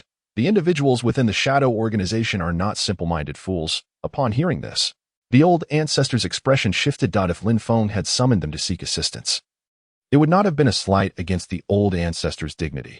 Yet, Lin Feng's assertion that he only needed them for support ignited a flicker of anger within the old ancestor. What kind of battle necessitated the presence of 3 divine-level experts merely for support? While it was undeniable that Lin Feng possessed formidable strength, requiring 3 divine-level allies for mere support seemed rather ostentatious. In the old ancestor's view, even if Lin Feng were exceptionally powerful, if the 3 of them united, they could certainly bring about Lin Feng's demise. Nonetheless, despite this, Lin Feng exhibited no semblance of respect in the face of the 3, which irked the old ancestor. However, this was merely the old ancestor's subjective interpretation. At his level, he believed himself to be at the pinnacle of martial arts, failing to recognize that there were realms beyond his own and individuals beyond him. In contrast, Wang Zhiping possessed a considerable understanding of Lin Feng's past, and the more he learned, the more apprehensive he became in Lin Feng's presence. For Wang Zhiping, although he was not acquainted with Lin Feng, he had heard tales of his exploits. Upon sensing Lin Feng's killing intent moments ago, Wang Zhiping realized there was no possibility of surviving under this young man's hand, nor even a chance of escape.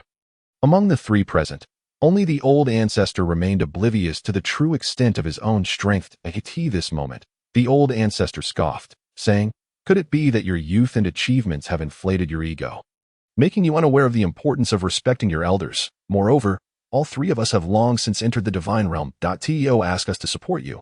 You must be deluded." Before he could finish his sentence, Wang Zhiping swiftly restrained the old ancestor on either side. At that moment, the old ancestor felt Lin Feng's gaze, which bore the chill of 1,000-year-old ice, compelling him to swallow the latter part of his words. He quickly forced a smile, saying, This old man has become muddled in his old age. Please forgive me, Mr. Lin, that I have not much time left, and my mind is a bit foggy." Lin Feng snorted coldly. Choosing to disregard the old ancestor, does the esteemed elder of the Gonsher sect have anything to add? Lin Feng directed his gaze toward Wang Zhiping, who had a face as expressionless as a corpse.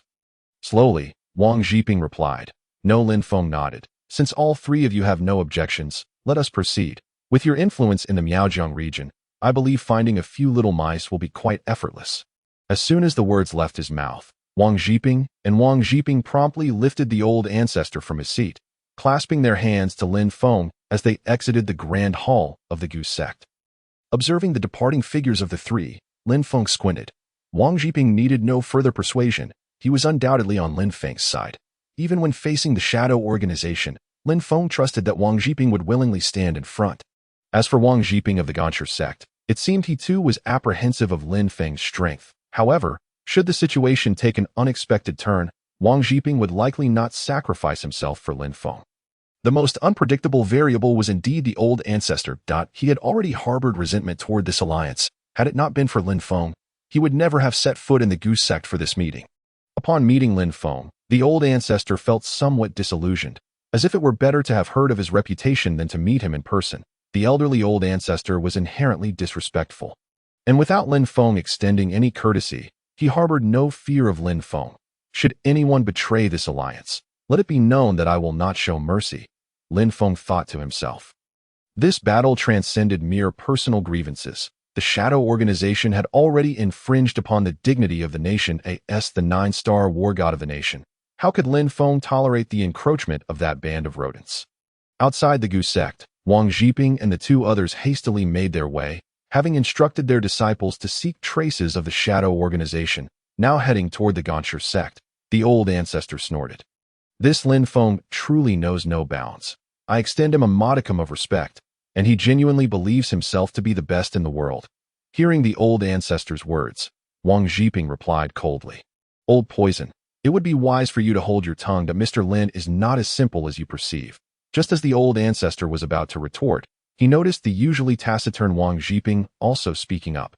Indeed, For the disciples and elders of the three sects, including the leaders, in a confrontation against opponents of equal standing, being approached closely would almost certainly lead to death. This was equally true for Wang Zhiping and his companions. Lin Feng excelled in close-quarters combat and was among the strongest within the divine realm. Thus, even if Wang Zhiping and his allies united, what impact could they truly have on Lin Feng? Observing the silence of the two, the old ancestor dared not speak further, merely awaiting the unfolding of events.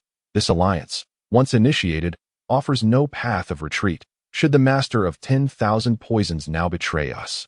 His reputation in the lands of Miao would be irreparably tarnished, and even in the Central Plains, countless would mock the actions of the 10,000 Poisons sect, is it not akin to the Qiushan incident? I refuse to believe that I cannot handle even this Qiushan affair. Lin Feng possessed unwavering confidence regarding this incident. He was determined to uncover the truth. Moreover, this matter was now entwined with his own interests. And since Wang Zhiping was willing to assist him, it would be prudent to collaborate. Lin Feng pondered the timing for his departure. A sudden knock echoed at the door of his chamber, accompanied by two peculiar voices from outside. "Are you there? Is anyone home?" In unison, the two strange figures called out. Lin Feng was taken aback. Logically, there should be no visitors for him here, as he had no acquaintances in this place. Who would seek him out at such an hour? The voices did not resemble that of Wang Zhiping, prompting Lin Feng to approach and open the door, only to be met with the faces of two unfamiliar individuals. He wondered, how could someone find him without being known? Once more, Lin Feng closed his eyes, delving into his memories. Yet after considerable contemplation, he could not recall a single detail about these two strangers. No faint recollection lingered. This confirmed that the faces before him were indeed new to him. He had never encountered them before. "What brings you two here?" Upon hearing this, the two newcomers scratched their heads sheepishly, grinning at Lin Feng with an air of playful irreverence. "You must be Lin Feng, correct? We are here to..." Lin Feng, observing their foolish demeanor, felt a surge of exasperation. Just then, the 1.85-meter-tall robust man abruptly turned to his 1.81-meter companion, and the ensuing remark nearly caused Lin Feng to choke with laughter. The stark contrast between the man's imposing figure and his utterance was comical. How could he utter such a foolish statement? "What exactly are we here for?" The 1.81-meter man rolled his eyes at his taller companion, clearly unable to tolerate the question posed to At that moment.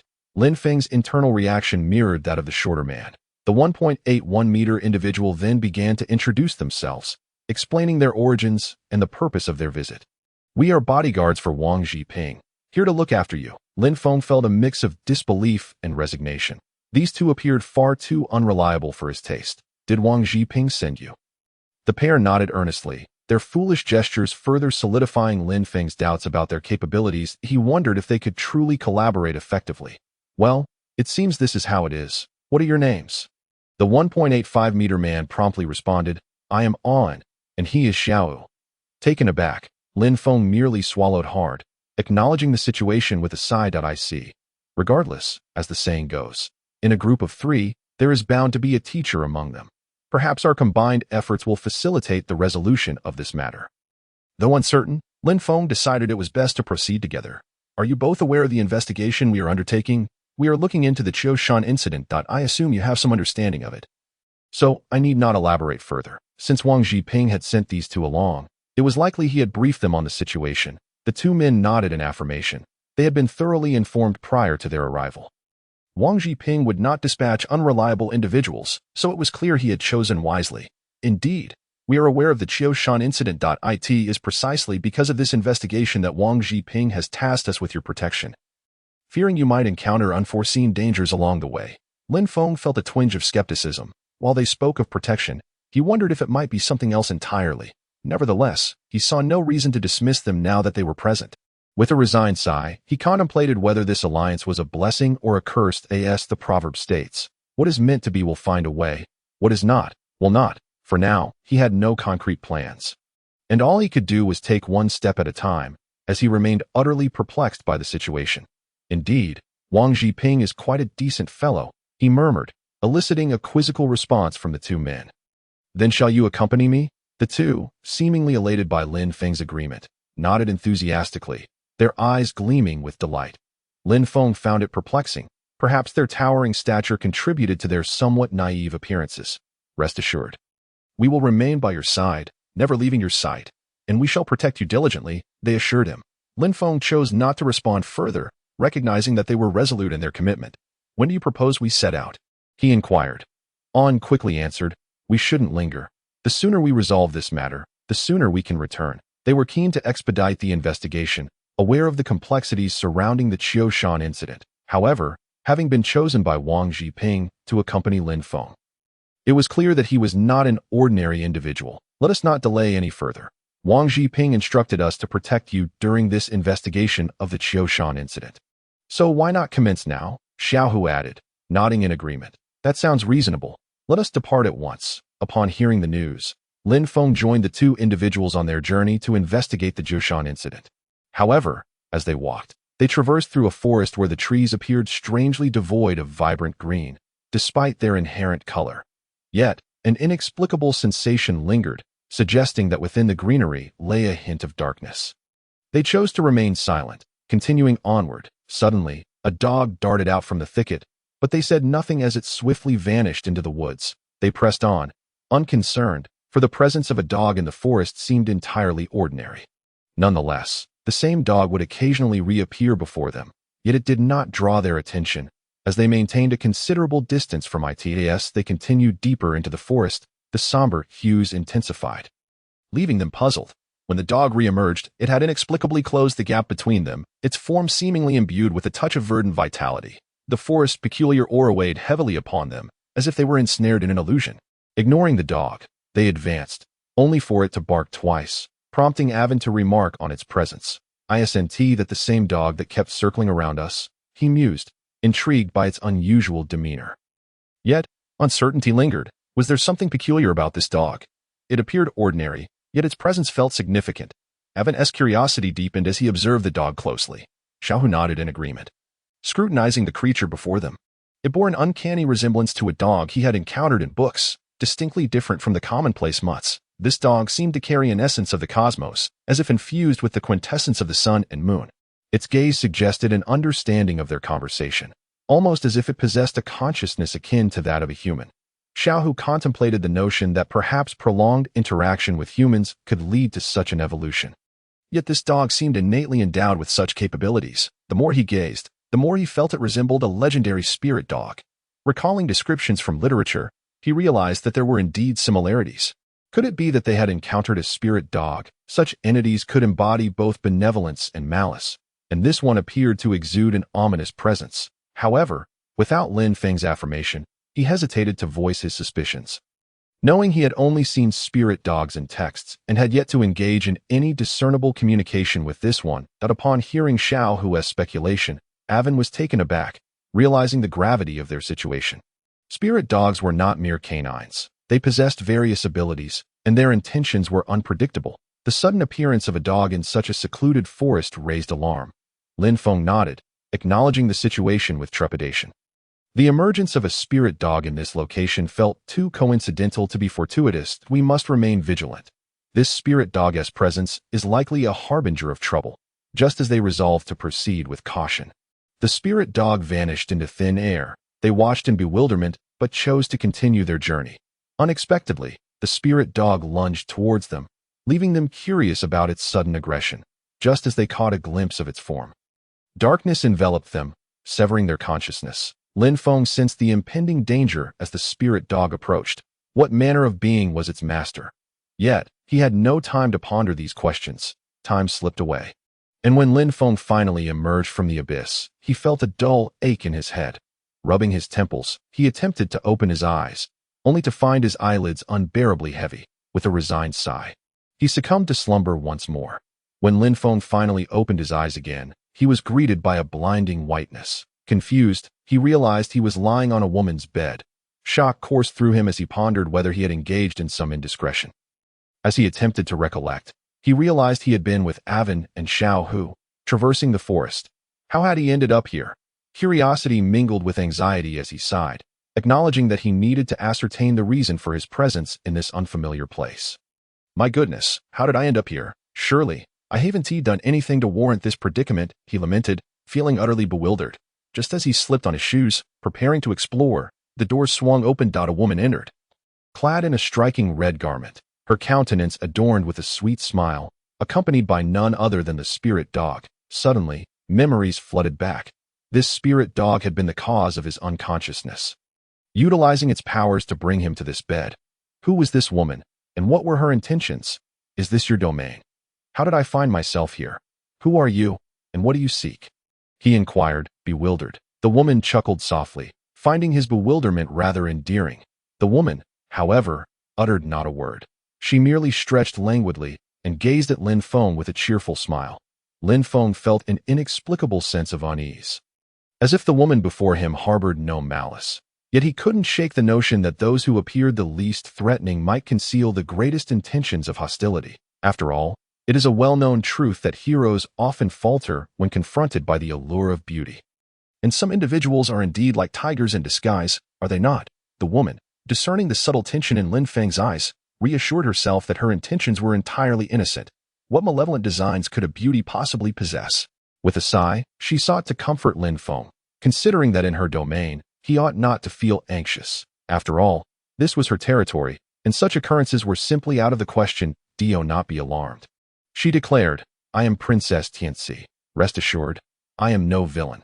Regarding the spirit dog, she explained, you were merely rendered unconscious by it. But fear not, for the spirit dog bears no ill will. I am its master, and it is quite obedient. This was my doing. Upon reaching this point, Princess Tianxi tilted her head and smiled gently, her expression reminiscent of the warm sunlight of March, evoking a sense of comfort in those who beheld it. Yet, at that moment, Lin Feng was seized by a chill, pondering why this woman had brought him to such a place. Was it possible that some unspeakable transaction was to take place? Why else would she resort to such means to summon him? Clearly, this woman had ulterior motives, and Lin Feng found himself at a loss for words. He sighed, realizing that it was not the first time women had exhibited such callousness. Nevertheless, he understood that he must ascertain Princess Tianxi's true intentions. Her unexpected appearance was indeed startling. How deceptive appearances can be. Despite her striking beauty, she was capable of orchestrating such affairs. Lin Feng could hardly fathom that a woman so lovely could engage in such actions, and he marveled at the fact that she possessed a spirit dog. That was truly remarkable. However, he refrained from speaking further, recognizing the adage that excessive words can lead to misfortune. His sole desire was to comprehend the motives of the woman before him. What is it that you desire from me by bringing me to this place? Speak plainly, and perhaps I shall acquiesce, he urged. Upon hearing his words, Princess Tianxi felt a tinge of embarrassment, realizing the somewhat irrational means she had employed alongside her spirit dog. She reflected on how her image in Lin Feng's eyes might have been tarnished, especially since she required his assistance. Employing such tactics to bring him here seemed rather ungracious. After all, who was Lin Feng that she should resort to such methods? It was indeed inappropriate. Princess Tianxi felt a wave of contrition wash over her, hoping to enhance her standing in Lin Feng's esteem, as she was merely a vulnerable woman. Moreover, if her actions had provoked his ire, how could she expect his help? It was not my intention, truly. Who could have anticipated that the spirit dog would act so decisively? Yet, I mustn't blame it. It is quite obedient. After speaking, she knelt down to pat the spirit dog's head, which responded with eager compliance, clearly fond of its mistress. Yet Lin Feng pondered who had conceived of such a scheme. Did this woman truly lack awareness of her own actions? Was it conceivable that the spirit dog acted on its own accord? He bore no animosity toward the creature, so such a scenario seemed implausible. Clearly, this entire affair was orchestrated by Princess Tianxi. However, he chose to remain silent about his suspicions, observing her demeanor, which appeared innocent and harmless. Still, he couldn't help but wonder what Princess Tianxi sought from him. He had pressing matters to attend to, particularly the incident at Jiushan. But if he lingered here, when would he ever resolve that situation? Thus, he resolved to depart.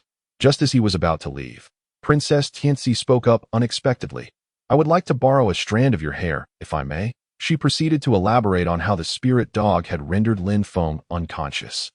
Sensing his disbelief regarding the incident, with a sigh, she decided to clarify, for she had spoken no falsehoods. This was indeed what transpired. On that day, the spirit dog sensed your presence, and it acted on its own to incapacitate you. However, it could not bring you back, so I felt its absence and sensed its location, leading to your retrieval. We harbor no ill intentions. I merely wish to borrow a strand of your hair. In truth, had Princess Tianxi not sought his permission, she would not have resorted to such measures. The situation was not as it seemed. The spirit dog had merely alerted her, and she had instructed it to incapacitate him. Yet now, upon reflection, the two accounts were nearly identical. Lin Feng was taken aback by her request. Why on earth would she desire his hair? He found himself incredulous, questioning the significance of his hair. Is it truly so extraordinary? He mused. What could you possibly want with my hair? Yours appears radiant and abundant. Why seek out another's? He was baffled by her request, incredulous that she would ask for something so personal. Surely, there must be others you could procure hair from if you're in need. Upon hearing Lin Feng's response, Princess Tianxi was left speechless. Did he truly believe such thoughts? His words stung, for while her hairline may have indeed been slightly high, it was hardly deserving of such mockery. Yet, she chose to remain silent, recognizing his bluntness. He was undoubtedly a straightforward man. Regardless of Lin Feng's demeanor, the matter at hand could only be resolved by him. Yet, her frustration mounted. Please, can we dispense with the levity? You must understand that I would never engage in such frivolous conduct. Princess Tianxi was also pondering that if it weren't for the serious-looking Lin Feng before her, she would surely suspect that he was deliberately provoking her or teasing her. However, Lin Feng's demeanor appeared quite earnest, devoid of any semblance of jest. Yet, the thoughts occupying Lin Feng's mind were indeed rather frivolous. It was evident he was not jesting, but his thoughts still seemed rather irreverent. How could such a thing even be conceivable? She found herself rubbing her head, feeling that this was truly infuriating and excessively insulting. Nonetheless, Princess Tianxi refrained from voicing her grievances, acknowledging that her hairline was indeed a tad high. As it happened, due to her unique constitution, she suggested that if Lin Feng would be so gracious as to lend her some of his hair, it might aid in curing her ailing father. Upon hearing this, Lin Feng sighed, initially expecting something more dire. Tio, think it was merely this. He almost startled himself with his own reaction. That I thought you were referring to something else entirely. In that case, I have alternative methods. Rest assured, spirit hounds possess remarkable abilities. Lin Feng felt a sense of astonishment at the spirit hound's capacity to perceive his unusual constitution. That it truly was quite impressive. However, upon reflection regarding the matter of hair, he decided it best to forego that notion. After all, there were indeed other solutions available to him. With this realization, Lin Feng felt a wave of relief wash over him. Fortunately, he had mastered alternative methods. Otherwise, his hair might have met a rather unfortunate fate. The fact that it could sense his existence was intriguing. Yet aside from his hair, he had another notion. He possessed spirit beasts in his vicinity. And perhaps the blood of a spirit beast could suffice. Upon hearing this, Princess Tianxi's eyes widened in astonishment, as if she were completely unaware of such a possibility, and she regarded Lin Feng with surprise. Lin Feng, noticing her reaction, felt a sense of helplessness.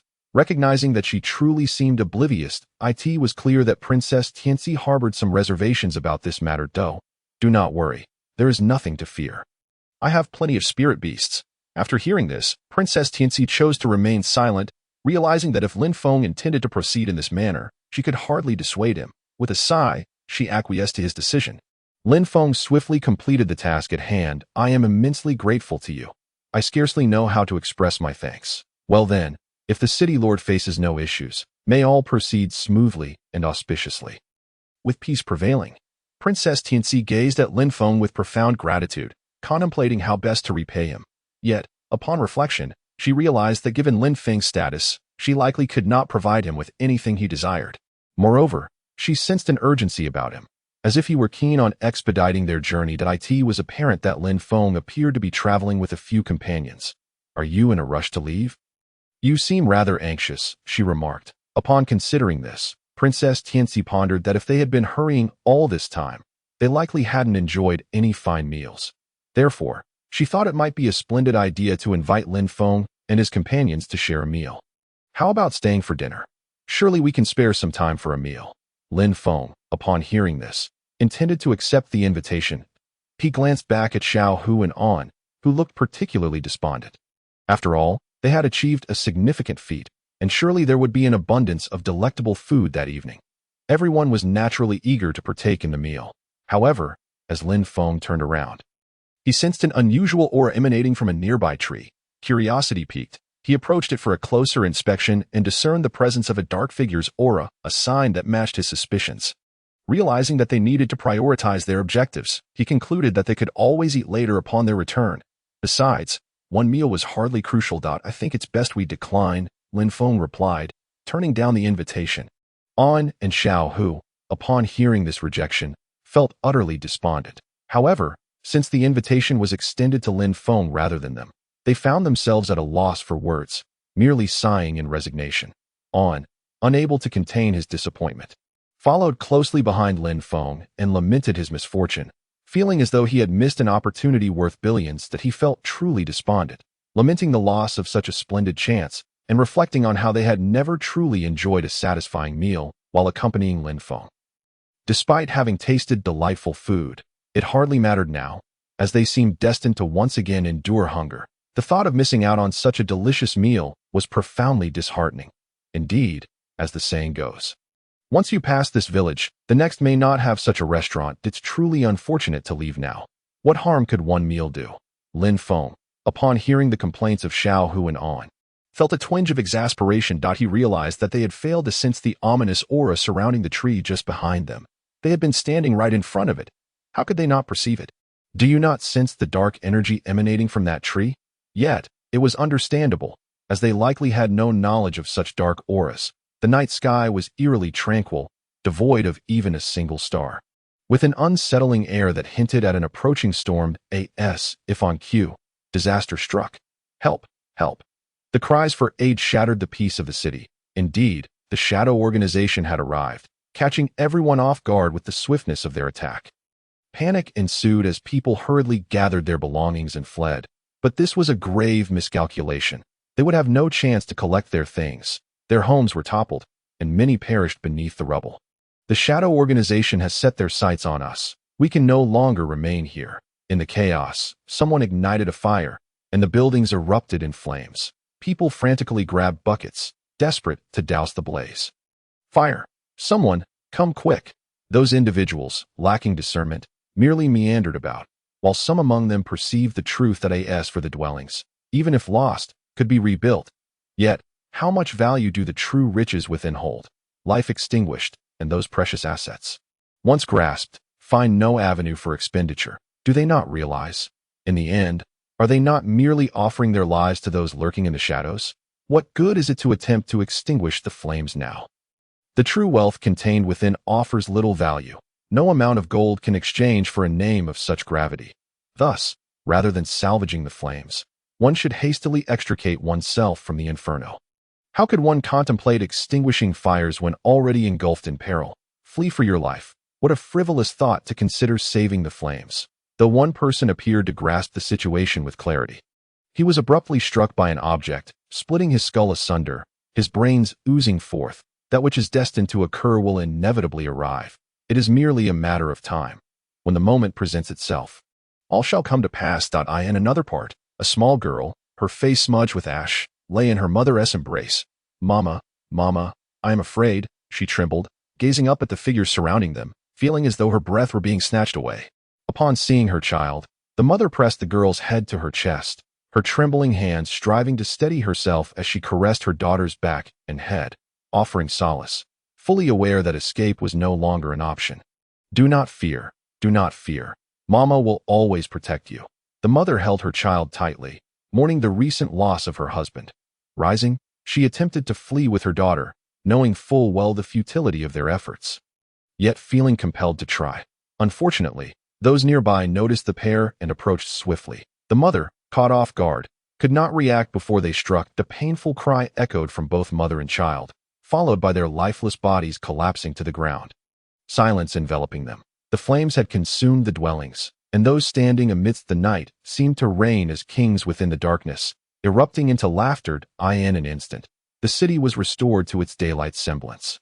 The voices of the victors reverberating, they believed themselves triumphant, having laid waste to a city that did not belong to them, claiming what they deemed rightful in their hearts. They felt justified in this destruction, believing they were merely reclaiming what had never been theirs in their eyes.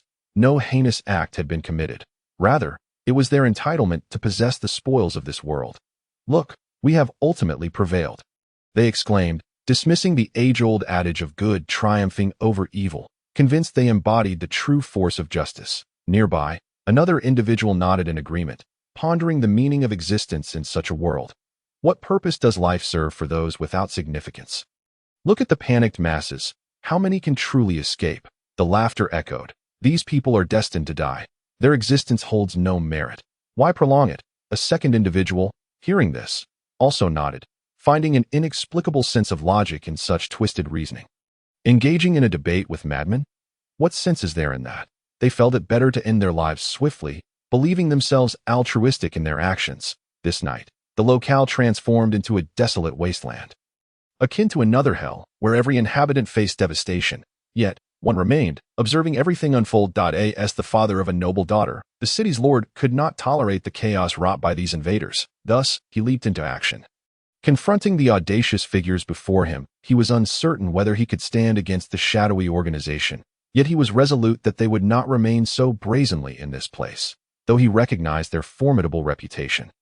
He questioned if the age-old belief in good's victory over evil might finally shatter. No, it was merely a matter of time. They had ample opportunity ahead. He resolved to eliminate the threat before him. Refusing to accept the existence of invincible malevolence, he would lead the charge, remaining steadfast alongside those still fighting, those who battled valiantly for the city, despite their ultimate fate being the same, brutally slain by the shadowy organization. Often dismembered and displayed like trophies, he felt no fear. After all, he was the city's lord, bravely stepping forth. "Oh, you think your actions are impressive," he declared. "I tell you, good shall prevail over evil. You shall face your reckoning." With that, he struck down the first of the assailants. Yet, as it was an organization, more foes emerged. When they saw him struggling against even this modest force, they found it amusing, as others continued their gruesome play. For them, slaughter was the ultimate thrill, far more enjoyable than mundane games. Their confidence swelled as they regarded this audacious figure, amusement evident in their eyes. They had never encountered someone so willfully reckless. Yet they could do little but sigh, allowing him to pursue his folly. Perhaps he could have been a worthy adversary if he had chosen to escape. Instead, he chose to confront them, and they relished the prospect of demonstrating their true power. After all, the age-old adage, "the best strategy is to flee," was not lost on them. Since this individual cannot comprehend such fundamental truths, they are unworthy of existing in this realm, especially after having just spoken disparagingly of others. It is truly laughable. What nonsense about evil not prevailing over good. By what authority do you claim to be a force for justice? On what grounds do you label us as the embodiment of malevolence? Do you not possess an awareness of your own limitations? How audacious to confront us. Those of African descent, reflecting on the words just uttered by this person, find the individual utterly ridiculous, mistakenly believing themselves to be formidable. In reality, they are merely a harbinger of their own demise. Such empty threats need not be taken seriously. Ha ha ha, if you are well versed in proverbs, you ought to recognize the strength in numbers. How dare you engage in battle alone? Are you perhaps overly influenced by the dramatics of television? The onlookers regard his unwarranted bravado with amusement. He remains undeterred, merely swallowing hard, regardless of the challenges ahead. She is resolute in her determination to persevere, for this war has only just begun. She has declared her intention to be the first, irrespective of victory or defeat. As long as she can take down even one more adversary, she will do so, refusing to believe that the Shadow Organization could possibly triumph. One day, those within the Shadow Organization shall face their just deserts for inflicting harm upon so many innocent lives and transforming this place into a dismal abyss. This locale is nothing short of a living hell, with the sight of bleached bones littering the ground. How have they traversed this blood-soaked path? What drives them to act with such cruelty? They remain blissfully unaware of their own wickedness, for those before them will never grasp the extent of their malevolence. After all, in their eyes, this world is forever shrouded in darkness, akin to a vast ink spill that has engulfed the sky, rendering it infinitely black. Oh, you truly believe that your solitary efforts can save this city? Such a notion is absurd. Even if all of you were to unite, the city would meet its destined demise. It merely exists in another form within our domain, a fate we have long been owed. Once again, the group clad in black speaks with audacity. The city lord, upon hearing their words, is filled with fury. How can these black-clad individuals be so brazen? This arrogant faction will, one day, pay the price for their hubris. It appears that this city is beyond salvation. The city lord gazes upon the ruins and devastated estates, feeling an overwhelming sense of despair. Witnessing the destruction of homes before his eyes leaves him at a loss for words. What can he say? Everything has crumbled in this place, thought he sighs, contemplating whether he can single-handedly save this area. No, it is beyond his capabilities. He lacks the strength to do so. Even if he were to risk his life against the group of adversaries before him, how many could he possibly defeat? The Shadow Organization is simply too vast for one person to dismantle. This is a foolish decision. Looking at the individuals before him, unscathed, he realizes that their words serve only to expose his own vulnerabilities. Indeed, he feels a tempest of emotions rising within him. The City Lord recognizes that he cannot continue down this path, that if he persists in battling this group, he will only find himself outmatched. Moreover, he has a family to consider. Perhaps it is best to abandon this obsession and flee with his loved ones. Reluctantly, he resigns himself to this fate. He sighs deeply before departing, seeking out Princess Tianxi and taking her with him. The African group attempts to pursue them, but ultimately cannot match their speed. Indeed, his swiftness is commendable. Though they seize the opportunity to strike his back with a forceful blow, "My daughter, we cannot remain here any longer. I am powerless. We must leave." Princess Tianxi, witnessing the deep mark left on her father's back, feels a surge of sorrow, tears welling in her eyes. Upon seeing her father in pain, she hurriedly wipes his tears, exclaiming, "Father, are you all right?" She is at a loss for words, her tears flowing uncontrollably. She cannot fathom how she, once a high-ranking princess, now finds herself in such dire straits. "That I am so sorry. I have failed you." Overcome with grief, he embraces Princess Tianxi tightly, feeling the weight of his failures as a father. "You were meant to lead a life of privilege, yet here you are, suffering alongside me. Your mother departed too soon, leaving me with the charge to protect you. Now, I have let you down. I have failed both you and your mother." Princess Tianxi shakes her head vigorously, dismissing notions of privilege, while her father has indeed cared for her. Given the circumstances, she cannot ask for more. All she desires is to have her father by her side. With her mother gone, if her father were to leave her too, she would truly be alone in this world, a fate more tragic than any other. "It is all right, father, as long as you are with me. I find solace. Regarding mother, she will not be disappointed, for you are a good father and a noble lord." With these words, her tears flow like the waters of the Pacific Ocean. Princess Tianxi is at a loss for how to express her feelings. She merely wishes for her father to remain by her side. She has already lost her mother. Must she also lose her father? "You said I resemble my mother, so how could she be disappointed? I am not disheartened, so why would she be?" Princess Tianxi encourages her father, determined that he must not abandon her. She cannot allow her father to lose hope, for she needs him, and it is time for her to offer him encouragement, just as he has always done for her. With this thought, she takes a deep breath, realizing the truth in her words. Indeed, the moment had now come for him to uplift his father. The Princess Tianxi gazed at her father with eyes filled with hope, yearning to bestow upon him a semblance of renewed strength. Although she was acutely aware that such strength might be trivial in the grand scheme of things, she still believed that if it could truly reinvigorate her father, then it was worth pursuing. Regardless of the circumstances, Princess Tianxi resolutely refused to allow her father to languish in despair any longer. They might still harbor a glimmer of hope. "Fear not, father," she reassured him. "There will surely be a way back." Rest assured, they were now without a home. What semblance of a home could they possibly return to? Reflecting upon this, he let out a deep sigh. Yet, with Princess Tianxi before him, a surge of confidence washed over him. Well, it mattered not. They were presently in this secluded mountain, and surely, there must be an opportunity for their return. Princess Tianxi lay in her father's embrace, gazing at the stars above. Indeed, they were now homeless. What once was a city had turned into a hellish landscape, littered with bleached bones, resembling a trail of blood. How could such a place still accommodate them? It was likely that should they venture back, they would only find countless crows perched upon those corpses, feasting to satiate their hunger. They had long awaited this moment. The crows were undoubtedly ravenous, and with no living soul remaining, they roamed freely, reveling in their grim feast. As for the departed, what difference did it make to them? Observing the crows devouring the lifeless bodies struck the onlookers as darkly humorous, akin to chicks pecking at grains. Oblivious to the transformation of that place into a hellscape, the crows cared little for its recent desolation. Their sole desire was to fill their bellies, resorting to any means necessary. They were indifferent to the nature of the place.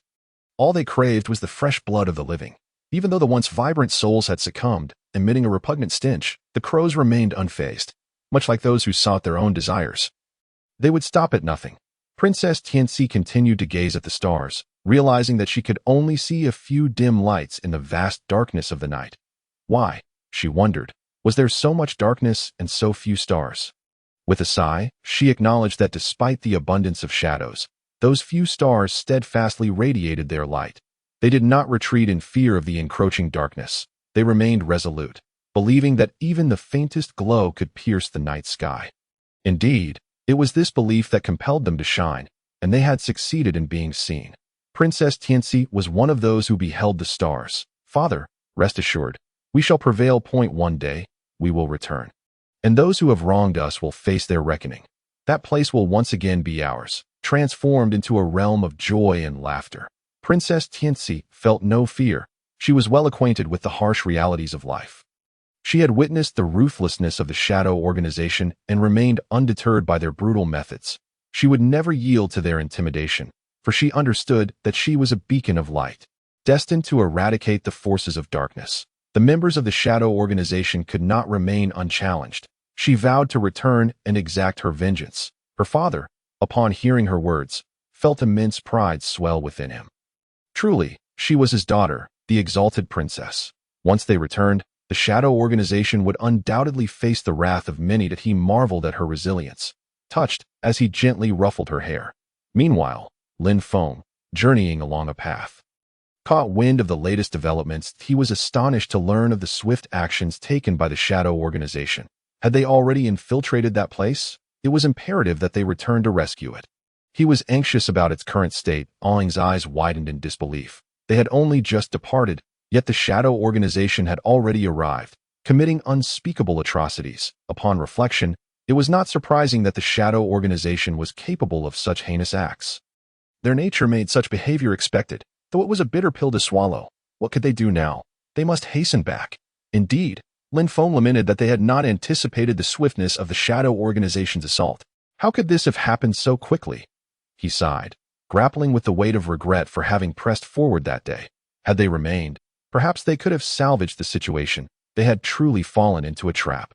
And it was maddening to think they had chosen to move ahead instead of staying for a meal. Perhaps that would have averted this tragedy.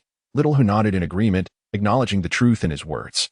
But what could they do now? The place lay in ruins, and their only course of action was to rush back to save any survivors still clinging to life. Perhaps there was still a chance for rescue.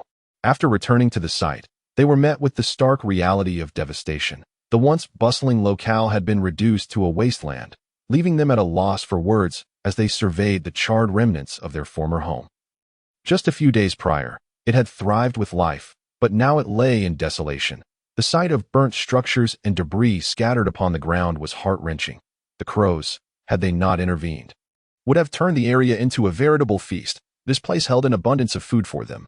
Even with their arrival, some crows still dared to prey upon the living, but Lin Feng and his companions brandished torches, driving them away. Lin Feng sighed deeply, astonished that mere moments after their departure, the place had succumbed to such a fate. The vibrancy of laughter and cheer had vanished, leaving only an eerie silence reminiscent of the depths of hell, where souls wandered aimlessly.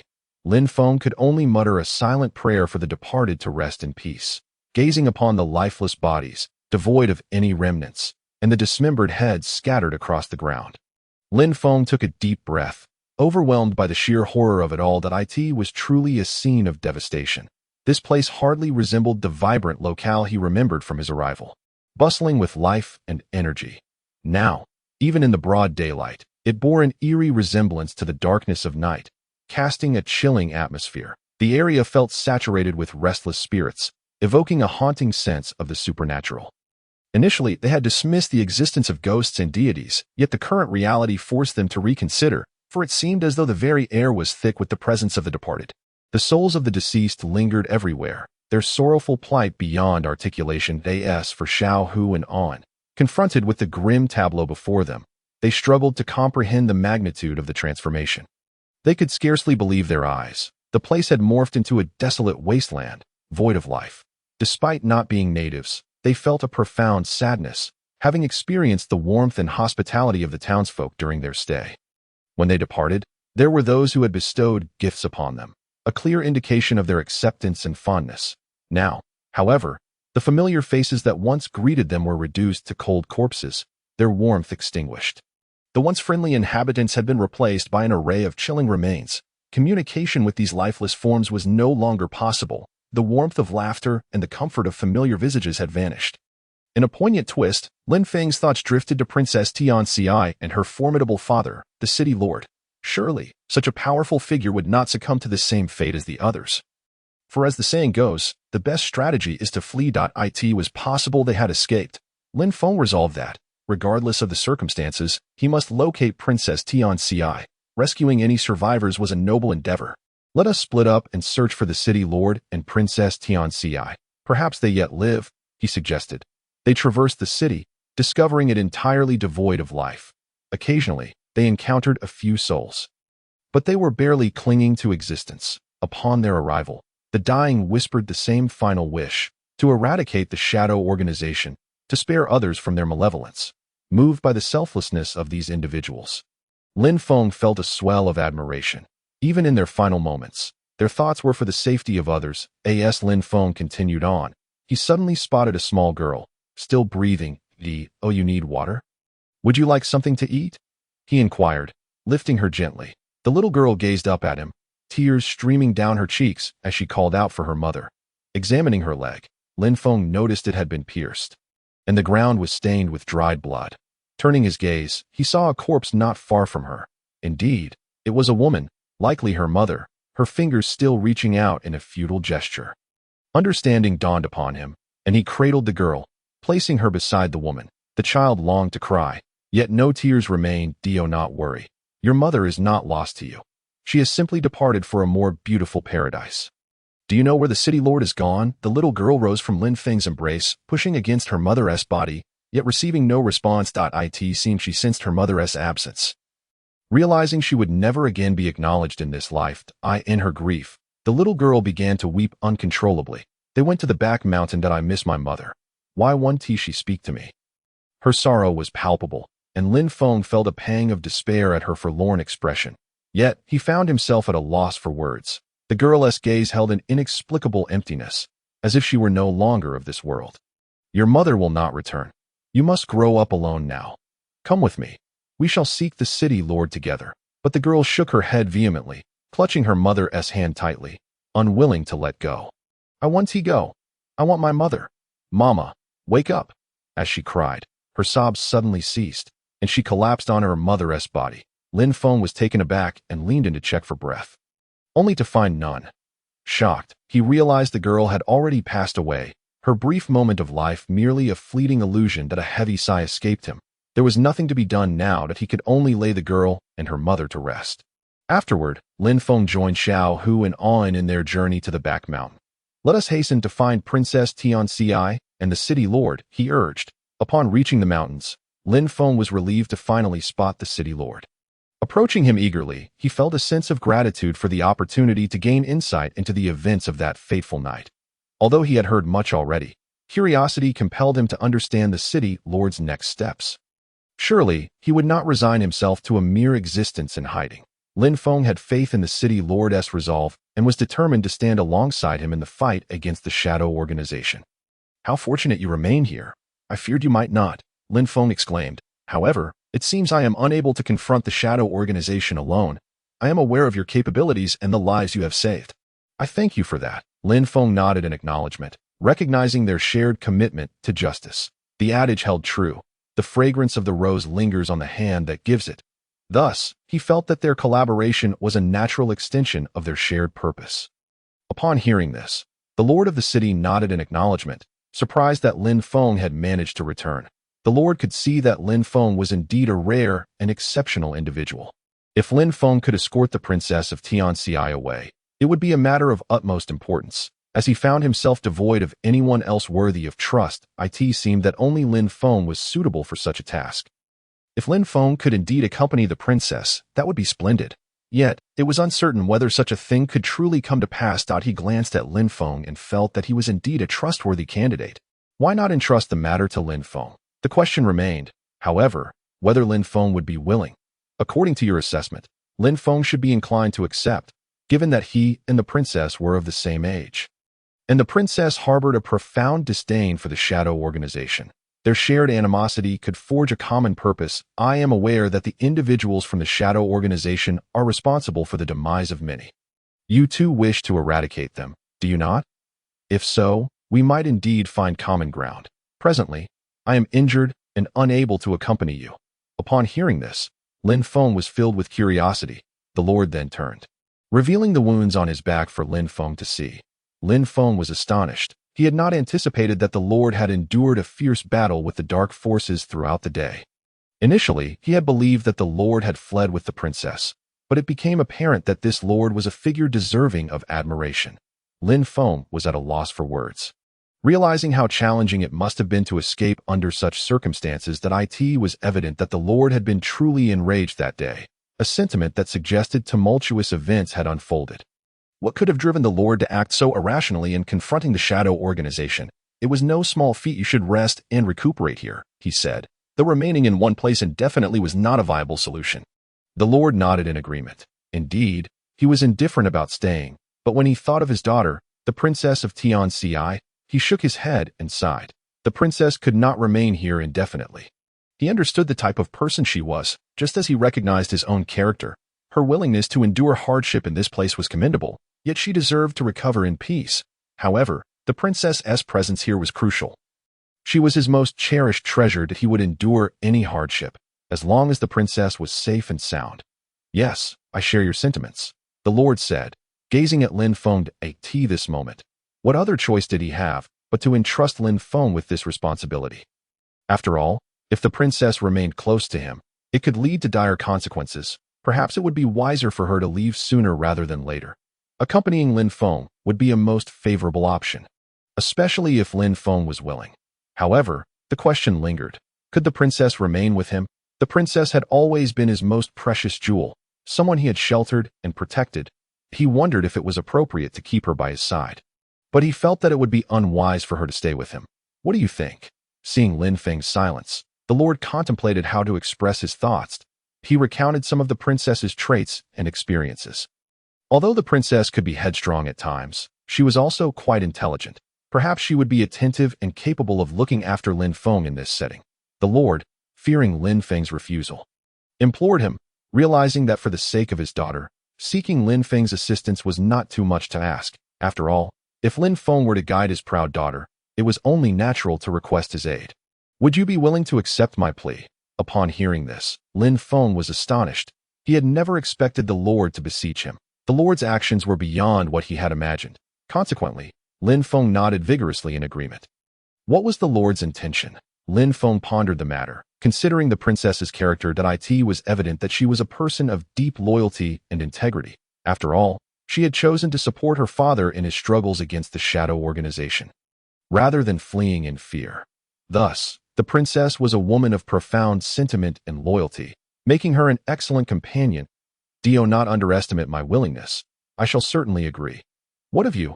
Lin Feng, however, remained curious about why the Lord wished to entrust the princess to him. The Lord appeared relatively young, and he seemed to have sustained only minor injuries. Did he intend to return? Lin Feng was uncertain and hesitant to voice his thoughts, especially with the princess waiting outside. Earlier, the Lord had summoned the princess to speak privately with Lin Feng, leaving Lin Feng with little room to protest. Regardless, it was the Lord's decision, and questioning it could lead nowhere. Did he truly believe he could alter the Lord's resolute will? No, that was utterly impossible. The Lord's determination was unwavering.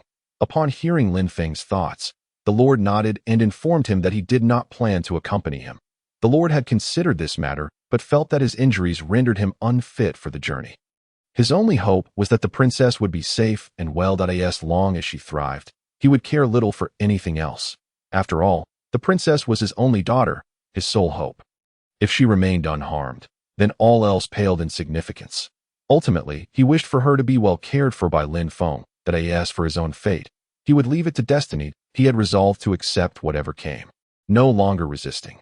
Everything had already been preordained, and although it is said that human effort can overcome fate, it must be done at the right time and by the right people. He believed that the princess would have a bright future with Lin Feng, who was indeed a worthy confidant. I am merely a burden to you now. I shall remain here, entrusting the princess to your care. Do not concern yourselves with me.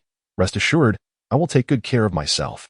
Lin Feng recognized that today was likely the day for this plan to unfold. He felt that it was essential to inform the princess and the lord properly before they departed, ensuring that no misunderstandings lingered between them. Especially for the princess, it was crucial that she understood her fate had been decided by the lord. Lin Feng felt it would be remiss not to enlighten her, as keeping her in the dark would be unkind. How should I express this to her? Perhaps it would be better for you to convey the message personally. The lord felt immense gratitude towards Lin Feng. Without his intervention, he would have been at a loss concerning his daughter's fate. After all, the princess had always been accustomed to a life of ease and comfort. Now, should he leave her, where would she go? If the esteemed Princess Tianxi were to accompany Lin Feng on a journey of experience, it would indeed present a significant advantage. After all, the lord of the city harbors uncertainties about his own longevity. Entrusting Princess Tianxi to Lin Feng is undoubtedly a commendable choice, perhaps even the optimal one, given the circumstances. However, the lord remained somewhat uneasy as he glanced at Lin Feng, grappling with an inexplicable sense of apprehension. This man before him is Lin Feng. Regardless of his reservations, what could be done otherwise? Moreover, Lin Feng exudes an aura that clearly distinguishes him from unreliable individuals, leaving the lord with no choice but to place his trust in him. Yet, the lord's unease lingers. He reiterated his previous admonitions once more, emphasizing, "If you are willing, please promise me you will take good care of Princess Tianxi. Do not let her out of your sight. I entrust her to you." Thank you. It is not merely the lord's tendency to be verbose. Lin Feng understands that this stems from the lord's deep affection for Princess Tianxi, prompting such repeated reassurances. He recognizes that the lord is a man of decisive action, someone who would not reiterate matters unless they were of utmost importance. This highlights the profound bond between the lord and his daughter. Lin Feng remained silent, merely nodding in acknowledgement. The lord then went to summon Princess Tianxi.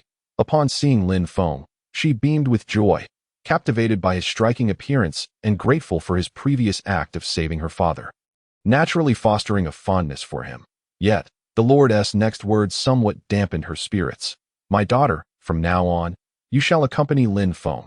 You need not follow me any longer." Princess Tianxi's eyes widened in disbelief.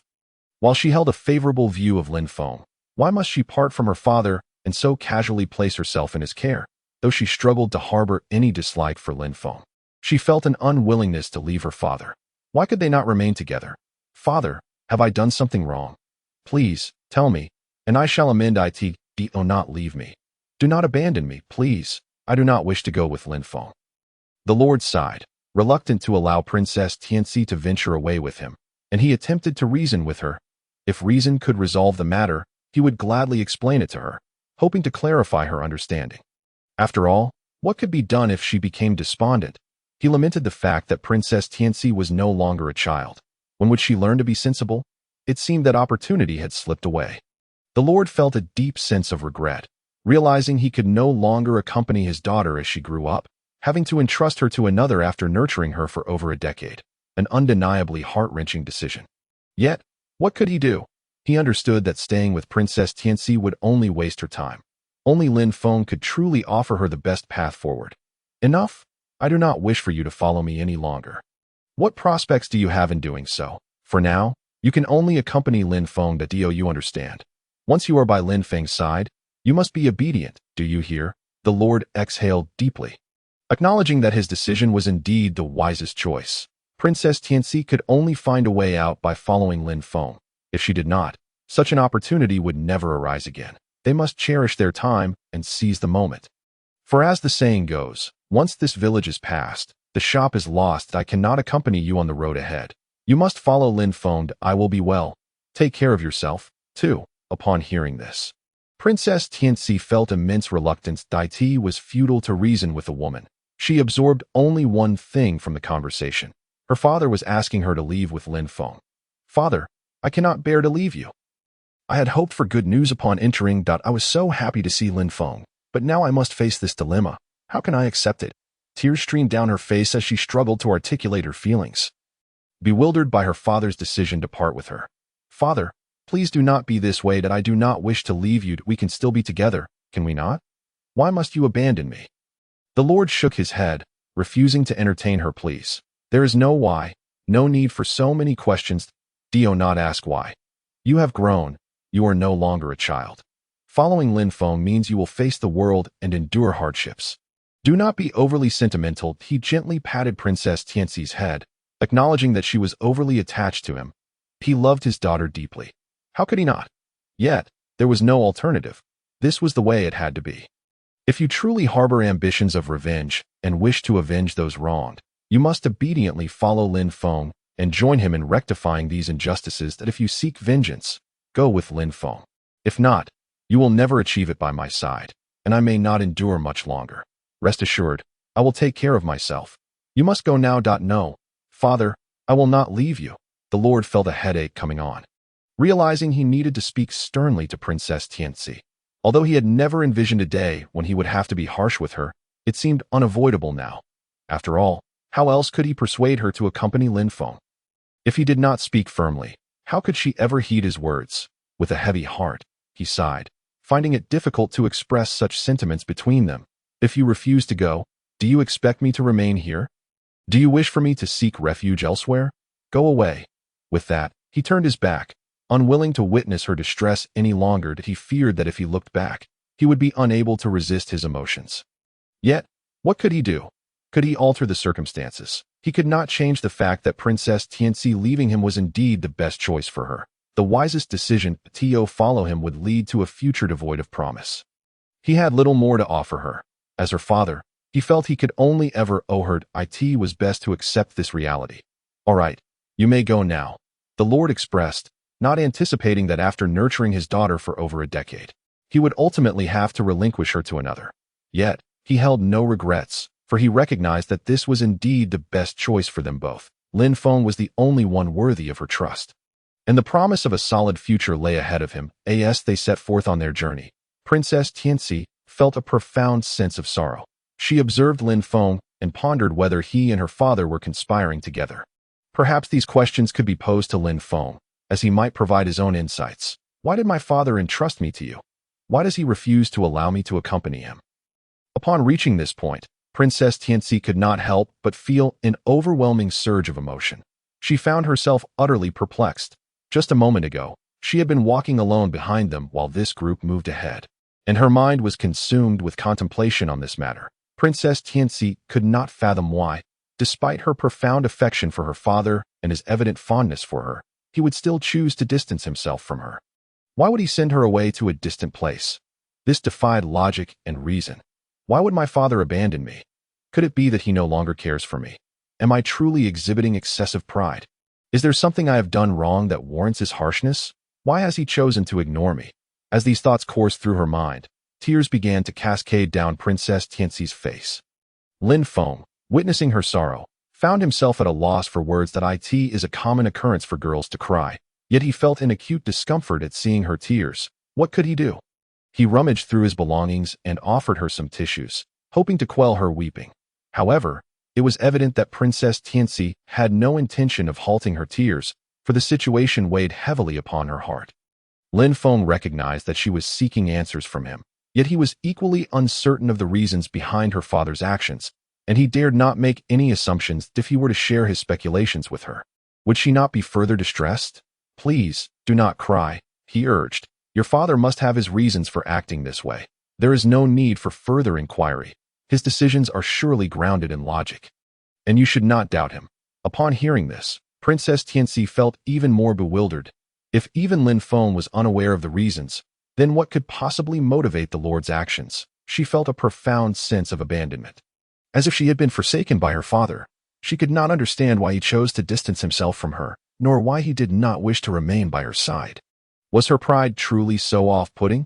Yet she had expressed her willingness to change, to grow, and still, her father pushed her away. Having undergone so many tumultuous events since her father's illness, she had curbed her rebelliousness. Yet she wondered if her father failed to see her transformation. She was at a loss for words, engulfed in sadness. Why? Why? This should not be the case. Why must it be like this? My father surely loves me. Does he not? If he does, then why would he act in such a manner? This is simply wrong. Lin Feng nodded in agreement, acknowledging the truth in her words that it is indeed love that compels one to distance themselves. To send a beloved away for their own good, it is through such sacrifice that one can truly cherish another. Do not dwell on this, he advised gently. You must rest now. We have a journey ahead of us tomorrow. That night, however, Xiaohu and An were startled by strange noises emanating from Princess Tianxi's chamber. They ventured forth to investigate, and upon witnessing the scene, they were rendered speechless, ultimately seeking out Lin Feng. Lin Feng, the princess is truly terrifying. She is calling for her father in her sleep. Indeed, they both lamented that it appropriate for us to be in this predicament.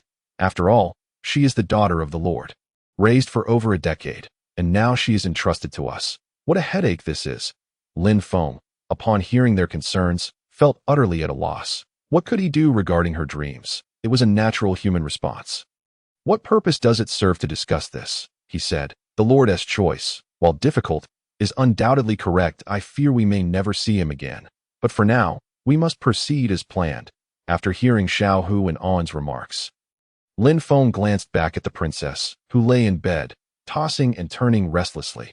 Father, please do not abandon me, she murmured in her slumber, tears streaming from the corners of her eyes, soaking her pillow. It was clear that the images of the day were haunting her dreams. Lin Feng was uncertain how to respond, as her distress was entirely understandable. The princess, having left her father, was struggling to adapt. Nevertheless, he resolved to honor his promise to the Lord and ensure Princess Tianxi's well-being. He chose not to disturb her, opting instead to wait until the morrow to address the situation. When morning arrived, they prepared to resume their journey, only to find that Princess Tianxi remained in her chamber, seemingly still asleep. They speculated that she had not yet awakened. After partaking in breakfast, they decided to wait for her. But as the sun climbed higher, it became apparent that no sounds emanated from her room. They grew increasingly curious about her condition. Lin Feng contemplated the urgency of the situation. If they did not rouse her soon, they would be delayed further, and it was already nearing noon that he observed Xiaohu and An playing nearby and decided it best to have them awaken Princess Tianxi, as he felt it might be inappropriate for him to do so. Please, go and call for her. She may still be adjusting to her new circumstances, and given her troubled night, it is only natural for her to wake late. Xiaohu and An nodded in agreement. Initially, they had wondered why they could not indulge in a leisurely morning while Princess Tianxi could. However, Lin Feng's reasoning dispelled their grievances. Of course, she is a princess. After all, she has spent her life with her father. And after the events of yesterday, it is understandable that she would struggle to sleep. With newfound sympathy, they approached her room to awaken her. Princess Tianxi, please wake up. An attempted to rouse her, but she remained unresponsive. Observing her flushed face, Xiaohu reached out to touch her cheek, only to find it alarmingly warm. An suddenly realized, could it be that Princess Tianxi is ill? Xiaohu nodded, recalling the feverish warmth of her skin. How could she be unwell? The weather was pleasant, and the sun had shone brightly the day before. What could they possibly do in this situation? Lin Feng, it seems the princess is ill. Her face is burning. Lin Feng felt a wave of concern wash over him. How could Princess Tianxi fall ill so suddenly? Yet he had promised the Lord to take good care of her, and he would see that promise fulfilled at present. The only course of action is to accompany Princess Tianxi to the medical hall for examination. As for the urgency of their journey, it is not as pressing as they had initially imagined, thus rendering it unnecessary at this moment that it would be prudent to prioritize the resolution of Princess Tianxi's predicament first, and once that is accomplished, they can continue their journey together. With this in mind, what should they do? For now, they can only take her to the medical hall. Subsequently, Lin Feng instructed Xiaohu to carry Princess Tianxi on his back. Upon their arrival at the medical hall, and after encountering the physician, Xiaohu found himself at a loss for words. Doctor, he began, she is injured. We intend to temporarily stay here with her. Could you please determine her ailment? The doctor nodded in response. He instructed Xiaohu to place Princess Tianxi on the bed. Upon examination, he noticed an inexplicable chill emanating from within her, seemingly originating from her heart. The doctor was intrigued by this unusual symptom, particularly given her tender age, which belied the considerable amount of coldness residing within her. It was indeed a remarkable phenomenon. The physician, who had never before encountered such a condition, pondered why this ailment seemed to afflict predominantly the older population. Furthermore, The chill was not acutely severe, prompting the doctor to scrutinize her condition once more. He discovered that he was, in fact, at a loss as to how to address her illness. His curiosity piqued. How could this be? Logically, such a condition should be the result of prolonged yearning or similar emotional distress, compounded by a chill from the wind that had not yet dissipated, allowing the coldness to accumulate within her body over time. However, the young girl before him did not fit this narrative. She appeared so youthful, and her swollen eyes suggested she had wept profusely the previous night. Could it be that a single incident had caused her to succumb to such a state? The doctor mused that this girl seemed excessively sentimental. It was astonishing that such a profound emotional reaction could lead to her current condition. He had never encountered a girl so devoted to her emotions, and he found himself questioning the depth of her sentiments. Moreover, the uniqueness of her physical constitution was remarkable. He had practiced medicine for many years and had never before seen a girl with such a rare constitution. Lin Feng, feeling a sense of urgency, fretted over the situation. Had he brought Princess Tianxi out only for her to fall into such a plight? He could not bear to think of disappointing the Lord's trust. As anxiety washed over him, he wondered if something more serious had befallen her. "Doctor," he implored, "please tell us what is needed. Money, supplies, whatever it takes to ensure her safety." The physician, observing the group's exaggerated concern, thought they were perhaps overreacting. The situation was not as dire as they imagined. It was, in fact, somewhat exaggerated. If it were truly as grave as they feared, how could they have made it this far? The mud on their shoes indicated they had traveled a considerable distance, suggesting their journey had not been easy, yet the doctor chose to keep these thoughts to himself, believing it unnecessary to voice them. After all, as the saying goes, too many words lead to mistakes. So he kept his reflections to himself that in truth, there is no need for such alarm. The chill within this young girl is indeed unusual for one of her age. And I must admit I've never encountered such a case before. That it seems to stem from her unique constitution, he concluded with a sigh. However, before the doctor could elaborate, Xiaohu, Xiaowen, and Lin Feng grew increasingly anxious. The doctor's sudden shift in tone had caught them off guard. Initially, he had downplayed Princess Tianxi's condition, but now they feared the worst. The thought of her passing in a foreign land was unbearable, and they felt they could not face the spirit of their loyal canine companion. This was truly unfortunate, and they were unwilling to accept such a grim possibility. After all, it seemed merely a minor ailment. Was it truly so severe? Though they felt the situation was exaggerated, they were not knowledgeable enough to voice their concerns. Their curiosity about the matter was palpable, yet they felt unable to express their inner turmoil. Perhaps this small medical hall lacked sufficient resources. If money could resolve the issue, that would surely be a welcome solution. But if the matter could indeed be settled with funds, then all would appear well. However, what if the situation was beyond remedy? Or if the cost was exorbitant? Rest assured, Lin Feng declared, as long as we can save her, I am willing to part with any amount of gold. Upon hearing this, the doctor perceived that the group was perhaps a tad too pragmatic and harsh in their outlook on life. While many problems can be solved with money, some matters remain beyond monetary reach. Although such instances are rare, the adage holds true: the rare is precious. The doctor sensed a familiarity with this young lady. Yet there was also an air of strangeness about her. Her profound emotional attachment was commendable. He decided to be straightforward. Let me clarify. The treatment itself is my responsibility. I am not here to exploit you. There is no need for gold. A modest sum will suffice. However, I lack the necessary herbs to provide proper treatment. Lin Feng felt a wave of relief wash over him. If it was merely a matter of obtaining a specific herb, it posed no significant challenge. Securing such items was within his capabilities. After all, the task of acquiring a few herbs hardly seemed daunting. Of course, if it were a matter of finances, Lin Feng could manage that as well. However, compared to money, acquiring the herb was a more pressing concern, as it required time and effort. Yet, if the goal was to earn money, time would inevitably be spent. In essence, both paths were similar. As long as there was a way to resolve the issue, everything would be satisfactory. What herb do we need? The doctor stroked his white beard thoughtfully, recalling the knowledge of his youth concerning remedies for dispelling coldness. He pondered for a moment, and then it struck him. It might be called volcanic grass. He was not entirely certain, but he felt that this was the right term. Well, let us call it volcanic grass, he concluded, satisfied with his memory. This herb is essential for dispelling the chill. Without it, treatment may prove ineffective. Upon hearing the news, Lin Feng was immensely pleased. At long last, a solution had presented itself. The prospect of having a means to an end was certainly a positive development. Filled with excitement, Lin Feng resolved to utilize the volcanic grass, though he remained uncertain about its location. Nevertheless, his confidence was unwavering. He promptly inquired with the doctor about where he might procure this elusive grass. The doctor, upon hearing the question, shook his head in response that I cannot provide that information. He admitted his lack of knowledge was not due to any belief in the secrecy of divine matters, but rather because he genuinely had no idea where one might obtain volcanic grass. He had merely heard that it could ward off cold, and that it possessed various commendable attributes. If he could acquire it and deliver it to the clinic, he would undoubtedly earn a considerable sum.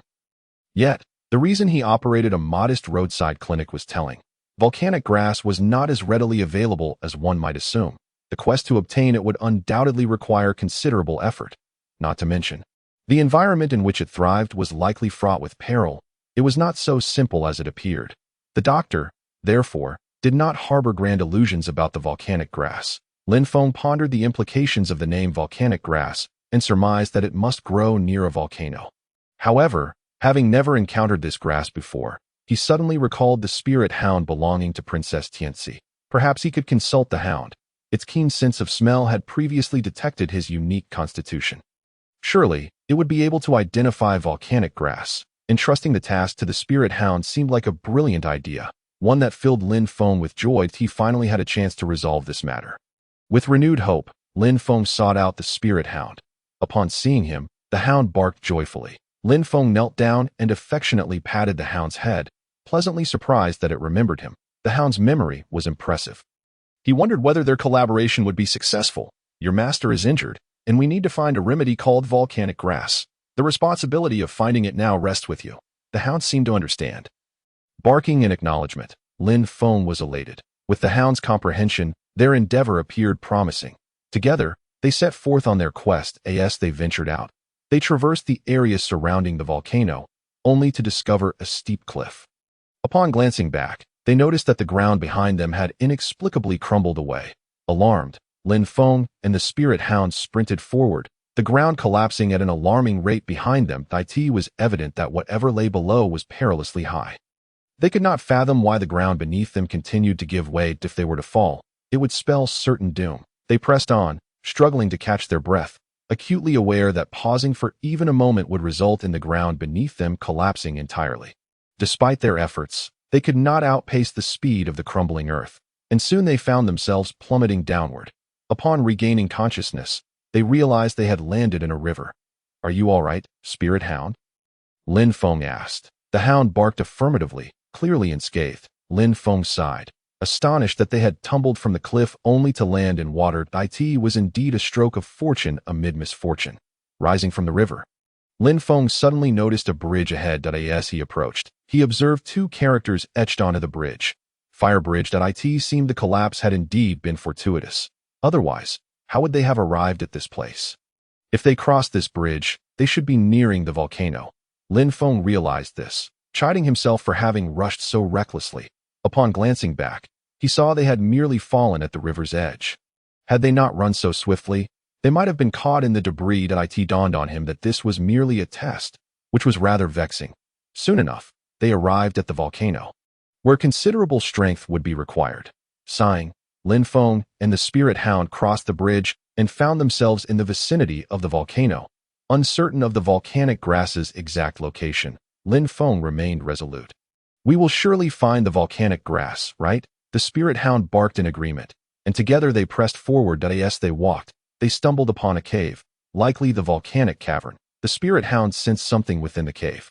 Unmistakably the presence of volcanic grass. It began to bark excitedly, and Lin Feng understood the significance of its actions.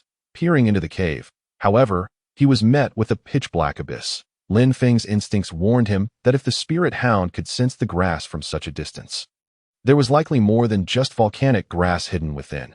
After all, the hound was a mythical creature. He felt a wave of apprehension wash over him. Resolute, Lin Feng took a deep breath and ventured into the cave. Soon discovering that it was indeed as foreboding as he had imagined, to his dismay, he encountered a formidable mythical beast within. Lin Feng felt a pang of misfortune. Yet, To find volcanic grass so swiftly was a stroke of luck. The beast appeared rather unyielding, and Lin Feng contemplated the possibility of reasoning with it. Might you be willing to part with the volcanic grass? We are not malevolent. We merely seek it to save a life. I implore you. Lin Feng also conveyed these words to the divine beast. However, although the beast claimed to understand Lin Feng's statements, it appeared to be utterly fatigued by the incessant chatter of humans.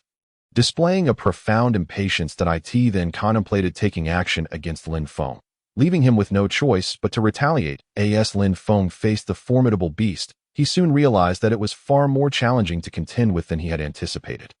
Engaging in combat with this creature required considerable effort. Despite its massive size, approaching the divine beast proved exceedingly difficult. Even if he managed to close the distance, he could only launch a few furtive strikes, as the space the beast allowed him was painfully limited, preventing him from fully unleashing his potential. Conversely, if he kept his distance, the battlefield would unequivocally favor the beast. Although the creature appeared quite large, its movements were remarkably agile, much to Lin Feng's dismay. How could he resolve this predicament? Presently, he had no option but to engage the divine beast in a protracted struggle. Meanwhile, the beast seemed to recognize Lin Feng's inability to counter its might, allowing it to become increasingly arrogant. I expected you to be formidable, yet you are merely this pitiful. You dare to intrude upon my domain. You must possess the audacity of a bear and the bravado of a leopard. Lin Feng, upon hearing this, felt somewhat speechless. Yet he pondered that if he could reason with the beast, he would certainly attempt to do so, for as the saying goes, it is preferable to avoid conflict when possible.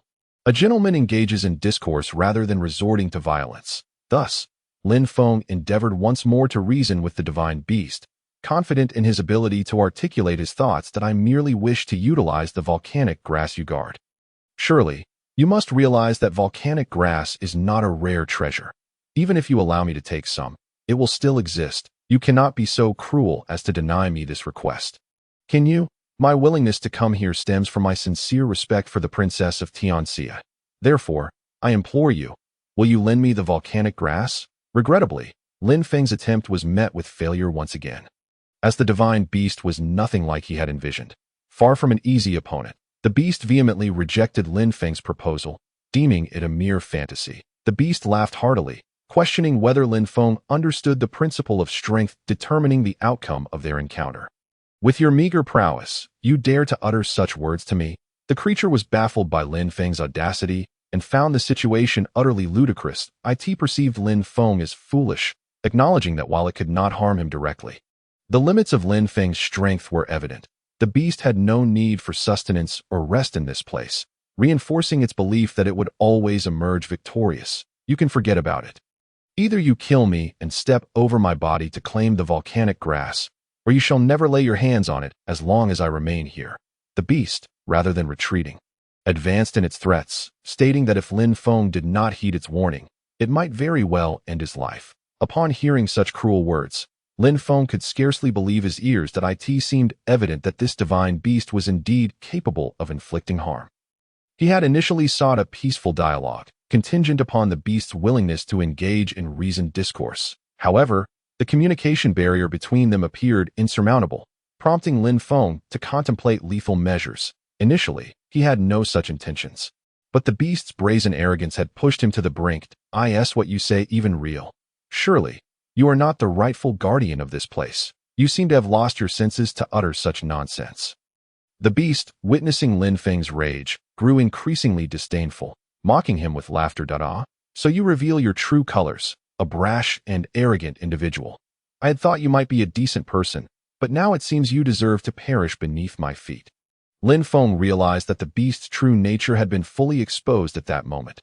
Unsure of how to respond, he found himself contemplating the inevitability of the creature's demise. After all, without vanquishing the beast, he would never obtain the volcanic grass. Thus, this little divine beast was courting its own destruction, and Lin Feng, despite his reluctance, resolved to eliminate it. Today shall mark your end. Let me enact justice upon you.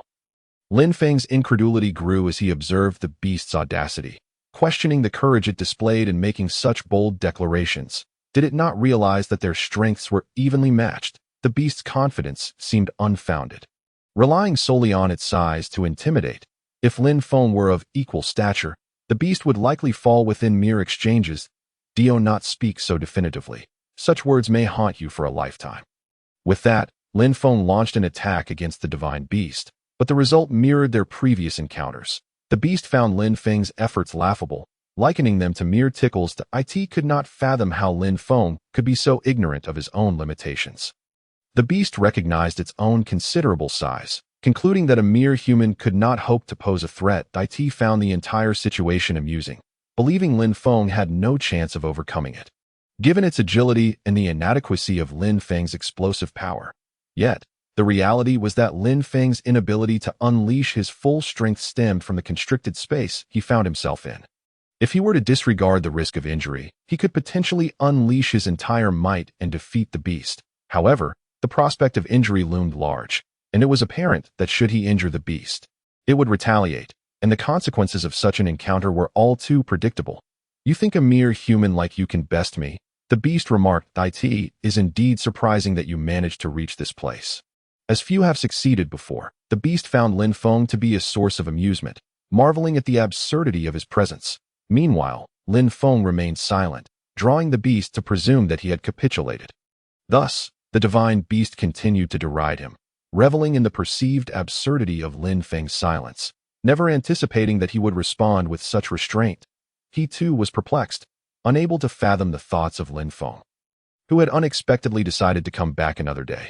Initially, he had spoken with such arrogance, yet now he seemed reluctant to utter a word. What was this, if not a show of submission? However, the divine beast had no intention of accepting Lin Feng's capitulation. It felt no desire to engage with someone it deemed so weak. If Lin Feng wished to challenge it within this cave, then let him come forth boldly, without the pretense of pity due to his delicate nature. The divine beast thought it only fitting to unleash its full prowess here. After all, Lin Feng's abilities were as they were. What more could he possibly exhibit? Upon this realization, the divine beast could not help but laugh heartily, considering the individual before it to be an utter weakling. This person was the very embodiment of fragility. At that moment, the divine beast felt as though Lin Feng had perfectly illustrated the concept of attacking with an egg against a stone. For that was precisely what he was doing. Was this not the legendary folly of attempting the impossible? It had been quite a while since the divine beast had engaged in any form of activity, and it found the prospect of Lin Feng's company rather delightful. Upon hearing this, Lin Feng felt a surge of incredulity, astonished that the being before him possessed the audacity to voice such words. Indeed, it was commendable bravery. Yet, Lin Feng was also overwhelmed with irritation, for this divine beast was utterly unrestrained in its speech. It was now evident that he must teach the divine beast a lesson. Otherwise, he feared he might truly lose his composure. What was a mere injury to him? After all, the illness of Princess Tianxi could not be delayed for too long. The physician had advised that retrieving the volcanic grass swiftly would be beneficial. So what choice did he have but to confront this creature before him? Even if it meant enduring injuries himself, he dismissed the notion as inconsequential. Thus, as Lin Feng gazed at the divine beast, a glimmer of murderous intent flickered in his eyes. The divine beast, sensing this menace, began to steel itself, recognizing that Lin Feng was now serious. Strangely, the divine beast felt an inexplicable fear of Lin Feng, as if he were a formidable being emerging from the depths of the abyss. Yet, it continuously reminded itself that this was merely Lin Feng, a seemingly insignificant figure. What was there to fear from such a minor opponent? Consequently, the divine beast did not flee. It merely continued to reassure itself of its own capabilities. After all, was Lin Feng not just a small, unremarkable individual? It recalled how Lin Feng had initially remained unfazed by its mockery, leading the divine beast to wonder what more could transpire. Having thought this through, the divine beast managed to regain its composure, awaiting the next development.